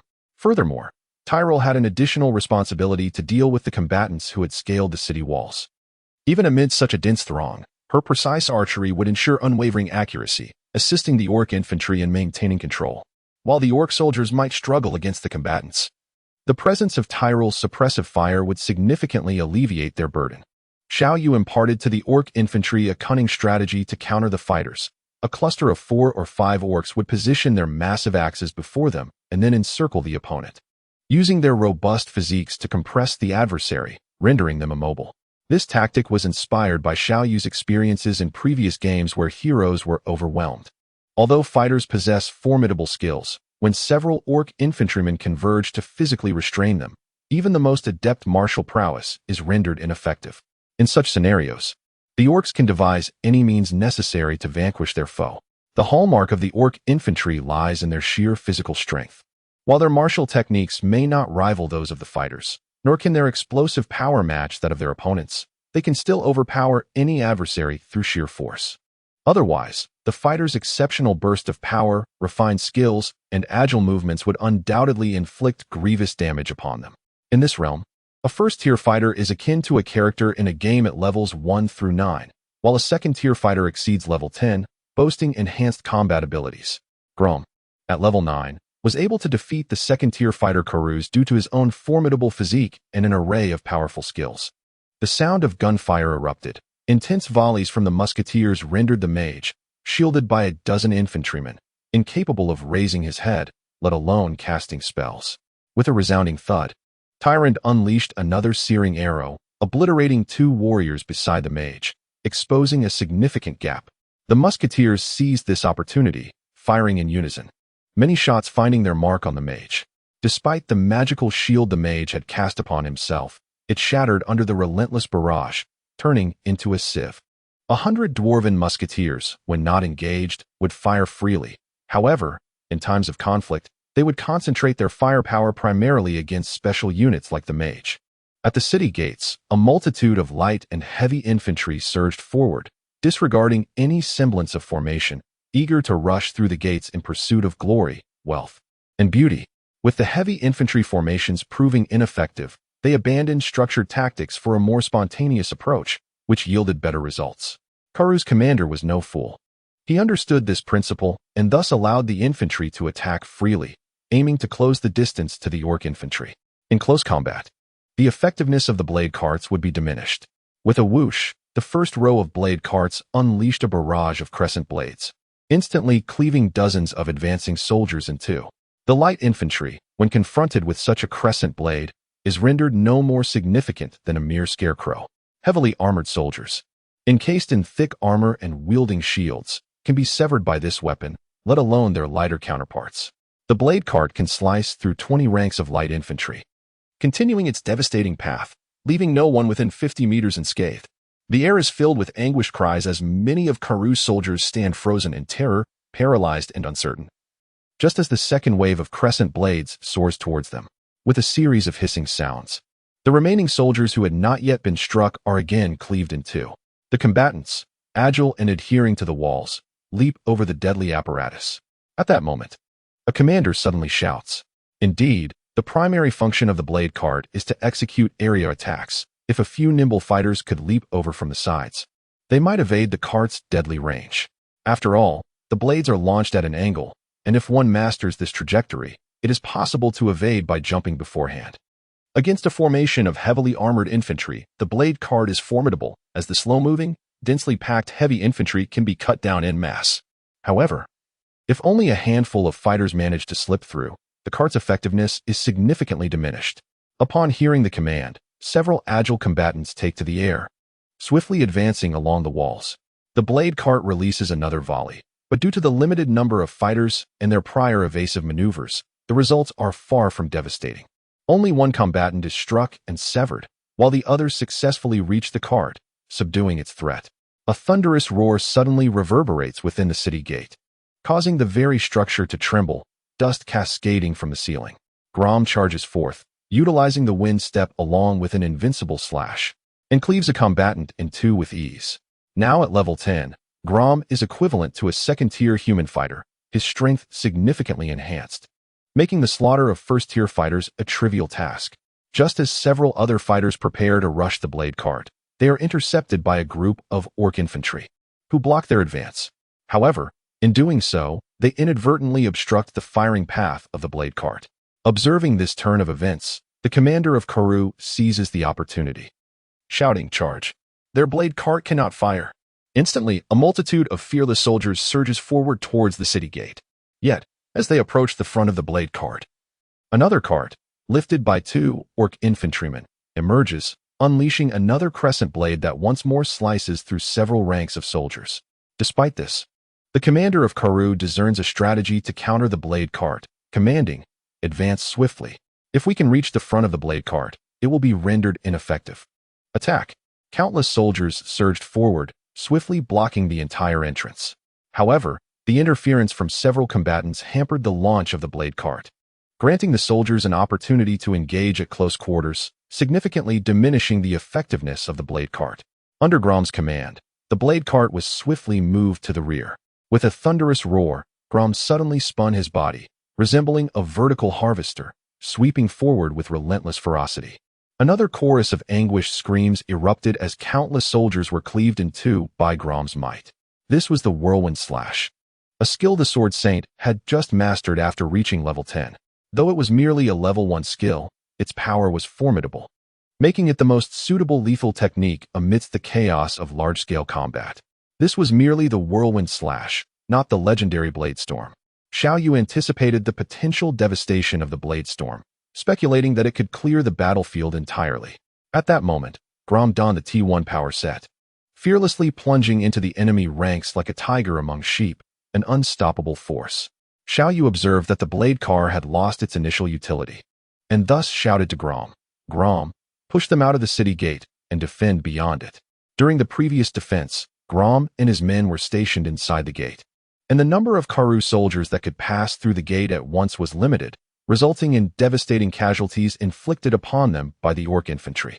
However, this time, Xiao Yu altered the strategy, instructing the orc infantry to advance their position beyond the city gate. Upon hearing Xiao Yu's command, Gromm waved his hand, and the orc infantry immediately followed suit, unleashing a ferocious bloodlust that significantly amplified their attack power, swiftly dispatching all soldiers that had entered the gate. With the second update delivered, 2 more would follow tonight, striving to achieve a total of 4. Gratitude is extended to all beings, and special thanks to Michael for his generous support. The orc infantry displayed their might and quickly expelled all soldiers from the city gate, with those who remained reduced to mere pulp. The ferocity of the orc infantry was once again evident at this moment. The 100 orc infantrymen guarding the gate had been meticulously selected by Xiao Yu, all reaching level 4, possessing formidable strength. Even when facing 5 or 6 human soldiers, a level 4 orc infantryman could prevail, provided they did not become ensnared in the enemy's formation. The resounding roars of the enraged orcs echoed throughout the city gate, and the surrounding soldiers, witnessing the orc infantry charging forward, converged with the intent to vanquish them and breach the city. With a wave of his hand, Xiao Yu summoned the Grand Sorcerer to his side. At the city gate, he unleashed a barrage of ice spikes. Addressing the Grand Sorcerer, who had just regained his magical energy, Xiao Yu remarked on the sluggish recovery afforded by the basic mana potion, noting that it took approximately 4 to 5 minutes for the Grand Sorcerer to fully replenish his magical reserves. He speculated that once they could produce higher-grade potions, the recovery speed would improve significantly. The Grand Sorcerer smiled modestly, nodding in agreement before ascending to a vantage point above the city gate, where he unleashed a deluge of ice spikes. A group of soldiers attempting a brute force assault on the gate was immediately impaled by the icy projectiles, their cries of agony echoing as they fell. Previously, Xiao Yu had stationed 50 elven archers to support the orc infantry as heavy artillery to defend the gate. However, this time he opted to utilize the Grand Sorcerer to bolster the orc forces. Given the sheer scale of the Karoo army's assault, the elven archers were unable to reposition and were required to hold the walls steadfastly, prompting Xiao Yu to summon the Grand Sorcerer. The Grand Sorcerer's ice spike spell now covered an area sufficient to envelop the entire gateway. Whenever soldiers encroached, a single cast of his spell would eradicate them, alleviating pressure on the orc infantry. First rank, prepare, fire. Second rank, prepare, fire. As Xiao Yu observed Tyrande locating another sorcerer, he promptly directed the gunmen to commence their suppressive fire. The rapid-fire capabilities of the gunmen deterred any sorcerer from showing their face. To do so would invite a barrage, rendering spellcasting impossible. With a chilling cry from atop the battlements, a new recruit under Long-Wi was pierced through by a crossbow bolt, sent tumbling from the wall. Although the enemy's siege engines had been largely destroyed, Fa remained within range. Nonetheless, such engines require precision, while they are significantly more accurate than catapults. The great distance and elevation of the walls meant that their shots could only approximate their targets, lacking the precision for a guaranteed hit. Meanwhile, the enemy's 5 catapults had also reached firing range, launching massive stones toward the battlements. However, projectiles fired from below lacked the devastating impact of those hurled from above. The Karoo army's catapults employed single large boulders, unlike Xiao Yu's strategy of launching several smaller stones simultaneously, which allowed for a scatter effect. Large stones possessed their own advantages, capable of breaching walls upon impact, yet their singular nature greatly diminished their accuracy. The initial boulders were all misfired, landing harmlessly within the city. First group of catapults. Aim at the leftmost crossbow cart. Prepare, fire. Xiao Yu, recognizing the threat posed by the crossbow carts, decisively chose to address them first. The formidable stones launched by the catapults, while substantial in size, could be evaded by any nimble individual. Their true power lay in their capacity to instill fear. In contrast, the crossbow carts exhibited a level of precision far superior to that of the catapults, and their powerful bolts could even fell a high-level sorcerer shielded by a Tier 3 ice barrier in a single shot. This was a scenario Xiao Yu was determined to avoid. Thus, he resolved to eliminate the crossbow carts before confronting the catapults. With a series of 4 coordinated volleys, a sweeping barrage effectively neutralized the 4 dispersed crossbow carts. Although the crossbow carts managed to retaliate a few times, inflicting some damage upon the battlements, the overall impact was fortunately minimal. One orc infantryman was pierced through the chest by a powerful bolt, yet remained steadfast, brandishing his great axe and continuing to engage in combat. Xiao Yu promptly summoned 2 orc laborers to drag the man away, extracting the crossbow bolt with great urgency and administering healing potions directly into the wound. After a considerable period of accumulation, Xiao Yu had amassed a significant quantity of healing potions. However, in the midst of such a fierce battle, the consumption of these potions occurred at an alarming rate. Xiao Yu's directive was to spare no expense on potions, emphasizing that preserving life was of utmost importance. Thus, the usage of potions was indeed quite extravagant. After the destruction of the 4 crossbow carts, Xiao Yu commanded the 10 trebuchets and 4 blade carts stationed atop the city walls to commence their assault on Karu's trebuchets. The large-scale barrage proved immensely effective, and before long, all of Karu's trebuchets were obliterated. With the enemy's trebuchets and crossbows eliminated, the remaining threats were merely the mages and warriors. However, these dangers were significantly diminished, with the primary concern being their numerical superiority. The siege at the city gates was ferociously brutal, as Karu's soldiers charged repeatedly, each time believing they could breach the defense of merely 100 orc infantry. Yet, under Gromm's leadership, these attempts invariably ended in despair, with many either perishing or falling victim to the blades. The heavy infantry, clad in formidable armor, aimed to collaborate with the light infantry to penetrate the city gate's defenses. Their cumbersome armor rendered scaling the walls an impossibility, compelling them to focus their assault on the gate itself. Although the orcs' great axes were sharp, cleaving through the heavy infantry's armor remained a formidable challenge. The might of the orc axes could not rival that of the blade carts, however. Xiao Yu had imparted a specialized technique to combat such heavily armored foes. Xiao Yu's strategy involved wielding the axe horizontally, delivering a fierce blow to the heads of heavily armored infantry. Even with steel helmets, the force of an orc strike would undoubtedly induce a concussion. Should the heavy infantry attempt to shield themselves from the orcs' head strikes with their shields, Xiao Yu advised them of an alternative approach, to use the orcs' massive feet to directly kick at the knee of the heavy infantry. The knee, being a joint, lacks robust protection. Although there are knee guards, the sheer force of an orc's foot could easily shatter the knee of a heavy infantryman. In practice, Xiao Yu's method for dealing with heavy infantry proved remarkably effective. The orcs, relying on their formidable strength and robust physiques, would strike heads from above and kick knees from below, making heavy infantry significantly easier to handle than their lighter counterparts.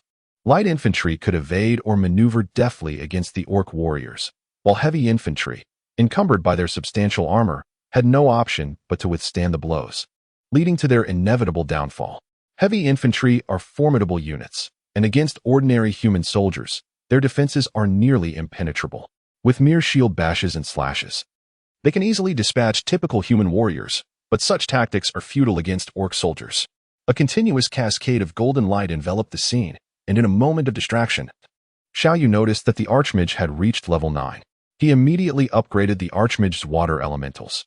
Instantly, 2 water elementals materialized beside the Archmage, assisting in the battle against the Karu soldiers below. The Sword Saint, having achieved considerable carnage with his Whirlwind Slash, had also reached level 11. Xiao Yu chose to elevate his Whirlwind Slash by another level. The second-tier Whirlwind Slash boasts a power of 100, a significant increase from the previous 50. With a swift motion, the Sword Saint unleashed the second-tier Whirlwind Slash. Its range considerably expanded.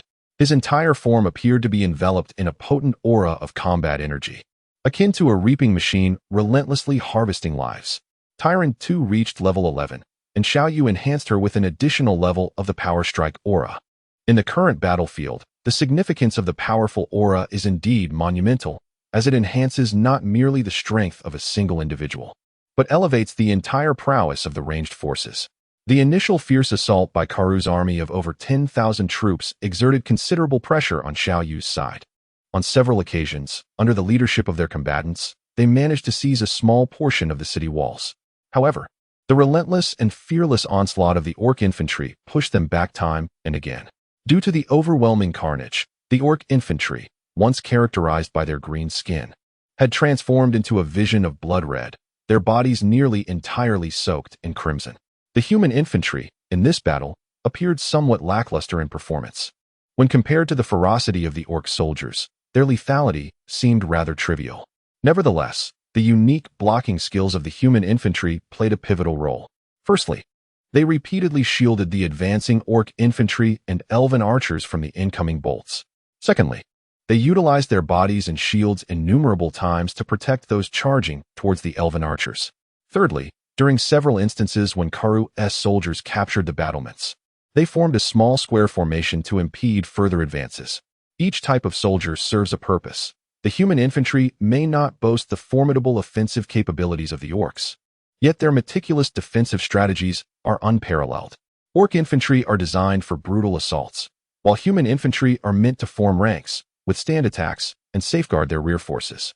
If allowed to develop and form phalanxes, human infantry could wield significant power akin to Karu's heavy infantry.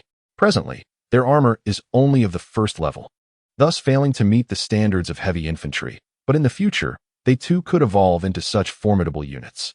The elven archers shone brilliantly in this siege, and with Tyrande's potent aura, their performance reached new heights, resulting in a staggering number of enemy casualties. In the realm of slaying, they remained champions. The dwarven musketeers also exhibited remarkable prowess. Although they may not have felled as many foes as the elven archers, their substantial contribution in suppressing enemy spellcasters was undeniably indispensable. It was precisely because of their presence that the opposing mages were unable to unleash their full potential. Otherwise, the mages could have inflicted devastating damage upon the orc infantry. It can be said that it was they who ensured the safety and lethality of the orc infantry. The elven hunters, riding on leopards, darted back and forth along the city walls, skillfully eliminating enemies and providing invaluable support with their mobility, thus aiding the orc infantry in holding their ground on the battlements. All the soldiers performed admirably. However, it was ultimately the astute command of Xiao Yu and the effective coordination of the various troop types that led to such a resounding victory. At this moment, with the enemy lacking catapults and crossbows, Xiao Yu could deploy all the catapults against the infantry below. When 10 catapults unleashed their volleys simultaneously, the impact was akin to that of a grand magical assault, resulting in immediate devastation among the enemy ranks. With the city walls remaining unconquered and the gates unbreached, the Karu army had suffered a cumulative toll of over 15,000 casualties. Though still numbering over 4,000, their morale was utterly shattered, rendering them incapable of further combat. As the heavy weaponry under Xiao Yu's command continued to unleash its formidable power, the morale of their adversaries began to wane, and the allure of wealth, beauty, and glory, once fervently stirred by Karu, now evaporated like mere vapor. At this juncture of warfare, the outcome was all but assured. Xiao Yu had withstood the most arduous assaults and effectively dismantled the enemy's heavy artillery. The prospect of breaching the city walls had become an unattainable dream for them, and any further attempts at aggression would only lead to inevitable demise. Karu, why do you flee? Your army remains here, yet you choose to abandon them? Are you not a man? Xiao Yu's voice boomed from the battlements, piercing through the despair enveloping Karu's forces. The once indomitable spirit of Karu's army had all but dissipated, and as they turned to heed Xiao Yu's thunderous call, they found the chariot of Karu conspicuously devoid of its master. Since the onset of battle, Karu had stood resolute upon his chariot, observing the fray, but now he had inexplicably vanished, having retreated inside, presumably to escape. Upon hearing Xiao Yu's proclamation and witnessing the absence of Karu atop the chariot, panic erupted among the ranks, obliterating the last remnants of their resolve, and they swiftly turned to flee. In truth, however, Karu did not escape. Rather, he had entered the chariot to don his armor, preparing to confront Xiao Yu in a desperate final stand. With no avenue for retreat, he felt compelled to don the mantle of leadership. hoping to rally his troops and rekindle their dwindling spirit in the face of impending defeat. Yet, Xiao Yu, ever observant, seized upon the moment, declaring that Karoo had fled. This assertion served as the proverbial last straw, triggering a complete collapse among the already beleaguered soldiers of Karoo. By the time Karoo emerged once more from the chariot, the situation had spiraled beyond his control, and he found himself powerless to regroup the disarrayed remnants of his army. The adage that a defeated force crumbles like a mountain had never rung truer. The larger context of defeat awaited only a catalyst to precipitate total collapse. Chase them, Xiao Yu commanded succinctly from the ramparts. This scenario differed markedly from the previous encounter. Previously, when Karoo's forces had retreated, they had maintained their formation, avoiding total disarray. Thus, any offensive action from Xiao Yu had risked significant losses. However, this time, out of Karoo's 20,000 troops, nearly 16,000 had perished, leaving a mere 4,000, whose morale had utterly shattered, ripe for pursuit. Upon receiving Xiao Yu's directive, all troops promptly descended from the battlements, with orc infantry leading the charge. Flanked by elven hunters conducting guerrilla maneuvers on either side, while other marksmen and elven archers followed closely behind to hunt down the disbanded remnants of Karoo's forces. The orc soldiers bore several siege engines, intermittently launching crescent blades, further inflicting casualties upon the fleeing adversaries. How could this happen? How could this happen? Kalu gazed upon the retreating army, his voice erupting like a madman's. My lord, we must flee, even if we incur the Lord's wrath. It is far better than perishing here. We can discuss it upon our return. Perhaps the Lord will show mercy and refrain from imposing severe punishment upon you. However, if we remain, death is certain. The dog-headed strategist grasped Kalu's hand, tears streaming down his face as he implored him. Kalu surveyed the disintegrating troops and the pursuing forces of Xiao Yu, his eyes reddened and teeth clenched, nearly gnashing in fury. We must go. Ultimately, Kalu chose to escape. Even if it meant abandoning his own territory, survival was paramount, and retreat was the only option. He had once believed himself courageous. But as he witnessed the orc infantry drawing nearer and the gruesome sight of the blade cart cleaving men in two, he felt his hands tremble with fear. As a nobleman, he was accustomed to taking lives from the safety of his army's protection, never having faced true peril or the specter of death. In this moment, as the orc soldiers closed in, he grasped the essence of terror. The carriage turned and began to race away. His vehicle, a luxury conveyance inscribed with an array of wind magic by a skilled sorcerer, surged forth swiftly and smoothly, allowing them to escape a considerable distance in no time. Xiao Yu relied on the swift pace of the orc infantry to pursue, as there were few cavalry, making it difficult to catch up with Karoo. However, Xiao Yu had no intention of necessarily killing Karoo here. Upon returning, even if Karoo survived, he would likely not enjoy a prosperous existence. Having defeated Karoo's formidable military assault, it would be a considerable time before Karoo's territory could launch another attack. Xiao Yu would be afforded an opportunity to recuperate and continue to flourish, gradually revitalizing the Lion King's domain. Xiao Yu's orc infantry relentlessly pursued for over 10 miles, claiming the lives of more than 1,000 of Karoo's troops. Despite facing an enemy force several times their own number, Karoo's army had no thoughts of retaliation. They were solely focused on their frantic escape. Observing that the chase had nearly reached its conclusion, Xiao Yu ordered a halt to the pursuit. Gazing at the Karoo army before him, akin to lost dogs, a smile crept across Xiao Yu's face. The victory in this battle laid the foundation for his future ambitions to dominate the world. From this moment onward, his Lion King domain would no longer be a small territory easily bullied by others. Instead, it would evolve into a kingdom, expanding its reach outward, with the ultimate goal of unifying the world. As the sun dipped below the horizon, its rays cast a warm glow upon Xiao Yu, elongating his shadow. Beside him, the orc soldiers, elven archers, and dwarven gunmen harmoniously combined with his figure, creating a uniquely picturesque scene. After a considerable time, a renowned painter immortalized this moment in a painting titled The Rise of the King. Chapter 4 has finally come to fruition. How exhausting it has been to push through and fulfill this promise. With this battle concluded, the subsequent events will gradually unfold. Let us all anticipate what lies ahead. Oh, gratitude to the first patron for their generous support. Celebration ensues, for the Lion King domain has never before experienced such a monumental victory since its inception. This resounding triumph is unprecedented and profoundly moving. Due to the peculiar circumstances of the territory, Although Xiao Zhantian possessed remarkable talents, he often found himself hindered by a lack of resources, resulting in more defeats than victories, ultimately leading to his disheartening end.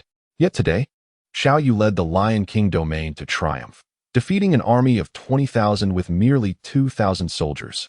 What a remarkable victory it was! Even the most valiant general would find it exceedingly difficult to achieve victory against overwhelming odds. Furthermore, the casualty rate among the Lion King's forces was remarkably low. Under the command of Gromm.With, the over 1,000-strong Lion King's guard lost merely over 300 men, while Xiao Yu's troops suffered even fewer losses. Thanks to the remarkable healing properties of the potions, whenever Xiao Yu spotted an injured soldier, he would promptly administer treatment to stabilize their condition, thereby preventing numerous avoidable fatalities. In this battle, the orc infantry sustained a total of 10 casualties, the elven archers 7, the elven hunters 2, the human infantry 14, and the dwarven gunners remained unscathed, culminating in a total of only 33 fallen. To any observer, this was an extraordinary victory. Even with the formidable strength of the orc infantry and the precision of the elven archers, achieving such results against a foe several times their number was truly remarkable. All of this can be attributed to Xiao Yu's astute tactics and commanding prowess, as well as the significant impact of the trebuchets and blade carts, which were utilized to great effect, leading to such commendable outcomes. Despite the widespread admiration for this achievement, Xiao Yu was profoundly pained by the loss of his soldiers, constantly reflecting on any possible oversights in his command. After the battle, he took the initiative to personally conduct funerals for them, allowing them to return to the embrace of the beast god and the earth.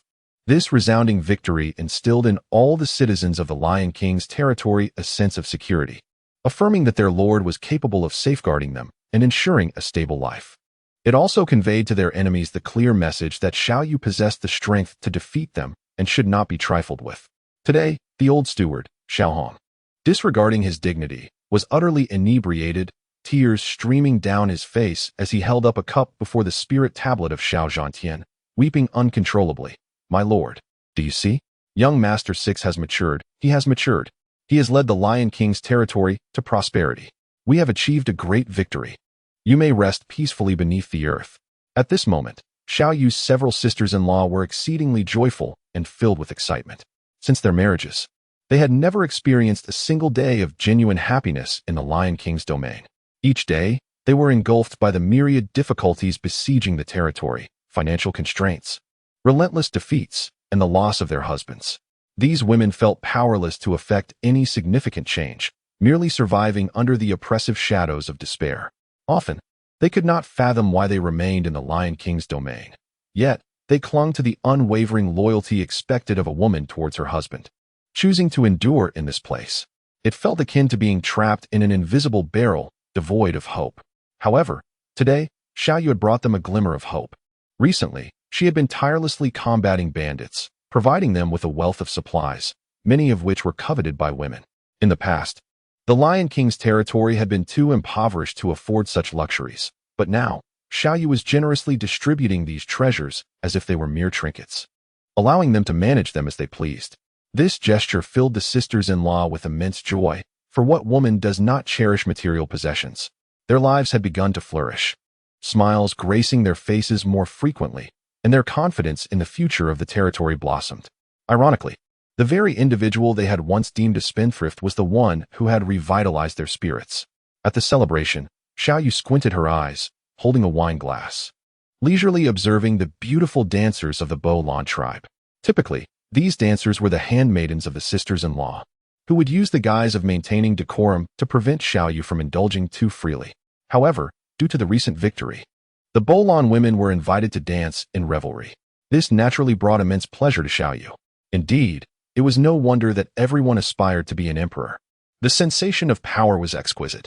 Each day was filled with delectable feasts, fine wines, and the sight of beautiful women dancing, their graceful legs captivating the eye truly. It was an exhilarating experience.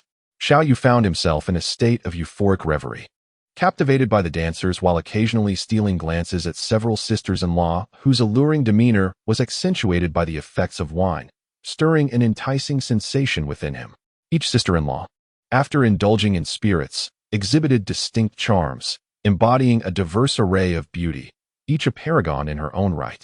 The eldest sister-in-law, Qi epitomized the quintessential noblewoman. Despite the rosy flush upon her cheeks and her dreamy gaze from the wine, she maintained an air of elegance. Each gesture imbued with poise and an enchanting allure that felt akin to a blazing inferno. The second sister-in-law, Shui, was more reserved compared to Qi. Though she too partook of wine, her consumption was modest. She sipped delicately, transforming the act into a refined pleasure. Her cool demeanor exuded an otherworldly grace, reminiscent of a celestial being untouched by the mundane. The third sister-in-law, Carmina, radiated a fiery spirit, perhaps due to her Western European lineage. She indulged the most, her eyes glazed and her evening gown barely concealing her voluptuous form, igniting desire in any man who dared to glance her way. The fourth sister-in-law, Shueisha, donned a white evening gown today, a departure from her usual military attire, and appeared blissfully animated alongside Xiwan. Though they drank little, their laughter filled the air, punctuated by furtive glances toward Xiao Yu, who found himself on the receiving end of sharp glares that thwarted any chance of peeking at their merriment. These two sisters-in-law, both still unwed, left Xiao Yu drooling with desire, pondering the simple pleasures of life. Yet, deep down, Xiao Yu was acutely aware of his precarious situation, realizing he lacked the privilege to indulge in such delights. The world was on the brink of chaos, and if he failed to establish his foothold and assert dominance, he would inevitably be devoured by others. It was a realm governed by the law of the jungle. One must consume or be consumed, with no alternative path available. As the banquet reached its zenith, the attendees urged Xiao Yu to take to the dance floor. In such aristocratic gatherings, it was customary for the host to invite a beautiful woman to dance, a testament to gentlemanly grace. Xiao Yu would naturally not forsake the opportunity to dance with the enchanting fragrance of the moment. He promptly approached his sisters-in-law to extend invitations for a dance. In the Lion King's territory, there were scarcely any other noble women present, leaving only a few sisters-in-law worthy of his invitation to dance. Xiao Yu was the first to extend an invitation to Qi. However, his usually doting sister-in-law declined, claiming that she had indulged too much and was unfit to dance. At that moment, the third sister-in-law, Karina, took the initiative to step forward and dance with Xiao Yu. Xiao Yu cast a glance at Kamina's evening gown, which revealed a tantalizing glimpse of her bosom and a profound décolletage, igniting a surge of desire within him. Almost overwhelmed, he and Kamina soon found themselves dancing gracefully together. In this moment, Xiao Yu's hands were far from restrained, taking advantage of the distraction. He could not help but explore her form, brushing against her here and there. Surprisingly, however, his sister-in-law, Kamina, did not intervene to stop him, allowing his audaciousness to flourish. Much to his delight, as the melody concluded, Kamina leaned in close to Xiao Yu's ear and whispered, "In light of your victory over Karu, I shall grant you this indulgence today. But beware, should you dare to overstep again, I shall have no hesitation in severing that which lies beneath." The heat of desire that had enveloped Xiao Yu was swiftly extinguished by her chilling words, leaving him in a cold sweat. His sister-in-law was indeed formidable.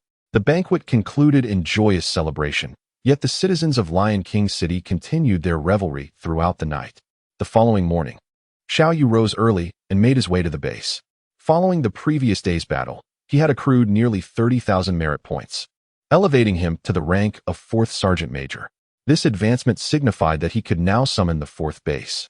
Having already summoned 3 monster bases, only one remained, the base of the undead. Xiao Yu harbored significant reservations regarding this particular base, as undead beings are universally met with disdain across any realm. Should others discover that Xiao Yu commanded a legion of undead troops, he would undoubtedly face collective condemnation from many in this era.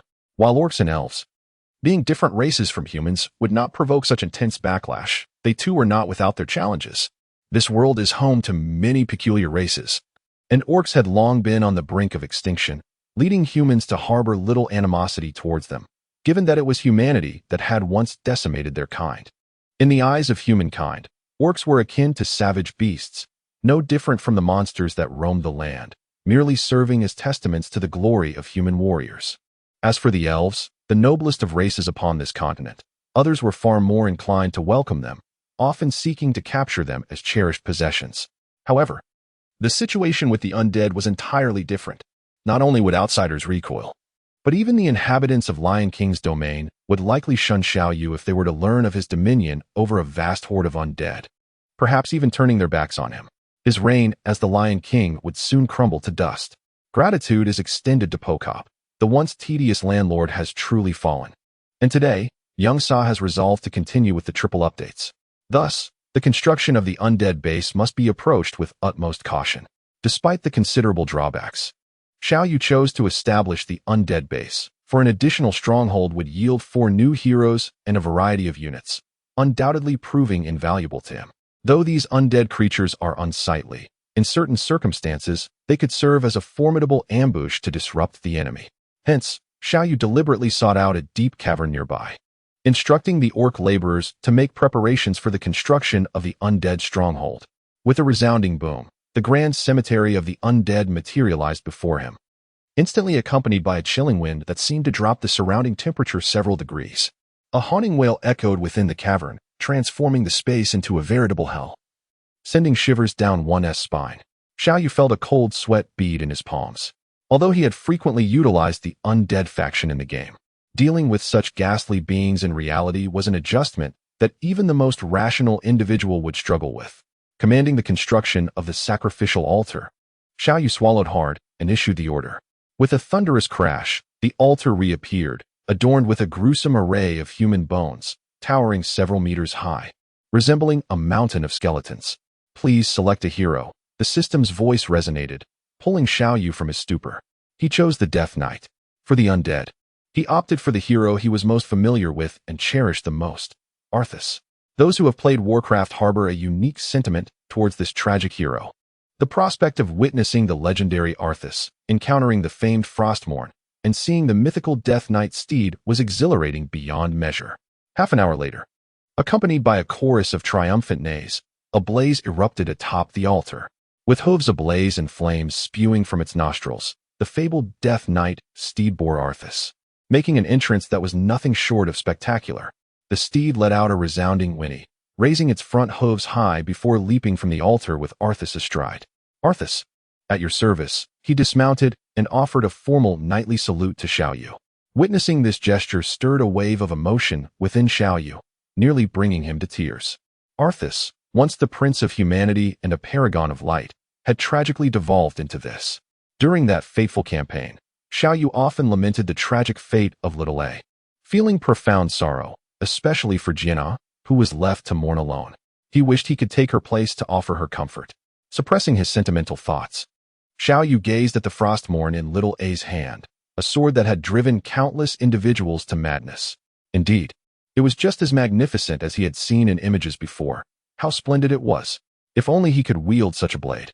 Contemplating this, he asked Little A, "May I borrow your sword for a moment?" Arthas stood resolutely, resembling a spear in his stature, and replied, "I regret to inform you, my master, that this sword bears malevolent power. Should it inadvertently corrupt you, it may bring you harm." Disappointment washed over Xiao Yu, momentarily forgetting this warning. He then took a closer look at Arthas's striking figure and his impressive steed, before turning his attention to Arthas's abilities, preparing to devise a skill for him. Xiao Yu had initially contemplated riding the elusive DK horse that he had yet to acquire, yet upon witnessing the flames erupting from its form, he resolutely abandoned the idea. If he were to mount that beast, it was likely that he would be incinerated, even to the point of losing his very essence. Currently, the skills available for Arthas to learn include Death Coil, level 3 maximum. The Death Knight can summon dark powers at will, unleashing shadowy arrows imbued with Death's essence, inflicting immense damage upon his adversaries or healing his undead allies, with a cooldown of 10 seconds. Death Pact, level 3 maximum. The Death Knight can reclaim the malevolent energy of a slain living unit, thereby restoring his own vitality, with a cooldown of 10 minutes. Control Undead, level 3 maximum. The Death Knight can summon 2 deceased corpses to rise as undead warriors. At level 1, he can summon 2, at level 2, 4, and at level 3, 6. Corrupting Strike, level 3 maximum. The Death Knight can inflict 50 points of weapon damage to a target, accompanied by the corrosive effects of undeath, causing the victim's flesh to decay and their very being to erode from within, with a cooldown of 5 seconds. Indeed, these are all sinister abilities. After much contemplation, Xiao Yu ultimately selected Death Coil for Little A. This skill holds significant potential, whether for assaulting foes or for healing ghouls. proving immensely beneficial in the early stages. As the system grants 5 laborers, the undead base provides 5 ghouls, much to Xiao Yu's delight. These ghouls can serve as both laborers and combatants, showcasing their versatility. Moreover, the most advantageous aspect is that the unit count occupied by ghouls is only half that of a standard unit. Thus, 2 ghouls equate to a single orc infantryman. Consequently, summoning 100 ghouls would effectively translate to an increase of just 50 units, greatly conserving the limited slots available in Xiao Yu's army. However, for the time being, Xiao Yu does not intend to summon too many ghouls, as they are initially meant to serve as a surprise force, merely to create disturbances rather than engage openly in direct combat. The main battlefield must still be occupied by other troops. Having attained the rank of sergeant, Xiao Yu is now permitted to command a total of 2,000 troops. This prospect fills him with exhilaration, as the addition of 1,000 more soldiers would significantly enhance his might. Upon reaching the threshold of 1,000 warriors, Xiao Yu resolved to augment his forces by enlisting 100 elven archers, 100 dwarven gunmen, 100 human infantry, and an additional 100 orc infantry. As for the remaining 600 slots, Xiao Yu contemplated the formation of a 500-strong cavalry unit, reserving the last 100 for the undead faction, from which he intended to produce a few undead soldiers to serve as a surprise element. Exiting from the base of Little Ah, Xiao Yu proceeded to other strongholds, continuing his quest for recruitment. However, upon arriving at the orc base, he could not help but smirk and halt his steps, as he glanced at the system's data list and realized he was devoid of funds. Following the previous day's battle, the Archmage had successfully attained level 10, prompting Xiao Yu to elevate his water elemental to the next tier, enabling the summoning of 3 water elementals for combat. With the remaining gold coins, he equipped the Archmage with a complete set of T1 mage gear, the arcane robes. This new ensemble significantly amplified the Archmage's prowess, enhancing it by more than double. The impact of such equipment was undeniably immense. During the latter stages of yesterday's battle, the Sword Saint's unparalleled valor in leading the soldiers to defend the city gates was largely attributed to the aid of the T1 strength set, transforming him into a veritable engine of carnage, as he effortlessly dispatched 2 second-tier combatants who dared to confront him. Yet, this expenditure had dire consequences, leaving Xiao Yu's coffers utterly depleted. Alas, I must resort to further plundering, he lamented. While assessing his remaining few thousand gold coins, Xiao Yu suddenly noticed 2 system notifications. Upon reading them, he was nearly propelled into a state of euphoria. The first notification announced that, due to the completion of all constructions in 4 bases, the system rewarded Xiao Yu with the ability to summon 2 additional heroes for combat. The second notification revealed that, as a result of the same achievement, both the blacksmith's forge and the apothecary could be upgraded to level 2, allowing the purchase of level 2 soldier armor or potions. Thank heavens I constructed the 4th base. Who would have thought that fully establishing 4 bases would yield such rewards? Oh, heavens and earth, you have been exceedingly gracious to me. Xiao Yu could not contain his excitement. The addition of 2 heroes represented an immense advantage, and with the upgrades to the blacksmith's forge and shop to level 2, each race would have access to unique and valuable offerings. Xiao Yu trembled as he prepared to select 2 heroes, but upon seeing the exorbitant prices, he erupted in exasperation. What on earth? A single hero costs a staggering 200,000 gold coins. How long must I engage in robbery to amass such a fortune? Faced with the overwhelming desire to summon the heroes he longed for, yet unable to do so, Xiao Yu wore a face of utter desolation. It was akin to a beautiful woman lying bare upon a bed, only for him to find himself unable to rise to the occasion. An exquisite torment. Curse it! I must resort to thievery, he bellowed in frustration. Following yesterday's battle, Xiao Yu, having successfully commanded his forces, achieved a remarkable defensive victory and amassed a wealth of experience. Reaching level 9, he was but a hair's breadth away from attaining level 10. Xiao Yu's harvesting experience markedly differs from that of these soldiers and heroes. While they primarily accumulate experience through the sheer number of adversaries vanquished, Xiao Yu derives his experience from the success of the battles he engages in. Consequently, it is not uncommon for Xiao Yu to level up immediately upon the conclusion of a battle.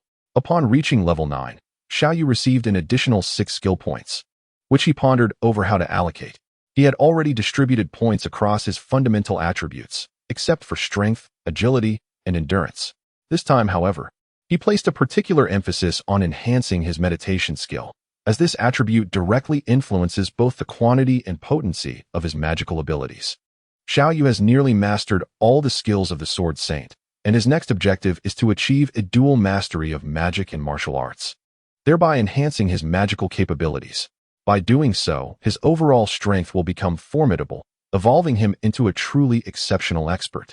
Since Xiao Yu can only learn the skills that the heroes have already acquired, he has chosen to retain his skill points for the time being, preparing to learn more comprehensive skills that will further elevate his prowess.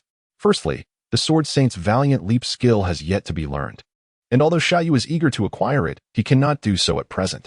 He is resolved to dedicate his next level to learning this skill, which will significantly enhance the Sword Saint's mobility and agility, thereby augmenting his overall combat effectiveness.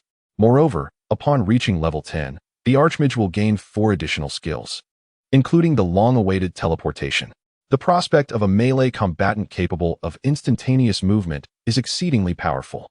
Therefore, in anticipation of these potent skills, Xiao Yu has decided to forego immediate skill selections, intending to accumulate sufficient points to elevate these skills to their maximum potential all at once. In this manner, with the Valiant Leap, Xiao Yu could soar over 10 meters high, an exhilarating thought indeed. The 4 new skills acquired by the Archmage upon reaching level 10 are as follows. 1. Frost Nova. Maximum level 3. The Archmage can unleash a wave of frost, freezing all within its vicinity. The range and intensity of the frost increase with each level. 2. Teleportation. Maximum level 3. The Archmage can instantaneously transport to another location, with the first level allowing a maximum distance of 20 yards, the second level 40 yards, and the third level 60 yards. 3. Enhanced Water Elemental. Maximum level 3. The water elementals summoned by the Archmage are fortified, capable of unleashing multiple frost arrows, simultaneously striking several foes ahead. The first level can launch 3 frost arrows, the second level 6, and the third level 9. 4. Arctic Frost. Maximum level 3. This skill enhances the power of the Archmage's ice spells, increasing potency by 20, 40, and 60 at each respective level. These skills are undeniably formidable, making Xiao Yu's choice a challenging endeavor. His decision to elevate the water elemental to level 3 stems from the sheer power of the enhanced water elemental skill, as it can unleash multiple frost arrows, effectively transforming the water elemental into a veritable machine gun. Xiao Yu began to contemplate whether he should also acquire this remarkable skill. Consequently, in the following days, he instructed Long-Hui to dispatch scouts to investigate the movements in Karoo. He then led his men to continue their plundering. It was only through such acts of robbery that they could amass substantial funds. With the addition of 10 trebuchets and 10 blade vehicles, the offensive capability of Xiao Yu's forces surged dramatically. Even in a direct assault on a city, they would possess a significant advantage. After all, these bandits rarely constructed fortifications with formidable walls. If faced with standard wooden barriers, a single volley from the blade vehicles would suffice to bring them crashing down. This would signal the time for the orc infantry to take the stage, with Gromm barreling through in his might-enhancing armor, unstoppable in his wrath. The Grand Sorcerer's area spells continued to reap devastation, while the elven archers, bolstered by Tyrande's potent aura, resembled reapers emerging from the depths of hell. In the span of a month, Xiao Yu decimated 7 hideouts, acquiring over 500,000 gold coins and countless supplies. Among these were various feminine items, which Xiao Yu thoughtfully set aside as gifts for his sisters-in-law. As time passed, whenever Xiao Yu prepared to embark on another expedition against bandits, his sisters-in-law would send him a list detailing their desired items. Xiao Yu found himself in a perplexing situation, as his sisters-in-law seemed to believe they were embarking on a grand shopping spree. With over 500,000 gold coins at his disposal, Xiao Yu decided to pause his campaign against bandits and immediately prepared to summon 2 additional heroes. After much deliberation, he chose the orc prophet Thrall and the human paladin Uther. The decision was not made lightly, as formidable heroes such as the Tauren chieftain, the Mountain King, and the Blood Mage were all compelling options. These heroes excelled in solitary combat, demonstrating remarkable prowess in individual battles, akin to the formidable Blade Master. However, Thrall and Uther were of a different ilk. They were enhancement-type heroes. Thrall's totems and Uther's blessings and light served to amplify the combat effectiveness of the entire army. In this realm, while individual heroes hold significant importance, the overall combat strength of the army is paramount. One need only look at the substantial impact of Tyrande's powerful aura to understand this principle. Thrall's totems could augment the attack power of 500 orc infantry, proving far more beneficial than summoning a Tyrande chieftain. Moreover, as the army grows, such amplifying abilities will become increasingly invaluable. Additionally, Xiao Yu had another consideration. The historical narrative of this world has established Thrall as a deity of the orcs. Summoning him would greatly influence the reclamation of orc territories in the future. Should Thrall's intelligence be enhanced, he could emerge as the new leader of the orcs, significantly aiding in their management and bolstering their combat effectiveness and unity. As for Uther, while not officially regarded as a deity in the annals of history, he is celebrated as the first generation of the Light Knights and revered as the highest hero within the Church of Light. With Uther at his side, Xiao Yu's human soldiers would engage in battle with rightful authority, allowing him to secure a favorable position through public opinion. Having made his selections, Xiao Yu eagerly anticipated the arrival of these two heroes. Simultaneously, he remained industrious, upgrading the shops and blacksmiths of all four races to the next level. The advancements at the level 2 blacksmiths would enable the production of superior armor and weapons across the races, a matter of utmost significance. As the saying goes, to do a good job, one must first sharpen their tools. With better equipment, his soldiers' combat prowess would be significantly enhanced, compensating for any numerical deficiencies. The level 2 shops also held immense potential for improvement. Not only can the production of basic life potions and basic magic potions be elevated to 20 bottles daily, but one can also acquire a unique item specific to each respective race. In the human store, the special item available is the group healing potion, which allows for the gradual healing of human infantry. For injured soldiers, a swift recovery can be attained after being withdrawn from the battlefield. The orc store offers the strength elixir, which enhances the soldier's strength attributes for a duration of 10 minutes, with a daily purchase limit of 20 bottles. The elf store provides the agility elixir, temporarily boosting soldiers' agility attributes for 10 minutes, also available for purchase at 20 bottles per day. The undead store sells the corrosive potion, which can be applied to weapons to inflict corrosive poison upon enemies, with a daily limit of 20 bottles. Indeed, the undead are treacherous, remarked Xiao Yu. Accompanied by a flash of golden light, a towering orc leaped down from the altar, his stature rivaling that of Gromm, exuding an air of commanding authority. Sal bows before his master. Sal approached Xiao Yu, humbly performing a bow, with his loyal wolf mount following closely beside him. Xiao Yu gazed at Sal, just about to speak when another radiant golden light enveloped the other side of the base. Before long, a robust middle-aged man, clad in immaculate armor and shrouded in a layer of golden luminescence, hurried over. Upon reaching Xiao Yu, he proclaimed loudly, "Usher greets his master." At last, two new heroes had emerged. Xiao Yu looked upon these delayed champions, tears streaming down his face. The third watch was indeed exhausting, yet witnessing the support from the world, Xiao Sa felt compelled to write more than just 2 chapters and persevered to compose another. He would like to express gratitude to Guai Qi Ding Ni La and Dilio 1980 and Dang Sui Yuji Ting for their generous contributions, which ignited his creative drive and desire. Xiao Sa vowed to craft increasingly captivating tales in return for their support. Seeing these long-awaited heroes, Xiao Yu was overwhelmed with excitement. "Old Sal, you have finally arrived. What a pleasure it is to meet you." He grasped Sal's hand, inquiring with warmth, "Have you had a tiring journey? Are you hungry?" Turning to Old Wu, he added, "It is wonderful to see you again. I have longed for this moment. Words cannot express my exhilaration." Xiao Yu's courteous exchanges revealed the high regard he held for these heroes. Once pleasantries were over, Xiao Yu noticed their uncertainty in responding, prompting him to refrain from further boasting. Instead, he glanced at the skills they could currently acquire.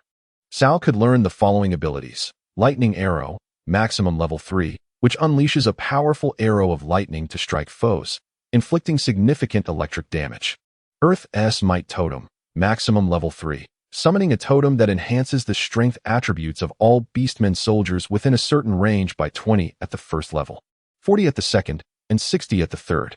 Stone Skin Totem, maximum level 3, summoning a totem that envelopes beastmen soldiers within a designated area in a layer of stone skin armor, thereby increasing their defensive capabilities. With each level of the totem ascended, the defensive prowess increases by 20. The summoning of the Earth Elemental, which reaches a maximum of 3 levels, conjures a singular Earth Elemental to fight alongside Thrall. Uther is currently capable of acquiring the following skills: Holy Light, maximum level 3, which can heal an injured soldier. Each level enhances the healing effect by 30. Blessing of Strength, maximum level 3, which bestows a portion of human soldiers with augmented strength, increasing their strength attribute by 20 at the first level, 40 at the second, and 60 at the third. Devotion Aura, maximum level 3, within the realm of the Paladin's aura. All human soldiers receive the protection of Holy Light, enhancing their armor. Each level of the aura increases armor by 20. Judgment, maximum level 3, wherein the Paladin unleashes a powerful judgment infused with Holy Light, dealing damage to foes. If the target is an undead being, the damage is doubled. Upon witnessing the skills of these two heroes, a sly and satisfied smile instantly graced Xiao Yu's face. As I anticipated, the presence of both totems and blessings from the outset significantly enhances the overall combat capability of the army, proving far more advantageous than the prowess of any singular hero's abilities. It is, however, somewhat regrettable that Thrall's totem only amplifies the orc forces, while the Paladin's blessing is exclusive to human soldiers, rendering them not universally applicable. Xiao Yu felt a tinge of regret, yet this was entirely natural. After all, the beliefs of orcs diverged from those of humans. If humanity were permitted to harness the totemic power of the orcs, it would indeed blur the lines between the two. Xiao Yu directly assigned skills to both Cao and Uther, with Cao receiving the Earthbind totem as his primary ability, while Uther was granted the Blessing of Strength. At this juncture, enhancing the overall combat prowess is of paramount importance. As for the inherent combat capabilities of the heroes, even in the absence of offensive skills, the formidable individual strengths of Cao and Uther remain impressive. Having acquired both heroes and upgraded the blacksmiths and shops of 4 different races, Xiao Yu found his resources of gold and merit points dwindling. As one progresses, the cost in merit points and gold required to elevate the levels of buildings escalates significantly, proving to be an insurmountable drain on resources. Xiao Yu initially intended to produce the heavy cavalry of the human race. However, financial constraints have persistently hindered this ambition. Furthermore, the cost of acquiring each heavy cavalry unit is substantial. 400 gold coins each, and for 500 units, it amounts to a staggering 200,000 gold coins. This figure does not even account for the expenses associated with equipping the heavy cavalry. Xiao Yu was well aware that when these soldiers were first summoned, their equipment was decidedly outdated. However, with the recent upgrade to a level 2 blacksmith shop, the opportunity to procure level 2 gear has arisen. This appears to be a fortuitous development, yet it demands a substantial financial investment. Particularly, the armor for heavy cavalry is an exorbitant expense.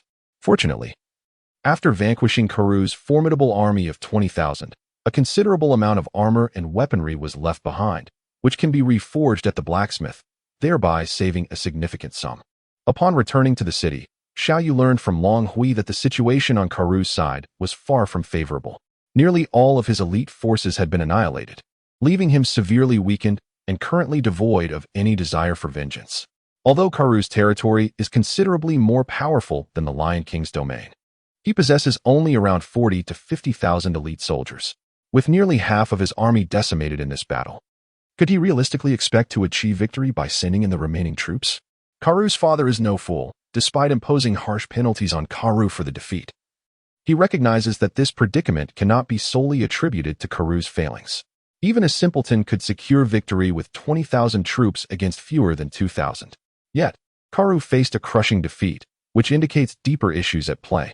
This clearly demonstrates that Xiao Yu's orc forces are extraordinarily formidable and cannot be assessed by conventional standards, particularly in light of the intelligence brought back by the soldiers, which revealed that Xiao Yu possesses ancient weaponry, such as the blade chariot and formidable trebuchets capable of hurling hundreds of stones at once.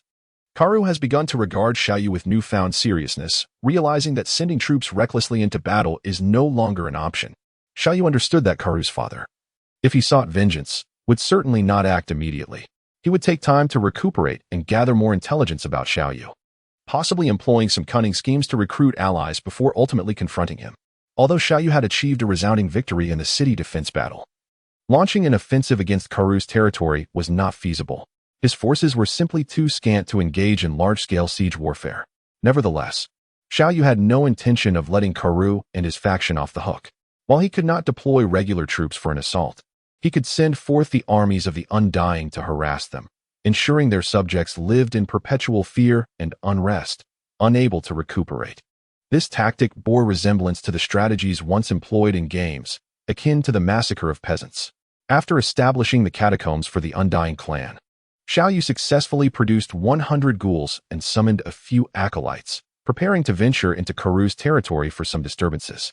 However, of late, his focus has been primarily on raiding for wealth, and he felt uneasy about letting little lead these ghouls alone, for any mishap could lead to considerable trouble. The army of the Undying clan is a colossal secret, necessitating utmost caution with each deployment. Consequently, for the following month, Xiao Yu accompanied his soldiers on missions to eradicate bandits, simultaneously generating income and enhancing the levels of the new recruits and heroes. With the assistance of Uther and Thrall's skills, the overall combat strength of the army surged dramatically, rendering them nearly invincible against the less organized bandits. Although they encountered some formidable foes, reminiscent of the likes of Karu's from the past, Xiao Yu's current prowess was incomparable to before, no matter how resilient the bandits. They could not withstand his cunning and the assault of his elite troops. After a month of relentless bandit hunting, Xiao Yu's level finally reached 10, marking him as a second-tier powerhouse in this realm. The Sword Saint, Tyrande, and the Archmage also achieved level 13.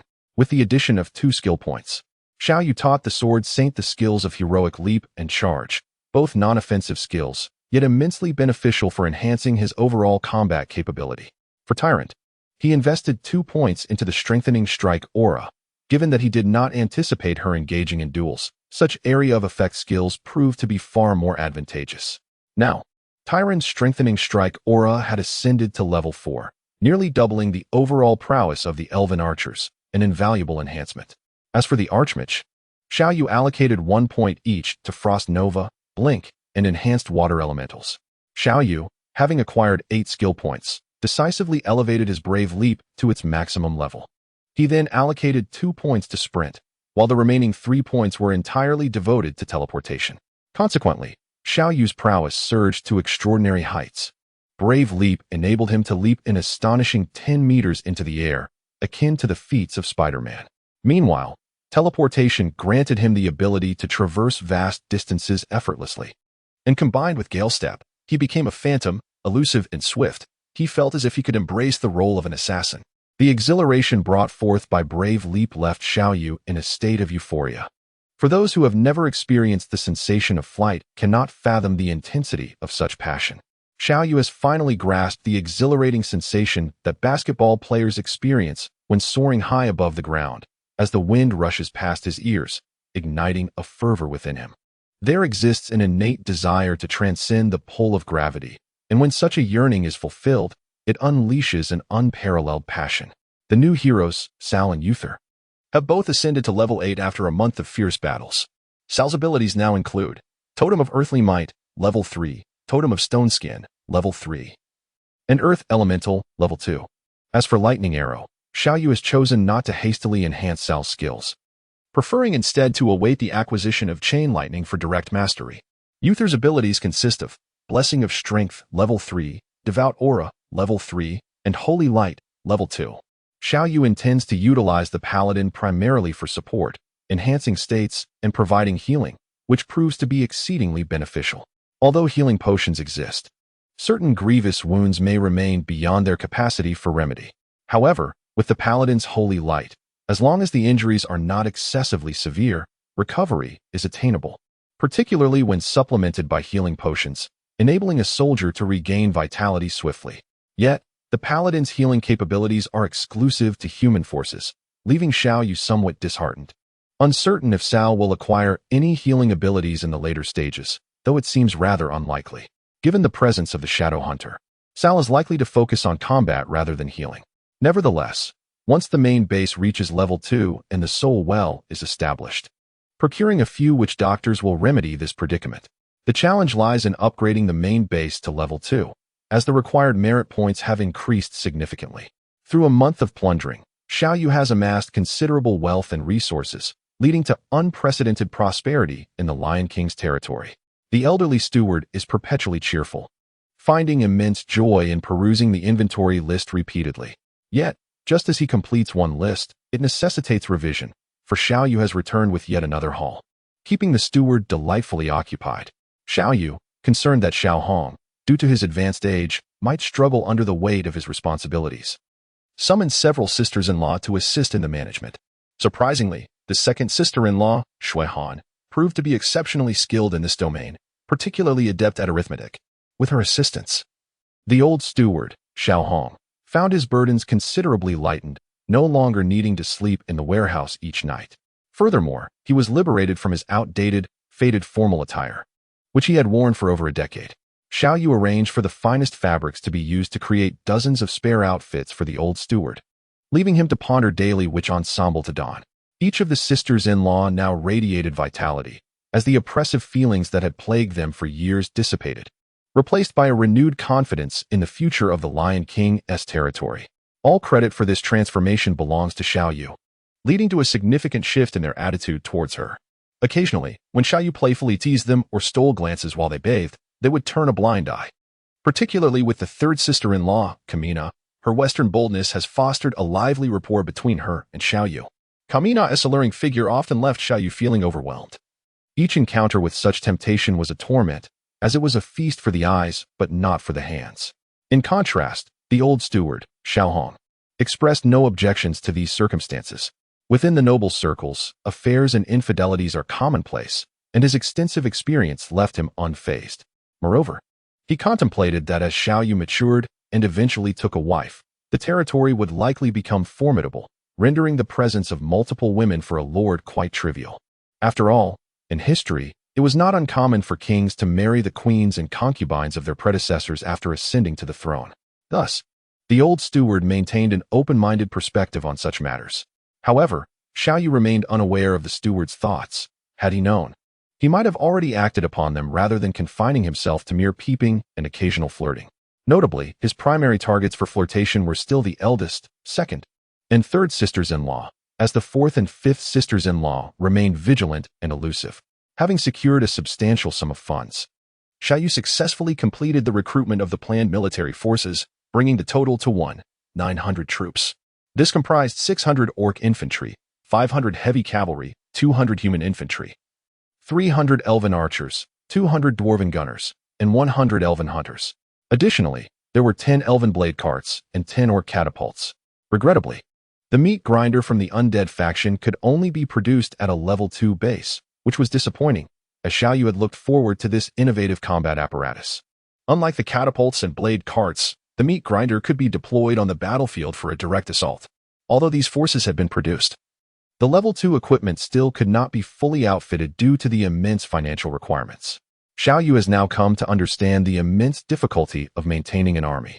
On this particular day, having just returned from a raid, he discovered that guests had arrived in the city. At that moment, the old steward Xiao, the commander of the Lion King's troops Hui, and several of Xiao Yu's sisters-in-law were all gathered in the hall. Upon Xiao Yu's return, he was promptly summoned to the hall, where pressing matters were to be deliberated. Xiao Yu furrowed his brow, uncertain of the significance of the matter at hand. As he stepped into the hall, he was immediately enveloped by a stifling atmosphere. In the living room, several individuals were seated. A cursory glance revealed that the family insignia emblazoned on their garments was identical to that of the family of his fifth sister-in-law, Xuan. What could the kin of the Wu family possibly desire? Xiao Yu pondered this privately, opting not to greet them at first. Instead, he cast aside his black cloak and ascended to the main seat, settling down with an air of authority. Noticing Xiao Yu's disregard for pleasantries, one elderly guest among them grew visibly displeased. This elder, with an appearance marked by elegance, donned an opulent robe intricately woven with golden threads, signifying his wealth and status. However, Xiao Yu had spent a considerable time conquering and prevailing, cultivating a formidable presence wherever he went. He had developed an aura befitting a ruler, rendering him indifferent to the presence of these visitors. As the king of his own domain, Xiao Yu had come to embody strength and independence. The declining dynasty had weakened the feudal lord's grip on their territories, and now each domain relied on its own power to secure its standing. With a strong military and unwavering confidence, Xiao Yu felt no fear of encroachment from anyone. Having no desires that would render him subservient, he thrived in the vast northwest, self-sufficient and unyielding in his need to plead before others. In his realm, he was the paramount figure, and thus had no need to heed anyone else's disposition. Who are these guests? Xiao Yu inquired, feigning ignorance. although he was already aware of their affiliation with the Wang family of his fifth sister-in-law. The name of the fifth sister-in-law was Wang Xuan. The elderly steward, Xiao Hong, understood Xiao Yu's intent and stepped forward with a semblance of formality, stating, "My lord, these individuals are family members of the fifth lady who have traveled from afar. Having not seen her in quite some time, they have come today to pay their respects." When in private, Xiao Hong referred to Xiao Yu as young master, but in the presence of outsiders, he was astute enough to accord Xiao Yu the respect befitting his status as lord. Upon hearing this, Xiao Yu feigned a moment of realization, exclaiming, "Ah, so you are the family of fifth sister. I have been preoccupied with the recent campaign against bandits and have been unable to extend a proper welcome. I kindly ask for your understanding, esteemed guests. However, since you are indeed kin to fifth sister, you are not strangers, and I trust you will not take offense at my lack of courtesy." Xiao Yu's remarks were indeed articulated with great sophistication. They exuded neither arrogance nor servility, brimming with an impressive presence while subtly infused with humility, perfectly embodying the dignity of a lord. Upon hearing Xiao Yu's words, Xiao Hong was filled with admiration. Indeed, a scholar's growth in just 3 days warrants renewed respect. Xiao Yu's ability to articulate such profound thoughts, while seated in the principal position, exuded an impressive aura, truly embodying the demeanor of a sovereign. Xiao Hong felt a profound sense of relief, believing that the Xiao family had a promising successor. In truth, Xiao Yu had merely acquired his skills from the films and television dramas of a past life. During that time, he often downloaded various shows to watch in his dormitory, and he had a particular fascination with imperial dramas. A friend had downloaded series such as The Emperor Wu of Han and the Kangxi Dynasty, which he binge-watched for several days and nights. Consequently, Xiao Yu had absorbed some of the actor's mannerisms, and now he showcased them with a certain flair. It was well known that young Master Xiao was perpetually busy, often working through the night, sometimes not returning to his territory for days. Upon witnessing him today, it was evident that the rumors held a grain of truth. The elderly Prince Imo, while professing courtesy, merely clasped his hands in salute without even rising from his seat, not even lifting his rear an inch. Furthermore, his mention of Xiao Yu's incessant busyness and nocturnal endeavors was a veiled criticism of Xiao Yu's previous indulgences in vice and debauchery, often leading a life of revelry outside. The Lion King's territory had been in a state of decline in recent years, a fact well recognized by many. Xiao Zhantian had once been a renowned general of the Tianshi dynasty, celebrated far and wide, a stature that enabled him to marry numerous exceptional daughters-in-law. Consequently, many had kept a watchful eye on the Lion King's territory, noting its deterioration following Xiao Zhantian's demise. With his passing, any lingering respect for the territory had vanished, and the tales of its downfall, coupled with Xiao Yu's extravagant lifestyle, painted a picture of an estate on the verge of collapse. As for Xiao Yu's recent campaigns against bandits, which had yielded remarkable victories, including defeating the Karoo army, it garnered little attention from others. On one hand, the current state of the Lion King's territory no longer warranted their interest. On the other, Karoo's father was actively attempting to downplay the negative ramifications of their defeat, leading others to believe it was merely a conflict with the Lion King's territory, shrouded in ambiguity regarding the actual circumstances. Thus, despite Xiao Yu's astounding achievements during this period, public perception remained anchored in the past, prior to his arrival in this world. Many believed the Lion King's territory would persist in its decline, inevitably led to ruin by Xiao Yu. The Wang family's territory lay thousands of miles from the Lion King's domain, rendering them oblivious to these developments. And thus they arrived with disdain for both the territory and Xiao Yu, who would harbor respect for a realm on the brink of disintegration. Had it been Xiao Zhantian, his former renown would have commanded some caution, but with his death and the perceived ineptitude of his son, who would pay heed? Xiao Yu is not a fool. He can certainly discern the underlying implications in the words of the elderly man, Wang Zimo. However, he merely let out a faint, cold snort, not allowing himself to be overly angered. Xiao Yu's character is one that thrives in silence, amassing wealth unnoticed. You may overlook me and consider me outdated, which suits me just fine. When I have eradicated the banditry in the northwest and established a formidable territory, you shall be astonished at my rise to power. In this chaotic era, the bold are often targeted. The stronger one becomes, the more others will conspire against them.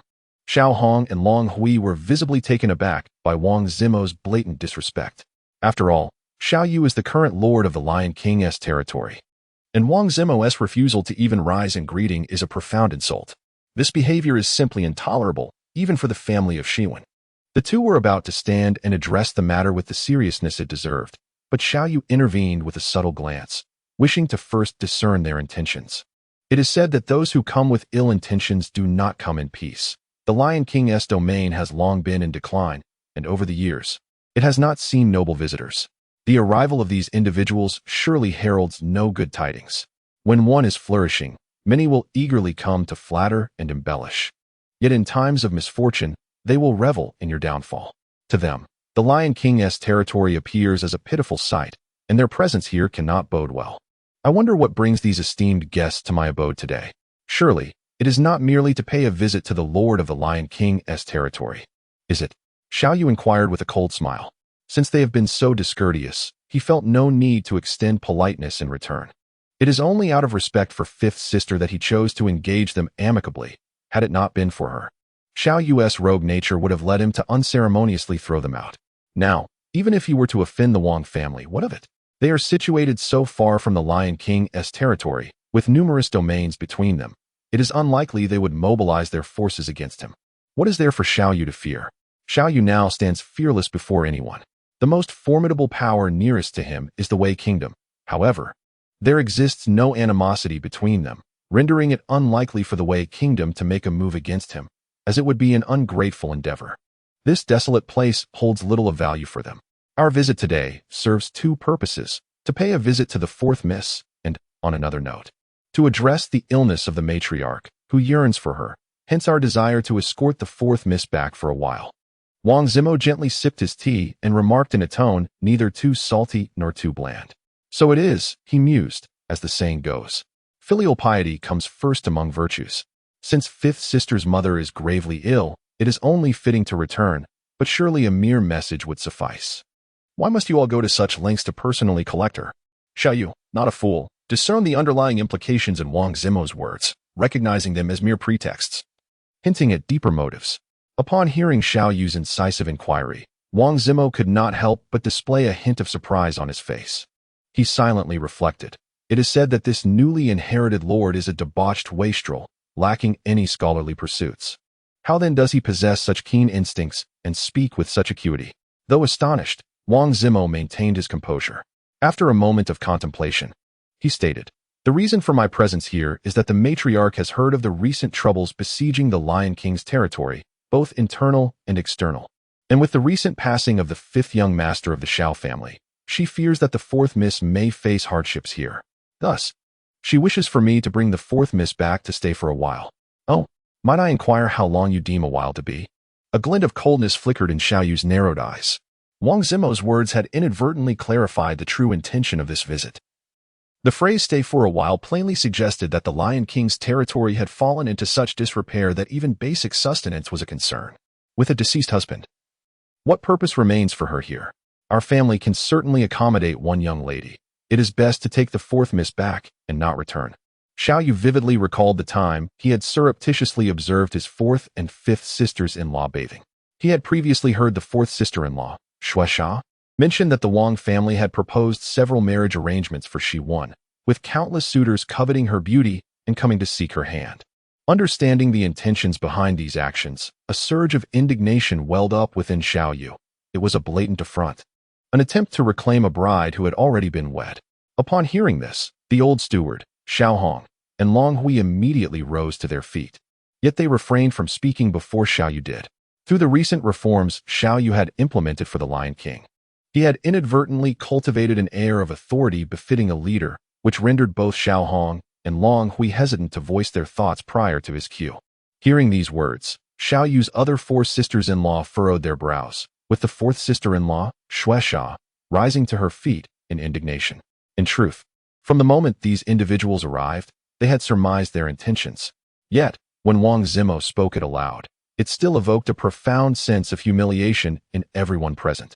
Initially, the eldest sister-in-law, Qi Yin, and others had advised Xiwen to return to her maternal home, suggesting that she might find a better life there, all with benevolent intentions. However, after witnessing the remarkable transformation Xiao Yu had brought to the Lion King's territory, which had revitalized it from its former desolation, the sisters-in-law naturally refrained from urging Xiwen to leave once more. The initiative taken by the Xiao family to return Xiwen was one matter, yet their direct demand for her today was entirely another. Today, there are only two updates. Little Sa has been exceedingly fatigued these past few days. However, these 2 chapters amount to nearly 8,000 words, equivalent to 3 smaller chapters. I would like to express my heartfelt gratitude to Sahara D. Shah and the generous support of the esteemed D.A. Michael. Particularly, I am deeply appreciative of D.A. Michael for his unwavering support as a student, which has stirred my emotions profoundly. In return for your kindness, I promise to diligently complete this book and bring it to a successful conclusion. The course of events now hinges on the lady's disposition. Should she remain particularly concerned for the 4th miss, it is likely that her stay will be extended. Wang Zimo, with his seasoned demeanor, spoke with a certain subtlety, merely suggesting an indefinite timeline under the guise of the lady's authority. If the lady continues to impede Xiwen's departure, it may very well mean that Xiwen shall not return. His statement carried this implication. I wonder if the daughters-in-law of the Wang family frequently spend years at their parental homes, regardless of the circumstances. Upon hearing this, Xiao Yu, perceiving the other party's assertiveness, responded without reservation. Wang Zimo immediately frowned, followed by a dismissive snort and a raised brow, stating, "Our Wang family is prosperous and flourishing under the leadership of our esteemed elder. The daughters-in-law of the Wang family live well, content, and carefree. Why would they return to their parental homes?" Xiao Yu also snorted and remarked, "Then you may inquire whether 5th sister has faced any grievances in my Lion King territory, or whether she has found her stay here to be unhappy and uncomfortable." Upon hearing Xiao Yu's words, Wang Zimo felt a surge of indignation. He had initially assumed that upon his arrival, the Xiao family would graciously allow him to take her away. However, he was taken aback by the sheer rudeness of this young lord, who countered each of his statements with sharp retorts, clearly unwilling to permit him to take Xiwen away. This left him feeling somewhat embarrassed. "Are you not aware of the current state of your Lion King territory? It is only reasonable for me to bring our young lady back. Back then, it was merely out of respect for Xiao Zhantian that I agreed to let her marry that so-called 5th young master for good fortune. Yet, tragically, that 5th young master perished, leaving her in perpetual widowhood. Now that Xiao Zhantian has also passed, and the Lion King territory is in such dire straits, it is only fitting that we retrieve her, alleviating your burdens. How can you be so ungrateful?" Wang Zimo's expression darkened immediately as he gazed at the assertive Xiao Yu in the main seat. Suddenly, a thought struck him. He recalled that this debauched youth was rumored to be exceedingly lecherous, often consorting with women of ill repute. Could it be that he harbored ulterior motives towards the 4th young lady? With her innate beauty, Xiwen stood out among her peers, captivating any man who beheld her. This young scoundrel must certainly have intentions in that regard, hence his obstinate refusal to relinquish her. Fortunately, he had ensured that Xiwen's vitality was intact, and she remained untouched. Otherwise, her value would be greatly diminished. 4th young lady, this time, the madam, who has been gravely ill from yearning for you, has specifically sent me to escort you home. Would you be willing to return with me to visit her?" Wang Zimo, being a man of keen intellect, wisely refrained from inquiring whether Xiwen was content in her current situation. Given her kind-hearted nature and delicate sensibilities, she would never voice her discomfort in front of so many. Should she utter even a hint of contentment in this place, it would play right into Xiao Yu's hands. Unbeknownst to him, Xiao Yu genuinely wished for Wang Zimo to ask Xiwen about her happiness here. Having secretly observed Xiwen bathing with Shueisha, he was aware that she was not particularly happy at her home and preferred to remain in this territory. Is mother truly gravely ill? Xiwen inquired anxiously, her brow furrowing at Wang Zimo's words. Wang Zimo sighed and replied, 4th young lady, as you know, the madam has only you as her daughter. After your departure, she has been left in solitude, longing for you day and night, inevitably leading her to despair and illness. She wishes nothing more than to see you again." Wang Zimo's words were shrouded in ambiguity. He did not elaborate on the state of Xiwen's mother's illness, merely stating that her longing for Xiwen had rendered her unwell, which naturally deepened Xiwen's sense of guilt. In truth, Xiwen's mother was not the legitimate wife of the Wang family, but rather a mere concubine, and Xiwen was her only daughter. In the presence of outsiders, Wang Zimo could hardly divulge that Xiwen's mother was merely the 4th consort of little significance. After all, familial disgrace should not be aired publicly. Thus, he referred to her as madam, as if she held a prominent position within the Wang household. Though Xiwen did not articulate her thoughts, tears streamed down her face, clearly indicating her profound longing for her mother. The madam often found herself lost in thought alone in her room, gazing at the garments of the young fourth miss, her reverie lasting for hours, alas. The sight was heart-wrenching for anyone who beheld it. Though not particularly old, the madam had already begun to show strands of white hair and wrinkles at the corners of her eyes. It was pitiful, once the most beautiful woman in the territory. She now bore the marks of sorrow from missing her daughter. Wang Zimo, without addressing anything else, chose to prick at Xiwen's heart with his words. A seasoned manipulator. He was indeed true to his nature, and Xiao Yu, observing from above, could hardly contain his disdain for this old scoundrel. How dare he come to my territory to seize someone, flaunting such theatrics under the guise of filial piety, wanting to take fifth sister back? Upon her return, she would undoubtedly meet a grim fate, likely being remarried as a political pawn. Such is the nature of these aristocrats, a bunch of scoundrels. In comparison, my mere act of surreptitiously watching a bath seems exceedingly benign. Xiao Yu cursed inwardly while maintaining an outward facade of empathy. He stood up and approached Xiwen, feigning to offer comfort as he patted her shoulder, all the while harboring ulterior motives. Fifth sister, since the madam misses you so dearly, it is indeed time for you to visit her, Xiao Yu said with a perceptive tone. As soon as Xiao Yu uttered those words, fourth sister Xuesha's eyes widened in disbelief. Xiao Yu, have you lost your mind? Once Xiwen returns, will she ever come back? Xuesha's temperament was straightforward. She spoke her mind without hesitation. Everyone present was acutely aware of the purpose behind Prince Mo and his companion's arrival and the inevitable outcome. Upon her return, Xiwen would undoubtedly be used as a political pawn, destined for marriage. Xuesha and Xiwen shared a deep bond, and Xuesha knew that Xiwen would prefer to remain here rather than be treated like an object to be bartered away, at least within the Lion King's territory. Among these sisters, there were no intricate schemes, no deceitful machinations, nor power plays. Although they had once lived in modesty, Xiwen found joy in her life here. Moreover, life in the Lion King's domain had been steadily improving. Thus, Xuesha and the others were unwilling to see Xiwen return. However, given the Wang family's formidable influence and their insistence on taking her, the Lion King's territory found itself in a precarious position. Logically speaking, it would not be wise for the Lion King's domain to jeopardize its relationship with the Wang family over a single daughter.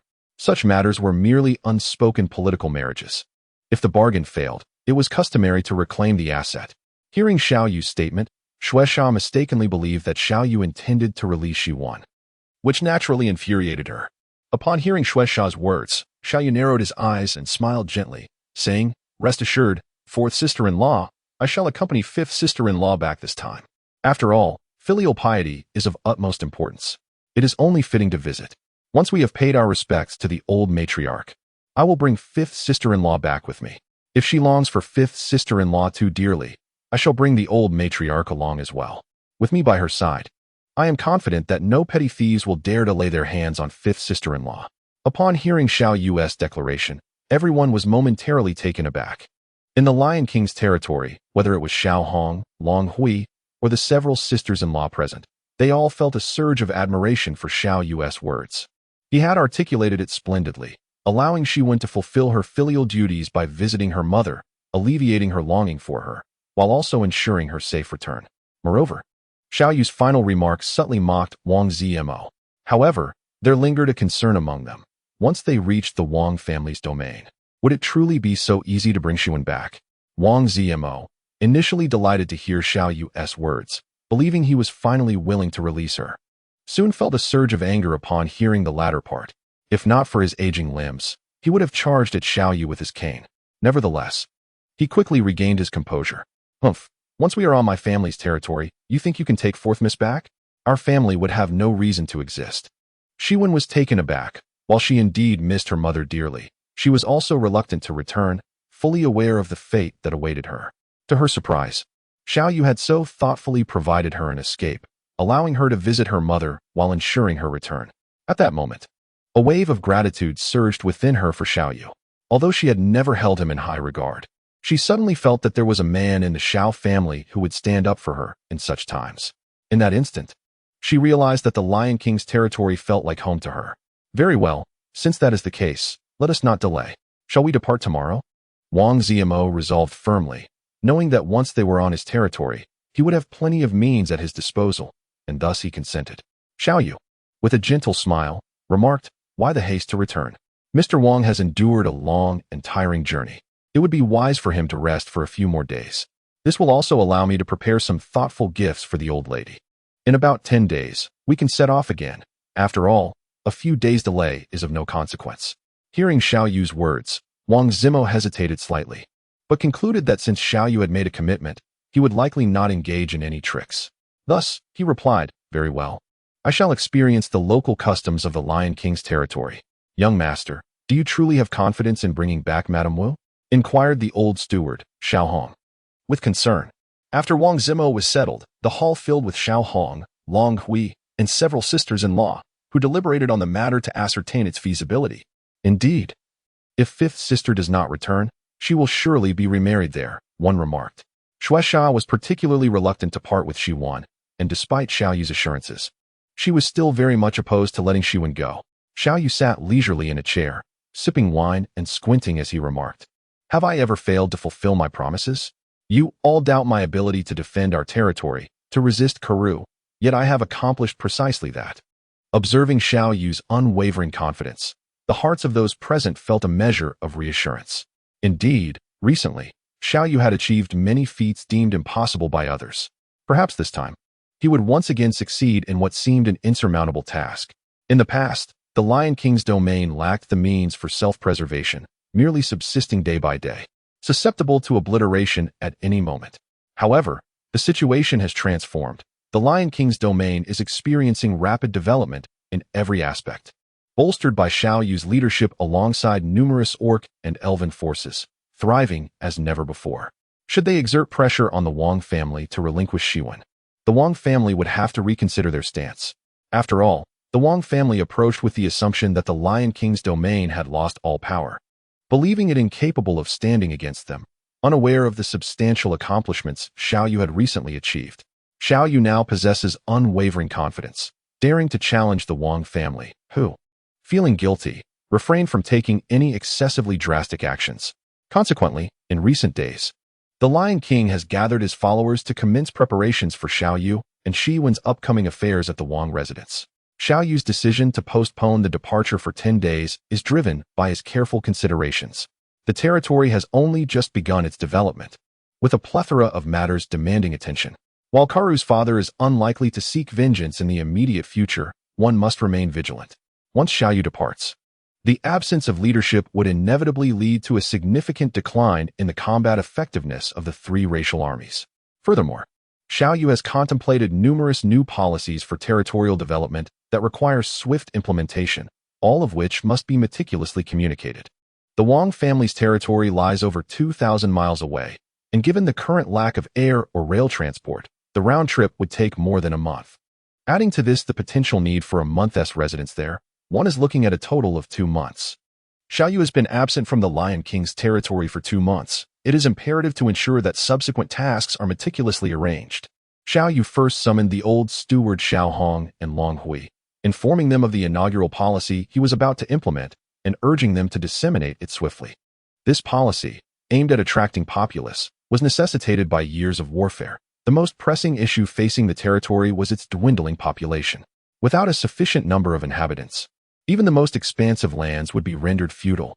Although Xiao Yu has eradicated some bandits and relocated several nearby residents, the population of the Lion King's territory still sadly remains below 50,000. Xiao Yu's policy for attracting population was rather unremarkable. It primarily revolved around tax reductions and exemptions. He tasked Xiao Hong with sending numerous individuals to nearby territories to persuade the populace, informing them of the advantageous policies currently in place within the Lion King's domain. Any new settlers would be granted a 3-year tax exemption. Additionally, to encourage the cultivation of uncultivated land, Xiao Yu promised that each individual who cultivated their own plot of land would enjoy 5 years of usage rights. During this 5-year period, all produce harvested from that land would belong entirely to them, with Xiao Yu claiming none for himself. It is essential to note that, in this era, farmers did not possess their own land. They cultivated the lands of noble lords. In the vast expanse of the Lion King's territory, all land was owned by Xiao Yu. For farmers to cultivate, they had to become tenants of Xiao Yu, laboring on his behalf. Thus, The direct grant of 5 years of land usage rights to farmers was an extraordinary policy. At this time, feudal land privatization had not yet been established. Land remained a collective asset. The sudden introduction of such a policy would significantly stimulate the labor enthusiasm of the farmers. Although the Northwest was arid, it was not entirely inhospitable to the cultivation of crops. The yields were merely inferior to those of the more prosperous southern regions. Once farmers were bestowed with their own land, their diligence would undoubtedly intensify, as every grain harvested would be a testament to their own efforts. Xiao Yu, having absorbed a considerable amount of historical knowledge from the rote educational system of that era, was well aware of the importance of fostering social development and motivating the populace. Xiao Yu understood that the privatization of land was an inevitable trend, albeit not yet fully realized on a grand scale. Initially, he contemplated implementing reforms akin to Shangyang's, abolishing the feudal land system and establishing a new order. However, he recognized that such drastic measures would be too shocking and that Xiaohong would certainly oppose them. Thus, he opted for a more tempered approach, granting farmers a 5-year usufruct right to cultivate the land. This proposal led to a prolonged dispute with Xiaohong, who found it utterly inconceivable that all land should be the exclusive domain of the nobility, and questioned the rationale behind offering farmers such rights. Ultimately, it was Xiao Yu's earnest and persistent explanations regarding the current circumstances that persuaded Xiaohong to reluctantly agree to a trial period to assess its viability. Upon the policy's implementation, it garnered overwhelming support from the subjects of the territory. Recently, a significant amount of land in the vicinity of Lion King's territory was cultivated, with farmers doubling their labor compared to previous times. Moreover, this policy attracted some individuals from neighboring territories, including those who had previously allied with bandits, leading to a notable influx of over 10,000 newcomers seeking refuge in Lion King's domain within just a month. During the absence of Xiao Yu, it is imperative to entrust Xiaohong with the responsibility of furthering the publicity efforts, thereby attracting a greater number of individuals to the Lion King's territory. Only with an influx of people can there be farmers, which in turn will yield grain, subsequently leading to the emergence of soldiers and craftsmen. It is through this process that the territory can flourish. Clinging stubbornly to the outdated practices of previous generations and tenaciously guarding one's land will surely lead to ruin. Xiaohong observed that the population of the Lion King territory was steadily increasing, which led him to gradually acquiesce to Xiao Yu's policy. After all, it was merely a matter of 5 years, and after that time, everything would revert to Xiao Yu's control. Aside from this matter, Xiao Yu had long harbored ambitions to harass the Karoo territory, but those plans had yet to come to fruition.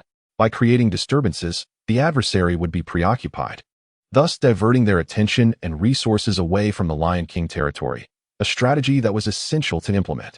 Meanwhile, Xiao Yu, our young scholar, had been tirelessly roaming the mountains, accompanied by these ghoulish creatures, vanquishing magical beasts. Remarkably, after a period of combat, Xiao Yu had attained level 4, which left Xiao Yu with a newfound admiration for him.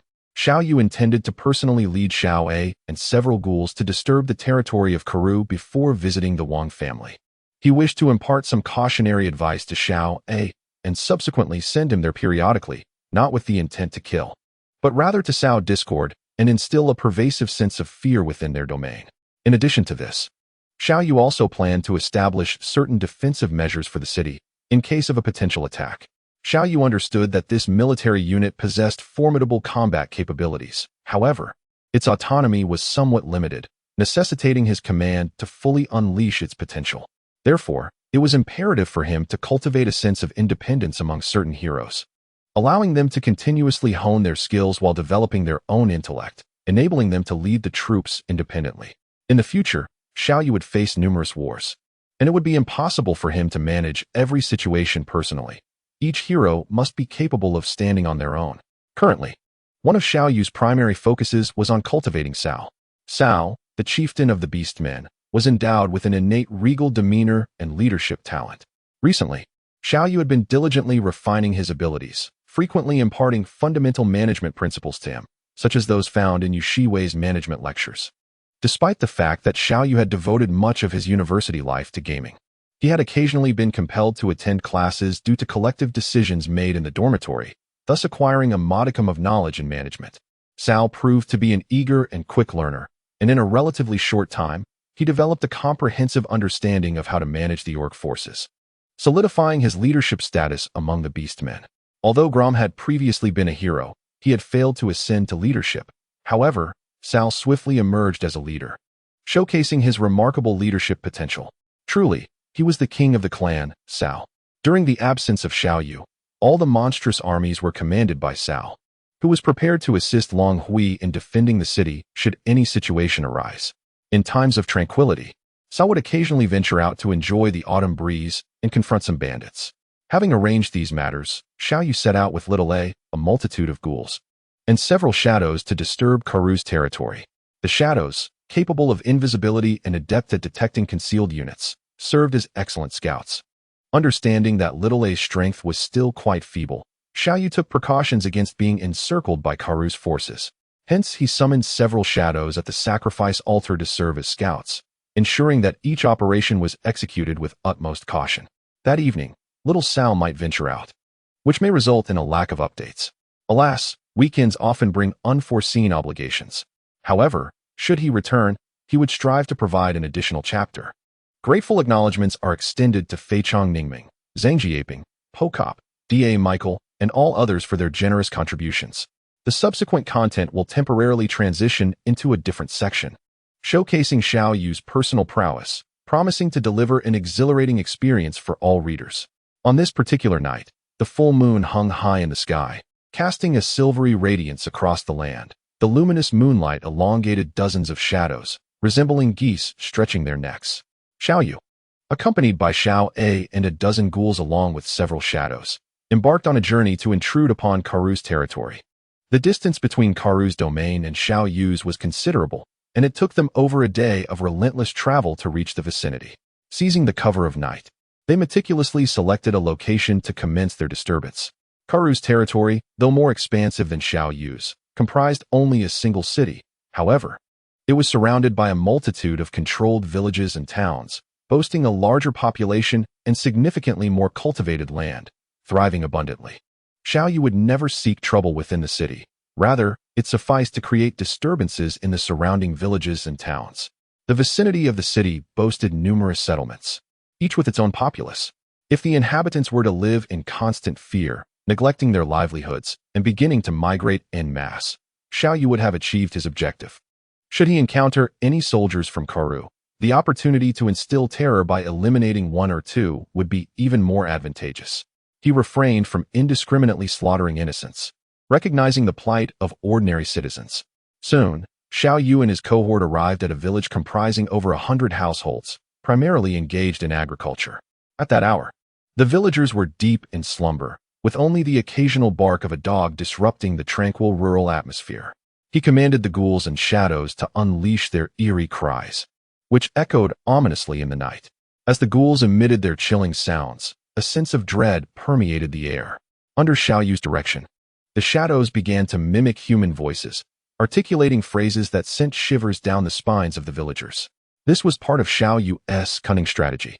He intended for the populace to believe that the malevolent spirits were summoned by Karu, thereby exerting pressure on Karu's father to either execute his son or devise some means to placate the frightened citizens.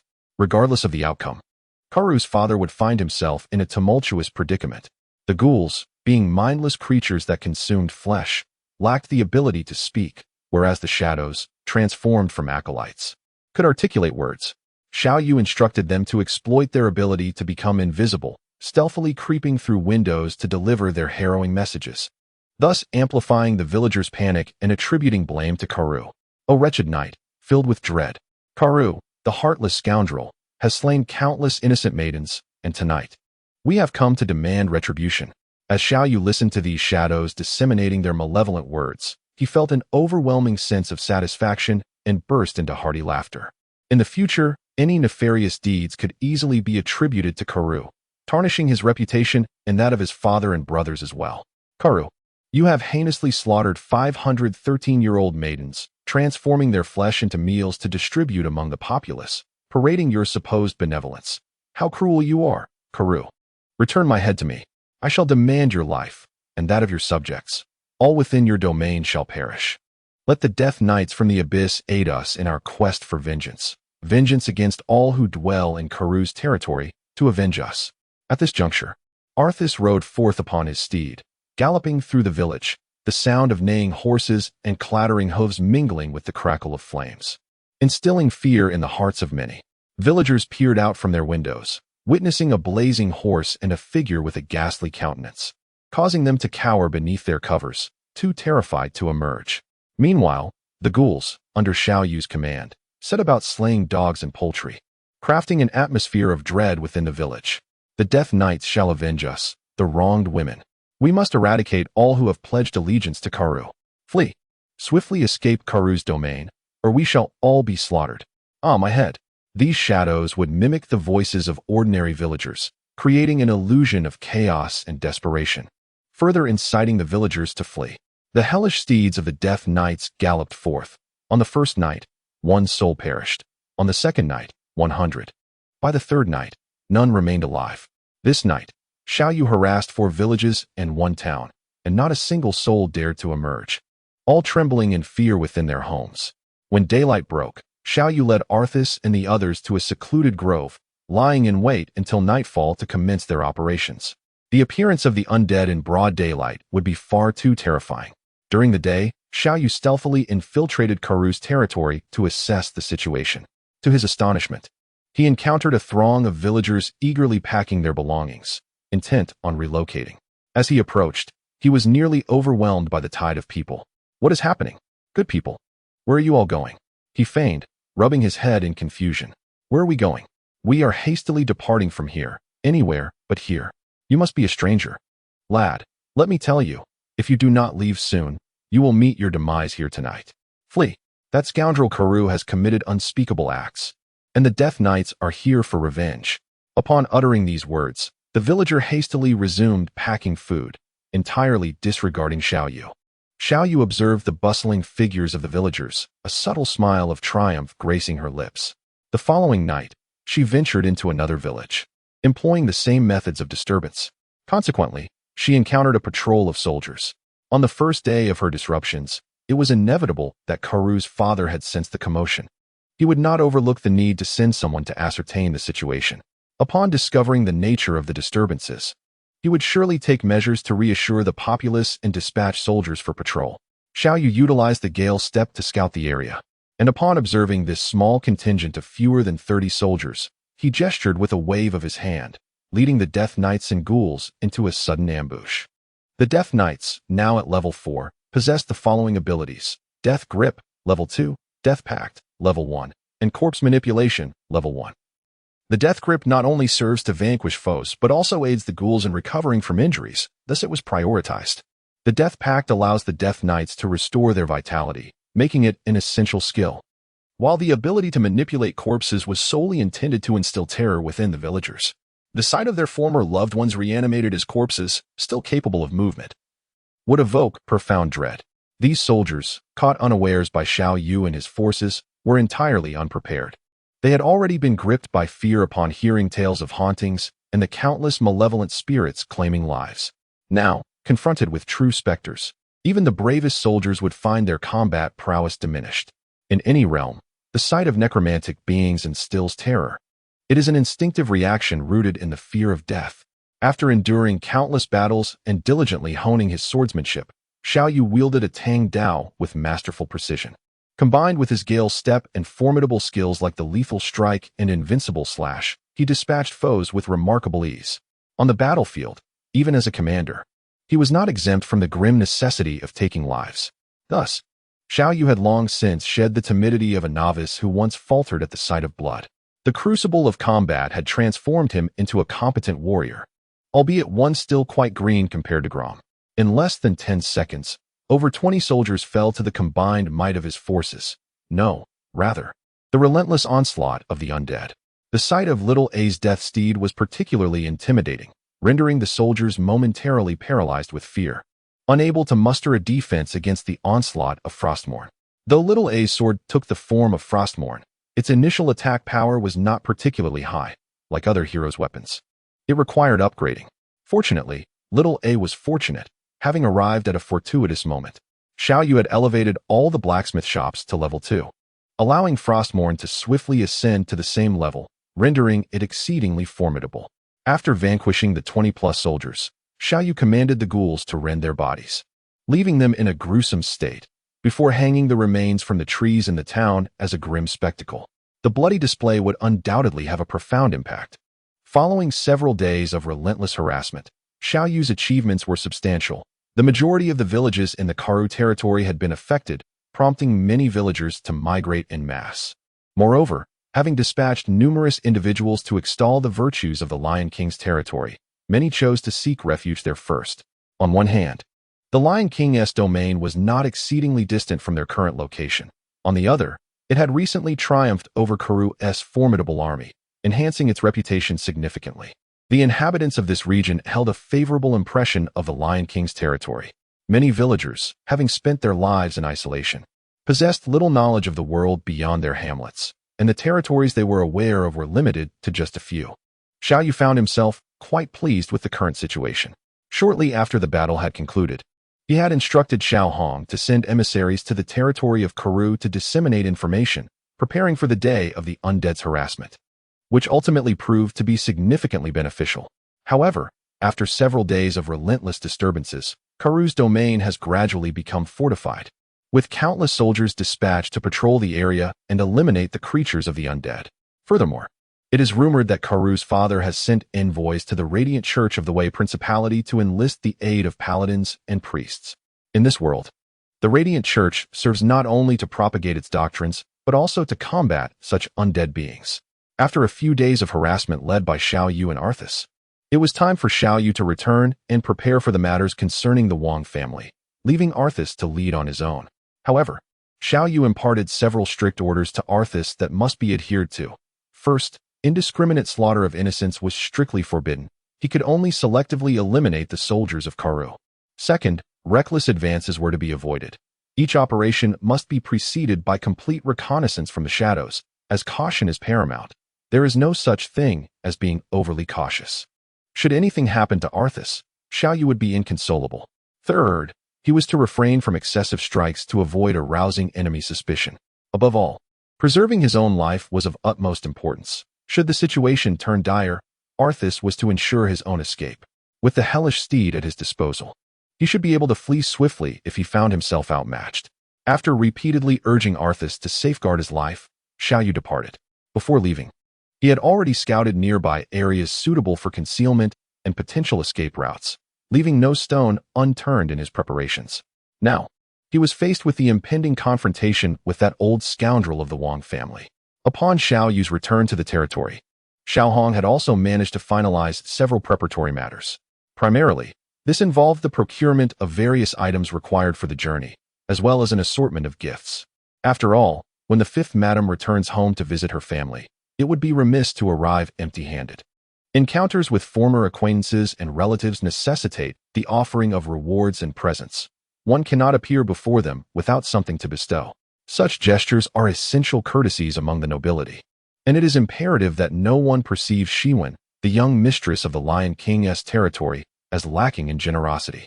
Furthermore, it is worth noting that the Lion King's domain is no longer in a state of dire poverty. For several months, Xiao Yu engaged in plundering, acquiring a considerable array of valuable goods. This northwestern territory serves as a vital artery for trade between the inland and the Yunming people, with caravans frequently traversing its paths. Despite the prevalent threat of banditry, the promise of substantial profits compels many to take risks. The spoils of these merchants were entirely seized by the bandits, and ultimately, Xiao Yu capitalized on the situation, amassing the wealth himself. Among the treasures were items so exquisite that even the former steward, Xiao Hong, had never laid eyes upon them. Antiques, precious ornaments, and exotic spices, particularly an abundance of items catering to women's tastes. The Yunming people are not lacking in resources. However, they yearn for the exquisite craftsmanship and fine spices from the Central Plains, which are particularly fashionable there.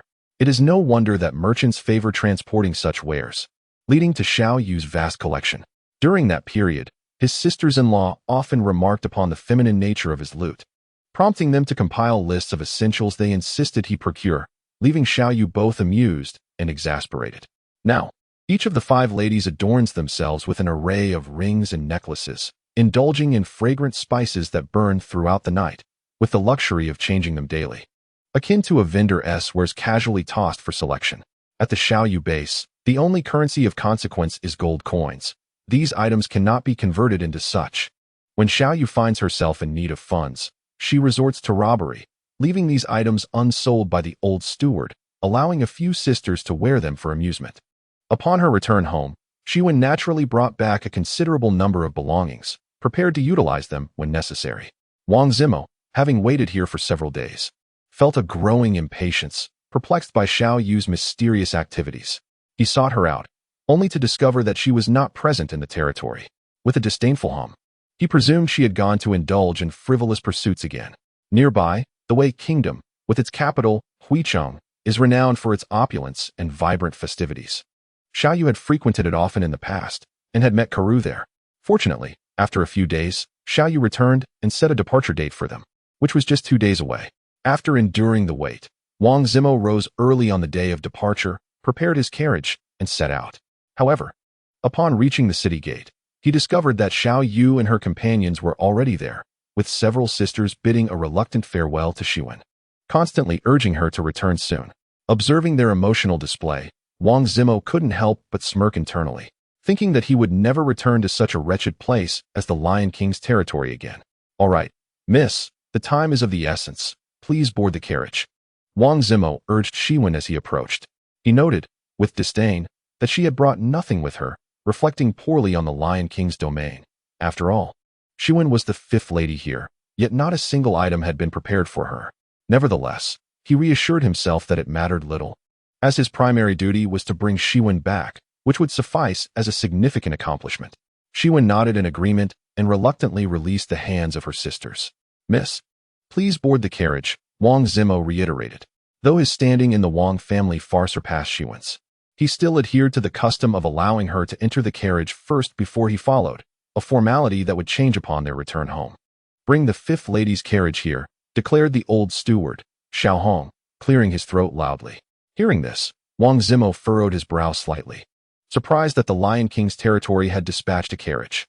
He raised an eyebrow and remarked, "Steward Xiao, there is no need for such formality. Let us use our own carriage. Otherwise, the ordinary carriage will be too slow, and we could waste a considerable amount of time on the road." The Wang family carriage was a luxurious vehicle equipped with wind magic arrays, providing an exceptionally smooth ride free from jolts, ensuring great comfort. Pulled by 2 carefully selected horses known for their endurance and benefiting from the magical enhancements, it could traverse distances at remarkable speeds, nearly matching that of cavalry. Furthermore, the carriage was exceedingly spacious, easily accommodating 7 or 8 individuals without any sense of crowding. Thus, he had no intention of allowing the Lion King's territory to provide transportation. At this moment, Xiao Hong smiled faintly and remarked, "It is not that we are being overly polite. The esteemed steward Xiao is unaware that the 5th lady has grown accustomed to traveling in the Lion King's chariot for an extended period and finds it disconcerting to ride in any other carriage." As he spoke, a sudden cacophony of neighing echoed, and a cloud of dust arose as 8 magnificent white steeds, pulling a grand, opulent golden carriage, galloped forth. Each of these horses was resplendently snow-white, impeccably groomed, devoid of any stray hairs, and their hooves were equally pristine. These rare creatures hailed from the ethereal Mount Yunmeng, known as the celestial steeds that tread upon snow. Such horses are extraordinarily delicate and regarded as the aristocracy among equines. Not only do they possess unmatched strength, but they also tower above the average horse, exuding an aura of grandeur and majesty. Their rarity means that in the Central Plains, each is valued at tens of thousands of gold coins. Currently, as the emperor of the Tianshi dynasty embarks on his royal procession, the carriages are drawn exclusively by these celestial steeds, with a total of 16 horses in harness. The spectacle of 8 horses is a privilege reserved for only the highest-ranking lords. Common nobles are typically barred from such opulence. However, this is merely a traditional norm. And with the gradual decline of the Tianshi dynasty's authority, many nobles have covertly begun to employ 8 or even 16 horses for their carriages. Yet, Xiao Yu's use of 8 horses is entirely justified and above reproach, for her father, Xiao Zhantian, once a paragon of valor who quelled the barbarian tribes and saved the old emperor, was bestowed the title of General of the Lion King and granted hereditary status as a first-class Duke of the Empire. Thus, the 8-horse carriage is indeed befitting of his lineage. Xiao Yu's brothers had all perished, and thus the title of the esteemed Lion King Duke naturally fell upon him. Unlike others who could not afford such a carriage, Xiao Yu was entirely deserving of it, with no need for clandestine maneuvers. Beyond the striking spectacle of the 8 celestial steeds, the embellishments of the carriage were exceedingly opulent. Its dimensions dwarfed those of the royal family's carriage by at least 4 to 5 times. Adorned with golden trims and exquisite carvings that were nothing short of breathtaking, a true masterpiece. Typically, a carriage would feature merely 2 engraved wind-type magic circles, which are already a rarity, as enlisting a mage for such intricate designs requires considerable prestige. However, this carriage boasted 8 magic circles, underscoring its lavishness. Unlike ordinary carriages with 4 wheels, this one possessed 8, divided into 2 separate compartments. This design catered to the varied needs of nobility, allowing one to enjoy the scenery and savor fine wines in the first compartment while resting in the second. Upon witnessing this magnificent carriage, Prince Imo was momentarily rendered speechless. Hadn't the Lion King territory fallen into decline? How could such an extravagant carriage still exist? Its worth was likely in the millions of gold coins. Moreover, the celestial steeds were not merely any horses, they were 8 pure white celestial steeds. In the past, the Lord had exerted immense effort and relied on numerous connections to acquire only 4 celestial steeds, which were neither pure white nor as robust and majestic. Unbeknownst to him, this splendid carriage was the result of Xiao Yu's audacious heist. The identity of the original owner was of no concern to Xiao Yu. Initially, the horses pulling the carriage were not all celestial steeds, but during his raid, he had seized many celestial steeds, ultimately gathering 8 pure white ones to harness for this carriage. The old steward wholeheartedly agreed with this acquisition, as such a carriage was undoubtedly a symbol of status. After all, Xiao Yu was indeed a first-rate duke, and only a carriage of this caliber was worthy of his station. In the vicinity of the Lion King territory, many bandits procured horses from Yunming or ambushed merchant caravans transporting horse herds, ensuring that fine steeds were never in short supply.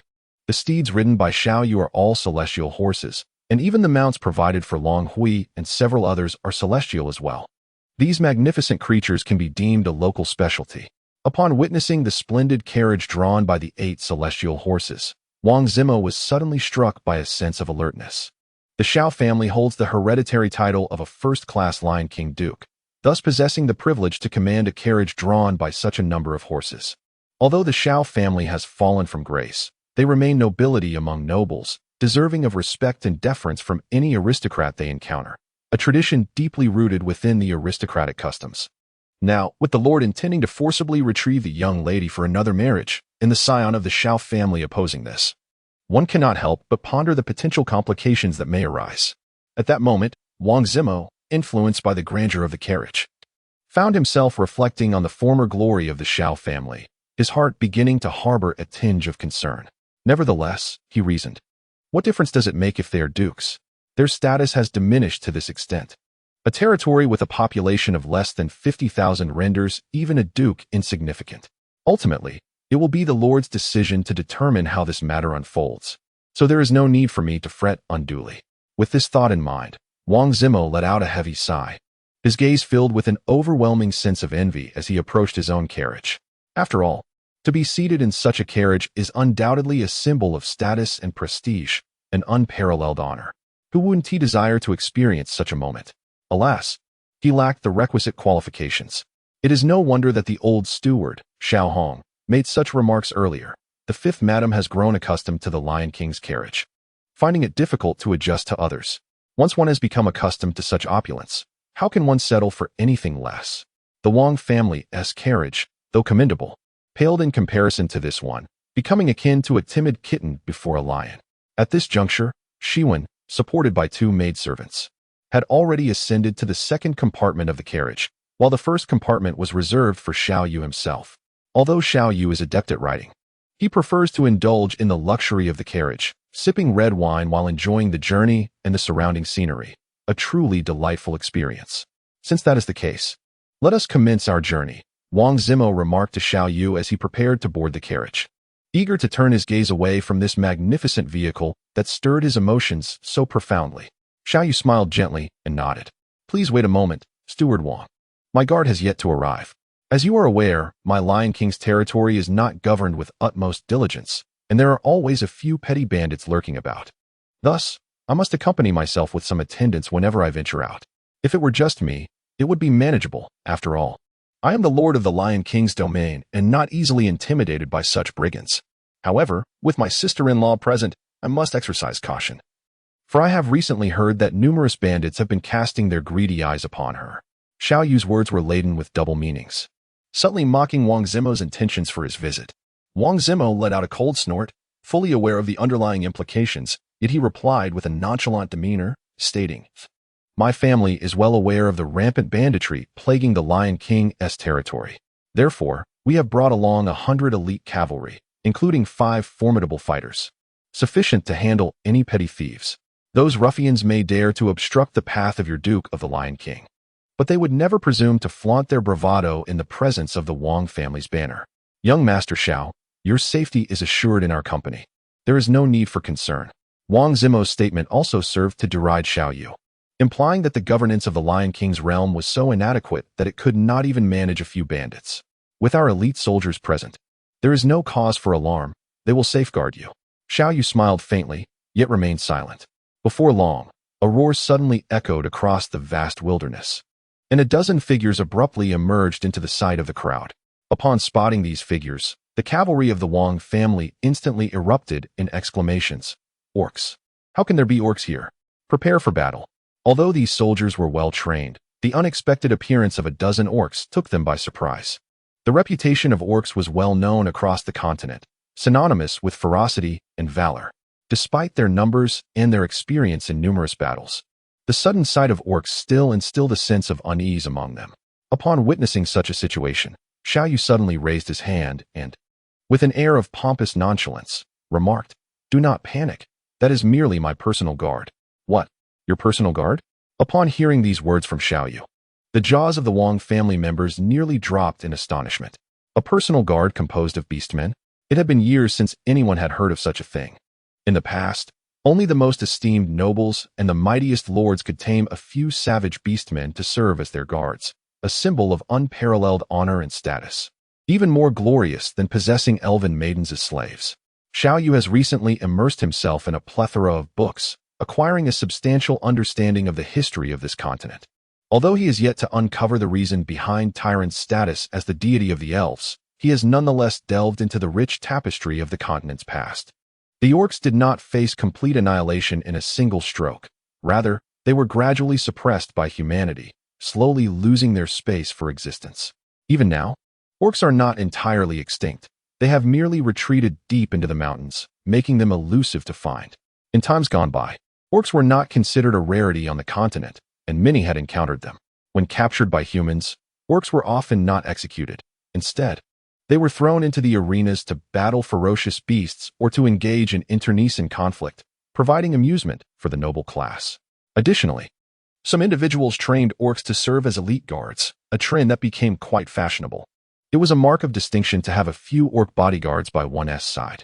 However, in the past century, due to relentless killings by humans, the orc population has dwindled significantly, gradually fading from human sight. Nonetheless, it is said that orc warriors still exist in the grand arenas of some major cities.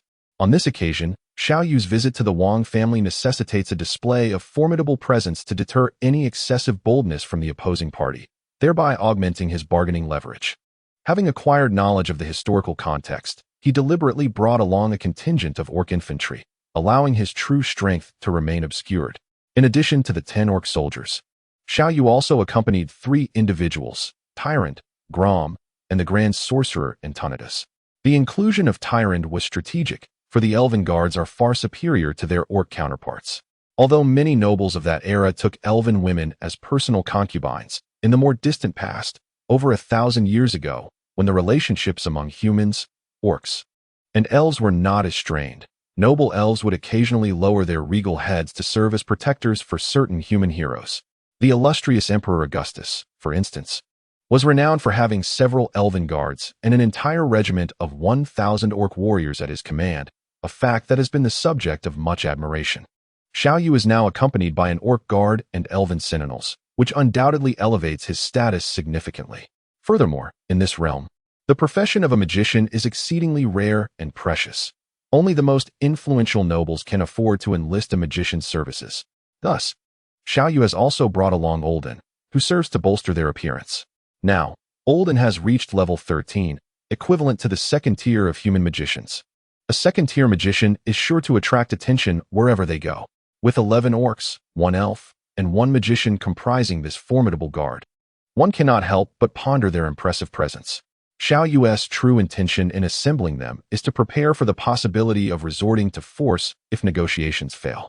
If they remain obstinate, he is prepared to seize individuals outright. These orc infantry are all at level 6, their combat prowess rivaling that of any first-tier human fighter. And coupled with their robust physiques, they would pose a significant challenge to ordinary first-tier combatants. Although they may not withstand the full might of an army from a rival territory, with clever tactics, a stealthy escape remains feasible. Amidst the astonished gazes of Prince Mo and his companions, Xiao Yu ascends to the carriage, gesturing with a flourish, commanding, "Let us depart." Without a second thought for Prince Mo, he enters the carriage. The scenery along the route is unexpectedly splendid, and he muses that he should travel more often, as each locale possesses its unique charm. Perhaps he should develop the Lion King's territory into a tourist destination. The Accra Mountains are vast. Creating a section for tourism could prove profitable. Alternatively, he could showcase the orcs as attractions, charging 1 gold coin for a glance, 2 for a touch, and 10 for a photograph could yield a fortune. Seated comfortably in the luxurious carriage, savoring red wine and squinting his eyes in a reverie, Xiao Yu finds the life he leads exceedingly pleasant. Tyrande, Olden, do you not tire from riding steeds and leopards? Come, join me for a drink and a game of chess. Lord, he wishes to summon Antonidas and Tyrande to share his leisure. Ah, this old body can hardly keep up. Since the master is so gracious, I shall take a moment to rest, Antonidas remarks, and with a swift teleportation, he leaps from his mount to the carriage. Entering with a flourish, Xiao Yu curled his lips in disdain. His original intention was for Tyrande to join him. Yet this old fellow was so earnest that he took the initiative to arrive first. Tyrande, it has been quite some time since we last engaged in a game of chess. Shall we play a match together? Xiao Yu continued to entice Tyrande. Through their recent collaborations in battle and Xiao Yu's sincere respect for the night elves, Tyrande's loyalty towards him had increased to 30. Although this paled in comparison to the 40 or 50 loyalty scores of Gromm and his orc comrades, it was a significant improvement nonetheless. Tyrande, with an impassive expression, rode her leopard, engrossed in her own thoughts, completely ignoring Xiao Yu's words. Xiao Yu was cautious not to overstep, lest her favorability wane once more, rendering his efforts futile. With patience and perseverance, accumulating to 100 would signify a remarkable achievement. My lord, I shall accompany you in your game, Antonidas remarked, oblivious to the situation at hand. Xiao Yu gazed at the old scoundrel, a disdainful curl of her lips revealing her desire to kick the old fellow off his perch. How could he be so oblivious to his own shortcomings? It was puzzling that he hadn't invited Tyrande to join them. Reluctantly, she set up a game of Go with Olden, who, without hesitation, seized the fine wines that Xiao Yu had appropriated. The wines were a significant commodity in trade with Yunming, and Xiao Yu had pilfered enough to fill several cellars, with a notable abundance of exquisite red wines. While Yunming primarily indulged in mare's milk liquor, they held a particular fondness for the inland red wines, considering them the true drink of nobility, and thus frequently procured them from the interior. Presently, even the most mediocre of red wines in Xiao Yu's possession belonged to the aristocratic tier, fetching hundreds of gold coins per bottle in the inland markets, with some exceptional vintages commanding prices that soared into the thousands. Xiao Yu, having acquired the drinks through dubious means, felt no remorse and consumed them as if they were mere refreshments. As for the distinct flavors of the various spirits, he was utterly incapable of discerning any differences. Xiao Yu and Anthony engaged in a game of chess, quickly becoming engrossed and forgetting the earlier rejection from Tyrande. After all, there was ample time ahead, and Xiao Yu was in no rush. This old man's chess skills had improved remarkably. At the beginning, Xiao Yu easily outplayed him. But before long, the old fellow was nearly his equal. Eventually, Xiao Yu found himself exerting considerable effort just to secure a victory over him. Now, his wins were far outnumbered by his losses. Curious about the old man's remarkable prowess, Xiao Yu inquired about his skill, to which the old man simply replied, "To play chess, one must possess patience." Xiao Yu rolled his eyes in exasperation. "Indeed, you possess remarkable composure. Few can match your audacity." Without waiting for an invitation, you seized the food and drink, drawing ever closer to the carriage, all the while adorned with that infuriatingly cheerful smile. As if you encountered millions of delightful happenings each day. One wonders what source of joy this old fellow finds on a daily basis. "Alas, I have lost again." With a dismissive wave, Xiao Yu scattered the chess pieces, conceding defeat, and lifted a cup to continue sipping his drink. At that moment, Tyrande suddenly leaped gracefully from the leopard onto the carriage, her agility astonishing, prompting the knights of the Wang family to erupt in applause. Since the journey commenced, these knights had been keenly observing the scene before them. The sight of 11 orcs, each one robust and fleet-footed, rivaling their steeds in speed, instilled a palpable sense of pressure. Though they were elite soldiers, not every one of them harbored the confidence to defeat such formidable orcs. They pondered whether their 100 men could withstand the onslaught of these 11. Yet, among them, some combatants were eager for a chance to test their mettle against an orc. For vanquishing one would be a matter of immense honor. However, their gazes were predominantly captivated by Tyrande. Any man of sound mind, upon glimpsing her, who could refrain from stealing a second glance, must surely be either a eunuch or inclined towards the same sex. Tyrande's beauty transcended the mortal realm. Even women found themselves irresistibly drawn to her, unable to look away. As the enchanting elven maiden ascended Xiao Yu's carriage, the knights were consumed by jealousy, silently cursing their lord for his shamelessness in bringing such a stunning elven guardian along. Little did they know the depth of Xiao Yu's own frustration. To behold such a breathtaking beauty, yet remain untouchable, was a torment beyond measure. "I shall play a game," Tyrande remarked as she entered the carriage, her tone serene. Xiao Yu felt an immediate surge of joy in his heart. Just as he was about to signal old and to quickly move aside, he noticed Tyrande approaching him and saying, "Master, please make way." Xiao Yu was so enraged that he nearly spat blood. Consequently, he pitifully retreated to a corner, gazing at the scenery outside the window, occasionally glancing at Anthony and Tyrande as they engaged in their game of chess. Tyrande's chess skills were exceptionally refined, matching the prowess of the venerable Anthony. Adhering to the principle of a true gentleman who refrains from speaking while observing a game, Xiao Yu felt it inappropriate to interject. Instead, sipping his wine with tearful eyes, lamenting his own plight while continuing to appreciate the view. "What on earth is this? How wretched is my existence as a master." Xiao Yu's heart was heavy with sorrow. Even the finest wine lost its flavor. Perhaps I should converse with Sister Wu about life's aspirations? Yet, it would be unwise, as this is a sensitive time, and being caught by the Wang family could lead to dire consequences. Leaving the territory of the Lion King, he entered a desolate wilderness. Uncertain whose domain this was, it appeared even more inhospitable than the Lion King's realm, but Xiao Yu surmised that this land was unclaimed, too barren for any lord to desire. Xiao Yu's gaze fervently searched the vast wilderness for any sign of movement, seeking a modicum of amusement. He recalled his journey by train to Tibet, a truly disheartening experience, despite the promise of scenic views along the way, for hours on end. He scarcely glimpsed a living creature. After traversing for a while longer, the path led him into a marshy expanse, where muddy pools dotted the landscape, and only a winding official road stretched ahead. Nevertheless, this place was not devoid of life. Occasionally, he could spot fish leaping from the water, and he observed sturdy-skinned crocodiles gliding through the murky depths, along with the occasional wanderings of wolves. Xiao Yu could not help but ponder whether to indulge in some crocodile meat this evening, as it was rumored to be quite delectable. "Beast 1, go procure a crocodile," Xiao Yu commanded. Upon hearing the directive, Beast 1 immediately responded with a loud affirmation and scurried towards the pond, ready to leap in. Xiao Yu swiftly rebuked, "Come back. Who instructed you to dive into the water? Do you possess the ability to swim? Can you contend with it in the water? You would only lure it out." Upon receiving this scolding, Beast 1 scratched his head, contemplating for a moment, and began to see the merit in Xiao Yu's words. Consequently, he picked up a stone and hurled it forcefully into the water at a crocodile. Indeed, the creature was provoked and swiftly emerged, intent on devouring Beast 1. Laughing heartily, Beast 1 eschewed his axe, charging forward to seize the crocodile's jaws, and they tumbled together in a fierce struggle. "Excellent. Now, pry its mouth open. Once you do that, It'll be over. Xiao Yu cheered from the sidelines. Beast 1 wrestled with the crocodile, which incessantly attempted to snap at him with its massive jaws. However, Beast 1 nimbly evaded each attempt. Eventually, seizing an opportunity, he grasped both the upper and lower jaws of the crocodile, exerted his strength, and with a resounding crack, he split the creature's mouth in two. "Well done. Tonight, I shall reward you with crocodile meat," Xiao Yu exclaimed with a hearty laugh.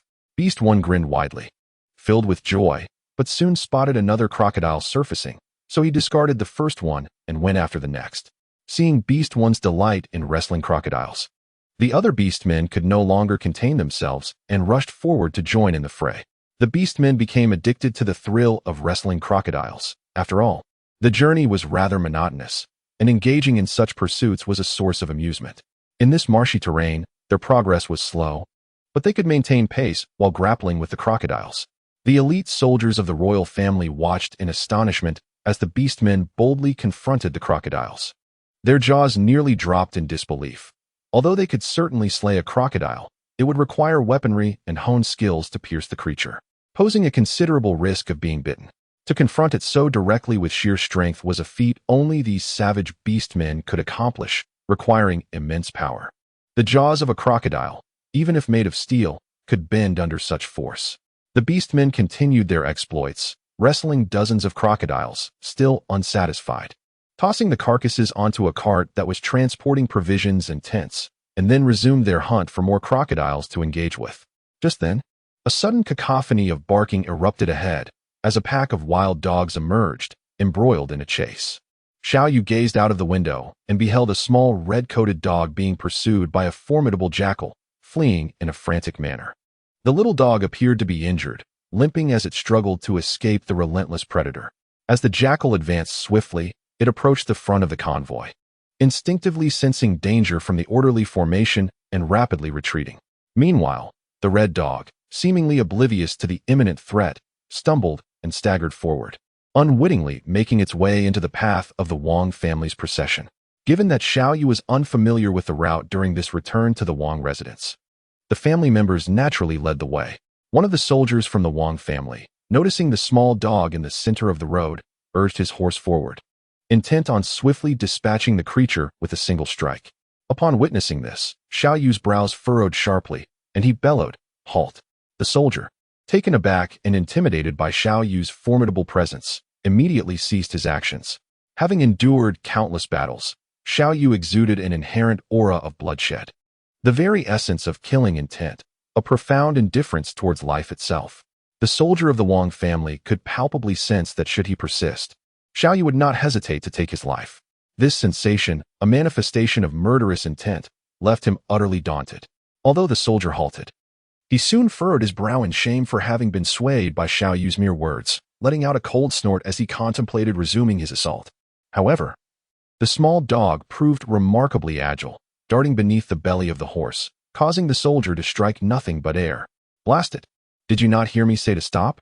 Xiao Yu's fury ignited, and with a swift gesture, he summoned 11 beastly soldiers, including Gromm, who quickly surrounded the hapless soldier.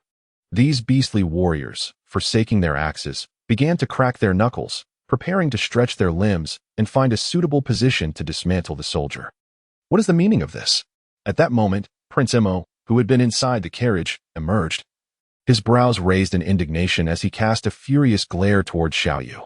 The act of surrounding the Wang family's guard was, under any circumstance, an unequivocal provocation. At this moment, Xiao Yu had already disembarked and approached Wang Zimo, coldly remarking, "Is the noble knight of the Wang family truly meant to slay such defenseless creatures? How valiant indeed." With that, Xiao Yu continued forward and beckoned to the little red dog. The astute little creature promptly ran over, leaping into Xiao Yu's embrace. The small red dog extended its tongue, affectionately licking the back of Xiao Yu's hand, before turning to glare fiercely at the Wang family knight who had just attempted to harm it, emitting a peculiar sound reminiscent of a beastly growl, albeit not very loud. Xiao Yu let out a cold snort, casting not a single glance at Wang Zimo before turning to embrace the small dog and retreating.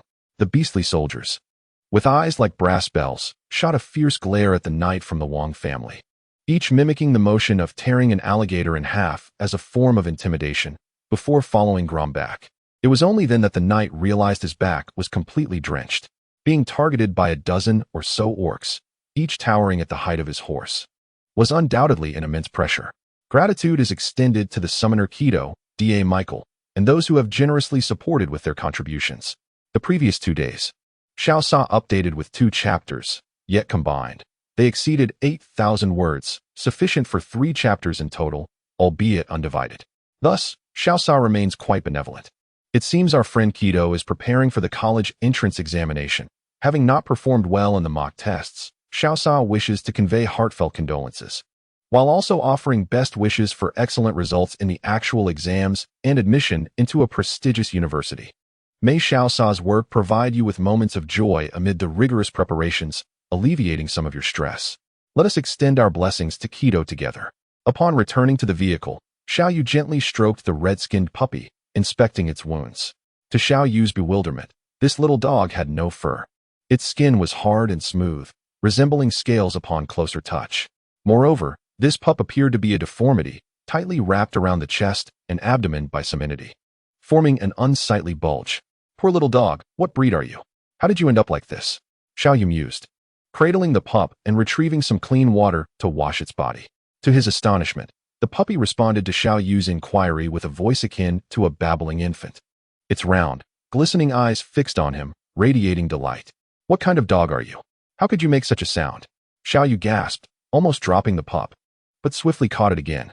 Even in another world, dogs shouldn't produce such noises. This was undoubtedly not a dog. Ultimately, Xiao Yu concluded, first, I shall clean you up, and then I shall discern what you truly are, and how you became so filthy. With a smacking of lips, Xiao Yu acknowledged the pup's extreme dirtiness. After more than half an hour of washing, the little creature finally emerged clean, revealing its entire form. At that moment, Xiao Yu, along with Tyrande and Antonidas in the carriage, clearly discerned that this was no ordinary dog. Its appearance was unmistakably that of a magical beast.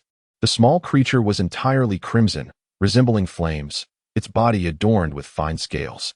Initially, Xiao Yu thought the bulge on its belly was some growth, but upon cleaning, it became evident that it was a pair of large wings enveloping the little being's body. Goodness, you even have wings. What on earth are you? Xiao Yu meticulously examined the delicate wings of the small creature, pondering how to detach them, rather than allowing them to remain perpetually adhered to its abdomen.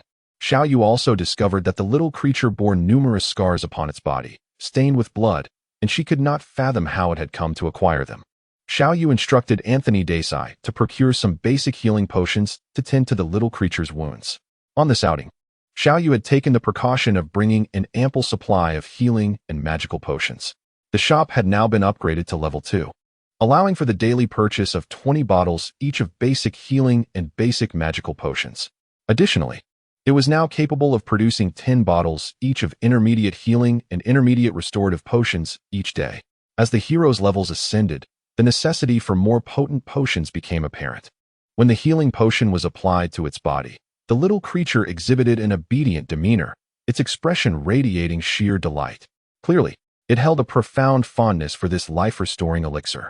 Xiao Yu meticulously applied the healing salve to the injured areas, also tending to the sections where the little creature's wings were fused.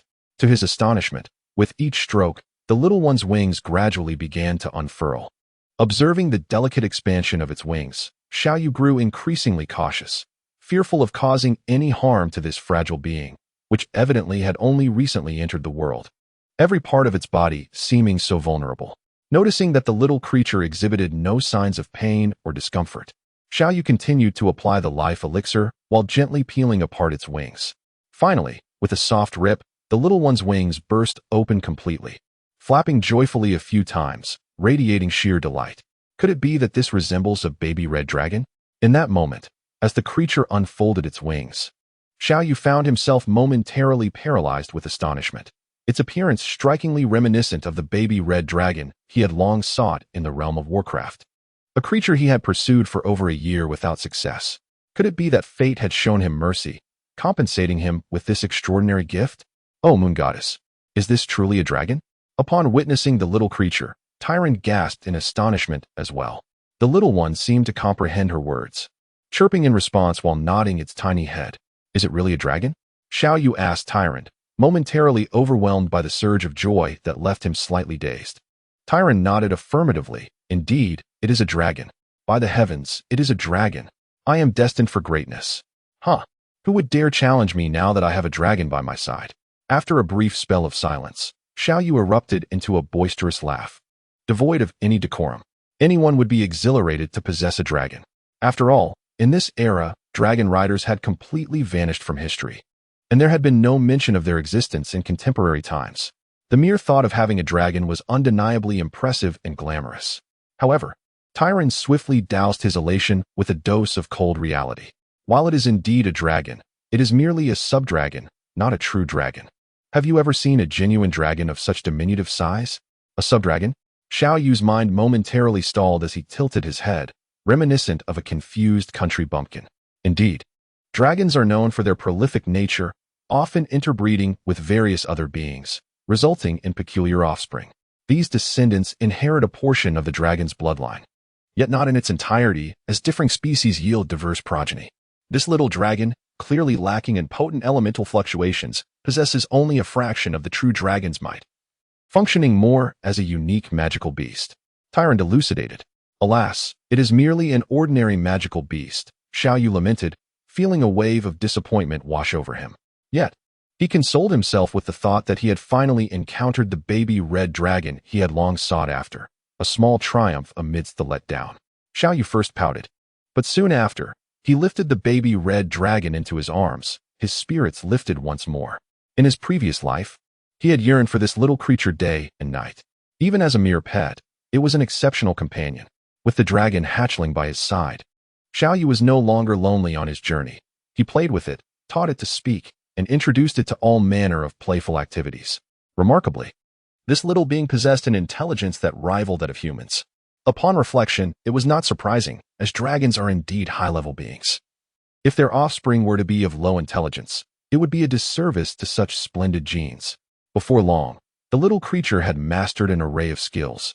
Aside from its inability to articulate speech, it quickly excelled in everything else, particularly in comprehending Xiao Yu and the others, displaying an extraordinary understanding of human nature.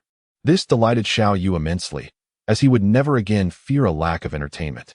By nightfall, the group had finally emerged from the marshlands and set up a temporary tent in a dry, spacious hollow in the hills to rest for the night. Accommodation in Xiao Yu is quite convenient at night, with 2 spacious carriages available, accommodating numerous guests. However, the orc fellows evidently prefer not to indulge in such luxurious carriages, opting instead to set up a simple tent outside for a more comfortable rest. Xiao Yu and the Grand Sorcerer Antonidas resided in the first carriage, while Tyrande, along with her sister-in-law Zivin and several maidservants, occupied the second. The 2 Black Iron tribe drivers, without a hint of complaint, had taken refuge beneath the carriage to sleep. Xiao Yu intercepted a considerable number of Black Iron tribe slaves at Karuz. Initially, he believed they were merely capable of performing menial labor. However, he soon discovered their remarkable proficiency in horse breeding. Upon further inquiry, he learned that the Black Iron tribe led a relatively primitive tribal existence, which brought them into closer contact with various beasts. Consequently, they possessed a greater aptitude for handling such livestock. Thus, Xiao Yu decided to assign them the task of raising horses, ensuring that their skills were put to optimal use. In the pursuit of dominion over the realm, Xiao Yu recognizes the indispensable role of cavalry. Thus, acquiring a cadre of exceptional horsemen proves invaluable. Moreover, the members of the Black Iron clan regard themselves as mere slaves. And Xiao Yu, by providing them with ample sustenance and sufficient attire, has rendered them exceedingly content. As night fell, Xiao Yu instructed his orc companions to roast the captured crocodiles for a feast, and a merry gathering ensued, filled with revelry over wine and meat. The savory aroma of roasted meats and the intoxicating scent of wine wafted towards Prince Imo, who found himself gnawing on dry rations. Although he had brought along some commendable provisions, they paled in comparison to the sumptuous fare enjoyed by Xiao Yu and his entourage. The fragrance of the wine, was it not reminiscent of the renowned red wine from Tianfeng? It seemed to boast a vintage of at least a century. Yet they treated it so carelessly, consuming it as if it were mere water. What profligacy! Prince Imo, well-versed in the realm of fine wines and an avid collector of exquisite vintages, instantly recognized the quality of the wine upon catching its scent. However, Witnessing Xiao Yu's manner of indulgence nearly provoked him to leap in exasperation. Xiao Yu tossed the wine bottle directly to the orcs, allowing them to guzzle it down greedily. She even provided a high-stemmed glass for the little dragon hatchling, who slurped incessantly while frolicking, splattering wine everywhere. Such a precious vintage from Hetien, aged a century, was being squandered in this manner, consumed by creatures who knew nothing of fine wine. It was a sheer waste, a lamentable extravagance. Wang Zimo muttered to himself, his breath hitching in sorrow, for the aroma of Xiao Yu's wine rendered the glass of red he held utterly tasteless, akin to mere water. Yet, he could not bring himself to approach Xiao Yu to indulge in her bounty. Before long, Wang Zimo realized that the little creature in Xiao Yu's arms, incessantly sipping red wine, bore a striking resemblance to a legendary dragon. However, even the smallest of dragons would measure several meters in length. This one was scarcely a foot long, resembling more a diminutive pup. Could it be that the small dog he had found earlier in the day was, in fact, a dragon? The thought struck him with such force that he nearly wished to bash his head against the carriage. A dragon, a creature of legend, unseen on this continent for countless years. Though it appeared to be merely a hybrid, this little dragon possessed the body and wings of a true dragon, making it a complete entity. If he were to bring this dragon to his territory, how much reward would Lord receive? In a fleeting moment, he had unwittingly gifted a dragon to this rogue lord. After witnessing Xiao Yu's actions, Wang Zimo could only refer to her as the rogue lord. What a pity. What a loss. This simply could not stand. A dragon should not be allowed to fall into the hands of another. I must devise a way to reclaim it, he thought, his gaze shifting between hope and despair. Feeling excessively fatigued today, I shall conclude with these 2 chapters. I extend my gratitude to all, especially to Wufeng Yufanjai, an angel, for their generous support. Lord, I wonder if your orc warriors possess the courage to challenge me, just as Xiao Yu and the others reveled in their festivities. An incongruous voice suddenly interrupted the merriment. Xiao Yu cast a sidelong glance at the figure before him, a knight captain clad in resplendent armor, adorned with a gleaming family crest upon his chest, exuding an air of haughty superiority. From Xiao Yu's discernment, this individual possessed the prowess of a first-tier warrior. Now at level 10, Xiao Yu was equivalent to a second-tier powerhouse in this realm, enabling him to easily perceive the strength of a first-tier combatant. Do you wish to challenge my orc warrior? Xiao Yu squinted, casually bestowing the remnants of his glass of red wine upon a nearby Black Iron tribe slave. The sight elicited a spasm in the heart of Prince Mo, who observed the scene with incredulity. This cup contained 300-year-old Zelenigia red wine, and yet it had been given to a slave of the Black Iron tribe. Such extravagant wastefulness was utterly astonishing. Indeed, I am Yute, a knight of the royal family's guard. I seek to test the mettle of your orc warriors and ascertain whether they truly possess the legendary valor, declared the man named Yute, casting a scornful gaze upon the orcs gathered by the fire. Xiao Yu smiled and nodded, saying, well, very well. I commend you for having such courage. Since that is the case, my orc warriors would not mind engaging in a battle with you. Fighting is something I relish the most. Which one of you will step forward? Xiao Yu had no intention of dispatching Gromm, for a first-tier fighter was entirely sufficient. An ordinary orc warrior would suffice, without the need for Gromm's prowess. A level 6 orc warrior, with its unparalleled physical superiority, could undoubtedly contend with any first-tier fighter. Unless the fighter possessed extraordinarily unique abilities, the one before him, Ta Kuei, clearly did not exhibit any such exceptional talents. Xiao Yu was deliberately nurturing these orc warriors to combat fighters, which would be immensely beneficial for their future advancement and enhancement of combat skills. The fighters, being the most formidable warriors among humans in this world, raise a compelling question. How do they compare to orcs who rely solely on their physical strength in battle? Xiao Yu firmly believes that once orcs reach a higher level and possess greater physical prowess, they will fear no fighter. Master, I am here, Orc 1 exclaimed, leaping forward.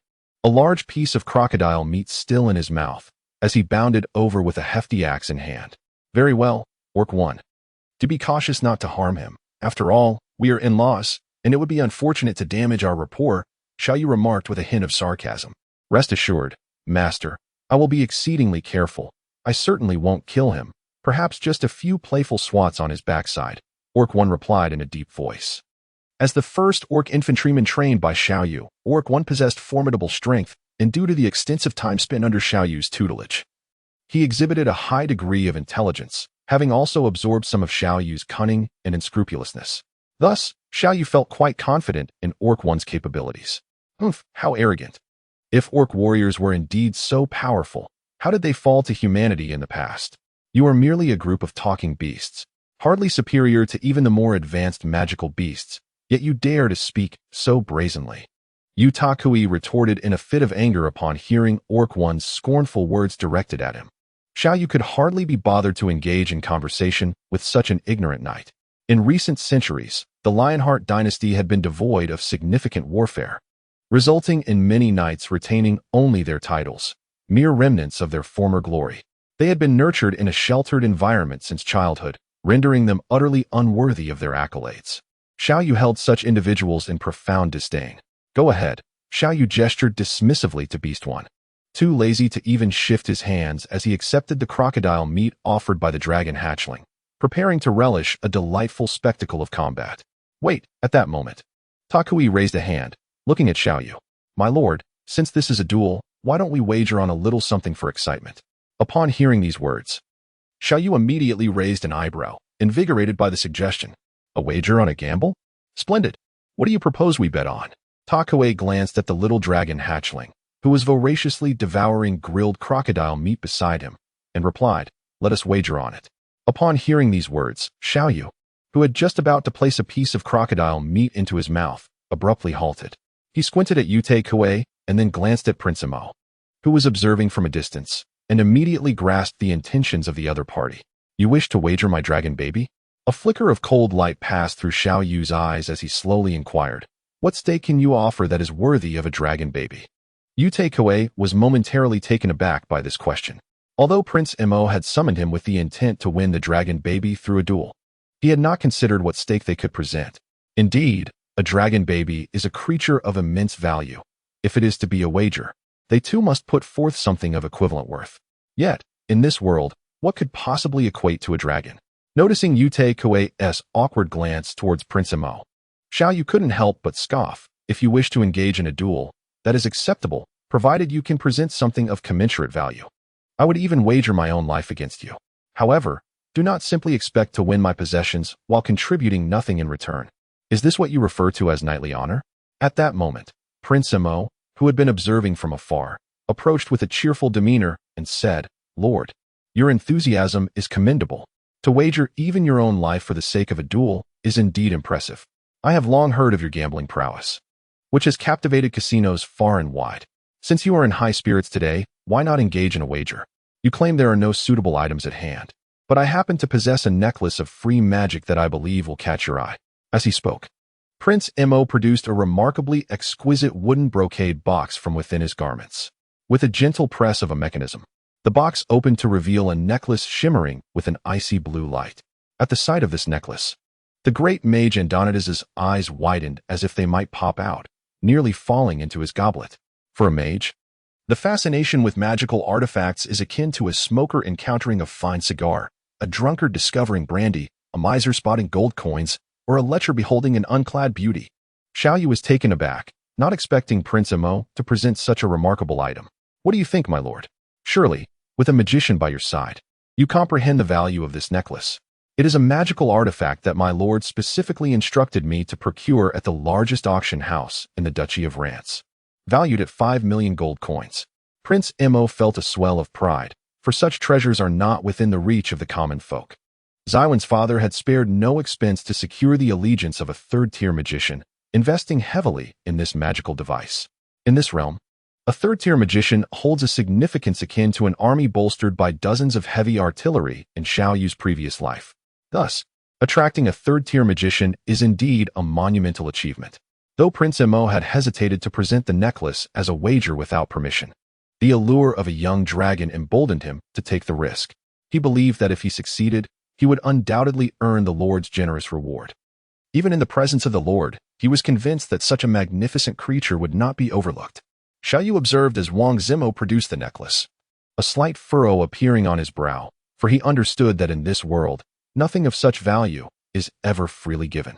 If Wang Zimo dared to present such a precious item, it was undoubtedly a testament to his unwavering confidence in securing victory in this battle.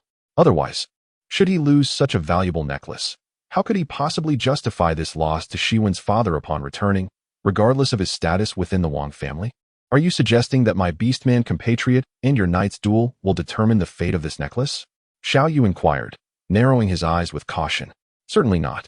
Given the magnitude of this wager, we ought to escalate the stakes with a more significant confrontation. Otherwise, how could we honor the worth of such an exquisite necklace? Wang Zimo replied, calmly stowing the necklace away. Upon hearing these words, Xiao Yu inwardly cursed, "You crafty old fox, I knew you wouldn't make it so simple. What scheme does Butler Wang have in mind for this competition?"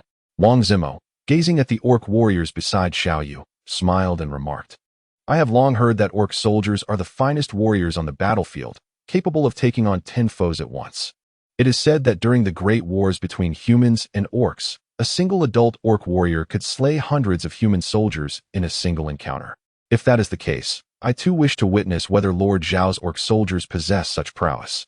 I conveniently have 100 elite cavalrymen at my disposal.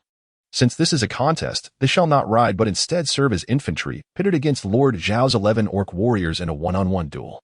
The losing side shall willingly forfeit their wager. What say you? Damn it. Using 100 elite soldiers against my 11 orc warriors? Isn't that an overt display of bullying? Orc soldiers are indeed fierce, yet the notion of 1 against 10 is purely theoretical. Myriad factors in battle, formation, terrain, command, can dictate the outcome. Nevertheless, I refuse to believe that 100 men can withstand my 10 elite orc infantry, especially with Gromm among them. Judging my orc infantry by the standards of mere ordinary orcs, they know how they met their demise." Xiao Yu, deep in thought, yet maintaining a beaming smile, finally nodded and said, "Very well, since Butler Wang is so keen to understand the combat prowess of my beastly soldiers, I shall accept the challenge." At this moment, Xiwen, who had been leisurely drinking and snacking alongside Tyrande, interjected, "Xiao Yu, how can you be so rash? After all, the Wang family is my maternal kin. It would be quite unfortunate should any harm befall either side." Upon hearing Xiwen's words, Xiao Yu chuckled heartily and replied, "Sister-in-law, rest assured, it is merely a playful venture. I shall ensure that they exercise restraint." Xiao Yu discerned that Xiwen was indeed concerned for him, fearing that the 11 orc infantry would not stand a chance against the opposing 100. Historically, victories had been secured by defending strongholds, leveraging the advantage of terrain to achieve such splendid outcomes. Now, amidst this vast wilderness, the strategic formations of the human soldiers could be more fully realized, placing their side at a considerable disadvantage. When Xiwen first encountered the dragon hatchling, she was instantly smitten and naturally wished for such an adorable creature not to fall into the hands of the Wang family. Prince Imo, upon hearing Xiwen's words, squinted his eyes and replied with a sly smile, assuring her that there was no need for concern, as both sides would engage without inflicting real harm. However, Xiao Yu regarded Prince Mo's narrowed-eyed grin with a sense of treachery that far surpassed his own. He resembled a cunning old fox with decades of experience. In light of this, Xiao Yu resolved to proceed, turning to his greatest asset, Gromm. Having reached level 13, Gromm possessed an array of skills, including a level 2 whirlwind slash. If even he could not vanquish you, then the title of Sword Saint would be rendered meaningless. Noticing many urging for updates, Xiao Sa had exerted his utmost. He could not compare to those prolific authors churning out tens of thousands of words daily, and he had truly given his all. Feeling dizzy and overwhelmed in recent days, gratitude was extended to Sahara D for their generous support. Observing Xiao Yu's readiness to accept the challenge, Prince Imo could not help but smirk internally. Did he truly believe that his orc infantry could dominate the battlefield? Let him not forget how the orcs had met their demise in the past, to prevent any encounters with bandits seeking to seize the free magic necklace during their journey. He had brought a treasured artifact, unexpectedly finding it useful in this situation. Xiao Yu observed the fleeting glimmer of treachery in Wang Zimo's eyes, an ominous feeling stirring within her. It seemed that this Wang Zimo harbored some sinister plot. Meanwhile, the royal guard of the Wang family had commenced their preparations for battle, summoned by several captains to discuss strategies. At this moment, Xiao Yu gathered a few orcs, offering them earnest counsel. "Old Luo, the time will soon come for you to demonstrate your prowess. It is imperative that you disrupt their formation. They must not be allowed to establish ranks. When the moment arises, employ the techniques I have imparted to you and deliver a resounding thrashing to these scoundrels." Xiao Yu was murmuring to the orc comrades, elucidating tactical strategies. The orc brethren appeared outwardly simple and honest, yet in truth, they had been led astray by Xiao Yu, each becoming increasingly nefarious. The more cunning the orc, the greater the rewards bestowed by Xiao Yu. In this environment, despite their inherently good nature, the orcs had been transformed into a robust band of ruffians under Xiao Yu's tutelage. Xiao Yu's guiding principle was clear: I am a rogue, and I fear no one. A rogue skilled in martial arts can withstand any opponent. Whenever an opportunity to act despicably arose, one must seize it with utmost treachery. My lord, are you prepared? At that moment, the previously confident Ta Kuei stood tall, inquiring of Xiao Yu with a smile. Xiao Yu gazed upon this formation, crafted by Taki, with an undeniable sense of displeasure. What audacity, he muttered. Soon you shall experience the bitter taste of annihilation. Once both factions had made their preparations, a space was cleared in the valley for the impending confrontation. The guards of the Wang family had donned their armor and, within a mere 10 seconds, had taken up their shields and one-handed swords, aligning themselves into a remarkably disciplined infantry formation. From any vantage point, this array was undeniably flawless, a paragon of martial excellence, truly befitting the elite guards of the Wang family. However, mere perfection in formation would not suffice against the orc infantry. Even a heavy infantry phalanx would falter before the orc warriors. Thus, this light infantry array was rendered all the more futile. Xiao Yu squinted his eyes. Perched upon a grand chair, cradling a glass of red wine, while a small dragonling nestled on his shoulder, leisurely observing the duel before him. Deep within, he understood that Prince Mo must possess some cunning strategy. It could not possibly be so straightforward. Otherwise, he would never stake such a precious item in this gamble. However, Xiao Yu held steadfast in his belief that with Gromm by his side, complemented by 10 level 6 orc infantry, they would undoubtedly triumph over their adversaries. This epitomized an unwavering confidence in his own team. My lord, may we commence? Prince Mo inquired with a cheerful smile. With a wave of his hand, Xiao Yu declared, Commence. Thus, at his command, before the orc infantry could even initiate their charge, a sudden radiance of golden light enveloped the ranks of the Wang family's orderly infantry. This luminous phenomenon morphed into intricate chains, binding each soldier as if they were ensnared, creating an invisible bond that drew them closely together. The ethereal chains not only tightened their formation, but also infused them with a divine energy, seemingly more robust than physical restraints, rendering them unbreakable even by brute force. By the heavens, a magical scroll! You treacherous old man! Using a magic scroll in a duel! Xiao Yu exclaimed, leaping up in indignation, unleashing a torrent of vitriol towards Wang Zimo. He had never held the Wang family in high regard, nor did he respect their chief steward, and now, faced with such despicable tactics, he felt justified in his scorn. In response to Xiao Yu's tirade, Wang Zimo remained unfazed, instead wearing a fox-like grin of triumph. My lord, you are mistaken. There has never been a rule against the use of magical scrolls in a duel. In the past, when human infantry faced the orc warriors and proved inadequate, some mages devised a magical item known as the Holy Light Chain Scroll to enhance the coordination of infantry formations, thereby amplifying their combat efficacy. This represents the magical civilization of humanity and is an integral part of our strength. In this contest between human soldiers and orc warriors, employing such scrolls is entirely reasonable. Should your orc warriors invent similar scrolls or artifacts, I would have no objection to their use. Having delivered his remarks, Wang Zimo's expression radiated confidence, as he believed the duel was already decided in his favor. Very well, you wretched old fool. You dare to deceive me. Watch how I deal with you. Gromm, advance. Consume all the strength and agility potions, and cleave through them with ferocity. Xiao Yu had prepared numerous strength and agility potions for this encounter, ensuring that each orc soldier carried at least 10 vials of basic strength and agility elixirs. Upon hearing Xiao Yu's command, Gromm and the 11 orcs promptly retrieved the potions from their armor's inner pockets, uncorking them and drinking deeply. Simultaneously, their anger simmered at the underhanded tactics employed by their adversaries. While a fair fight would have posed no issue, the use of such methods, coupled with the insult to their ancestors, ignited a sense of racial pride within them. Each orc wore an unprecedentedly grave expression, embodying the stillness that precedes a tempest. Attack! Wang Zimo gestured, his confidence wavering slightly as he noted that the orc infantry had ingested 2 vials of peculiar potions. Strength potions and agility potions? The legendary elixir has long been lost to time, and yet, How is it that someone possesses it now? This young man must merely be boasting, indulging in a facade of mystery. Even if he possesses strength and agility potions, what does it matter? With the aid of the Holy Light Chain Scroll, not even the mightiest orc could breach this infantry formation. All that awaits them is inevitable defeat. One cannot blame Prince Imo for his unwavering confidence, for the reputation of the Holy Light Chain Scroll is formidable. In the past, this scroll enabled the human alliance to inflict considerable suffering upon the orcs. When combined with heavy infantry, the Holy Light Chain Scroll renders even the strongest orc incapable of completely dismantling this formation. If they cannot tear it apart, then the only fate that awaits the orc infantry is failure and demise. The infantry formation of the Wong family erupted in a synchronized battle cry, stepping forward in unison while raising their shields high. Each shield radiated a sacred light, forming a protective wall that resembled a bastion of divine illumination, steadfastly guarding the soldiers behind them. Accompanied by Gromm's thunderous roar, the orc soldiers surged forward.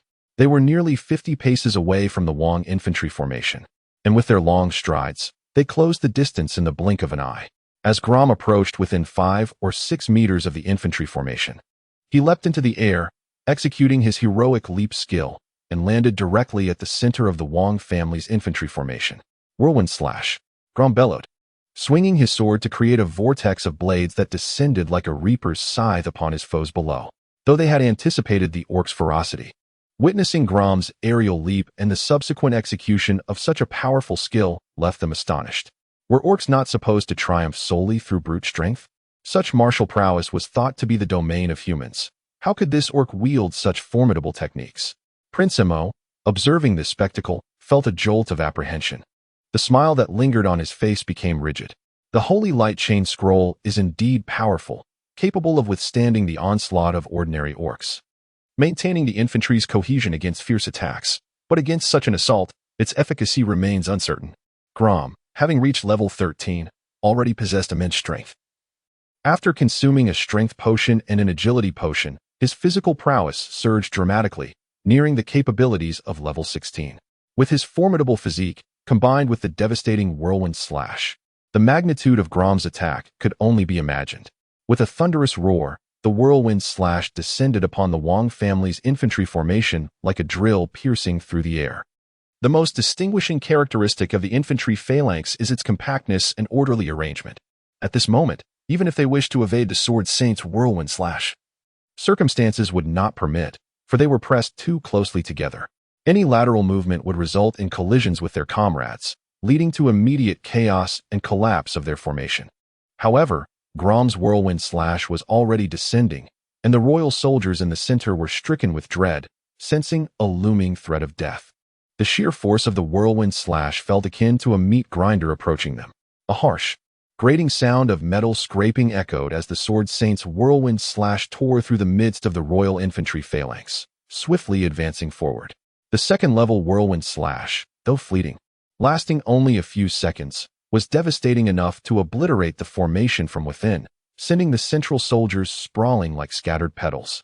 Nevertheless, the Holy Light Chain Scroll proved its might. Although Gromm had severely damaged the infantry phalanx from within, it had not completely disintegrated, as the untouched portions maintained their cohesive alignment. At this juncture, the orc infantry surged forward, brandishing their massive axes like battering rams, preparing to strike down upon the royal soldiers. Thud, thud, thud. The well-trained royal infantry, witnessing the orc soldiers' aerial assault, promptly raised their shields in defense. Herein lay the true power of the Holy Light Chain Scroll. Without it, the front row of soldiers would undoubtedly have succumbed to the orc infantry's onslaught. However, the scroll linked the strength of all, forming a unified defensive phalanx, thereby dispersing the force of the orc strike. Although the royal soldiers felt a tingling in their arms, they managed to withstand the brute force of the orc attack, a testament to the effectiveness of the Holy Light Chain Scroll. This instilled within them a burgeoning confidence in their prospects for victory. Following a round of attacks, the orc infantry failed to achieve any significant effect. This scene elicited a smile from Prince Imo, as he realized the investment in the Holy Light Chain Scroll had not been in vain. It had indeed played a crucial role at this pivotal moment. Despite Gromm's incursion into the formation, a single individual could hardly dismantle the entire phalanx. Moreover, Those within could still use the power of the Holy Light Chain Scroll to restrain Gromm and gradually wear him down. The scales of victory had tilted decidedly in their favor. However, the ensuing spectacle nearly dropped Prince Mo's jaw in disbelief. After the orc infantry's initial assault had failed, 10 of them synchronously extended their enormous feet, mercilessly stomping down upon the royal soldiers and steps. The air was soon filled with a chorus of anguished cries. Just how immense was the strength of the orc infantry. With a single kick, one could fell a tree as thick as an arm. Moreover, having previously imbibed potions of strength and agility, the ferocity of their onslaught was formidable.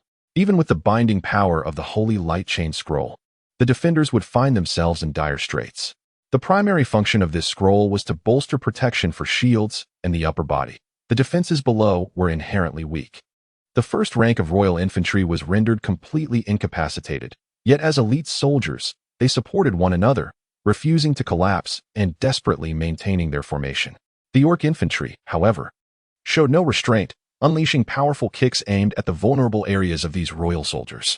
As the orc soldiers lifted their feet, a collective gasp escaped the lips of the royal infantry. The sheer size of those feet promised devastation. Even before being struck, their hair stood on end in anticipation of the impending doom. They sought to shield themselves with their armor, but it was already too late. The initial cries of pain from the first wave quickly escalated into horrifying screams as they fell. Once they succumbed, they lost their protective capacity, effectively withdrawing from the efficacy of the Holy Light Chain Scroll. Yet, the scroll would not cease to function simply because a few had fallen. As long as any remained to fight side by side, its power endured, which was part of its legendary status. However, learning from the brutal fate of the first rank, the second wave of soldiers approached the battle with waning confidence. If the defenses below were compromised, their future would be bleak. The orc infantry adhered to their customary strategy, raising their hefty axes to strike horizontally. Should their foes raise shields, they would target the feet, followed by kicks to the groin. If the enemy protected their lower halves, the massive axes would come crashing down upon their heads. No scroll could save them from such an assault. For this encounter, Xiao Yu had deliberately upgraded the weapons and armor of these 10 orc soldiers to level 2. Thus, much to Prince Mo's astonishment, the orc infantry executed Xiao Yu's despicable and ruthless combat tactics with unwavering resolve. They struck heads and crushed feet, advancing relentlessly as the ranks of royal infantry fell one after another, clutching their groins in agony. This tactic, initially devised for combating heavily armored troops, proved effective against the enhanced defenses afforded by the scroll, allowing the orc infantry to reclaim their notorious fighting style with remarkable success. Xiao Yu observed that the orc infantry had gained the upper hand. Realizing that the outcome of the battle had been determined, he settled back into his chair, accepting a piece of crocodile meat offered by the little dragon hatchling, savoring it with delight. He then presented a glass of martini red wine before the creature, which eagerly dipped its head in and began to slurp it up. "You dare play such underhanded tricks with me? I am the progenitor of rogues," Xiao Yu scoffed, spitting out a bone and casting a defiant glance at Prince Mo. Before long, the orc infantry surged forward, while the troops of the Wang family increasingly withdrew from the zone of the Holy Light Chain Scroll. At that moment, Gromm had also fought his way to the front, coordinating seamlessly with the orc infantry. Gromm's indomitable strike could fell foes even in the presence of the Holy Light Chain Scroll, often sending a line of adversaries reeling back with a single blow. This was the formidable power of Gromm after consuming a strength potion. "Stop! Stop! We concede!" Prince Mo suddenly cried out, voluntarily surrendering. If he had not done so, it was likely that the entire 100-man guard would have perished here. With a casual wave of his hand, Xiao Yu commanded the orc infantry to cease their actions. Each soldier hoisted their hefty axes, defiantly displaying a grand gesture of contempt towards the Wang family's troops. What was anticipated to be a grueling clash turned out to be a brief encounter, concluding in a mere minute or so. "Housekeeper Wang, please bring me the necklace," Xiao Yu said, narrowing his eyes as he beckoned Prince Mo with a flick of his fingers. However, instead of promptly complying, Prince Mo let out a heavy huff and approached the disheveled soldiers sprawled on the ground, examining their injuries with a somber expression. After a prolonged silence, he approached Xiao Yu with a serious demeanor and remarked, "My lord, it was merely a sparring match. Was it truly necessary to resort to such cruel measures? Had it not been for the Holy Light Chain Scroll, many of them might have met their demise." Upon hearing Wang Zimo's words, Xiao Yu's eyes gleamed with a frigid light as she retorted, "What do you mean? If it were not for my beast soldiers showing restraint, do you truly believe they would only have sustained minor injuries? You proposed this duel, a genuine battle with real weapons. Yet you prohibit any injuries. What kind of madness is that? Had it not been for the formidable strength of my orc infantry, if we had been bested by you, would you have shown us mercy?"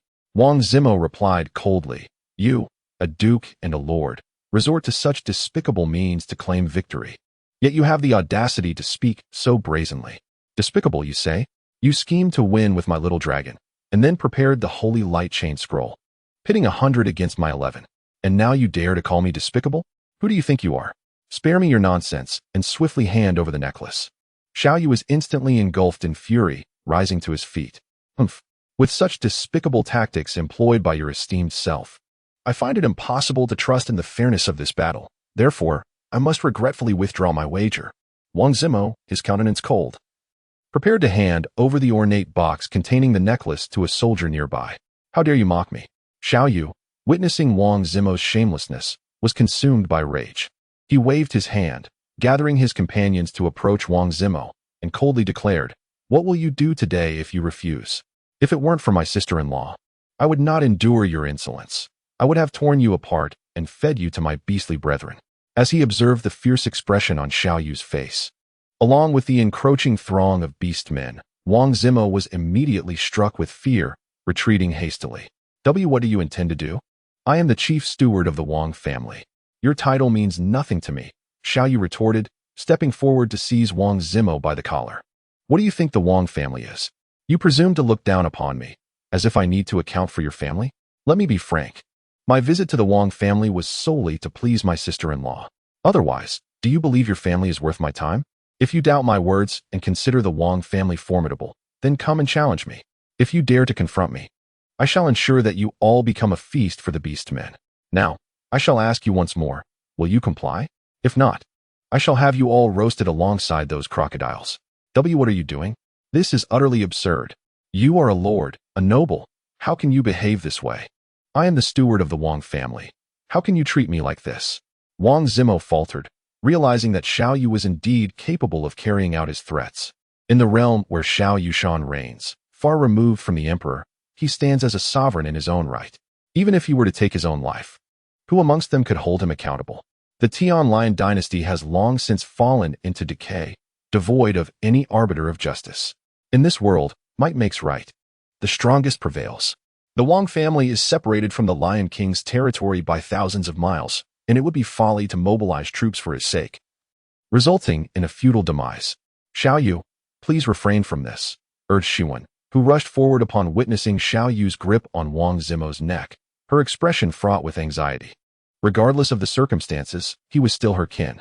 Should Xiao Yu treat Wang Zimo too harshly, her mother would undoubtedly face increased scorn and humiliation within the Wang family. Fear not, sister-in-law, for I am a civilized individual. I would never truly harm them, Xiao Yu replied with a sudden grin, feigning innocence like a docile kitten. Yet, as he turned away, his countenance morphed into that of a hellish demon. One last opportunity. Will you comply?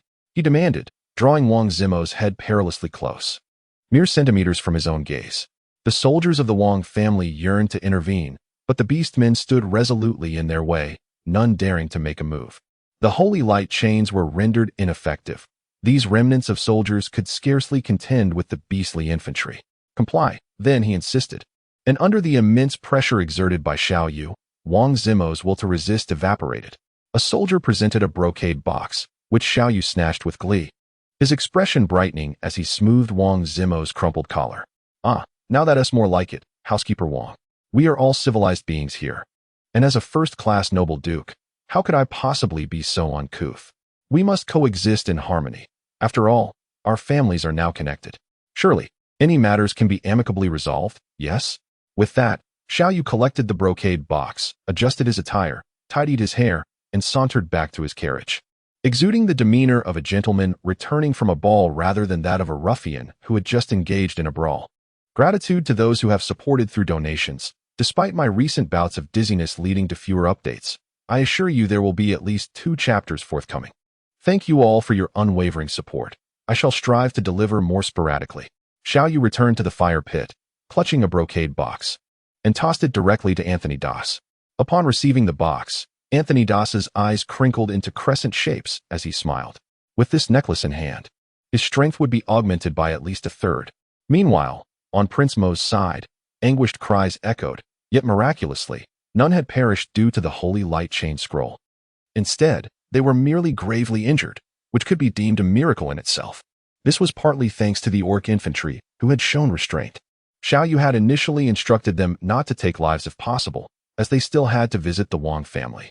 To have caused fatalities before even arriving would be unacceptable, especially considering the reputation of Fifth Sister Xiwen.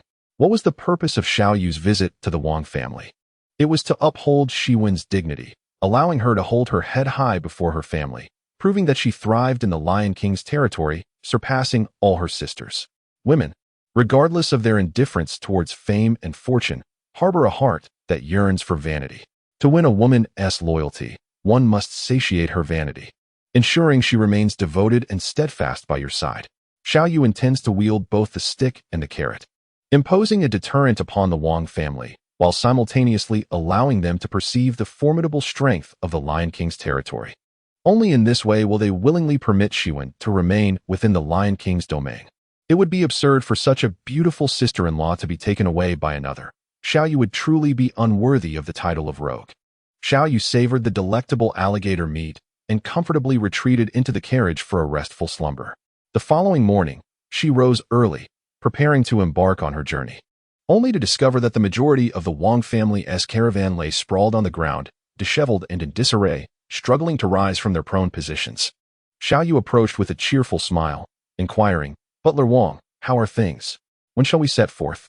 Butler Wang cast a fierce glance at Xiao Yu, yet was quickly reminded of the rogue lord's methods, causing him to avert his gaze. With a dismissive grunt, he replied, "Do you see their condition? They cannot travel yet. We shall rest here for 2 days before continuing." 2 days of rest sounds agreeable. The surrounding wilderness is perfect for a gallop. I shall take a stroll, while you all recuperate at your leisure. With that, Xiao Yu nestled the little red dragon on his shoulder and rode off to explore. "May you encounter a ogre that stews you," muttered Prince Mo under his breath, his tone laced with bitterness. For 2 consecutive days, Xiao Yu roamed the vicinity on horseback, reveling in the splendid scenery, while the knights of the Wang family busied themselves applying ointment to their injuries, all the while fervently praying, "Oh brother, rise up. You must recover, or my next life will be doomed." After a 2-day respite, the group resumed their journey. However, due to the slow pace of the Wang knights, who moved even slower than on foot, their progress was significantly delayed. Yet, Xiao Yu paid little mind to this. For with beauty by his side and fine wine in hand, the day was blissfully serene. Although these 2 lovely maidens were unattainable, the mere sight of them was a delight in itself. During these days, the little dragon grew increasingly familiar with Xiao Yu, rapidly learning human behaviors. Strangely, perhaps due to prolonged interaction with humans, it began to walk upright on its hind legs, mimicking human actions. This marvel drew gasps of amazement from onlookers. Had it not been for the wings and tail on its back, many would have mistaken it for a human child. Initially, this was a commendable development.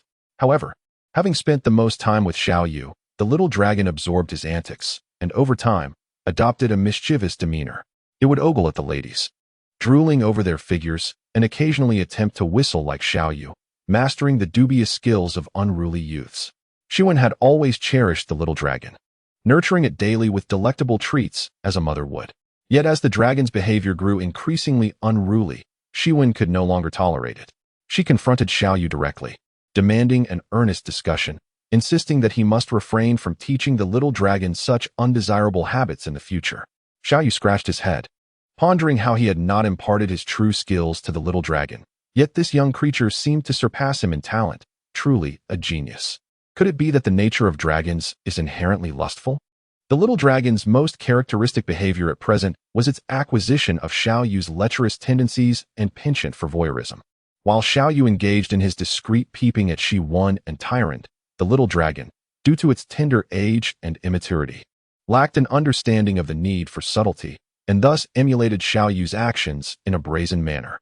Whether it was lying on the ground to catch a glimpse beneath skirts, tiptoeing to gaze at the valley between bosoms, or drooling over Xiwen and Tyrande's curvaceous forms, The little dragon executed these actions with even greater fervor than Xiao Yu himself. Each time the little dragon indulged in its voyeurism of Tyrande, she would retaliate with a forceful kick to Xiao Yu's backside, sending him flying. Xiao Yu cried out in grievance, "Little dragon peeks at you. Why do you kick me?" Tyrande, without turning her head, replied coolly, "The child does not understand. When a mistake is made, it is the adult who must bear the punishment." Xiao Yu wore a face of deep concern, finally grasping the arduousness of child-rearing, having to shoulder the blame on behalf of her child. Beyond his usual penchant for lewdness and voyeurism, Xiaolong had predominantly adopted Xiao Yu's underhanded demeanor. Frequently seen innocently approaching the guards of the Wang family with a woeful expression, seeking to borrow a water jug. The guards, mistaking this as an opportunity for flirtation, readily obliged. However, they were taken aback when they discovered a worm or a centipede lurking within as they drank. Xiaolong held no affection for the guards of the Wang family. Had it not been for Xiao Yu's intervention, he might have met his demise at their hands. Thus, Xiaolong's antics were a meticulously planned act of retribution. Particularly towards Prince Mo of the Wang family, Xiaolong feigned an endearing demeanor to draw near, stealthily pilfering small items from the prince's garments, all while he remained blissfully unaware. It is said that dragons possess a fondness for collecting treasures. Though Xiaolong was but a mere hatchling and a lesser dragon at that, he seemingly inherited this tradition. Over the course of several days, nearly all of Prince Mo's valuable possessions had vanished into Xiaolong's cunning grasp. Xiao Yu found it quite perplexing. He certainly did not possess such a skill. Where could this little dragon have acquired it? Could this be the fabled inheritance? It is no wonder that dragons are said to hoard treasures. This is indeed a matter of pure lineage. Wang Zimo, having lost something, mistakenly believed it to be at Xiao Yu's behest, deepening his animosity towards him.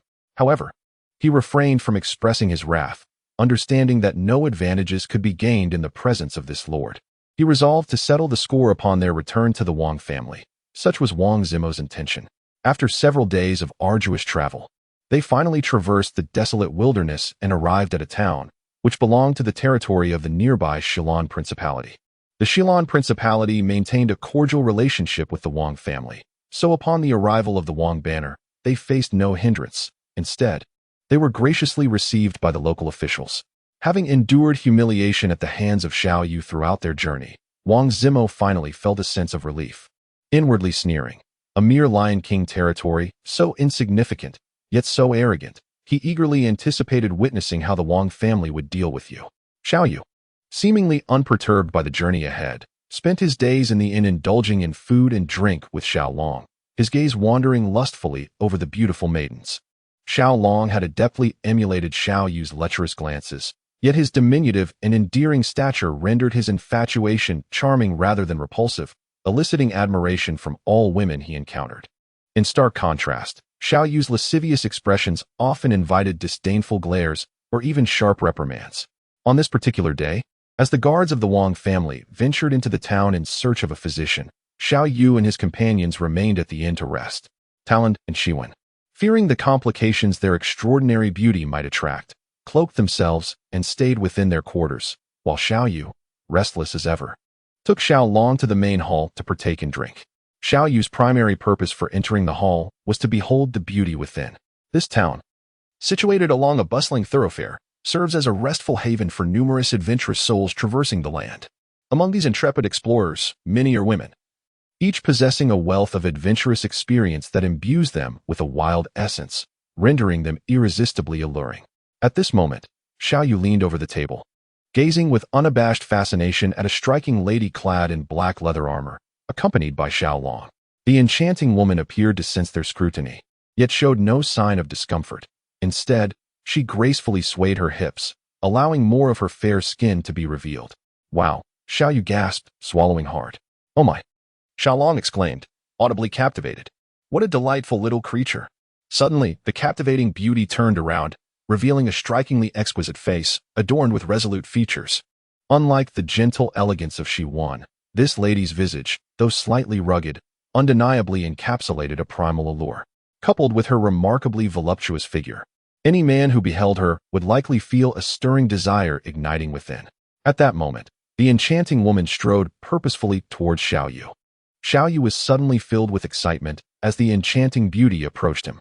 "What a delightful little creature you are," she exclaimed. In a few swift strides, she reached the small dragon, enveloping him in her arms and affectionately pressing her face against his. Eek! The small dragon immediately let out a contented moan. Just then, Xiao Yu was taken aback, feeling a sharp sting on his cheek, realizing he had unwittingly received a slap.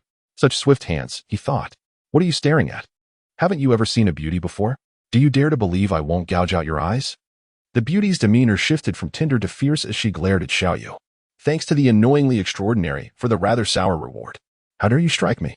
Xiao Yu jumped up, unable to tolerate such an affront to his dignity as a rogue. I was merely looking at you, and I did nothing to deserve this. Not even my mother has ever slapped me like that. The beauty then donned a playful smile, saying, "What's the matter? Did it hurt, my little darling?" Xiao Yu was momentarily taken aback, unable to comprehend the meaning behind the beauty's sudden shift from arrogance to submission. However, just as he stood there in bewilderment, the enchanting woman delivered a sharp slap across his face. Xiao Yu was contemplating the demeanor of the enchanting beauty, thus caught off guard, and her swift strike left him little room for evasion. Consequently, he suffered another heavy blow. If the pain were to linger, a subsequent hit would surely render him numb to it. The beauty squinted her azure eyes, resembling a languid Persian cat, yet her hands moved with the swiftness of a leopard. At that moment, the other adventurers in the hall erupted in laughter. To be slapped by the stunning Osilia was considered a stroke of good fortune. Indeed, few men in this hall could claim to have escaped the sting of Osilia's hand. Young man, in the future, mind your manners when teasing a beauty. Some roses come adorned with thorns. The adventurers, relishing the spectacle, watched with keen interest, clearly accustomed to such occurrences. Damn it, just because the tiger refrains from roaring, you think I'm a harmless kitten? If I don't teach you a lesson today, you won't comprehend the essence of a rogue. With his sleeves rolled up, Xiao Yu was ready to retaliate, yet at that moment, he suddenly felt a sharp pain in his abdomen and was sent flying. You wish to show me what a rogue is? I encounter rogues every day, challenging me without knowing who I am among these people. How much is this little dragon worth? I shall purchase it. With a kick, Osilia sent Xiao Yu sprawling, then affectionately caressed the little dragon's head, inquiring about its price. Xiao Yu, in a disheveled state, rose to his feet, his eyes seemingly ablaze with fervor. Throughout his life, he had never endured such a significant setback. Despite possessing numerous formidable skills, his lack of foundational training rendered him vulnerable against a martial arts expert like Osilia. The rogue was infuriated, and the repercussions would be dire. This time, Xiao Yu was genuinely enraged. He suddenly bellowed outside, "Gromm, bring the others in. Today, I shall unleash chaos upon this flower. Cursed be the thorny rose. Even if its spikes were forged of steel, I shall rend them asunder." As Xiao Yu's roar echoed, a burly figure draped in a black cloak burst through the door. "Ah, quite a gathering we have here," he mused. "It seems that every time, they think their numbers grant them superiority." Osilia, however, regarded Xiao Yu's bodyguards with indifference. She had weathered far too many storms to be intimidated by a mere dozen men. "Today, I shall teach you the true meaning of the word rogue. Advance and capture her alive. I intend to instruct her properly on how to embody a woman." Xiao Yu commanded with a wave of his hand, signaling his orc comrades to engage. The orc soldiers, witnessing their master's humiliation, were filled with indignation. For them, Xiao Yu was their lord, and to strike him was akin to a slap in their faces. Thus, when Xiao Yu issued his command, the orcs swiftly discarded their black cloaks, revealing their verdant skin and sharp tusks. Initially, to avoid drawing too much attention upon entering the town, Xiao Yu had instructed the orc soldiers to wear large cloaks. However, now that a confrontation was imminent, the cloaks were a hindrance, and they were promptly discarded. A gasp rippled through the hall as everyone instinctively rose to their feet. A century ago, the sight of orcs might have elicited little surprise. Even moderately sized cities would trade in orc slaves. Yet now, orcs had become increasingly rare, nearly extinct. The sudden appearance of a dozen orcs naturally astonished all present.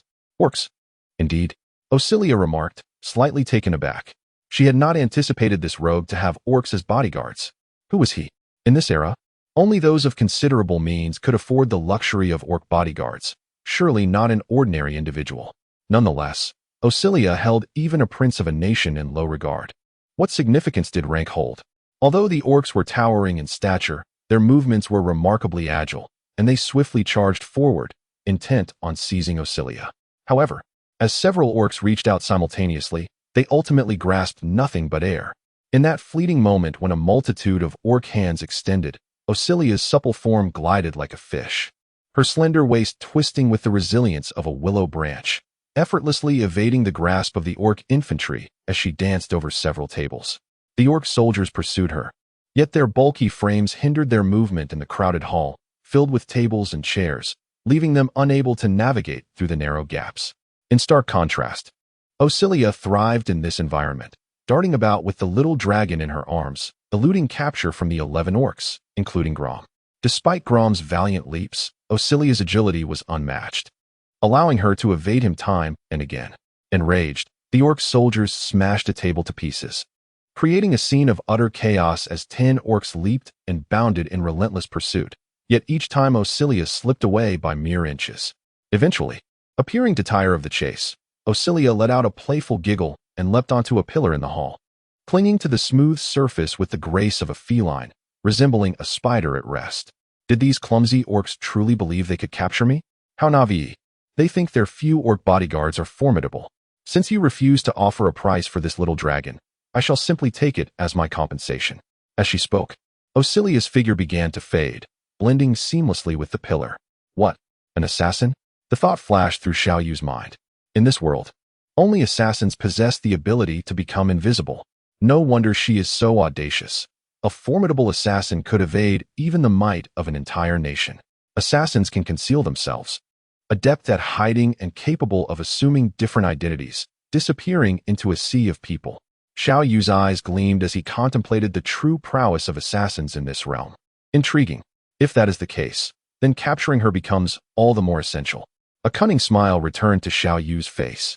He was not overly concerned about the little dragon's capture, for that clever creature would not be easily seized. Indeed, while the crowd speculated about Osilia's whereabouts, flames suddenly erupted from the direction of the stairs, revealing her form. You little rascal, I brought you here to enjoy delicious treats, yet you create such chaos. Osilia exclaimed in frustration, giving the little dragon a playful flick on the head. She had intended to escape through the window after sneaking in, but the dragon's fiery outburst had completely exposed her position. You think escaping is that easy? Xiao Yu shouted. Xiao Yu understood that orc infantry dominated the battlefield. Within such a hall, their movements could never rival the agility of an assassin. Capturing this elusive assassin would be impossible, even if the inn were to be dismantled. However, Xiao Yu possessed a formidable weapon against assassins, hunters, the ancient hunters, who were natural enemies of assassins, with skills that countered one another. Among them, Tyrande stood as the leader. Tyrande currently wielded the eagle-eye technique and possessed the innate elven sight, enabling her to detect invisible units to some extent. Yet, this was not infallible. If the assassin concealed herself too well, detection would prove difficult. Nevertheless, within the confines of the inn, hiding would be considerably challenging. If only the shop could sell revealing dust, no assassin would pose a threat. Initially, Tyrande had been upstairs playing chess with Antonidas, but upon hearing Xiao Yu's urgent call, she immediately set aside her game and rushed downstairs. Tyrande had never defied Xiao Yu's commands. Draped in a black cloak, she appeared in the hall, her violet eyes locking onto Osilia, who was taken aback, instinctively suspecting Tyrande's lineage. Tyrande, daring to confront her and attempting to steal the young dragon, was utterly unforgivable. She must be captured alive and faced with punishment. Xiao Yu emphasized Osilia's assault and the theft of the young dragon, knowing that Tyrande and her companions were highly intelligent. If Xiao Yu were merely asserting dominance over women, Tyrande would certainly abstain from intervening.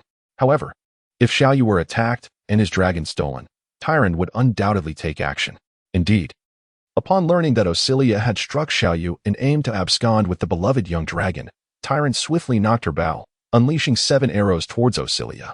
The sharp whistle of the arrows slicing through the air startled Osilia, as they effectively sealed off all her escape routes. No matter where she fled, an arrow would find its mark. Yet, Osilia proved herself a formidable assassin. She sprang forward, elegantly maneuvering through the narrow gap between 2 arrows. What remarkable agility! Even Xiao Yu could not help but marvel at her skill, further solidifying his resolve to capture her. As Osilia darted away, the sword saint seized the moment, executing a daring leap to pursue her. However, mid-air, Osilia executed a graceful twist, producing a dagger from seemingly nowhere and thrusting it at the sword saint. His arm, reaching out, was met with a swift cut, but Osilia used the momentum to descend elsewhere. At that moment, orc infantry surged forward, swiftly blocking every exit. Though they could not capture Osilia, their massive forms could easily block the entrances, preventing her escape. Osilia darted about, evading Tyrande's relentless arrows while also being cautious of Gromm's enormous hands. Gromm activated his windwalk. Although his agility did not match Osilia's, his speed was nonetheless formidable, enabling him to keep pace with her. Unlike Osilia, who gracefully maneuvered around obstacles, Gromm charged forward, demolishing anything in his path to pursue her swiftly. Under the combined assault of Gromm and Tyrande, Osilia felt immense pressure. She had never encountered such a formidable archer as Tyrande, whose shots were both rapid and precise. Had it not been for her exceptional agility, she would have already been struck. Furthermore, she had never seen an orc so robust and fast, capable of matching her speed. It was only a matter of time before she was captured. Suddenly, the great mage Antonidas appeared on the staircase. "Ah, what a commotion! I cannot remain idle," he remarked. "This little one runs quite swiftly. Allow me to slow her down." With a wave of his hand, a circle of icy blue light enveloped the area, and with a resounding thud, everything was encased in frost. Osilia's legs were instantly trapped in ice, rendering her immobile for a brief moment, plenty of time for Gromm to seize her. With a piercing scream, Osilia felt Gromm's massive hands clasp around her waist, forming an unyielding iron grip from which escape was impossible. "How dare you strike me, kick me, and steal my dragon? If I do not discipline you today, I shall no longer be called a rogue," Xiao Yu sneered, approaching Osilia with the demeanor of a ravenous predator. The moment Osilia met his gaze, a sense of foreboding washed over her. "Gratitude to Yongyi. I am the humble author, seeking collaboration. Ever since I received the first rewards from readers, I have been consistently supported, which fills me with immense gratitude. All I can do is devote myself fully to writing this book to repay everyone." Xiao Yu apprehended the female assassin, Osilia, yet the inn's lobby lay in disarray, utterly dismantled. The innkeeper had encountered such chaos on numerous occasions. For this establishment served as a haven for adventurers, where brawls were a commonplace form of entertainment. Typically, these skirmishes involved only a handful of individuals, resulting in the occasional broken table or shattered teacup.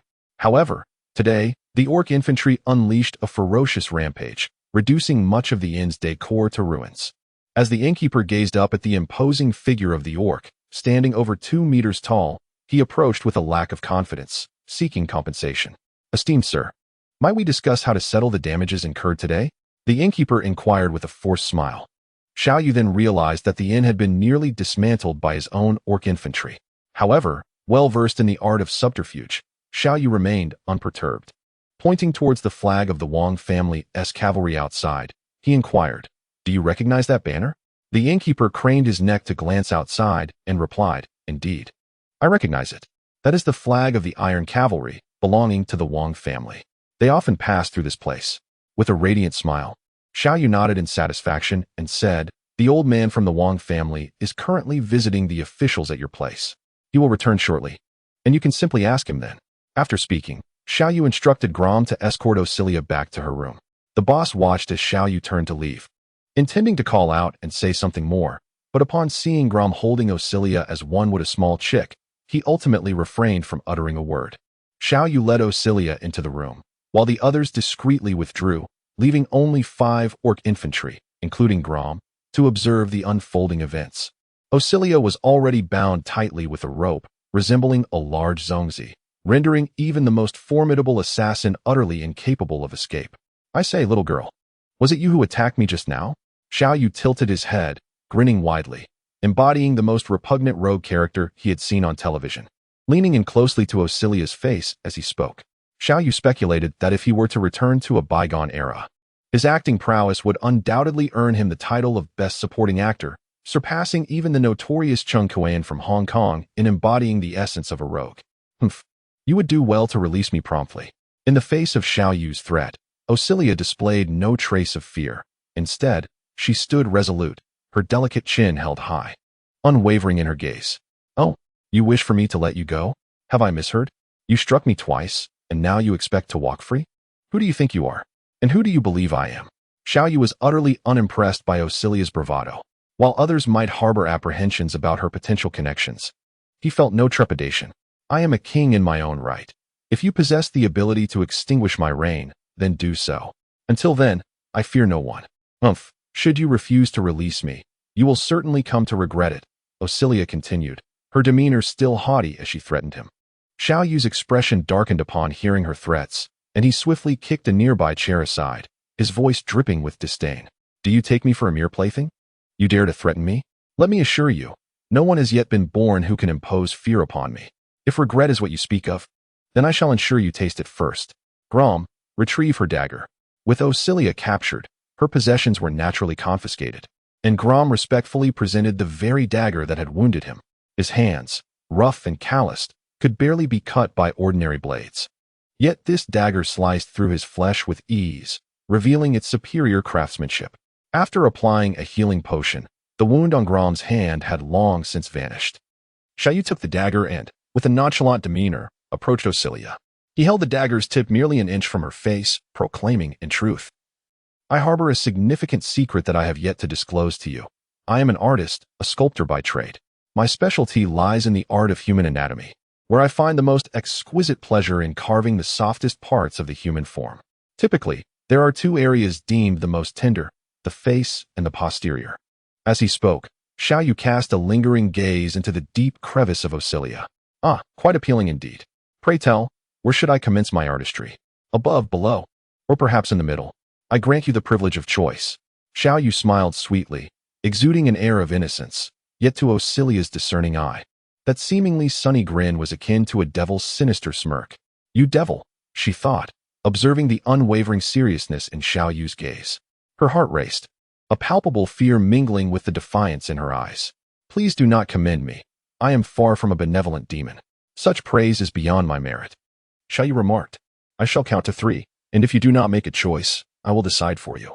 As she circled around Osilia, seeking the most opportune point to strike, Osilia found herself bound to a massive chair, her limbs restrained, utterly at Xiao Yu's mercy. I assure you, assistance will soon arrive.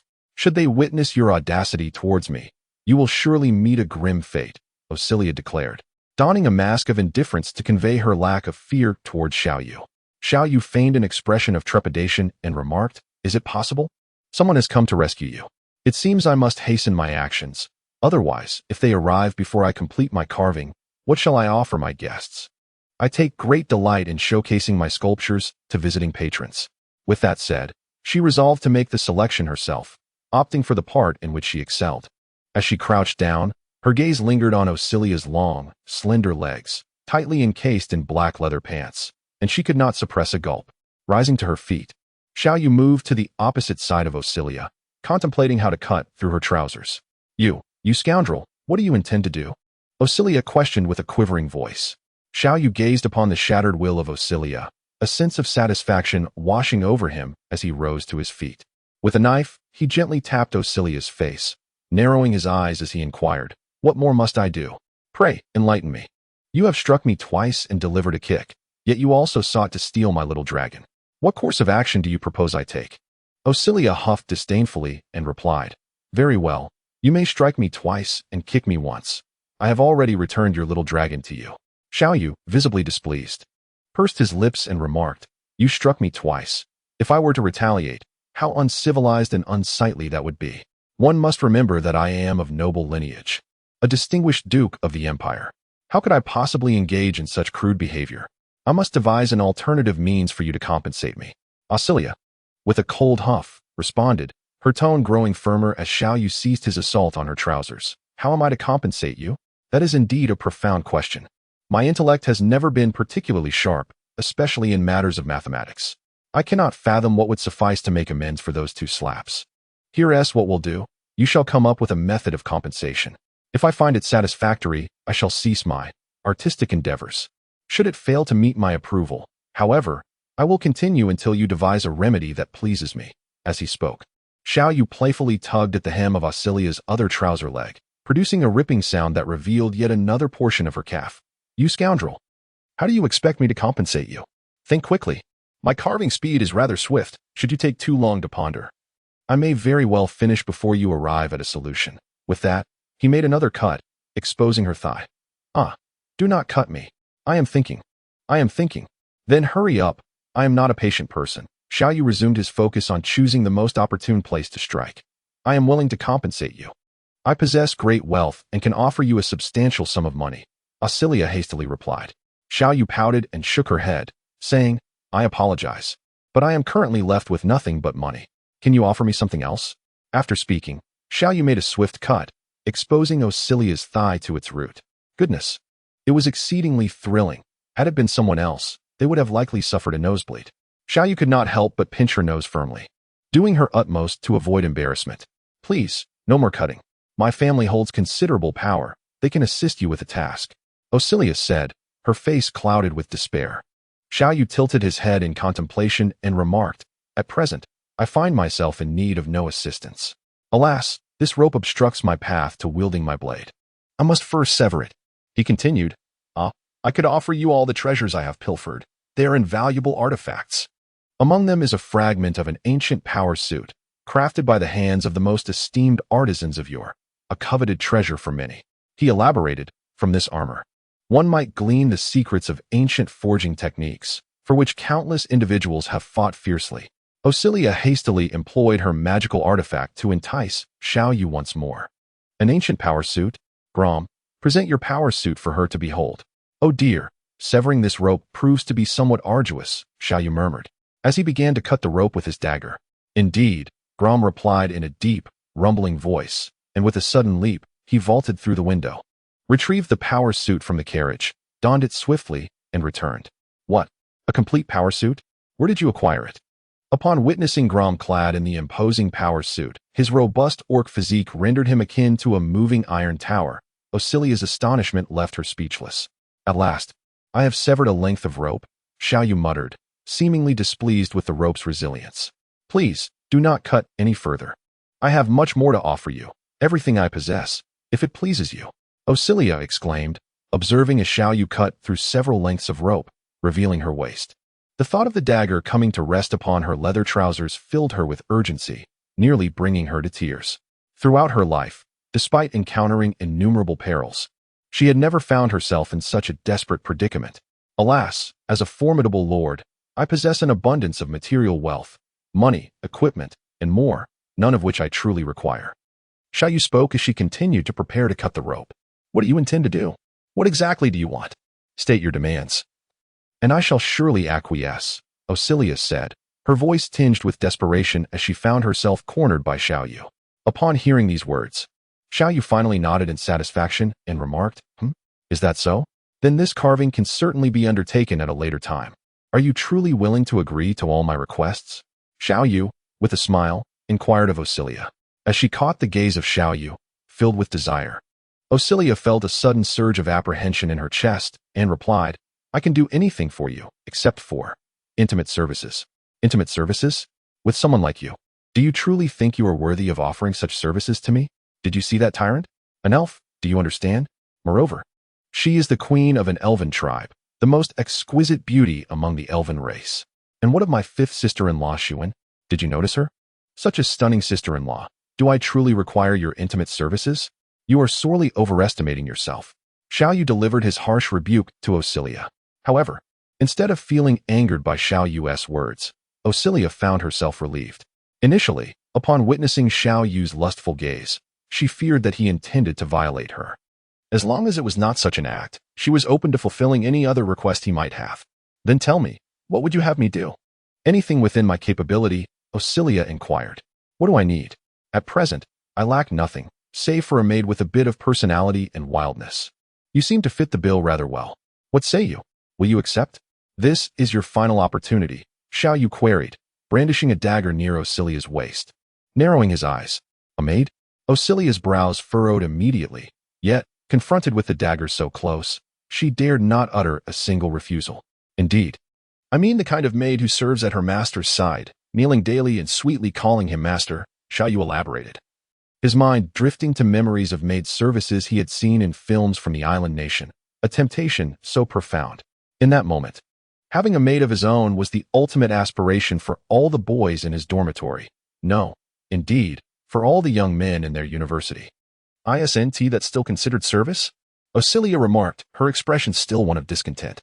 Xiao Yu curled her lips and said, I merely request you to perform other services as a maid, without requiring you to share my bed. However, if you are particularly fond of such an arrangement, I could reluctantly grant you an opportunity to receive my favor on a few occasions. When Xiao Yu uttered these words, he felt akin to an emperor. Very well. I accept your terms, Osiria replied without much deliberation. Such an abrupt acquiescence was uncharacteristic of you. Surely, you must be contemplating that once I release you, you shall flee and perhaps even return to attempt my assassination. Naturally, Xiao Yu was no fool. He could not be so easily swayed by Osiria's words. What would you have me do? Osiria inquired with a huff. What shall I do indeed? I must devise a means to ensure you cannot renege on our agreement. A devilish smile once again graced Xiao Yu's visage. Little Sa did not anticipate that a mere slap would evoke such a considerable stir. Some readers even suggested that Osiria be eliminated to establish authority. If a man is driven to murder an entire family over a single slap, is such a man truly the protagonist in your eyes? Throughout this narrative, it has been reiterated that Xiao Yu's demeanor may appear roguish, yet he possesses a profound respect for life, morality, and loyalty. At most, he indulges in some mischievous antics. In truth, he could never commit heinous acts. Although this chapter features him teasing Osiria, he would never be capable of delivering that fatal blow. In Xiao Yu's heart resides a moral boundary. Little Sa pinned this segment primarily to illuminate Osiria's character and to provide a rationale for their encounter. A genuine man does not need to resort to slaughtering an entire family to quench his thirst for revenge following a single slap. That is not the mark of a hero. I understand that many may criticize this, yet it matters not. Little Sa writes merely to entertain. And as long as there are those who appreciate it, he shall continue his craft. My gratitude extends to Davy I, Jinbei E, and Pangren for their generous support. What means will you employ? Osiria gazed upon Xiao Yu's devilish grin, an unsettling sensation brewing within her. Xiao Yu gestured towards Gromm and said, Old Luo, please retrieve the black box from the bottom compartment of the carriage. Upon receiving Xiao Yu's command, Gromm promptly leaped out of the window once more. After a brief tumult within the carriage, he finally located the black box and returned. Upon gazing at the box, intricately engraved with numerous arcane runes, Osilia's expression shifted dramatically. Magical artifacts were undoubtedly ominous. Indeed, as Xiao Yu took the box and gently unlatched it, revealing two leather collars, one large enough for a neck and the other suitable for a wrist, Osilia gasped in astonishment. What are you planning to do? What is this? She exclaimed. It's nothing to worry about. Merely a magical item to prevent your escape, Xiao Yu replied with a narrowed gaze, smiling as he removed the larger collar and placed it around Osilia's neck. She attempted to resist, but being bound tightly, she found herself utterly powerless against Xiao Yu's actions. Is this thing harmful? If it poses any threat to my well-being, I will not let this go lightly, Osilia warned. Her eyes wide with fear as she watched Xiao Yu secure the collar around her. How dare you threaten me, now that you are my maid? First, address me as your master, Xiao Yu retorted with a sly smile, fastening the collar before slipping the smaller one onto his own wrist. This box had been acquired from a bandit. Initially perceived as a magical artifact, he had deemed it worthy of keeping. However, Xiao Yu was uncertain about its true nature, only knowing it was labeled as a slave collar, the larger for the neck of the servant and the smaller for the wrist of the master. When bound by a magical contract, the two would become master and servant.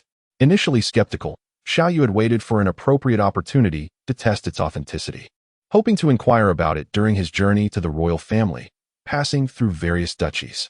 Unexpectedly, he encountered Osilia, providing the perfect chance to explore this legendary magical item's unique properties. As he secured the small collar around his wrist, a sudden prick pierced his skin, prompting an involuntary gasp. What in the world? Does this thing have a needle?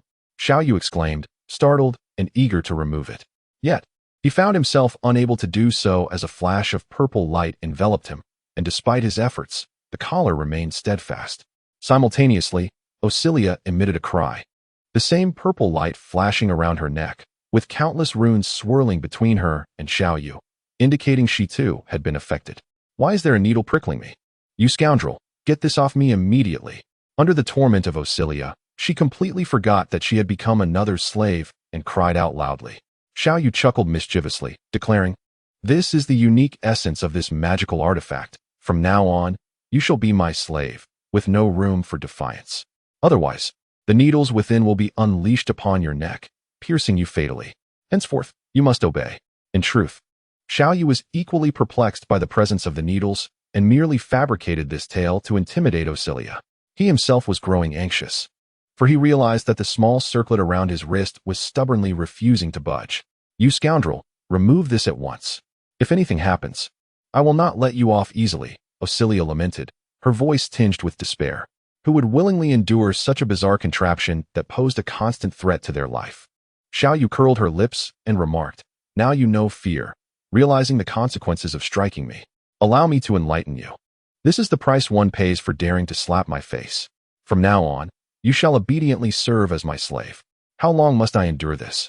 Resigned to her fate of bearing this cursed circle, Osilia accepted the harsh reality. She contemplated that since it was a magical artifact, there must exist a means to break its hold. Having encountered numerous adventurers, perhaps one could aid her in removing this encumbrance. With this thought, her anxiety began to dissipate. Well then, you have struck me twice and kicked me once. 2 slaps equate to 2 years, and the kick adds another year, making it a total of 3 years. Look at my generosity. I shall allow you to be my female slave for 3 years. Frankly, I considered that after 3 years, you would be aged and faded, and it would be quite embarrassing for me to keep you as my slave, which is why I have chosen to spare you. Xiao Yu calculated that 3 years would suffice as punishment and declared this term. Yet, deep down, he understood that this matter was entirely beyond his control. Whether or not she could be freed from this bondage remained uncertain. Very well, I shall serve as your bodyguard for 3 years. Now, untie me, Osilia said, seemingly resigned to her fate. Bodyguard? Clearly, you haven't had enough punishment. Do you wish to endure more? You dare refer to yourself as this young lady and demand to be untied? Who do you think you are? You are my maid. Do you comprehend that? Do you know what it means to be a maid? It entails kneeling before me daily, with utmost reverence, in a sweet, submissive tone addressing me as master. Do you understand? If not, I shall gladly inflict a few more jabs upon you. Xiao Yu pretended to press his hand against the wrist, yet he was utterly oblivious to how to control it. At this point, apart from ensnaring both himself and Osilia, he had no comprehension of the purpose of this peculiar wristband. Upon witnessing Xiao Yu's intention to press the wrist guard, Osilia, sensing an unusual turn of events, immediately displayed a visage of alarm and exclaimed, No, I won't say that anymore. Please, call for the master. Xiao Yu, with a smile that radiated anticipation, eagerly awaited those 2 words. Osilia, after a prolonged struggle, ultimately managed to utter, albeit with a flushed face, a reluctant, master. However, her voice was scarcely louder than the faint buzz of a mosquito. Xiao Yu immediately raised her eyebrows in evident discontent, pressing her hand once more against her wrist, and stated, I did not hear that just now. Ah, master, Osilia quickly called out loudly, while secretly contemplating that a wise woman does not suffer immediate losses, planning to deal with the matter later. Xiao Yu curled her lips and remarked, How rigid you are. However, considering this is your first time addressing me thus, I shall let it slide for now. But mark my words, should you dare to show disrespect again, should your voice lack sweetness, warmth, or a hint of coyness, I shall make you experience the sensation of 1,000 needles piercing your throat. Furthermore, let me make it clear that once you are ensnared in this circle, there shall be no escape. No matter where you flee, with a mere press of my finger, you could be struck down by the very needles that bind you. Osilia, suppressing her fury, nodded and said, Yes, then you should release me. What did you say? Xiao Yu's brows arched in surprise. Master, Osilia nearly crushed her teeth in frustration. Xiao Yu nodded in satisfaction and remarked, That's more like it. From now on, you shall attend to my foot baths, wash my undergarments, and assist me with my baths. All these tasks will be your responsibility, and there shall be no hint of complaint. Should I catch wind of any discontent, you will undoubtedly find yourself in a most unfavorable position. Osilia, unable to suppress her irritation, longed to bite Xiao Yu, yet being under his roof, she had no choice but to endure. Releasing her, Xiao Yu gestured to Gromm. With a swift stroke of his sword, Gromm severed the bindings with a clean cut. Freed. Osilia immediately stood up, her pristine thighs having been the object of Xiao Yu's admiration for quite some time. I need to change into another set of clothes, she declared, lifting her chin defiantly. How dare you speak to me with such arrogance? Are you courting disaster? Xiao Yu found her demeanor increasingly intolerable, her haughty attitude irking him. Osilia clenched her jaw and lowered her gaze. Go on then. Xiao Yu waved her off, turning his attention to examining the peculiar leather harness. Gratitude to those who wield swords to sever enmity. D.A. Michael, Jinbei E., and the ever-lemony one. I am but a humble sage, sustained by the generosity of my patrons. Though I have faced some unpleasantness these past days, and my motivation to write waned, your support has rekindled my spirit, and I vow not to disappoint you. Oh, my dear Osilia, what brings you to visit this old man today? A toothless elder, his face wrinkled like a withered orange, smiled warmly at Osilia. After changing her attire, Osilia did not immediately rush to await Xiao Yu's command. Instead, she sought out the venerable wizard she knew. In this small town, few were aware that this seemingly frail old man was a 6th-tier archmage, his name capable of stirring great commotion across the continent. I came to see you for a reason. Otherwise, why would I seek out this old codger? Osilia, brimming with unexpressed frustration, spoke bluntly. Yet the old man remained unfazed by her rudeness, still smiling as he replied, my dear Osilia is upset. Someone must have ruffled your feathers. But I am curious, who in this town would dare provoke you? Speak your mind. I know that if it were not of significant importance, you would not come to me. Your current abilities are commendable, and anything that could trouble you must indeed be quite challenging. It seems this old man will have to spring into action once more. Osilia pouted and said, this time, there's no need for you to do anything. I merely came to inquire about a matter. Oh, so simple? You've come to consult this old man. It appears my little Osilia has grown up, he responded with a twinkle in his eye. The old man chuckled amiably as he took a gentle sip of his red wine. Osilia rolled her eyes and retorted, enough with the frivolities. You should take better care of yourself and drink less. If you keep this up, you'll soon be pushing up daisies, and when I need you, who will I turn to? The old man laughed heartily. My dear Osilia, you are so concerned for me. However, in my twilight years, I have but one passion, the enjoyment of fine wine.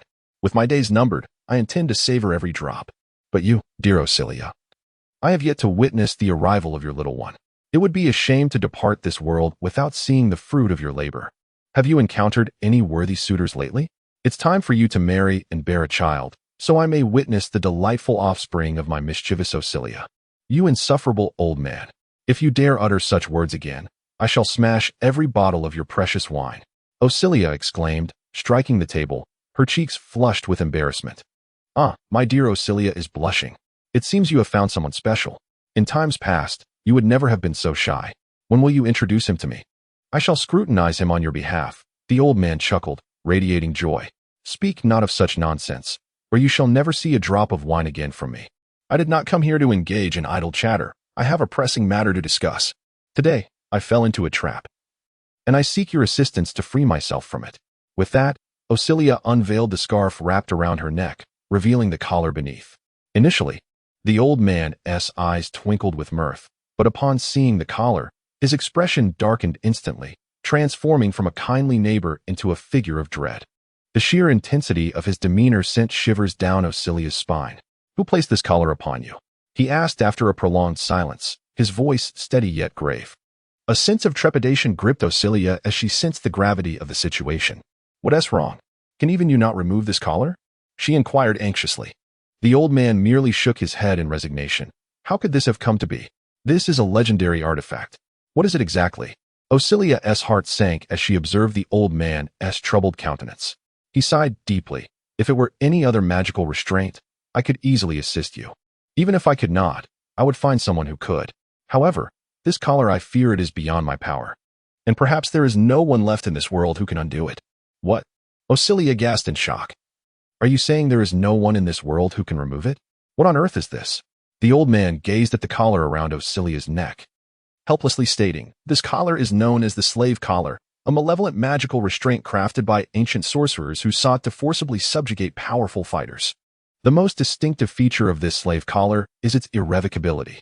Perhaps the sorcerer who created it did not perfect his craft, leaving behind this flaw. Once the collar is donned and a blood pact is invoked, even if the sorcerer were to be resurrected, he would be unable to unravel it. Are you suggesting that even the master of this collar cannot release the slave? Osilia's voice trembled slightly. If that is the case, I am doomed to remain a slave to Xiao Yu for eternity. The old man nodded with resignation, replying, "My dear Osilia, I can assist you with many matters. But this is one I cannot help. Even if I were to eliminate him, it would be futile, as your blood pact is now intertwined. Should he die, you would perish as well. What? Even killing him is not an option? Does that mean my life is over?" Upon hearing this, Osilia burst into tears. "Do not despair. Little Osilia, there may yet be other avenues to explore. Please, recount to me the events that transpired. Who placed this slave collar upon you?" Observing Osilia's tears, the old man felt a pang of sorrow and gently comforted her. A flicker of clarity shone in his previously murky eyes. Osilia felt an overwhelming sense of despair, but gradually recounted the events, explaining how she had struck Xiao Yu and how he had subsequently captured her and forced the collar upon her.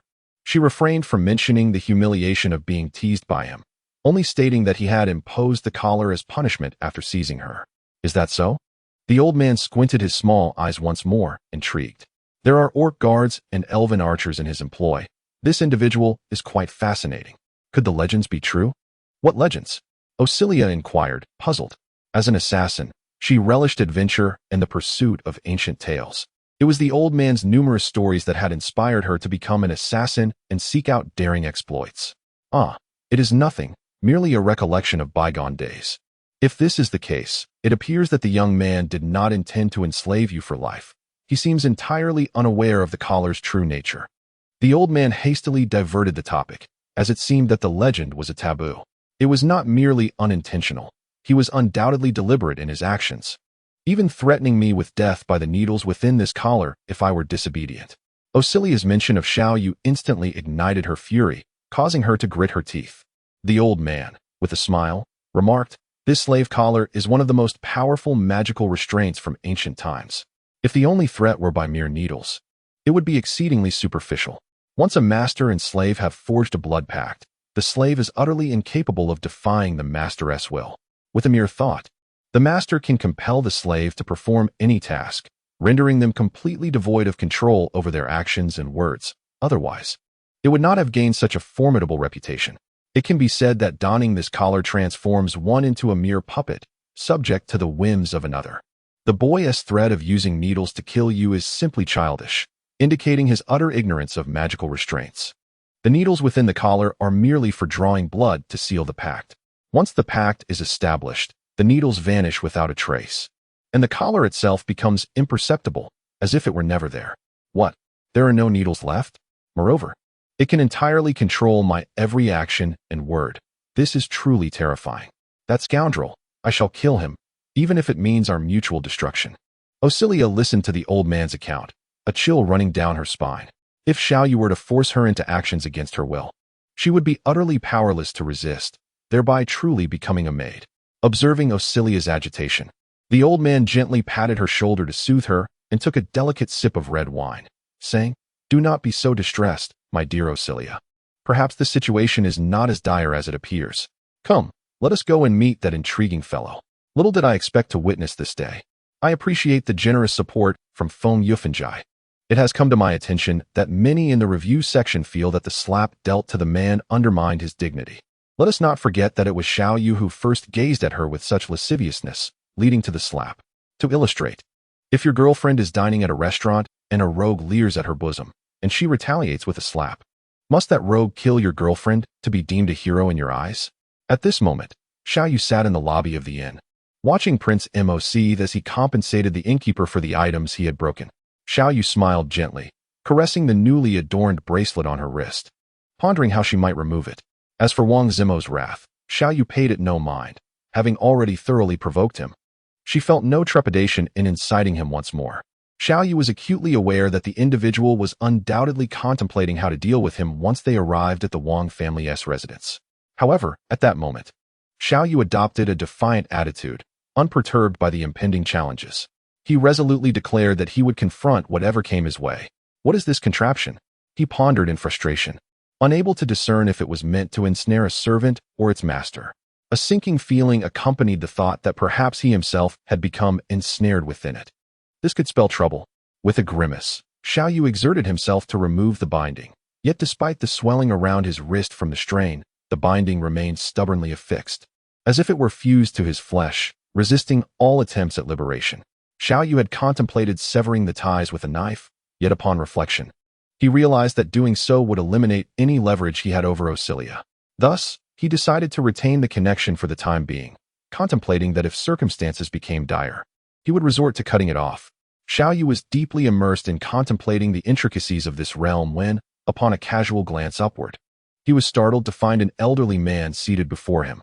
The old man bore an unsettlingly sly smile reminiscent of the notorious archmage Antonidas. His eyes narrowed in a mischievous squint. "Goodness, old man, are you trying to frighten me to death?" Xiao Yu felt a genuine jolt of surprise. Although he had spent a considerable time in this world and had steadily increased his prowess, his heightened senses failed to detect the old man's silent approach, akin to a specter, which left him thoroughly startled. "You see, young man," the elder chuckled, "rather than being frightened by me, it is your own fears that have unsettled you. It is the dread lurking within your heart that has caused this fright. As for me, no matter what manifests before me, I remain undaunted. Spare me your pretentious wisdom. I fear neither heaven nor earth. There is nothing in this world that can instill fear in me," Xiao Yu retorted, striking a confident pose as he returned his focus to examining his wrist. "How is it? Unable to remove it, I presume?" the old man inquired, a hint of glee evident in his tone. Xiao Yu lifted her gaze, observing the old man's face, adorned with deep wrinkles and a lecherous grin. Were it not for the values of respect for the elderly and love for the young instilled in her since childhood, she would have long since kicked this old man out. "What concern is it of yours whether I take it off?" Xiao Yu rolled her eyes. "You recklessly adorn yourself with something you do not even comprehend, ensnaring yourself in a self-imposed prison. How utterly laughable." The old man seized a pastry that the attendant had just delivered, untouched, and stuffed it into his mouth, chewing heartily. Then, his gaze fell upon the glass of red wine beside Xiao Yu. "Such a pity to see this 300-year-old Zylanica being so misused," he remarked. Without a care that the wine had just been sipped by Xiao Yu, he lifted the glass and took a delicate sip, nodding appreciatively as he savored it. Xiao Yu listened to the old man's words, and his eyes narrowed in contemplation. He ceased his examination of the wrist guard and instead focused intently on the old man, seeking to discern something extraordinary. However, the old man appeared no different from a beggar languishing on the street, save for his cleaner attire. He resembled nothing more than a cunning charlatan, wielding a tattered cloth to deceive passers-by. "Do you know what this is?" Although Xiao Yu held little faith in the notion that this old fellow truly possessed knowledge of the item, he inquired nonetheless. The old man, having completed one piece of pastry, reached for another and, with his mouth full, mumbled indistinctly, "The pastry is delightful, and the wine is particularly exquisite. If only there were another bottle." Xiao Yu observed the old man engaging in his antics, curious to uncover his intentions. With a swift snap of his fingers, he commanded the attendant beast, "Beast 1, fetch another fine bottle of wine." Complying with the order, Beast 1 hurriedly dashed out and returned shortly, cradling several bottles of red wine, which he placed upon the table. Upon sight of the wine, the old man's demeanor transformed, reminiscent of a lecherous man beholding a coveted treasure, as he smacked his lips in anticipation. Casually, he cast a glance at Beast 1, remarking, "Ah, this beast is commendable. One of the sturdier specimens I've encountered." "You have seen beasts?" Xiao Yu queried, skepticism evident in his eyes. The old man, unfazed, uncorked a bottle of wine, panting slightly from the exertion, and replied, "That was many years ago. At my age, I've witnessed a multitude of things." "Humph, then enlighten me about this wristband." Xiao Yu inquired, genuinely intrigued about the object. The old man glanced again at the circular band encircling Xiao Yu's wrist, savored a sip of wine, relishing the flavor. Before responding, "This is known as the slave ring, utilized by malevolent sorcerers in ancient times to subjugate formidable warriors." "Ah, if you recognize what it is, you must know how to remove it," Xiao Yu stated, a shiver running down his spine upon hearing the name slave ring. The old man shook his head, replying, "There is no way." "Then why boast about your knowledge?" Xiao Yu retorted, annoyance creeping into his voice as he snatched the bottle from the old man's grasp. "Hey, I am an elder, and you show such disregard for respecting your elders," the old man protested. "If I lacked respect, I would have kicked you out long ago." Xiao Yu scoffed, tilting the bottle and drinking from it as one would a soda. Watching Xiao Yu consume the wine with such abandon, the old man could only twitch his lips in disbelief, muttering about the wastefulness of youth.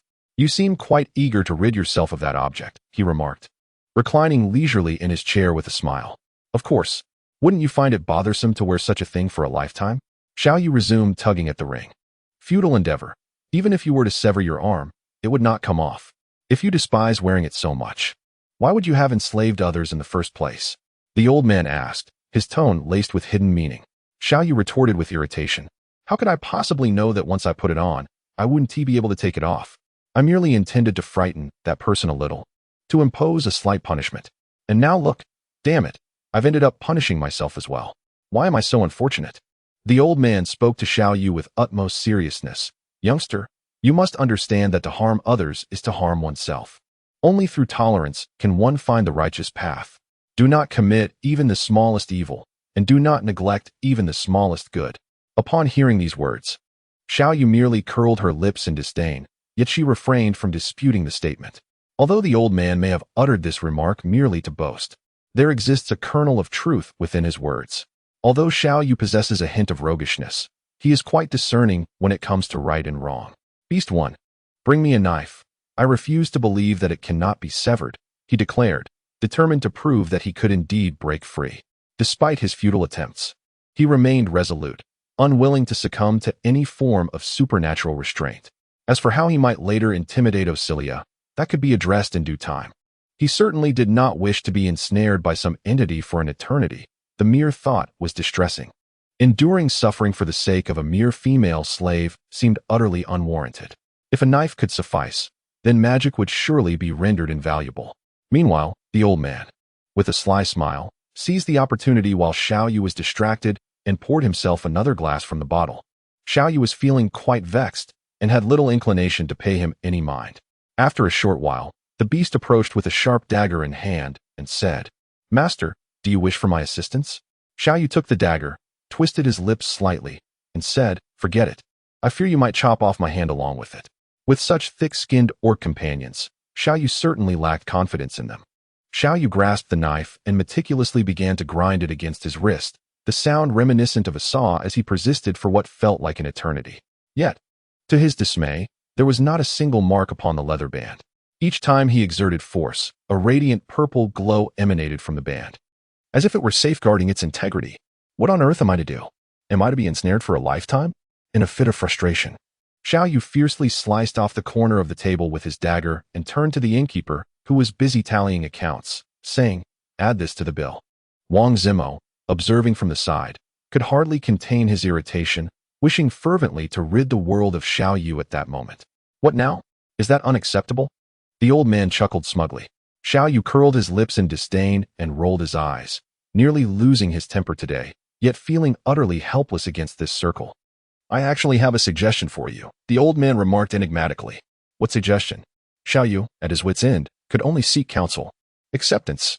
The old man articulated clearly in 2 words. Damn, Xiao Yu echoed with equal clarity. Alas, fate. Everything is dictated by fate. Youth, when you reach my age, you will come to believe in destiny. In my younger days, I feared nothing and considered myself extraordinary. Yet, in old age, one must inevitably yield to the whims of fate.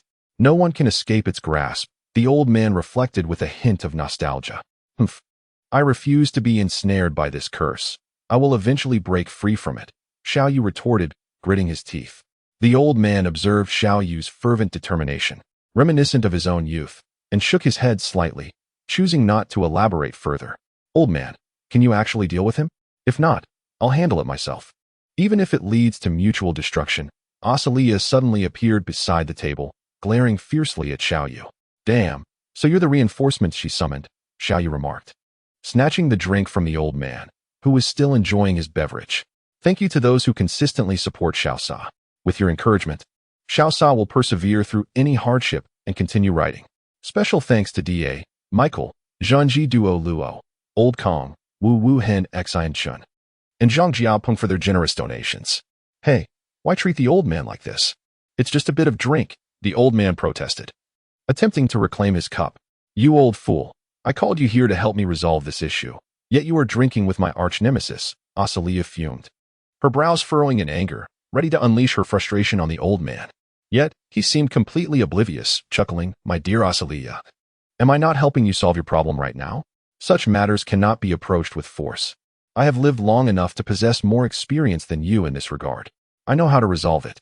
Hey, you there, how dare you spill the drink? Just wait and see. The old man glared at Xiao Yu, furious that he would waste the drink. Xiao Yu cast a fierce glare at Osilia and said, "What did you just call me? Dare to refer to me as your arch-nemesis? I am your master, do you understand? Do you believe I won't pierce you with a needle?" Xiao Yu feigned pressure on his wrist. Osilia, upon hearing this, became infuriated. Recalling how she had been intimidated by Xiao Yu in that moment, she retorted fiercely, "If you have the guts, go ahead and stab me." Witnessing Osilia's fearless demeanor, Xiao Yu suddenly remembered that the old man was indeed allied with her. The old man was aware of the nature of the situation and recognized that Xiao Yu's words were merely bluster. He knew that such tactics would not intimidate Osilia any longer. Unbeknownst to Xiao Yu, he was utterly clueless about the true function of the slave collar. With Osilia's outburst, Xiao Yu found himself at a loss, unsure of how to proceed. At that moment, the old man interjected, saying, "Might I suggest that you both take a seat and discuss this calmly? I have already devised a solution for your predicament." Xiao Yu and Osilia spoke simultaneously. "What method?" The old man, with a jovial smile, sipped Xiao Yu's drink and replied, "What method? Naturally a good one. Come, sit down first, and we shall discuss it." Observing the old man's eccentric demeanor, both Xiao Yu and Osilia simultaneously muttered, "Old fool." The old man rolled his eyes and retorted, "Here I am, offering my good intentions. Yet you do not appreciate them.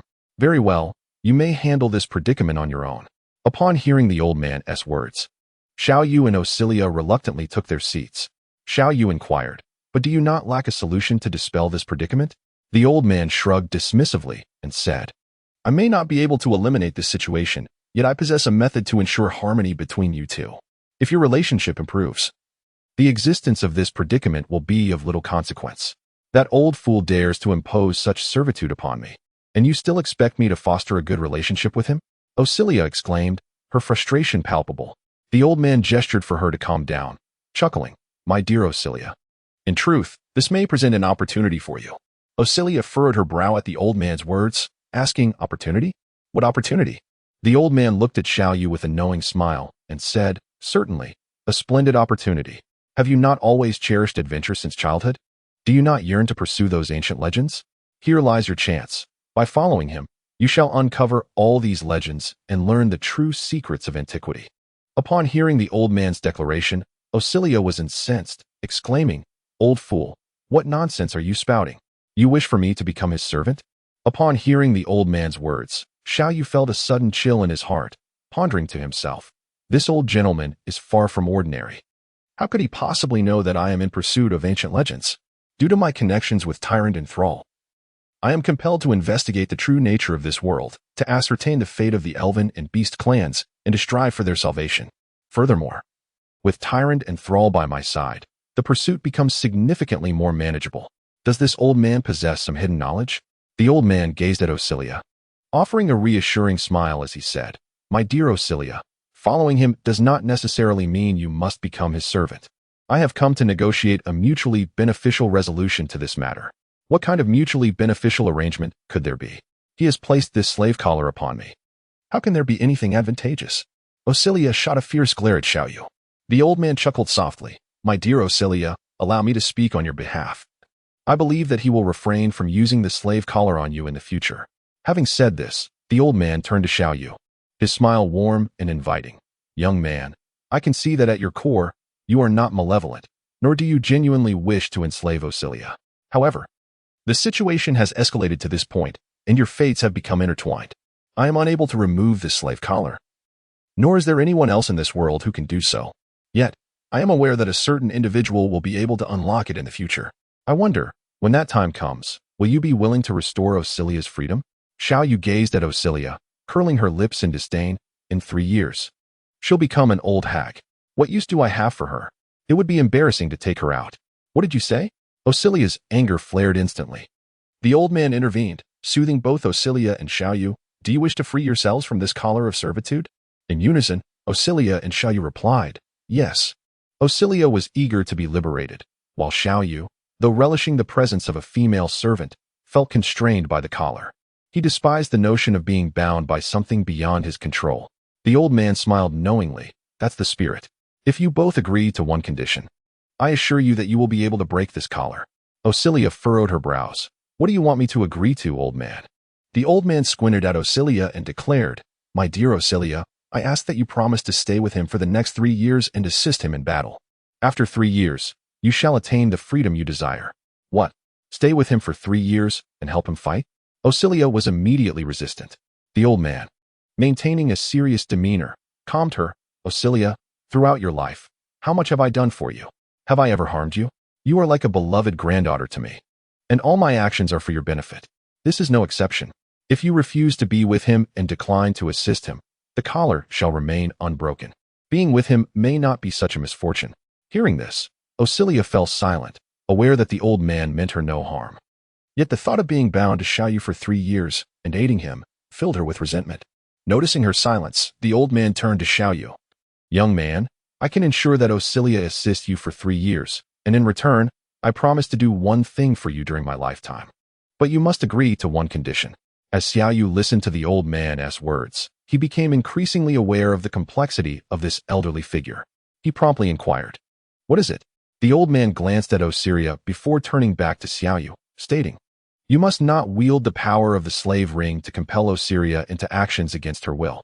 While there may be moments when you can use it to restrain her, you must refrain from any excessive measures. I trust you are capable of managing this. Listening to the old man, Xiao Yu contemplated the matter and realized that it posed no detriment to him. Having an assassin as a bodyguard and a submissive collar to restrain Osilia seemed advantageous. The old man's implication was clear. As long as he did not act inappropriately towards Osilia, all would be well. Thus, Xiao Yu replied, Absolutely. I am a noble aristocrat. A duke. How could I possibly engage in misconduct? Osilia, however, felt a surge of indignation, recalling who had been leering at her earlier, claiming to be a noble. The old man nodded in satisfaction, stating, That is satisfactory. As I understand it, in ancient times, the most illustrious archmage was Antonidas, the leader of the ancient magical organization Khadgar. If you can locate him, you will be able to lift the constraints of this collar. Upon hearing these words, Xiao Yu abruptly expelled the sip of red wine he had just consumed. Goodness, Antonidas, the old man is right beside me. Could it be that he can now release the collar? Xiao Yu found the elder's words somewhat nonsensical, yet he was simultaneously astonished. How did this old man know that Antonidas was with him? Did he truly possess some extraordinary ability? Osilia, upon hearing this, retorted with annoyance, What nonsense are you spouting? Old man, a figure from 10,000 years ago has long since perished, leaving not even a trace behind. How could one possibly locate him? At this moment, the old man set aside his usual flippancy and spoke with earnestness. 10,000 years, the cycle of time and space, the transformation of the universe. Everything is destined to repeat itself. Little Osilia, have you not always yearned to uncover the secrets of antiquity? This is a splendid opportunity. You may confront the greatest sorcerer of your Antonidas directly. Osilia regarded the elder, sensing he was not jesting, and furrowed her brow. Will the legends you spoke of truly manifest once more? The old man gazed at Osilia with solemnity and replied, Not only will they, but you shall also partake in them personally. This is your destiny, Osilia. Today, despite a severe headache, I persevered to complete the 2nd chapter, aware that many readers await an update.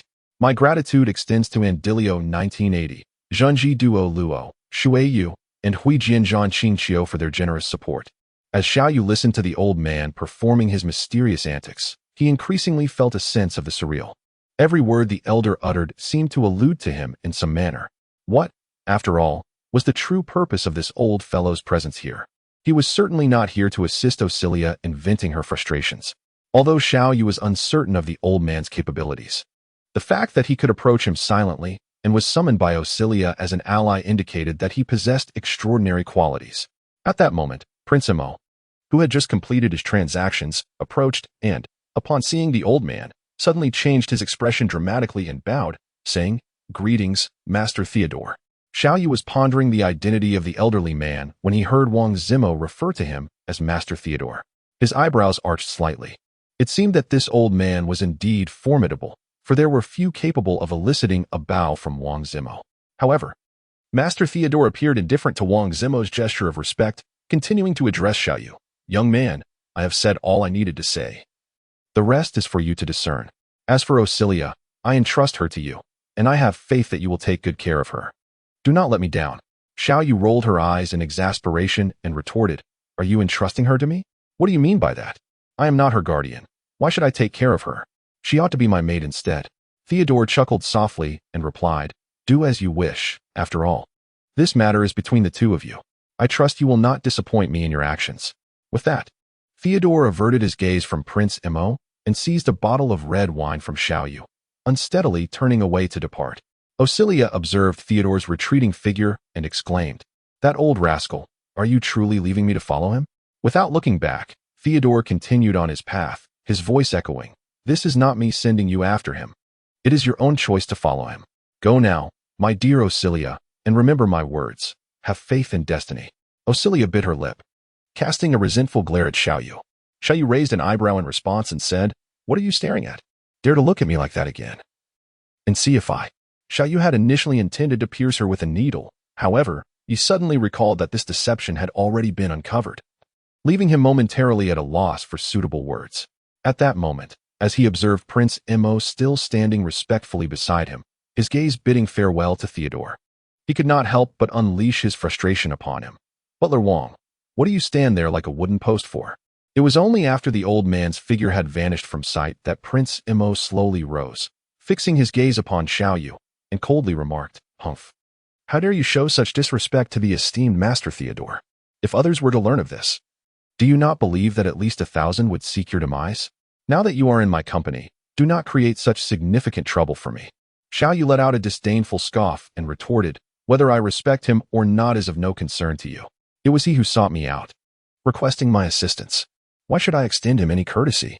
He has even pilfered 2 bottles of my wine, and I have yet to settle that score. If someone wishes to take my life, then let them summon him. I fear no one. Wang Zimo gazed at Xiao Yu as if he were an imbecile and asked, do you have any idea who he is? Xiao Yu scoffed and remarked, did you not just mention his name? He is called Theodore. Wang Zimo then inquired, are you aware of who Theodore truly is? Xiao Yu pursed her lips and remarked, how am I to know who he is? Wang Zimo let out a cold snort, seemingly disinterested in engaging with someone as unsophisticated as Xiao Yu. His gaze followed the departing elder, filled with reverence, as he declared, he is a 6th-tier archmage. Seriously? That old coot who just snatched my drink is a 6th-tier archmage? Xiao Yu nearly choked on a morsel she had just swallowed, patting her chest for a considerable while before managing to recover. Xiao Yu was well aware of what it meant to be a 6th-tier archmage. In this world, those who reached the 6th tier were undeniably positioned at the pinnacle of the power hierarchy. To put it into perspective, if one were to measure the prowess of a 6th-tier archmage, Xiao Yu, alongside Tyrande, Gromm, and Tanadas, and 10 orc infantrymen, including all the guards of the Wang family, would stand no chance against such an archmage. With just a few spells, the archmage could effortlessly obliterate them all. A 6th-tier archmage in this realm is akin to a nuclear weapon. Such a formidable mage possesses the ability to invoke legendary forbidden spells. And what is the destructive capability of these forbidden spells?